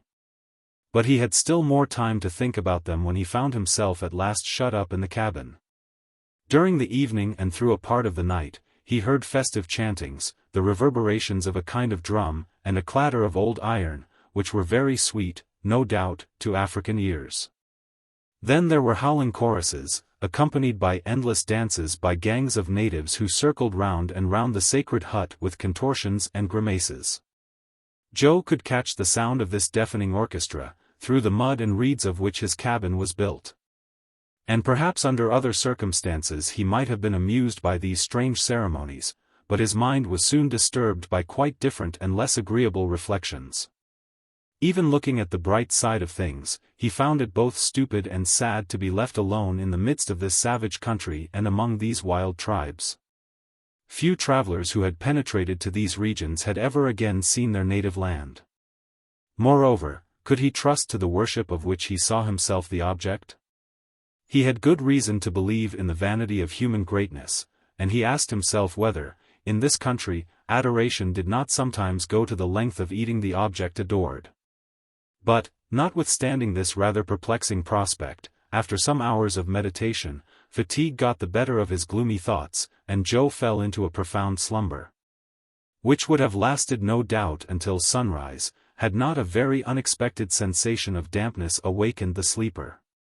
Ere long this dampness became water, and that water gained so rapidly that it had soon mounted to Joe's waist. "What can this be?" said he, "a flood? A waterspout? Or a new torture invented by these blacks? Faith, though, I'm not going to wait here till it's up to my neck." And, so saying, he burst through the frail wall with a jog of his powerful shoulder, and found himself, where, in the open lake. Island there was none. It had sunk during the night. In its place, the watery immensity of Lake Chad. "A poor country for the landowners," said Joe, once more vigorously resorting to his skill in the art of natation. One of those phenomena, which are by no means unusual on Lake Chad, had liberated our brave Joe. More than one island, that previously seemed to have the solidity of rock, has been submerged in this way. And the people living along the shores of the mainland have had to pick up the unfortunate survivors of these terrible catastrophes. Joe knew nothing about this peculiarity of the region, but he was none the less ready to profit by it. He caught sight of a boat drifting about, without occupants, and was soon aboard of it. He found it to be but the trunk of a tree rudely hollowed out, but there were a couple of paddles in it, and Joe, availing himself of a rapid current, allowed his craft to float along. "But let us see where we are," he said. "The polar star there, that does its work honorably in pointing out the direction due north to everybody else, will, most likely, do me that service." He discovered, with satisfaction, that the current was taking him toward the northern shore of the lake, and he allowed himself to glide with it. About 2 o'clock in the morning he disembarked upon a promontory covered with prickly reeds, that proved very provoking and inconvenient even to a philosopher like him. But a tree grew there expressly to offer him a bed among its branches, and Joe climbed up into it for greater security, and there, without sleeping much, however, awaited the dawn of day. When morning had come with that suddenness which is peculiar to the equatorial regions, Joe cast a glance at the tree which had sheltered him during the last few hours, and beheld a sight that chilled the marrow in his bones. The branches of the tree were literally covered with snakes and chameleons. The foliage actually was hidden beneath their coils, so that the beholder might have fancied that he saw before him a new kind of tree that bore reptiles for its leaves and fruit. And all this horrible living mass writhed and twisted in the first rays of the morning sun. Joe experienced a keen sensation or terror mingled with disgust, as he looked at it, and he leaped precipitately from the tree amid the hissings of these new and unwelcome bedfellows. "Now, there's something that I would never have believed," said he. He was not aware that Dr. Vogel's last letters had made known this singular feature of the shores of Lake Chad, where reptiles are more numerous than in any other part of the world. But after what he had just seen, Joe determined to be more circumspect for the future. And, taking his bearings by the sun, he set off afoot toward the northeast, avoiding with the utmost care cabins, huts, hovels, and dens of every description, that might serve in any manner as a shelter for human beings. How often his gaze was turned upward to the sky! He hoped to catch a glimpse, each time, of the Victoria. And, although he looked vainly during all that long, fatiguing day of sore foot travel, his confident reliance on his master remained undiminished. Great energy of character was needed to enable him thus to sustain the situation with philosophy. Hunger conspired with fatigue to crush him, for a man's system is not greatly restored and fortified by a diet of roots, the pith of plants, such as the melee, or the fruit of the dum palm tree. And yet, according to his own calculations, Joe was enabled to push on about 20 miles to the westward. His body bore in scores of places the marks of the thorns with which the lake reeds, the acacias, the mimosas, and other wild shrubbery through which he had to force his way, are thickly studded. And his torn and bleeding feet rendered walking both painful and difficult. But at length he managed to react against all these sufferings. And when evening came again, he resolved to pass the night on the shores of Lake Chad. There he had to endure the bites of myriads of insects, gnats, mosquitoes, ants half an inch long, literally covered the ground. And, in less than 2 hours, Joe had not a rag remaining of the garments that had covered him, the insects having devoured them. It was a terrible night, that did not yield our exhausted traveler an hour of sleep. During all this time the wild boars and native buffaloes, reinforced by the ajub, a very dangerous species of lamantin, carried on their ferocious revels in the bushes and under the waters of the lake, filling the night with a hideous concert. Joe dared scarcely breathe. Even his courage and coolness had hard work to bear up against so terrible a situation. At length, day came again, and Joe sprang to his feet precipitately. But judge of the loathing he felt when he saw what species of creature had shared his couch, a toad. But a toad 5 inches in length, a monstrous, repulsive specimen of vermin that sat there staring at him with huge round eyes. Joe felt his stomach revolt at the sight, and, regaining a little strength from the intensity of his repugnance, he rushed at the top of his speed and plunged into the lake. This sudden bath somewhat allayed the pangs of the itching that tortured his whole body. And, chewing a few leaves, he set forth resolutely, again feeling an obstinate resolution in the act, for which he could hardly account even to his own mind.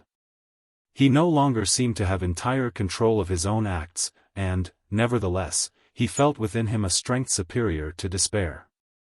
However, he began now to suffer terribly from hunger. His stomach, less resigned than he was, rebelled, and he was obliged to fasten a tendril of wild vine tightly about his waist. Fortunately, he could quench his thirst at any moment, and, in recalling the sufferings he had undergone in the desert, he experienced comparative relief in his exemption from that other distressing want. What can have become of the Victoria, he wondered. The wind blows from the north, and she should be carried back by it toward the lake. No doubt the doctor has gone to work to right her balance, but yesterday would have given him time enough for that, so that may be today, but I must act just as if I was never to see him again. After all, if I only get to one of the large towns on the lake, I'll find myself no worse off than the travelers my master used to talk about. Why shouldn't I work my way out of the scrape as well as they did? Some of them got back home again. Come, then. The deuce. Cheer up, my boy. Thus talking to himself and walking on rapidly, Joe came right upon a horde of natives in the very depths of the forest, but he halted in time and was not seen by them. The Negroes were busy poisoning arrows with the juice of the euphorbium, a piece of work deemed a great affair among these savage tribes, and carried on with a sort of ceremonial solemnity. Joe, entirely motionless and even holding his breath, was keeping himself concealed in a thicket, when, happening to raise his eyes, he saw through an opening in the foliage the welcome apparition of the balloon, the Victoria herself, moving toward the lake, at a height of only about 100 feet above him. But he could not make himself heard, he dared not, could not make his friends even see him. Tears came to his eyes, not of grief but of thankfulness. His master was then seeking him. His master had not left him to perish. He would have to wait for the departure of the blacks, then he could quit his hiding place and run toward the borders of Lake Chad. But by this time the Victoria was disappearing in the distant sky. Joe still determined to wait for her, she would come back again, undoubtedly. She did, indeed, return, but farther to the eastward. Joe ran, gesticulated, shouted, but all in vain. A strong breeze was sweeping the balloon away with a speed that deprived him of all hope. For the first time, energy and confidence abandoned the heart of the unfortunate man. He saw that he was lost. He thought his master gone beyond all prospect of return. He dared no longer think. He would no longer reflect. Like a crazy man, his feet bleeding, his body cut and torn, he walked on during all that day and a part of the next night. He even dragged himself along, sometimes on his knees, sometimes with his hands. He saw the moment nigh when all his strength would fail, and nothing would be left to him but to sink upon the ground and die. Thus working his way along, he at length found himself close to a marsh, or what he knew would soon become a marsh, for night had set in some hours before. And he fell by a sudden misstep into a thick, clinging mire. In spite of all his efforts, in spite of his desperate struggles, he felt himself sinking gradually in the swampy ooze, and in a few minutes he was buried to his waist. Here, then, at last, is death, he thought, in agony, and what a death! He now began to struggle again, like a madman. But his efforts only served to bury him deeper in the tomb that the poor doomed lad was hollowing for himself, not a log of wood or a branch to buoy him up, not a reed to which he might cling. He felt that all was over. His eyes convulsively closed. "Master! Master, help," were his last words. But his voice, despairing, unaided, half stifled already by the rising mire, died away feebly on the night. Chapter 36. A throng of people on the horizon, a troop of Arabs, the pursuit, it is he, fall from horseback, the strangled Arab, a ball from Kennedy, adroit maneuvers, caught up flying, Joe saved at last. From the moment when Kennedy resumed his post of observation in the front of the car, he had not ceased to watch the horizon with his utmost attention. After the lapse of some time he turned toward the doctor and said, "If I am not greatly mistaken, I can see, off yonder in the distance, a throng of men or animals moving. It is impossible to make them out yet, but I observe that they are in violent motion, for they are raising a great cloud of dust. May it not be another contrary breeze?" Said the doctor, "Another whirlwind coming to drive us back northward again," and while speaking he stood up to examine the horizon. "I think not, Samuel, it is a troop of gazelles or of wild oxen." "Perhaps so, Dick, but yon throng is some 9 or 10 miles from us at least, and on my part, even with the glass, I can make nothing of it. At all events I shall not lose sight of it. There is something remarkable about it that excites my curiosity. Sometimes it looks like a body of cavalry maneuvering. Ah! I was not mistaken. It is, indeed, a squadron of horsemen. Look there." The doctor eyed the group with great attention, and, after a moment's pause, remarked, "I believe that you are right. It is a detachment of Arabs or Tibus, and they are galloping in the same direction with us, as though in flight, but we are going faster than they, and we are rapidly gaining on them. In half an hour we shall be near enough to see them and know what they are." Kennedy had again lifted his glass and was attentively scrutinizing them. Meanwhile the crowd of horsemen was becoming more distinctly visible, and a few were seen to detach themselves from the main body. "It is some hunting maneuver, evidently," said Kennedy. "Those fellows seem to be in pursuit of something. I would like to know what they are about." "Patience, Dick. In a little while we shall overtake them, if they continue on the same route. We are going at the rate of 20 miles per hour, and no horse can keep up with that." Kennedy again raised his glass, and a few minutes later he exclaimed, "They are Arabs, galloping at the top of their speed, I can make them out distinctly. They are about 50 in number. I can see their bournases puffed out by the wind. It is some cavalry exercise that they are going through. Their chief is 100 paces ahead of them and they are rushing after him at headlong speed.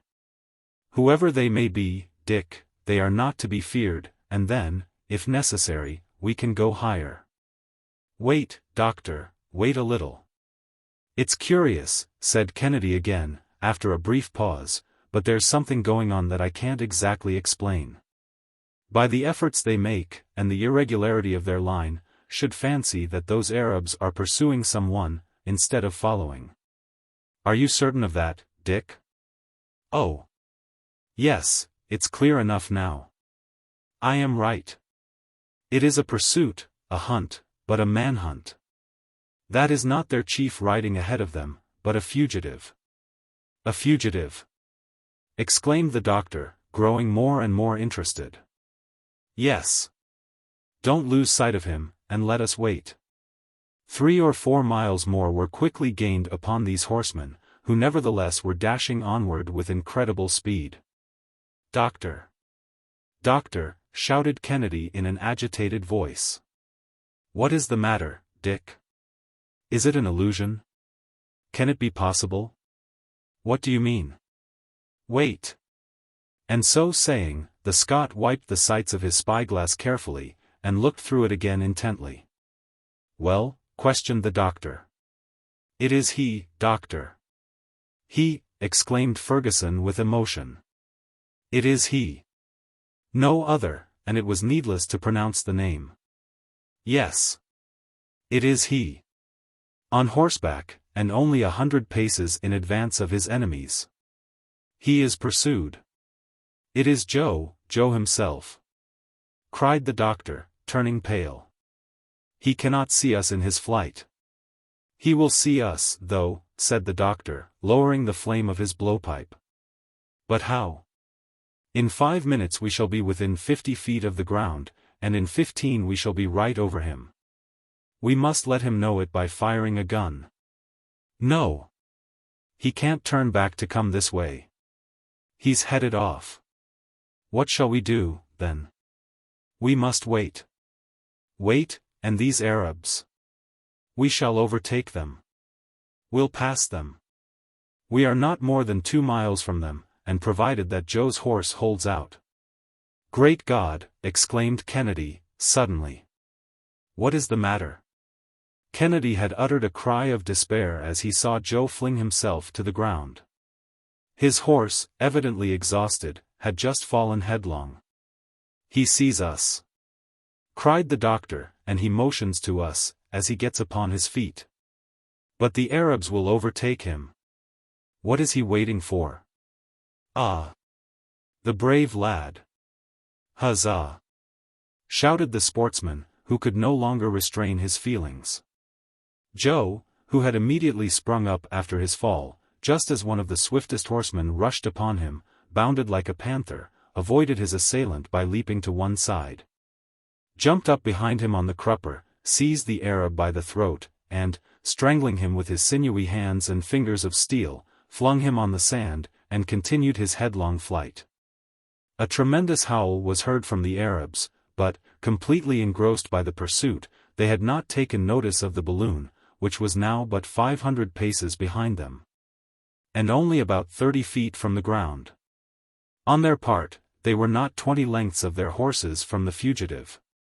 One of them was very perceptibly gaining on Joe, and was about to pierce him with his lance, when Kennedy, with fixed eye and steady hand, stopped him short with a ball that hurled him to the earth.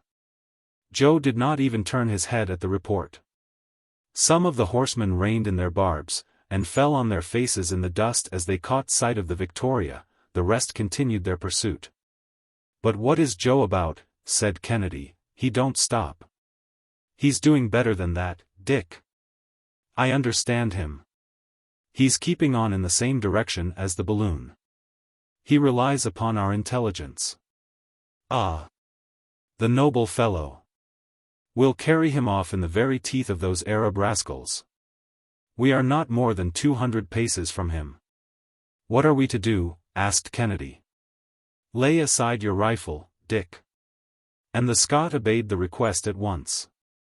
Do you think that you can hold 150 pounds of ballast in your arms? Aye, more than that.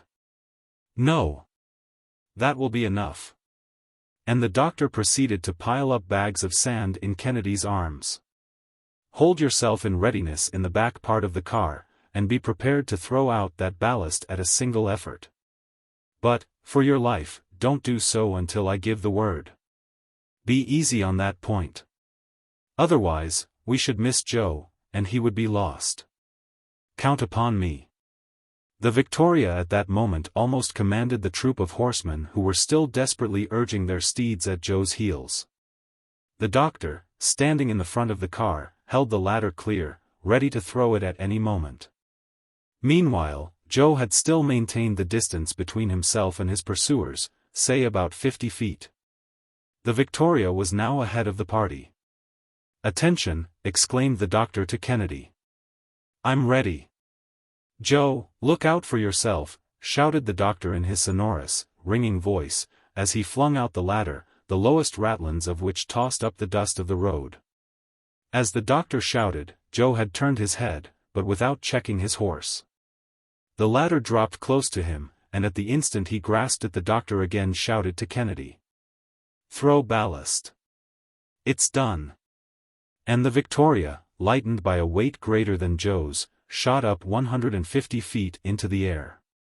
Joe clung with all his strength to the ladder during the wide oscillations that it had to describe, and then making an indescribable gesture to the Arabs, and climbing with the agility of a monkey. He sprang up to his companions, who received him with open arms. The Arabs uttered a scream of astonishment and rage. The fugitive had been snatched from them on the wing, and the Victoria was rapidly speeding far beyond their reach. "Master! Kennedy!" ejaculated Joe, and overwhelmed, at last, with fatigue and emotion, the poor fellow fainted away, while Kennedy, almost beside himself, kept exclaiming, "Saved, saved! Saved indeed!" murmured the doctor, who had recovered all his phlegmatic coolness. Joe was almost naked. His bleeding arms, his body covered with cuts and bruises, told what his sufferings had been. The doctor quietly dressed his wounds, and laid him comfortably under the awning. Joe soon returned to consciousness, and asked for a glass of brandy, which the doctor did not see fit to refuse, as the faithful fellow had to be indulged. After he had swallowed the stimulant, Joe grasped the hands of his two friends and announced that he was ready to relate what had happened to him.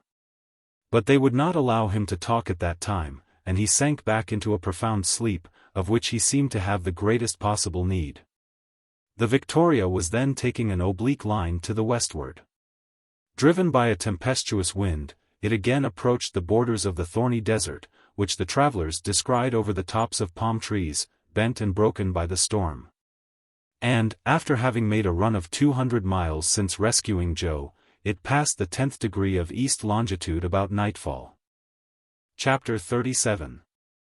The Western Route, Joe Wakes Up, His Obstinacy, End of Joe's Narrative, Tageli, Kennedy's Anxieties, The Route to the North, A Night Near Agades. During the night the wind lulled as though reposing after the boisterousness of the day, and the Victoria remained quietly at the top of the tall sycamore. The doctor and Kennedy kept watch by turns, and Joe availed himself of the chance to sleep most sturdily for 24 hours at a stretch. "That's the remedy he needs," said Dr. Fergusson.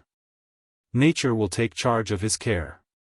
With the dawn the wind sprang up again in quite strong, and moreover capricious gusts. It shifted abruptly from south to north, but finally the Victoria was carried away by it toward the west. The doctor, map in hand, recognized the kingdom of Damergue, an undulating region of great fertility, in which the huts that compose the villages are constructed of long reeds interwoven with branches of the asclepia. The grain mills were seen raised in the cultivated fields, upon small scaffoldings or platforms, to keep them out of the reach of the mice and the huge ants of that country. They soon passed the town of Zinder, recognized by its spacious place of execution, in the center of which stands the Tree of Death.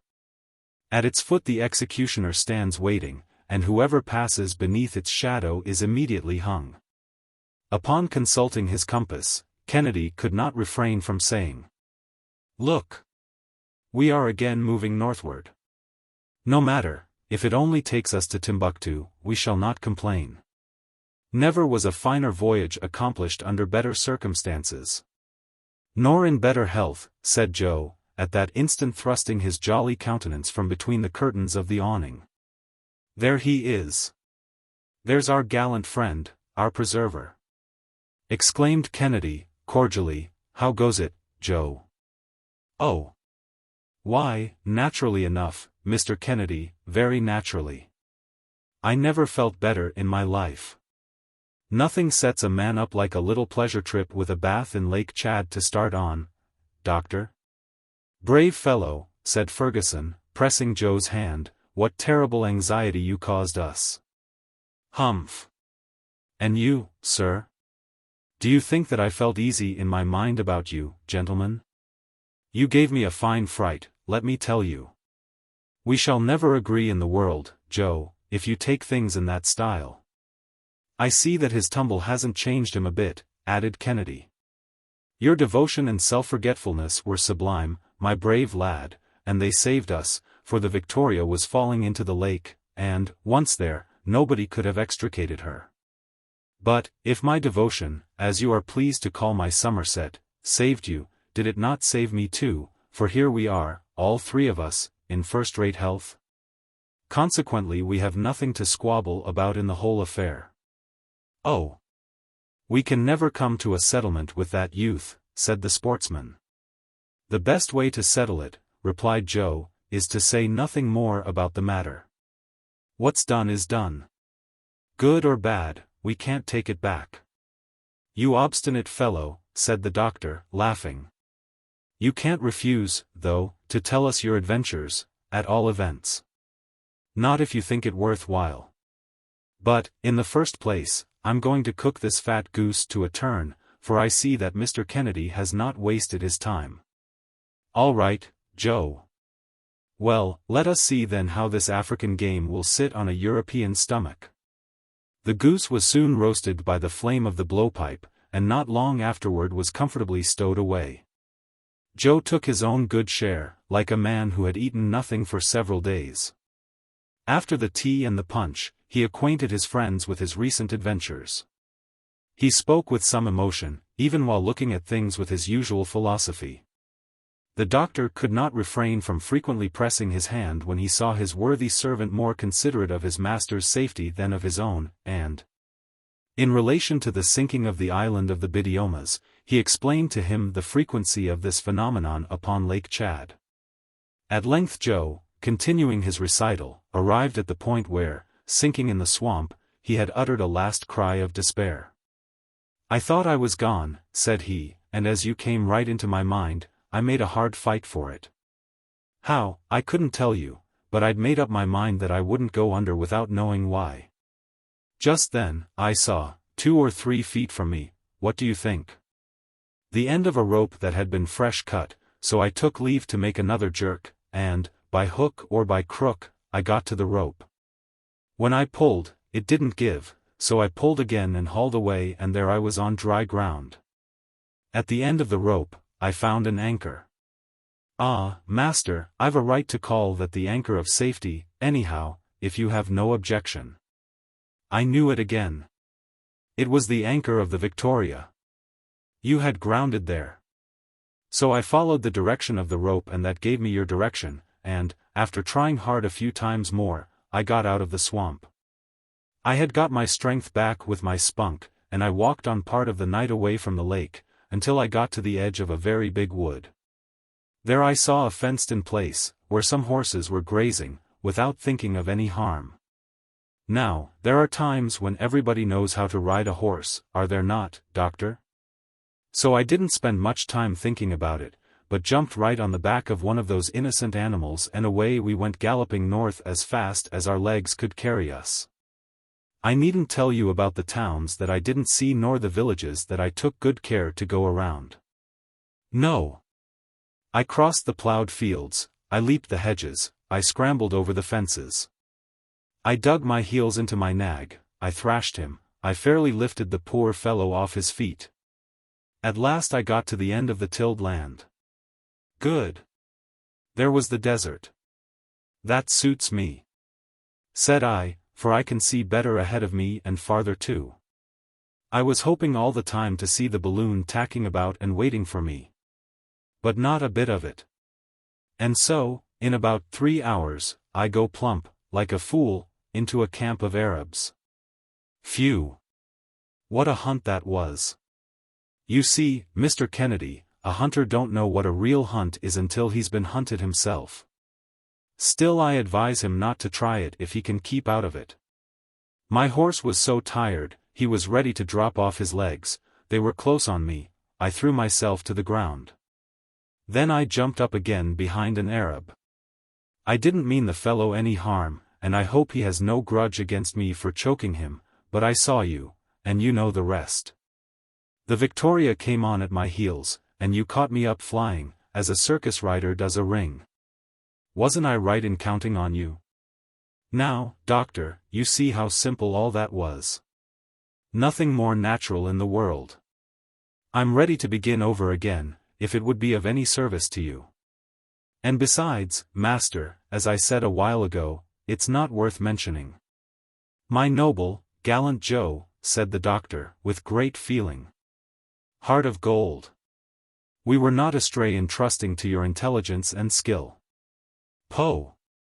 Doctor, one has only just to follow things along as they happen, and he can always work his way out of a scrape. The safest plan, you see, is to take matters as they come.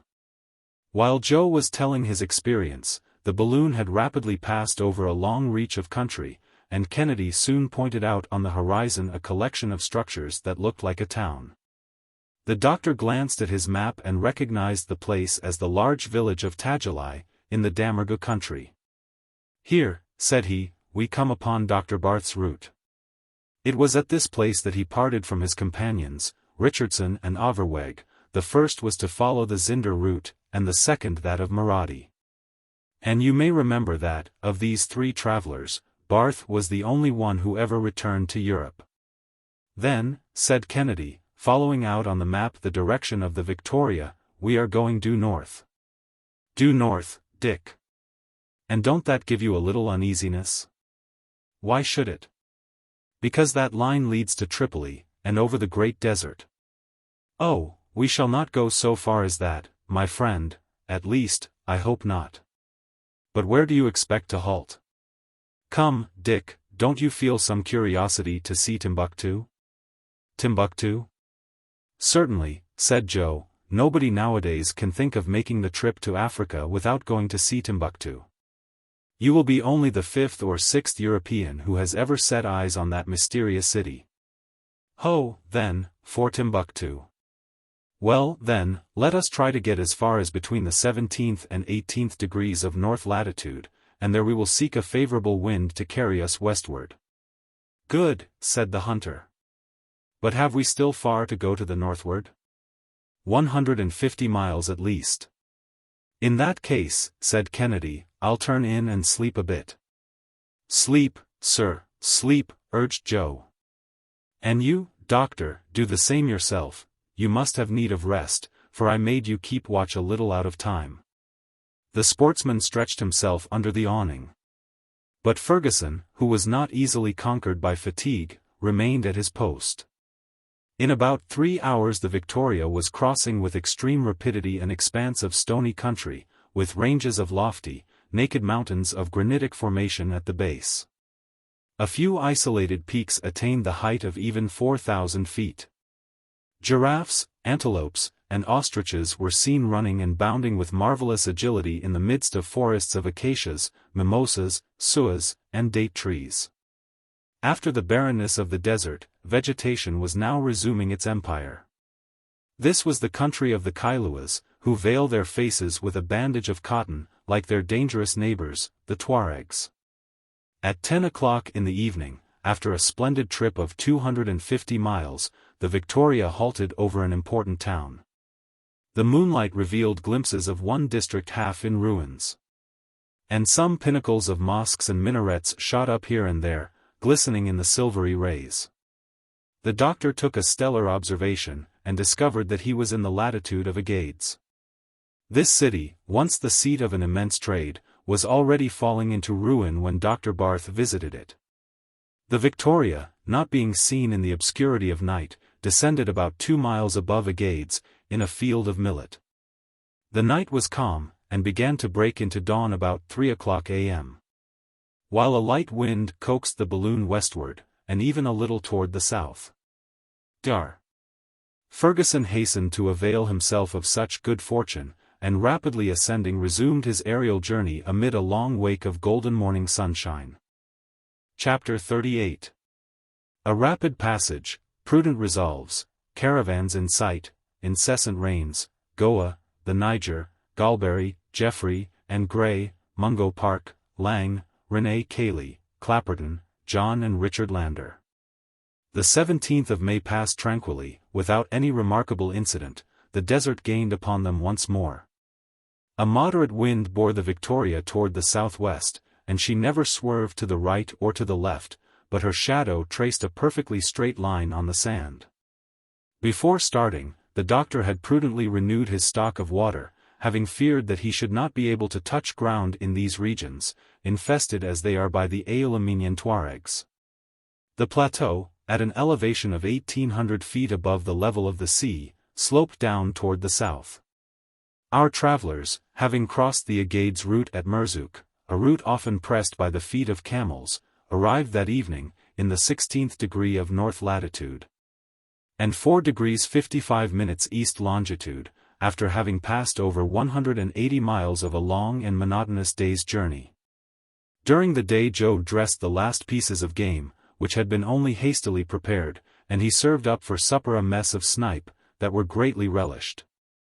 The wind continuing good, the doctor resolved to keep on during the night, the moon, still nearly at the full, illumining it with her radiance. The Victoria ascended to a height of 500 feet, and, during her nocturnal trip of about 60 miles, the gentle slumbers of an infant would not have been disturbed by her motion. On Sunday morning, the direction of the wind again changed, and it bore to the northwestward. A few crows were seen sweeping through the air, and, off on the horizon, a flock of vultures which, fortunately, however, kept at a distance. The sight of these birds led Joe to compliment his master on the idea of having 2 balloons. "Where would we be," said he, "with only 1 balloon? The second balloon is like the lifeboat to a ship. In case of wreck we could always take to it and escape." "You are right, friend Joe," said the doctor, "only that my lifeboat gives me some uneasiness. It is not so good as the main craft." "What do you mean by that, doctor?" asked Kennedy. "I mean to say that the new Victoria is not so good as the old one. Whether it be that the stuff it is made of is too much worn, or that the heat of the spiral has melted the gutta percha, I can observe a certain loss of gas. It don't amount to much thus far, but still it is noticeable. We have a tendency to sink, and, in order to keep our elevation, I am compelled to give greater dilation to the hydrogen." "The deuce!" exclaimed Kennedy with concern. "I see no remedy for that." "There is none, Dick, and that is why we must hasten our progress, and even avoid night halts." "Are we still far from the coast?" asked Joe. "Which coast, my boy? How are we to know whither chance will carry us? All that I can say is, that Timbuktu is still about 400 miles to the westward. And how long will it take us to get there? Should the wind not carry us too far out of the way, I hope to reach that city by Tuesday evening." "Then," remarked Joe, pointing to a long file of animals and men winding across the open desert, "we shall arrive there sooner than that caravan." Fergusson and Kennedy leaned over and saw an immense cavalcade. There were at least 150 camels of the kind that, for 12 mutkals of gold, or about $25, go from Timbuktu to Tafilet with a load of 500 pounds upon their backs. Each animal had dangling to its tail a bag to receive its excrement, the only fuel on which the caravans can depend when crossing the desert. These Tuareg camels are of the very best race. They can go from 3 to 7 days without drinking, and for 2 without eating. Their speed surpasses that of the horse, and they obey with intelligence the voice of the Kabir, or guide of the caravan. They are known in the country under the name of Mihari. Such were the details given by the doctor while his companions continued to gaze upon that multitude of men, women, and children. Advancing on foot and with difficulty over a waste of sand half in motion, and scarcely kept in its place by scanty nettles, withered grass, and stunted bushes that grew upon it. The wind obliterated the marks of their feet almost instantly. Joe inquired how the Arabs managed to guide themselves across the desert, and come to the few wells scattered far between throughout this vast solitude. "The Arabs," replied Dr. Fergusson, are endowed by nature with a wonderful instinct in finding their way. Where a European would be at a loss, they never hesitate for a moment. An insignificant fragment of rock, a pebble, a tuft of grass, a different shade of color in the sand, suffice to guide them with accuracy. During the night they go by the polar star. They never travel more than 2 miles per hour, and always rest during the noonday heat. You may judge from that how long it takes them to cross Sahara, a desert more than 900 miles in breadth. But the Victoria had already disappeared from the astonished gaze of the Arabs, who must have envied her rapidity. That evening she passed 2 degrees 20 minutes east longitude, and during the night left another degree behind her. On Monday the weather changed completely. Rain began to fall with extreme violence, and not only had the balloon to resist the power of this deluge, but also the increase of weight which it caused by wetting the whole machine, car and all. This continuous shower accounted for the swamps and marshes that formed the sole surface of the country. Vegetation reappeared, however, along with the mimosas, the baobabs, and the tamarind trees. Such was the Sunray country, with its villages topped with roofs turned over like Armenian caps. There were few mountains, and only such hills as were enough to form the ravines and pools where the pintados and snipes went sailing and diving through. Here and there, an impetuous torrent cut the roads, and had to be crossed by the natives on long vines stretched from tree to tree. The forests gave place to jungles, which alligators, hippopotami, and the rhinoceros made their haunts. "It will not be long before we see the Niger," said the doctor. The face of the country always changes in the vicinity of large rivers. These moving highways, as they are sometimes correctly called, have first brought vegetation with them, as they will at last bring civilization. Thus, in its course of 2,500 miles, the Niger has scattered along its banks the most important cities of Africa. "By the way," put in Joe, "that reminds me of what was said by an admirer of the goodness of Providence, who praised the foresight with which it had generally caused rivers to flow close to large cities." At noon the Victoria was passing over a petty town, a mere assemblage of miserable huts, which once was Goa, a great capital. "It was there," said the doctor, "that Barth crossed the Niger, on his return from Timbuktu. This is the river so famous in antiquity, the rival of the Nile, to which pagan superstition ascribed a celestial origin. Like the Nile, it has engaged the attention of geographers in all ages. And like it, also, its exploration has cost the lives of many victims, yes, even more of them than perished on account of the other. The Niger flowed broadly between its banks, and its waters rolled southward with some violence of current. But our travelers, borne swiftly by as they were, could scarcely catch a glimpse of its curious outline. "I wanted to talk to you about this river," said Dr. Fergusson, "and it is already far from us. Under the names of Dioliba, Mayo, Egeria, Quora, and other titles besides, it traverses an immense extent of country, and almost competes in length with the Nile. These appellations signify simply the river, according to the dialects of the countries through which it passes." "Did Dr. Barth follow this route?" asked Kennedy. "No, Dick. In quitting Lake Chad, he passed through the different towns of Bornu, and intersected the Niger at Say, 4 degrees below Goa. Then he penetrated to the bosom of those unexplored countries which the Niger embraces in its elbow, and, after 8 months of fresh fatigues, he arrived at Timbuktu. All of which we may do in about 3 days with as swift a wind as this." "Have the sources of the Niger been discovered?" asked Joe. "Long since," replied the doctor. "The exploration of the Niger and its tributaries was the object of several expeditions, the principal of which I shall mention. Between 1749 and 1758, Adamson made a reconnaissance of the river, and visited Goria. From 1785 to 1788, Galbary and Jeffrey traveled across the deserts of Senegambia, and ascended as far as the country of the Moors, who assassinated Saugnier, Brisson, Adam, Riley, Cochelet, and so many other unfortunate men. Then came the illustrious Mungo Park, the friend of Sir Walter Scott, and, like him, a Scotchman by birth. Sent out in 1795 by the African Society of London, he got as far as Bambara, saw the Niger, travelled 500 miles with a slave merchant, reconnoitred the Gambia River, and returned to England in 1797.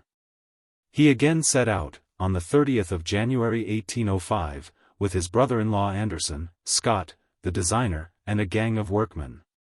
He reached Goria, there added a detachment of 35 soldiers to his party, and saw the Niger again on the 19th of August. But, by that time, in consequence of fatigue, privations, ill usage, the inclemencies of the weather, and the unhealthiness of the country, only 11 persons remained alive of the 40 Europeans in the party. On the 16th of November, the last letters from Mungo Park reached his wife.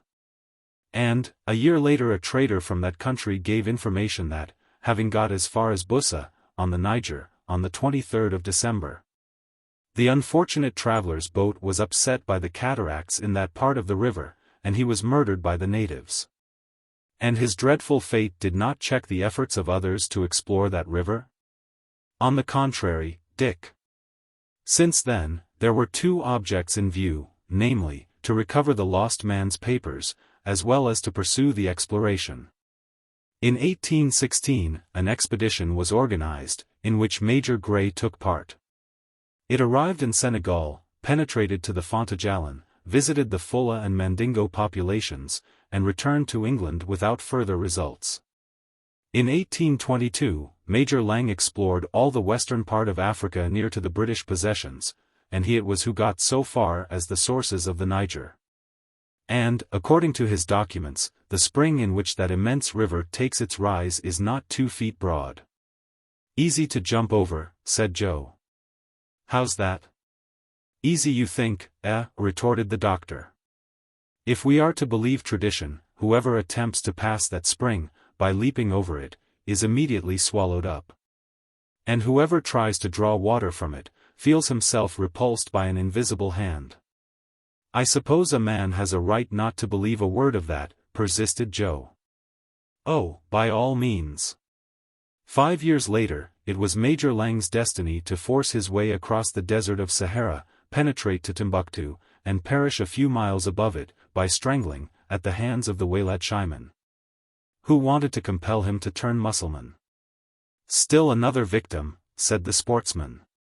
It was then that a brave young man, with his own feeble resources, undertook and accomplished the most astonishing of modern journeys, I mean the Frenchman René Cayley, who, after sundry attempts in 1819 and 1824, set out again on the 19th of April 1827, from Rio Nunez. On the 3rd of August he arrived at Time, so thoroughly exhausted and ill that he could not resume his journey until 6 months later, in January, 1828. He then joined a caravan, and, protected by his oriental dress, reached the Niger on the 10th of March, penetrated to the city of Jen, embarked on the river, and descended it, as far as Timbuktu, where he arrived on the 30th of April. In 1760, another Frenchman, Imbert by name, and, in 1810, an Englishman, Robert Adams, had seen this curious place. But René Cayley was to be the first European who could bring back any authentic data concerning it. On the 4th of May he quitted this, Queen of the Desert. On the 9th, he surveyed the very spot where Major Lang had been murdered. On the 19th, he arrived at El Arouan, and left that commercial town to brave 1,000 dangers in crossing the vast solitudes comprised between the Sudan and the northern regions of Africa. At length he entered Tangiers, and on the 28th of September sailed for Toulon. In 19 months, notwithstanding 180 days' sickness, he had traversed Africa from west to north. Ah! Had Cayley been born in England, he would have been honored as the most intrepid traveler of modern times, as was the case with Mungo Park. But in France he was not appreciated according to his worth. "He was a sturdy fellow," said Kennedy, "but what became of him? He died at the age of 39, from the consequences of his long fatigues. They thought they had done enough in decreeing him the prize of the Geographical Society in 1828. The highest honors would have been paid to him in England. While he was accomplishing this remarkable journey, an Englishman had conceived a similar enterprise and was trying to push it through with equal courage, if not with equal good fortune. This was Captain Clapperton, the companion of Denham. In 1829 he re-entered Africa by the western coast of the Gulf of Benin. He then followed in the track of Mungo Park and of Lang, recovered at Bussa the documents relative to the death of the former, and arrived on the 20th of August at Sakatu, where he was seized and held as a prisoner, until he expired in the arms of his faithful attendant Richard Lander. "And what became of this Lander?" asked Joe, deeply interested. "He succeeded in regaining the coast and returned to London, bringing with him the captain's papers, and an exact narrative of his own journey. He then offered his services to the government to complete the reconnaissance of the Niger. He took with him his brother John, the second child of a poor couple in Cornwall, and, together, these men, between 1829 and 1831, redescend the river from Bussa to its mouth, describing it village by village, mile by mile." "So both the brothers escaped the common fate?" queried Kennedy. "Yes, on this expedition, at least. But in 1833 Richard undertook a third trip to the Niger, and perished by a bullet, near the mouth of the river. You see, then, my friends, that the country over which we are now passing has witnessed some noble instances of self-sacrifice which, unfortunately, have only too often had death for their reward." Chapter 39. The country in the elbow of the Niger, a fantastic view of the Hambori Mountains, Cabra, Timbuktu, the chart of Dr. Barth, a decaying city, whither heaven wills. During this dull Monday, Dr. Fergusson diverted his thoughts by giving his companions 1,000 details concerning the country they were crossing. The surface, which was quite flat, offered no impediment to their progress. The doctor's sole anxiety arose from the obstinate northeast wind which continued to blow furiously, and bore them away from the latitude of Timbuktu. The Niger, after running northward as far as that city, sweeps around, like an immense water jet from some fountain, and falls into the Atlantic in a broad sheaf. In the elbow thus formed the country is of varied character, sometimes luxuriantly fertile, and sometimes extremely bare. Fields of maize succeeded by wide spaces covered with broomcorn and uncultivated plains. All kinds of aquatic birds, pelicans, wild duck, kingfishers, and the rest, were seen in numerous flocks hovering about the borders of the pools and torrents.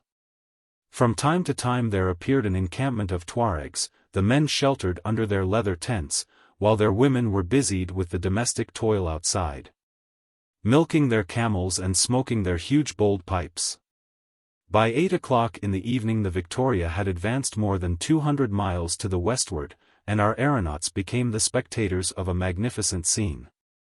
A mass of moonbeams forcing their way through an opening in the clouds, and gliding between the long lines of falling rain, descended in a golden shower on the ridges of the Hambori Mountains.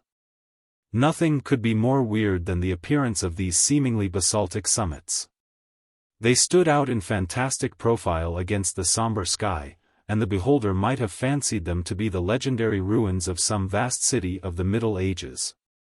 Such as the icebergs of the polar seas sometimes mimic them in nights of gloom. "An admirable landscape for the mysteries of Udolpho," exclaimed the doctor. "And Radcliffe could not have depicted yon mountains in a more appalling aspect." "Faith," said Joe, "I wouldn't like to be strolling alone in the evening through this country of ghosts.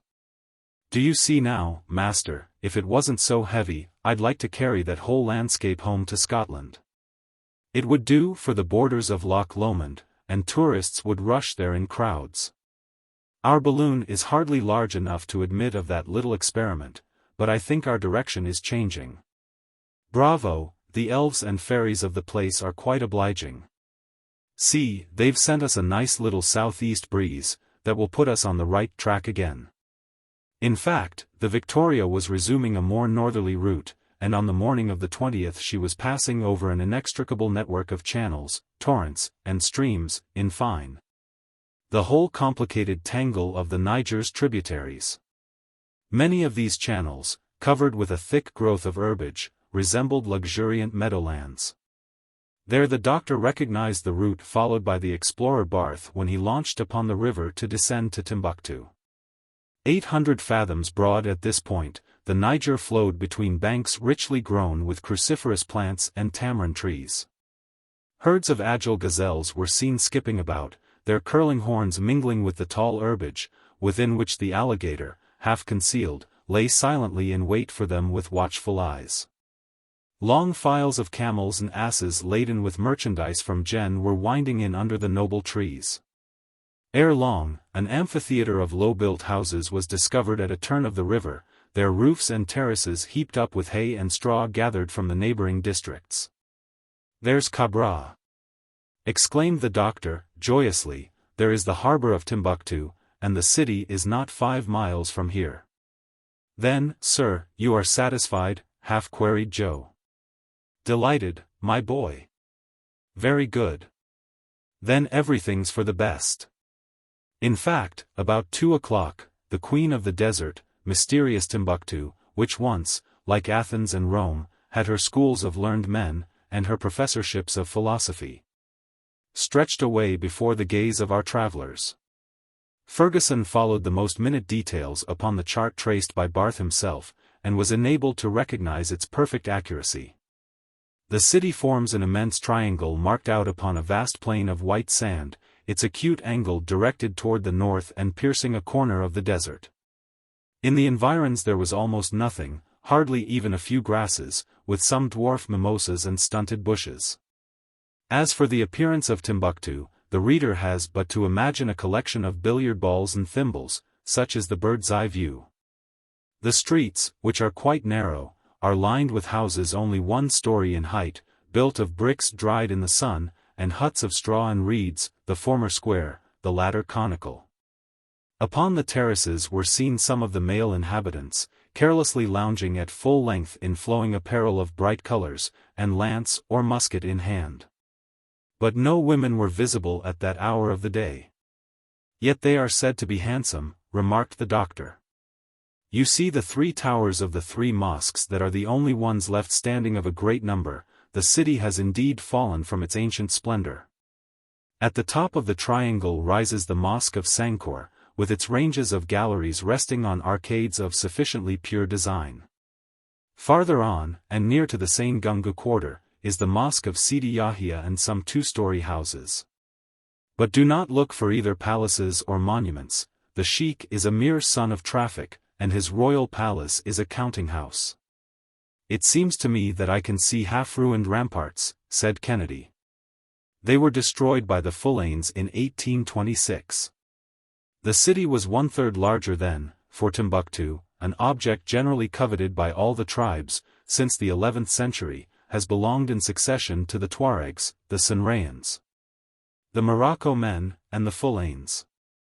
And this great center of civilization, where a sage like Ahmed Baba owned, in the 16th century, a library of 1600 manuscripts, is now nothing but a mere halfway house for the trade of Central Africa.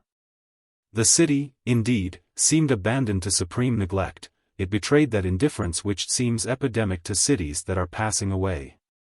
Huge heaps of rubbish encumbered the suburbs, and, with the hill on which the marketplace stood, formed the only inequalities of the ground. When the Victoria passed, there was some slight show of movement, drums were beaten. But the last learned man still lingering in the place had hardly time to notice the new phenomenon, for our travelers, driven onward by the wind of the desert, resumed the winding course of the river, and, ere long, Timbuktu was nothing more than one of the fleeting reminiscences of their journey. "And now," said the doctor, "heaven may waft us whither it pleases." "Provided only that we go westward," added Kennedy. "Bah," said Joe. "I wouldn't be afraid if it was to go back to Zanzibar by the same road, or to cross the ocean to America." "We would first have to be able to do that, Joe." "And what's wanting, doctor?" "Gas, my boy. The ascending force of the balloon is evidently growing weaker, and we shall need all our management to make it carry us to the seacoast. I shall even have to throw over some ballast. We are too heavy." "That's what comes of doing nothing, doctor. when a man lies stretched out all day long in his hammock, he gets fat and heavy. It's a lazybones trip, this of ours, master, and when we get back everybody will find us big and stout. Just like Joe, said Kennedy, just the ideas for him, but wait a bit. Can you tell what we may have to go through yet? We are still far from the end of our trip. Where do you expect to strike the African coast, Doctor? I should find it hard to answer you, Kennedy. We are at the mercy of very variable winds, but I should think myself fortunate were we to strike it between Sierra Leone and Portendick. There is a stretch of country in that quarter where we should meet with friends. And it would be a pleasure to press their hands, but, are we going in the desirable direction? Not any too well, Dick, not any too well. Look at the needle of the compass, we are bearing southward, and ascending the Niger toward its sources. A fine chance to discover them, said Joe, if they were not known already. Now, couldn't we just find others for it, on a pinch? Not exactly, Joe. But don't be alarmed, I hardly expect to go so far as that. At nightfall the doctor threw out the last bags of sand. The Victoria rose higher, and the blowpipe, although working at full blast, could scarcely keep her up. At that time she was 60 miles to the southward of Timbuktu, and in the morning the aeronauts awoke over the banks of the Niger, not far from Lake Debo. Chapter 40. Dr. Fergusson's anxieties, persistent movement southward, a cloud of grasshoppers, a view of Jen, a view of Sago, change of the wind, Joe's regrets. The flow of the river was, at that point, divided by large islands into narrow branches, with a very rapid current.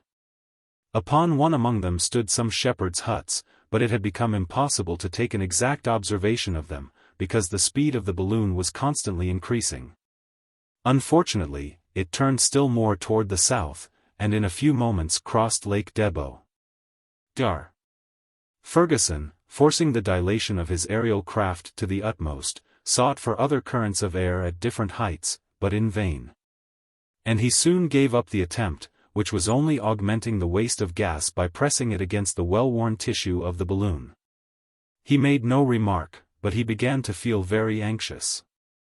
This persistence of the wind to head him off toward the southern part of Africa was defeating his calculations, and he no longer knew upon whom or upon what to depend.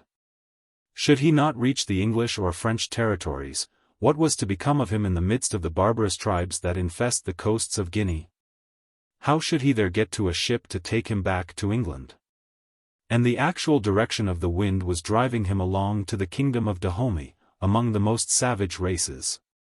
And into the power of a ruler who was in the habit of sacrificing thousands of human victims at his public orgies. There he would be lost. On the other hand, the balloon was visibly wearing out, and the doctor felt it failing him. However, as the weather was clearing up a little, he hoped that the cessation of the rain would bring about a change in the atmospheric currents. It was therefore a disagreeable reminder of the actual situation when Joe said aloud, "There. The rain's going to pour down harder than ever. And this time it will be the deluge itself, if we're to judge by yon cloud that's coming up." "What? Another cloud?" asked Fergusson. "Yes, and a famous one," replied Kennedy.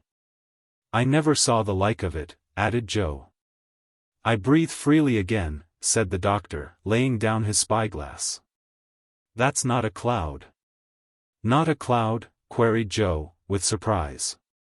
"No, it is a swarm." "A swarm of grasshoppers." "That? Grasshoppers. Myriads of grasshoppers, that are going to sweep over this country like a waterspout, and woe to it. For, should these insects alight, it will be laid waste. That would be a sight worth beholding. Wait a little, Joe. In 10 minutes that cloud will have arrived where we are, and you can then judge by the aid of your own eyes." The doctor was right. The cloud, thick, opaque, and several miles in extent, came on with a deafening noise, casting its immense shadow over the fields. It was composed of numberless legions of that species of grasshopper called crickets. About 100 paces from the balloon, they settled down upon a tract full of foliage and verdure. 15 minutes later, the mass resumed its flight, and our travelers could, even at a distance, see the trees and the bushes entirely stripped, and the fields as bare as though they had been swept with the scythe. One would have thought that a sudden winter had just descended upon the earth and struck the region with the most complete sterility. Well, Joe, what do you think of that? Well, Doctor, it's very curious, but quite natural. What one grasshopper does on a small scale, thousands do on a grand scale. It's a terrible shower, said the hunter. More so than hail itself in the devastation it causes. It is impossible to prevent it, replied Fergusson. Sometimes the inhabitants have had the idea to burn the forests, and even the standing crops, in order to arrest the progress of these insects. But the first ranks plunging into the flames would extinguish them beneath their mass, and the rest of the swarm would then pass irresistibly onward. Fortunately, in these regions, there is some sort of compensation for their ravages, since the natives gather these insects in great numbers and greedily eat them. They are the prawns of the air, said Joe, who added that he was sorry that he had never had the chance to taste them, just for information's sake. The country became more marshy toward evening. The forests dwindled to isolated clumps of trees, and on the borders of the river could be seen plantations of tobacco, and swampy meadowlands fat with forage. At last the city of Gien, on a large island, came in sight, with the 2 towers of its clay-built mosque, and the putrid odor of the millions of swallows' nests accumulated in its walls. The tops of some baobabs, mimosas, and date trees peeped up between the houses, and, even at night, the activity of the place seemed very great. Gien is, in fact, quite a commercial city. It supplies all the wants of Timbuktu. Its boats on the river, and its caravans along the shaded roads, bear thither the various products of its industry. Were it not that to do so would prolong our journey, said the doctor, should like to alight at this place. There must be more than one Arab there who has travelled in England and France, and to whom our style of locomotion is not altogether new. But it would not be prudent. Let us put off the visit until our next trip, said Joe, laughing. Besides, my friends, unless I am mistaken, the wind has a slight tendency to veer a little more to the eastward, and we must not lose such an opportunity. The doctor threw overboard some articles that were no longer of use, some empty bottles, and a case that had contained preserved meat, and thereby managed to keep the balloon in a belt of the atmosphere more favorable to his plans. At 4 o'clock in the morning the first rays of the sun lighted up Sago, the capital of Bambara, which could be recognized at once by the 4 towns that compose it, by its Saracenic mosques, and by the incessant going and coming of the flat-bottomed boats that convey its inhabitants from one quarter to the other. But the travelers were not more seen than they saw. They sped rapidly and directly to the northwest, and the doctor's anxiety gradually subsided. 2 more days in this direction, and at this rate of speed, and we'll reach the Senegal River. And we'll be in a friendly country? Asked the hunter. Not altogether. But, if the worst came to the worst, and the balloon were to fail us, we might make our way to the French settlements.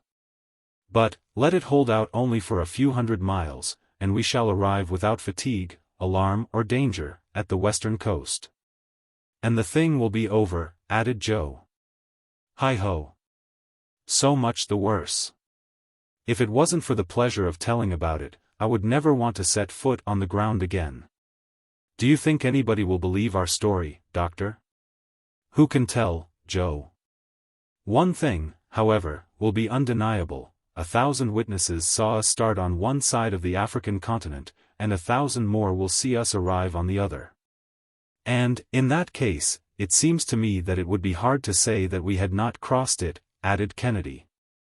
Ah, Doctor, said Joe again, with a deep sigh, I'll think more than once of my lumps of solid gold ore. There was something that would have given weight to our narrative. At a grain of gold per head, I could have got together a nice crowd to listen to me, and even to admire me. Chapter 41. The approaches to Senegal, the balloon sinks lower and lower, they keep throwing out, the Marabout al-Haji, Messrs. Pascal, Vincent, and Lambert, a rival of Muhammad, the difficult mountains, Kennedy's weapons, one of Joe's maneuvers, a halt over a forest. On the 27th of May, at 9 o'clock in the morning, the country presented an entirely different aspect. The slopes, extending far away, changed to hills that gave evidence of mountains soon to follow.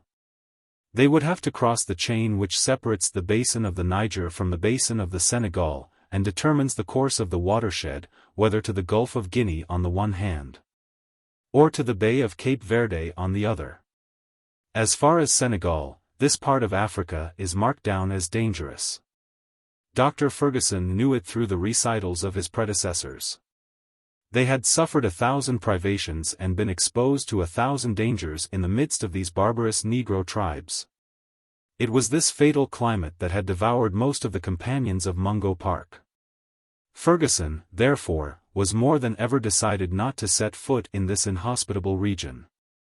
But he had not enjoyed one moment of repose. The Victoria was descending very perceptibly, so much so that he had to throw overboard a number more of useless articles, especially when there was a mountain top to pass.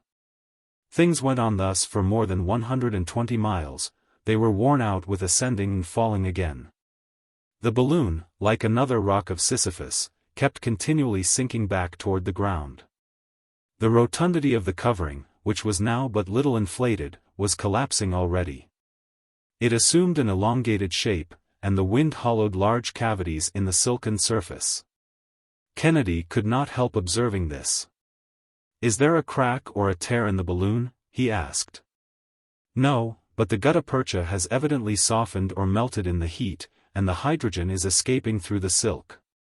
How can we prevent that?" "It is impossible. Let us lighten her. That is the only help. So let us throw out everything we can spare." "But what shall it be?" said the hunter, looking at the car, which was already quite bare. "Well, let us get rid of the awning, for its weight is quite considerable." Joe, who was interested in this order, climbed up on the circle which kept together the cordage of the network, and from that place easily managed to detach the heavy curtains of the awning and throw them overboard. "There's something that will gladden the hearts of a whole tribe of blacks," said he. "There's enough to dress 1,000 of them, for they're not very extravagant with cloth." The balloon had risen a little, but it soon became evident that it was again approaching the ground. "Let us alight," suggested Kennedy, "and see what can be done with the covering of the balloon. I tell you, again, Dick, that we have no means of repairing it." "Then what shall we do?" "We'll have to sacrifice everything not absolutely indispensable. I am anxious, at all hazards, to avoid a detention in these regions. The forests over the tops of which we are skimming are anything but safe." "What? Are there lions in them, or hyenas?" asked Joe, with an expression of sovereign contempt. "Worse than that, my boy. There are men, and some of the most cruel, too, in all Africa." "How is that known?" "By the statements of travelers who have been here before us. Then the French settlers, who occupy the colony of Senegal, necessarily have relations with the surrounding tribes. Under the administration of Colonel Faidherbe, reconnaissances have been pushed far up into the country. Officers such as Messrs. Pascal, Vincent, and Lambert, have brought back precious documents from their expeditions. They have explored these countries formed by the elbow of the Senegal in places where war and pillage have left nothing but ruins." "What, then, took place?" "I will tell you. In 1854 a Marabout of the Senegalese Fouta, al-Haji by name, declaring himself to be inspired like Muhammad, stirred up all the tribes to war against the infidels, that is to say, against the Europeans. He carried destruction and desolation over the regions between the Senegal River and its tributary, the VIII. 3 hordes of fanatics led on by him scoured the country, sparing neither a village nor a hut in their pillaging, massacring career. He advanced in person on the town of Sego, which was a long time threatened. In 1857 he worked up farther to the northward, and invested the fortification of Medina, built by the French on the bank of the river. This stronghold was defended by Paul Hull, who, for several months, without provisions or ammunition, held out until Colonel Faidherbe came to his relief. Al-Haji and his bands then repassed the Senegal, and reappeared in the Carta, continuing their rapine and murder. Well, here below us is the very country in which he has found refuge with his hordes of banditti. And I assure you that it would not be a good thing to fall into his hands. We shall not, said Joe, even if we have to throw overboard our clothes to save the Victoria. We are not far from the river, said the doctor, but I foresee that our balloon will not be able to carry us beyond it. Let us reach its banks, at all events, said the Scot, and that will be so much gained. That is what we are trying to do, rejoined Fergusson, only that one thing makes me feel anxious. What is that? We shall have mountains to pass, and that will be difficult to do, since I cannot augment the ascensional force of the balloon, even with the greatest possible heat that I can produce. Well, wait a bit, said Kennedy, and we shall see. The poor Victoria, sighed Joe, I had got fond of her as the sailor does of his ship, and I'll not give her up so easily. She may not be what she was at the start, granted, but we shouldn't say a word against her. She has done us good service, and it would break my heart to desert her. Be at your ease, Joe. If we leave her, it will be in spite of ourselves. She'll serve us until she's completely worn out, and I ask of her only 24 hours more. Ah, she's getting used up. She grows thinner and thinner, said Joe, dolefully, while he eyed her. Poor balloon. Unless I am deceived, said Kennedy, there on the horizon are the mountains of which you were speaking, Doctor. Yes, there they are, indeed, exclaimed the doctor, after having examined them through his spyglass, and they look very high. We shall have some trouble in crossing them. Can we not avoid them? I am afraid not, Dick. See what an immense space they occupy, nearly one half of the horizon. They even seem to shut us in, added Joe. They are gaining on both our right and our left. We must then pass over them. These obstacles, which threaten such imminent peril, seem to approach with extreme rapidity, or, to speak more accurately, the wind, which was very fresh, was hurrying the balloon toward the sharp peaks. So rise it must, or be dashed to pieces. Let us empty our tank of water, said the doctor, and keep only enough for one day. There it goes, shouted Joe. Does the balloon rise at all? Asked Kennedy. A little, some 50 feet, replied the doctor, who kept his eyes fixed on the barometer. But that is not enough. In truth, the lofty peaks were starting up so swiftly before the travelers that they seemed to be rushing down upon them. The balloon was far from rising above them. She lacked an elevation of more than 500 feet more. The stock of water for the cylinder was also thrown overboard and only a few pints were retained, but still all this was not enough. We must pass them though, urged the doctor. Let us throw out the tanks, we have emptied them, said Kennedy. Over with them. There they go, panted Joe. But it's hard to see ourselves dropping off this way by piecemeal. Now, for your part, Joe, make no attempt to sacrifice yourself as you did the other day. Whatever happens, swear to me that you will not leave us. Have no fears, my master, we shall not be separated. The Victoria had ascended some 120 feet, but the crest of the mountain still towered above it. It was an almost perpendicular ridge that ended in a regular wall rising abruptly in a straight line. It still rose more than 200 feet over the aeronauts. In 10 minutes, said the doctor to himself, our car will be dashed against those rocks unless we succeed in passing them. Well, doctor, queried Joe. Keep nothing but our pemmican, and throw out all the heavy meat. Thereupon the balloon was again lightened by some 50 pounds, and it rose very perceptibly, but that was of little consequence, unless it got above the line of the mountain tops. The situation was terrifying. The Victoria was rushing on with great rapidity. They could feel that she would be dashed to pieces, that the shock would be fearful. The doctor glanced around him in the car. It was nearly empty. If needs be, Dick, hold yourself in readiness to throw over your firearms. Sacrifice my firearms? Repeated the sportsman, with intense feeling. My friend, I ask it will be absolutely necessary. Samuel. Doctor.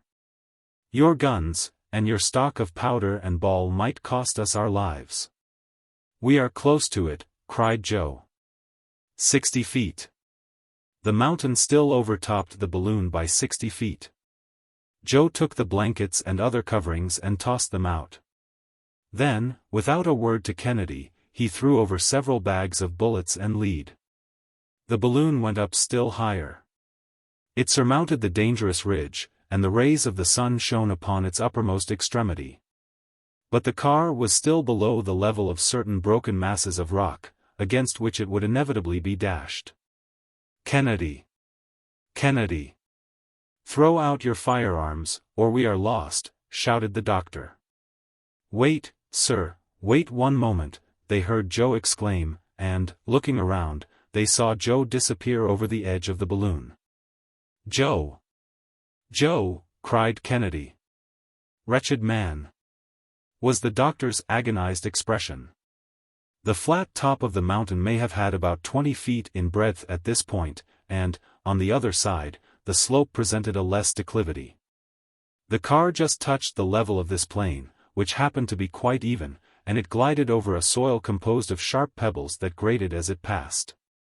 We're over it. We're over it.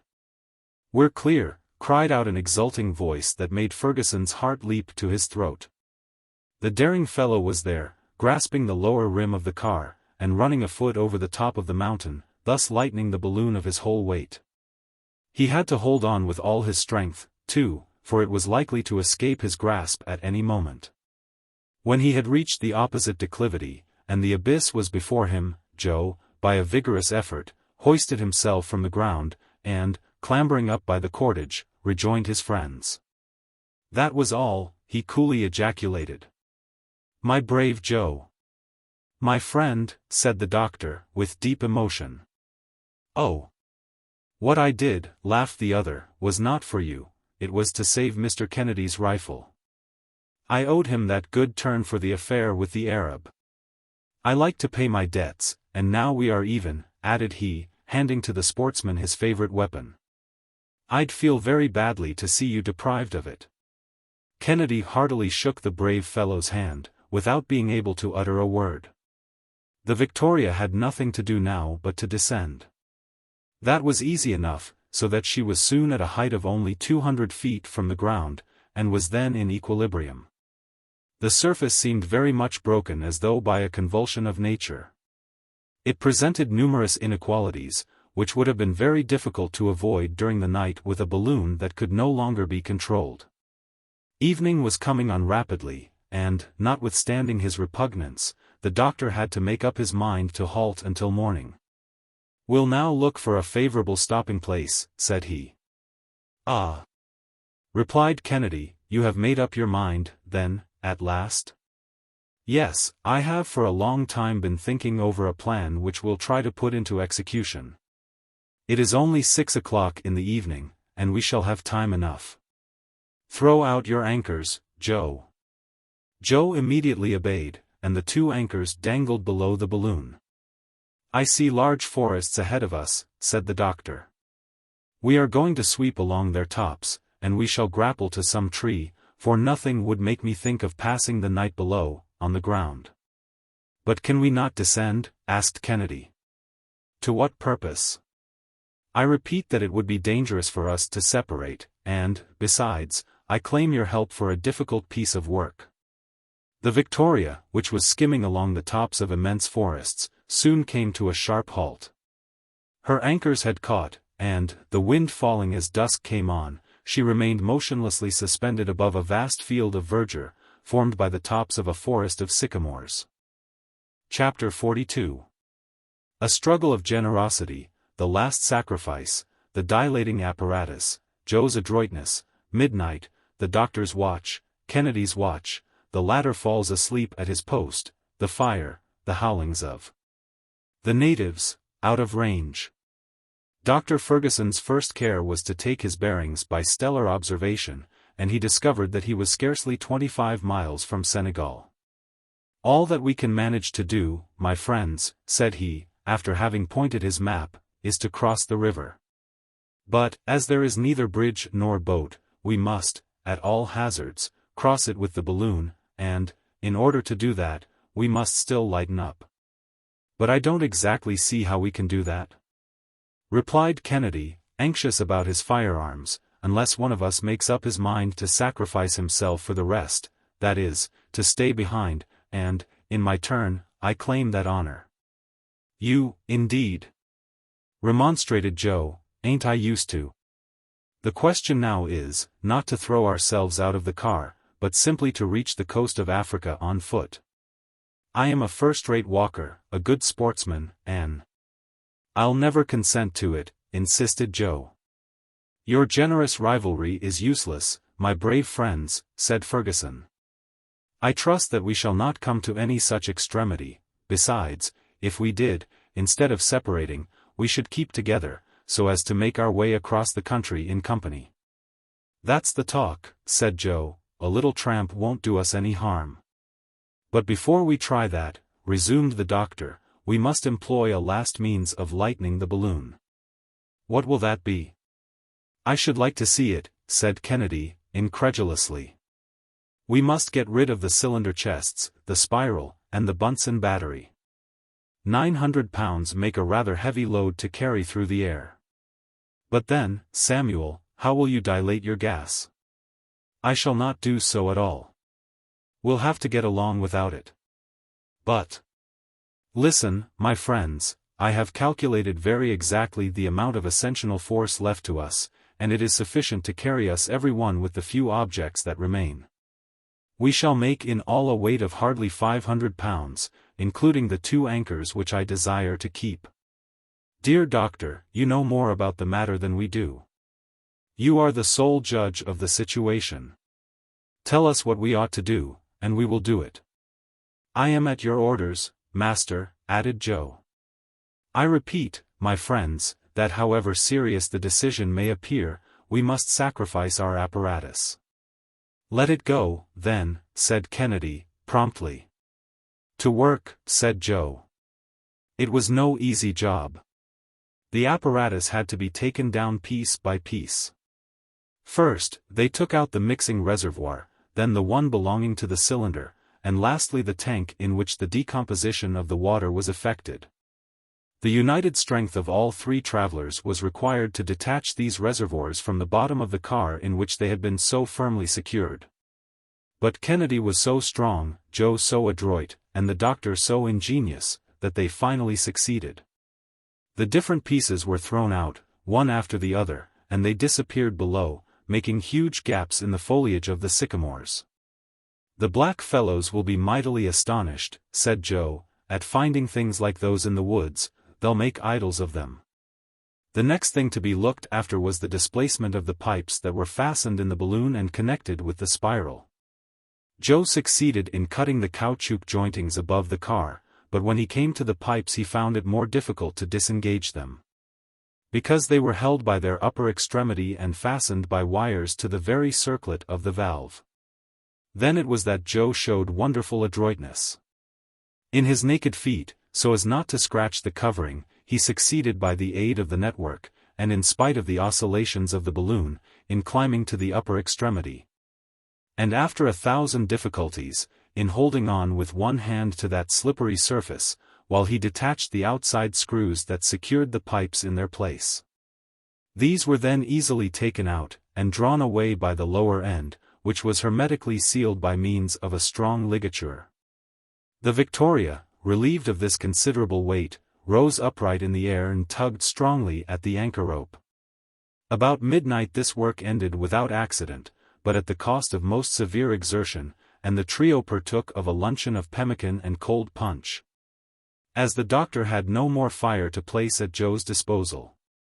Besides, the latter and Kennedy were dropping off their feet with fatigue. "Lie down, my friends, and get some rest," said the doctor. I'll take the first watch. At 2 o'clock I'll waken Kennedy. At 4, Kennedy will waken Joe, and at 6 we'll start, and may heaven have us in its keeping for this last day of the trip." Without waiting to be coaxed, the doctor's two companions stretched themselves at the bottom of the car and dropped into profound slumber on the instant. The night was calm. A few clouds broke against the last quarter of the moon, whose uncertain rays scarcely pierced the darkness. Fergusson, resting his elbows on the rim of the car, gazed attentively around him. He watched with close attention the dark screen of foliage that spread beneath him, hiding the ground from his view. The least noise aroused his suspicions, and he questioned even the slightest rustling of the leaves. He was in that mood which solitude makes more keenly felt, and during which vague terrors mount to the brain. At the close of such a journey, after having surmounted so many obstacles, and at the moment of touching the goal, one's fears are more vivid, one's emotions keener. The point of arrival seems to fly farther from our gaze. Moreover, the present situation had nothing very consolatory about it. They were in the midst of a barbarous country, and dependent upon a vehicle that might fail them at any moment. The doctor no longer counted implicitly on his balloon. The time had gone by when he maneuvered it boldly because he felt sure of it. Under the influence of these impressions, the doctor, from time to time, thought that he heard vague sounds in the vast forests around him. He even fancied that he saw a swift gleam of fire shining between the trees. He looked sharply and turned his night-glass toward the spot. But there was nothing to be seen, and the profoundest silence appeared to return. He had, no doubt, been under the dominion of a mere hallucination. He continued to listen, but without hearing the slightest noise. When his watch had expired, he woke Kennedy, and, enjoining upon him to observe the extremest vigilance, took his place beside Joe, and fell sound asleep. Kennedy, while still rubbing his eyes, which he could scarcely keep open, calmly lit his pipe. He then ensconced himself in a corner, and began to smoke vigorously by way of keeping awake. The most absolute silence reigned around him, a light wind shook the treetops and gently rocked the car, inviting the hunter to taste the sleep that stole over him in spite of himself. He strove hard to resist it, and repeatedly opened his eyes to plunge into the outer darkness, one of those looks that see nothing, but at last, yielding to fatigue, he sank back and slumbered. How long he had been buried in this stupor he knew not, but he was suddenly aroused from it by a strange, unexpected crackling sound. He rubbed his eyes and sprang to his feet. An intense glare half blinded him and heated his cheek. The forest was in flames. "Fire! Fire!" he shouted, scarcely comprehending what had happened. His two companions started up in alarm. "What's the matter?" was the doctor's immediate exclamation. "Fire," said Joe. But who could? At this moment loud yells were heard under the foliage, which was now illuminated as brightly as the day. "Ah! The savages," cried Joe again. "They have set fire to the forest so as to be the more certain of burning us up. The Talabas. Al-Haji's marabouts, no doubt," said the doctor. A circle of fire hemmed the Victoria in. The crackling of the dry wood mingled with the hissing and sputtering of the green branches. The clambering vines, the foliage, all the living part of this vegetation, writhed in the destructive element. The eye took in nothing but one vast ocean of flame. The large trees stood forth in black relief in this huge furnace, their branches covered with glowing coals, while the whole blazing mass, the entire conflagration, was reflected on the clouds. And the travelers could fancy themselves enveloped in a hollow globe of fire. "Let us escape to the ground," shouted Kennedy, "it is our only chance of safety." But Fergusson checked him with a firm grasp, and, dashing at the anchor rope, severed it with one well-directed blow of his hatchet. Meanwhile, the flames, leaping up at the balloon, already quivered on its illuminated sides, but the Victoria, released from her fastenings, spun upward 1,000 feet into the air. Frightful yells resounded through the forest, along with the report of firearms, while the balloon, caught in a current of air that rose with the dawn of day, was borne to the westward. It was now 4 o'clock in the morning. Chapter 43.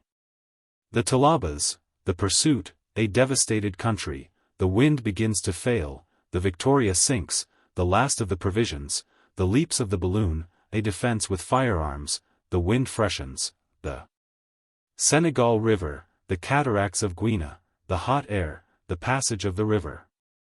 Had we not taken the precaution to lighten the balloon yesterday evening, we should have been lost beyond redemption, said the doctor, after a long silence.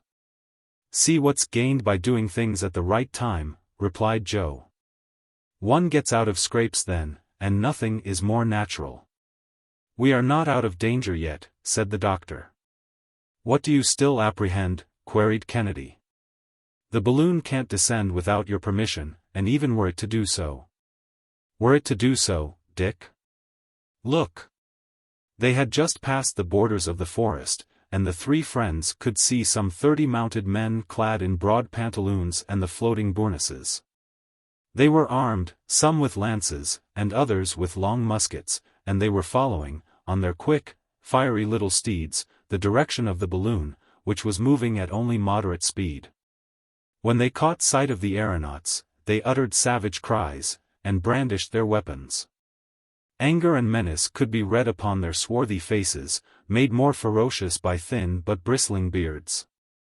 Meanwhile they galloped along without difficulty over the low levels and gentle declivities that lead down to the Senegal. It is, indeed, they, said the doctor, the cruel Talabas. The ferocious marabouts of Al-Haji. I would rather find myself in the middle of the forest encircled by wild beasts than fall into the hands of these banditti. They haven't a very obliging look. Assented Kennedy, and they are rough, stalwart fellows. Happily those brutes can't fly, remarked Joe, and that's something. See, said Fergusson, those villages in ruins, those huts burned down, that is their work. Where vast stretches of cultivated land were once seen, they have brought barrenness and devastation. At all events, however, interposed Kennedy, they can't overtake us, and, if we succeed in putting the river between us and them, we are safe. Perfectly, Dick, replied Fergusson. But we must not fall to the ground, and, as he said this, he glanced at the barometer. In any case, Joe, added Kennedy, it would do us no harm to look to our firearms. No harm in the world, Mr. Dick. We are lucky that we didn't scatter them along the road. My rifle, said the sportsman. I hope that I shall never be separated from it. And so saying, Kennedy loaded the pet piece with the greatest care, for he had plenty of powder and ball remaining. At what height are we? He asked the doctor. About 750 feet, but we no longer have the power of seeking favorable currents, either going up or coming down. We are at the mercy of the balloon.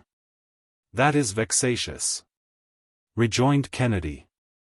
The wind is poor, but if we had come across a hurricane like some of those we met before, these vile brigands would have been out of sight long ago. The rascals follow us at their leisure, said Joe. They're only at a short gallop. Quite a nice little ride. If we were within range, sighed the sportsman, should amuse myself with dismounting a few of them. Exactly, said the doctor. But then they would have you within range also, and our balloon would offer only too plain a target to the bullets from their long guns. And, if they were to make a hole in it, I leave you to judge what our situation would be. The pursuit of the Talabas continued all morning. And by 11 o'clock the aeronauts had made scarcely 15 miles to the westward. The doctor was anxiously watching for the least cloud on the horizon. He feared, above all things, a change in the atmosphere. Should he be thrown back toward the Niger, what would become of him? Besides, he remarked that the balloon tended to fall considerably. Since the start, he had already lost more than 300 feet, and the Senegal must be about a dozen miles distant. At his present rate of speed, he could count upon traveling only 3 hours longer. At this moment his attention was attracted by fresh cries. The Talabas appeared to be much excited, and were spurring their horses. The doctor consulted his barometer, and at once discovered the cause of these symptoms. "Are we descending?" asked Kennedy. "Yes," replied the doctor. "The mischief," thought Joe. In the lapse of 15 minutes the Victoria was only 150 feet above the ground. But the wind was much stronger than before. The Talabas checked their horses, and soon a volley of musketry pealed out on the air. "Too far, you fools," bawled Joe. "I think it would be well to keep those scamps at a distance." And, as he spoke, he aimed at one of the horsemen who was farthest to the front, and fired. The Talaba fell headlong, and, his companions halting for a moment, the balloon gained upon them. "They are prudent," said Kennedy. "Because they think that they are certain to take us," replied the doctor, "and, they will succeed if we descend much farther. We must, absolutely, get higher into the air." "What can we throw out?" asked Joe. "All that remains of our stock of pemmican, that will be 30 pounds less weight to carry." "Out it goes, sir," said Joe, obeying orders. The car, which was now almost touching the ground, rose again, amid the cries of the Talabas. But, half an hour later, the balloon was again falling rapidly, because the gas was escaping through the pores of the covering. Ere long the car was once more grazing the soil, and Al-Haji's black riders rushed toward it. But, as frequently happens in like cases, the balloon had scarcely touched the surface ere it rebounded, and only came down again a mile away. "So we shall not escape," said Kennedy, between his teeth. "Throw out our reserved store of brandy, Joe," cried the doctor. "Our instruments, and everything that has any weight, even to our last anchor, because go they must." Joe flung out the barometers and thermometers, but all that amounted to little. And the balloon, which had risen for an instant, fell again toward the ground. The Talabas flew toward it, and at length were not more than 200 paces away. "Throw out the 2 fowling pieces," shouted Fergusson. "Not without discharging them, at least," responded the sportsman. And 4 shots in quick succession struck the thick of the advancing group of horsemen. 4 Talabas fell, amid the frantic howls and imprecations of their comrades. The Victoria ascended once more, and made some enormous leaps, like a huge gum-elastic ball, bounding and rebounding through the air. A strange sight it was to see these unfortunate men endeavoring to escape by those huge aerial strides, and seeming, like the giant Antaeus, to receive fresh strength every time they touched the earth. But this situation had to terminate. It was now nearly noon, the Victoria was getting empty and exhausted, and assuming a more and more elongated form every instant. Its outer covering was becoming flaccid, and floated loosely in the air, and the folds of the silk rustled and grated on each other. "Heaven abandons us," said Kennedy, "we have to fall." Joe made no answer. He kept looking intently at his master. "No," said the latter, "we have more than 150 pounds yet to throw out." "What can it be, then?" said Kennedy, thinking that the doctor must be going mad. "The car," was his reply. "We can cling to the network. There we can hang on in the meshes until we reach the river. Quick! Quick!" And these daring men did not hesitate a moment to avail themselves of this last desperate means of escape. They clutched the network, as the doctor directed, and Joe, holding on by one hand, with the other cut the cords that suspended the car. And the latter dropped to the ground just as the balloon was sinking for the last time. "Hurrah! Hurrah!" shouted the brave fellow exultingly, as the Victoria, once more relieved, shot up again to a height of 300 feet. The Talabas spurred their horses, which now came tearing on at a furious gallop. But the balloon, falling in with a much more favorable wind, shot ahead of them, and was rapidly carried toward a hill that stretched across the horizon to the westward. This was a circumstance favorable to the aeronauts, because they could rise over the hill, while Al-Haji's horde had to diverge to the northward in order to pass this obstacle. The 3 friends still clung to the network. They had been able to fasten it under their feet, where it had formed a sort of swinging pocket. Suddenly, after they had crossed the hill, the doctor exclaimed, "The river! The river!" The Senegal, my friends. And about 2 miles ahead of them, there was indeed the river rolling along its broad mass of water, while the farther bank, which was low and fertile, offered a sure refuge. And a place favorable for a descent. "Another quarter of an hour," said Fergusson, "and we are saved." But it was not to happen thus. The empty balloon descended slowly upon a tract almost entirely bare of vegetation. It was made up of long slopes and stony plains, a few bushes and some coarse grass, scorched by the sun. The Victoria touched the ground several times, and rose again, but her rebound was diminishing in height and length. At the last one, it caught by the upper part of the network in the lofty branches of a baobab, the only tree that stood there, solitary and alone, in the midst of the waste. "It's all over," said Kennedy. "And at 100 paces only from the river," groaned Joe. The 3 hapless aeronauts descended to the ground, and the doctor drew his companions toward the Senegal. At this point the river sent forth a prolonged roaring. And when Fergusson reached its bank, he recognized the falls of Guiana. But not a boat, not a living creature was to be seen.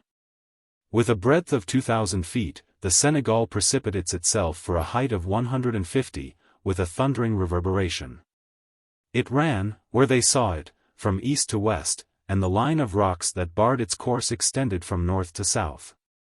In the midst of the falls, rocks of strange forms started up like huge antediluvian animals, petrified there amid the waters. The impossibility of crossing this gulf was self-evident, and Kennedy could not restrain a gesture of despair. "But Dr.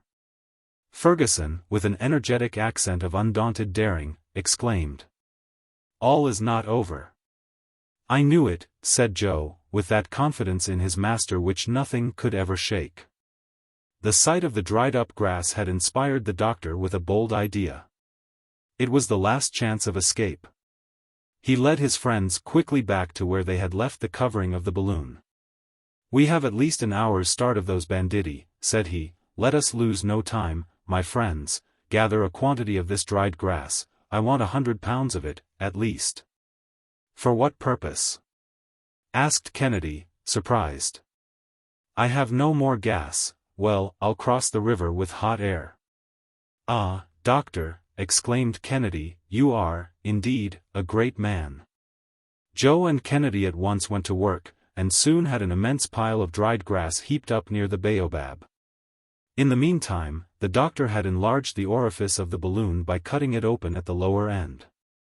He then was very careful to expel the last remnant of hydrogen through the valve, after which he heaped up a quantity of grass under the balloon, and set fire to it. It takes but a little while to inflate a balloon with hot air. A head of 180 degrees is sufficient to diminish the weight of the air it contains to the extent of 1/2, by rarefying it. Thus, the Victoria quickly began to assume a more rounded form. There was no lack of grass. The fire was kept in full blast by the doctor's assiduous efforts, and the balloon grew fuller every instant. It was then 3:45.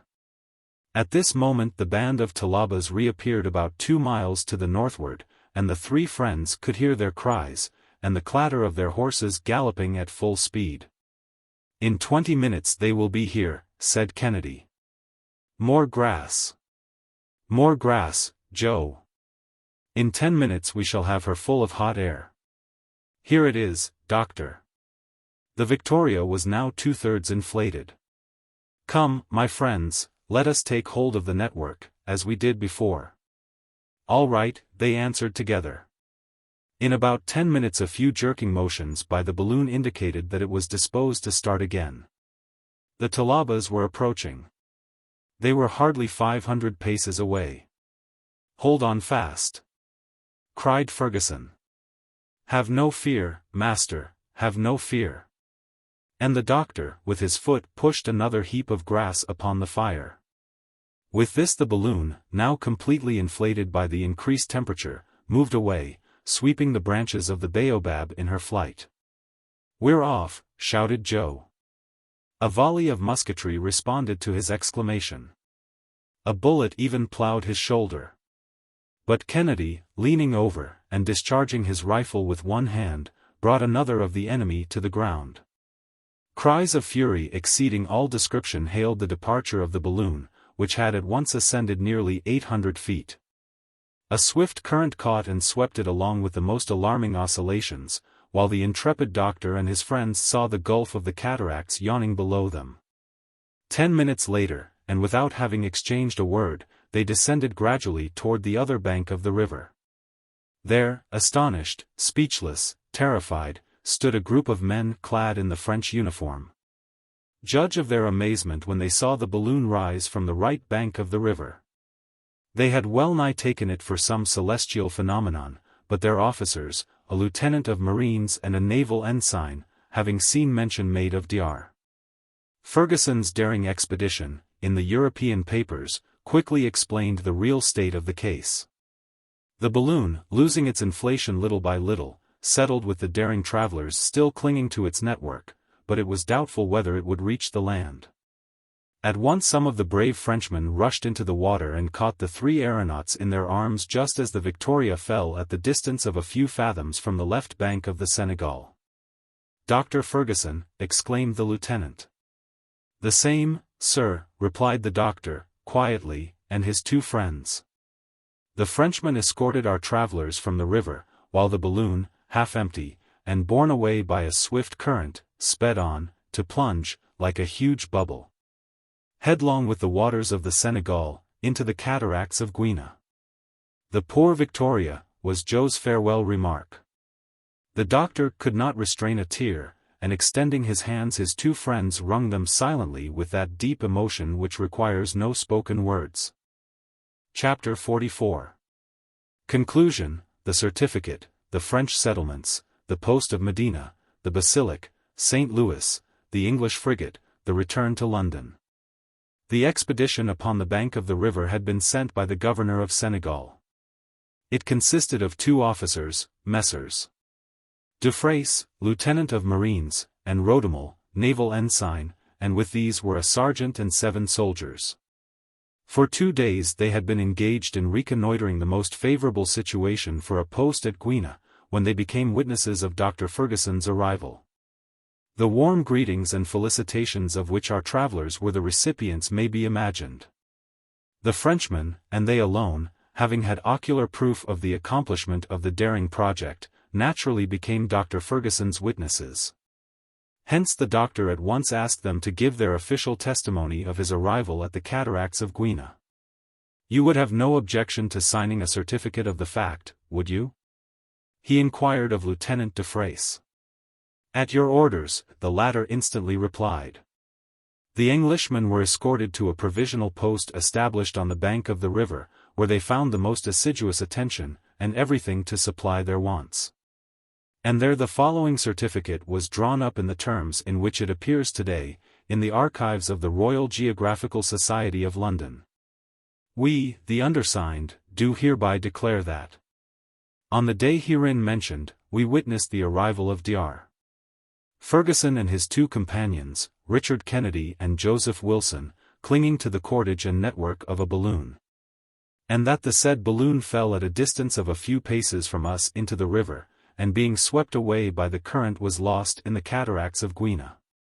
In testimony whereof, we have hereunto set our hands and seals beside those of the persons hereinabove named, for the information of all whom it may concern. Done at the cataracts of Guiana, on the 24th of May 1862. Signed, Samuel Fergusson, Richard Kennedy, Joseph Wilson, Dufraisse, Lieutenant of Marines, Rodemel, Naval Ensign, Dufraisse, Sergeant, Flippo, Mayor, Private, Policier, Loroys, Private, Rescagnet, Gill, Private, Lon, Labelle, Private. Here ended the astonishing journey of Dr. Fergusson and his brave companions, as vouched for by undeniable testimony. And they found themselves among friends in the midst of most hospitable tribes, whose relations with the French settlements are frequent and amicable. They had arrived at Senegal on Saturday, the 24th of May, and on the 27th of the same month they reached the post of Medina, situated a little farther to the north, but on the river. There the French officers received them with open arms, and lavished upon them all the resources of their hospitality. Thus aided, the doctor and his friends were enabled to embark almost immediately on the small steamer called the Basilic, which ran down to the mouth of the river. 2 weeks later, on the 10th of June, they arrived at St. Louis, where the governor gave them a magnificent reception, and they recovered completely from their excitement and fatigue. Besides, Joe said to every one who chose to listen, "That was a stupid trip of ours, after all, and I wouldn't advise anybody who is greedy for excitement to undertake it. It gets very tiresome at the last, and if it hadn't been for the adventures on Lake Chad and at the Senegal River, I do believe that we'd have died of yawning." An English frigate was just about to sail, and the 3 travelers procured passage on board of her. On the 25th of June they arrived at Portsmouth, and on the next day at London. We will not describe the reception they got from the Royal Geographical Society, nor the intense curiosity and consideration of which they became the objects.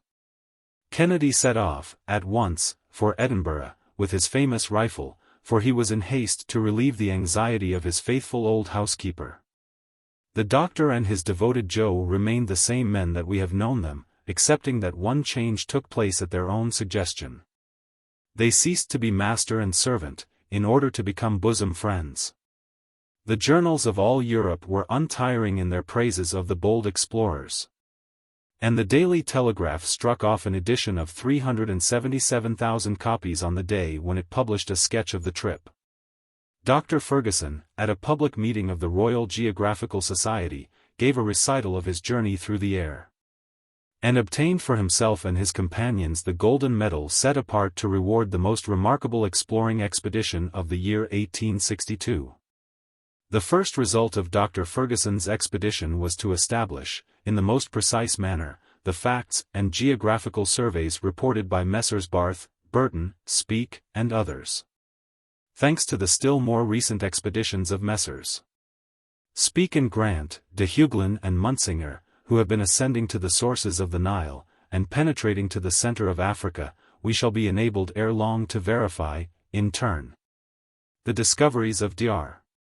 Fergusson in that vast region comprised between the 14th and 33rd degrees of east longitude.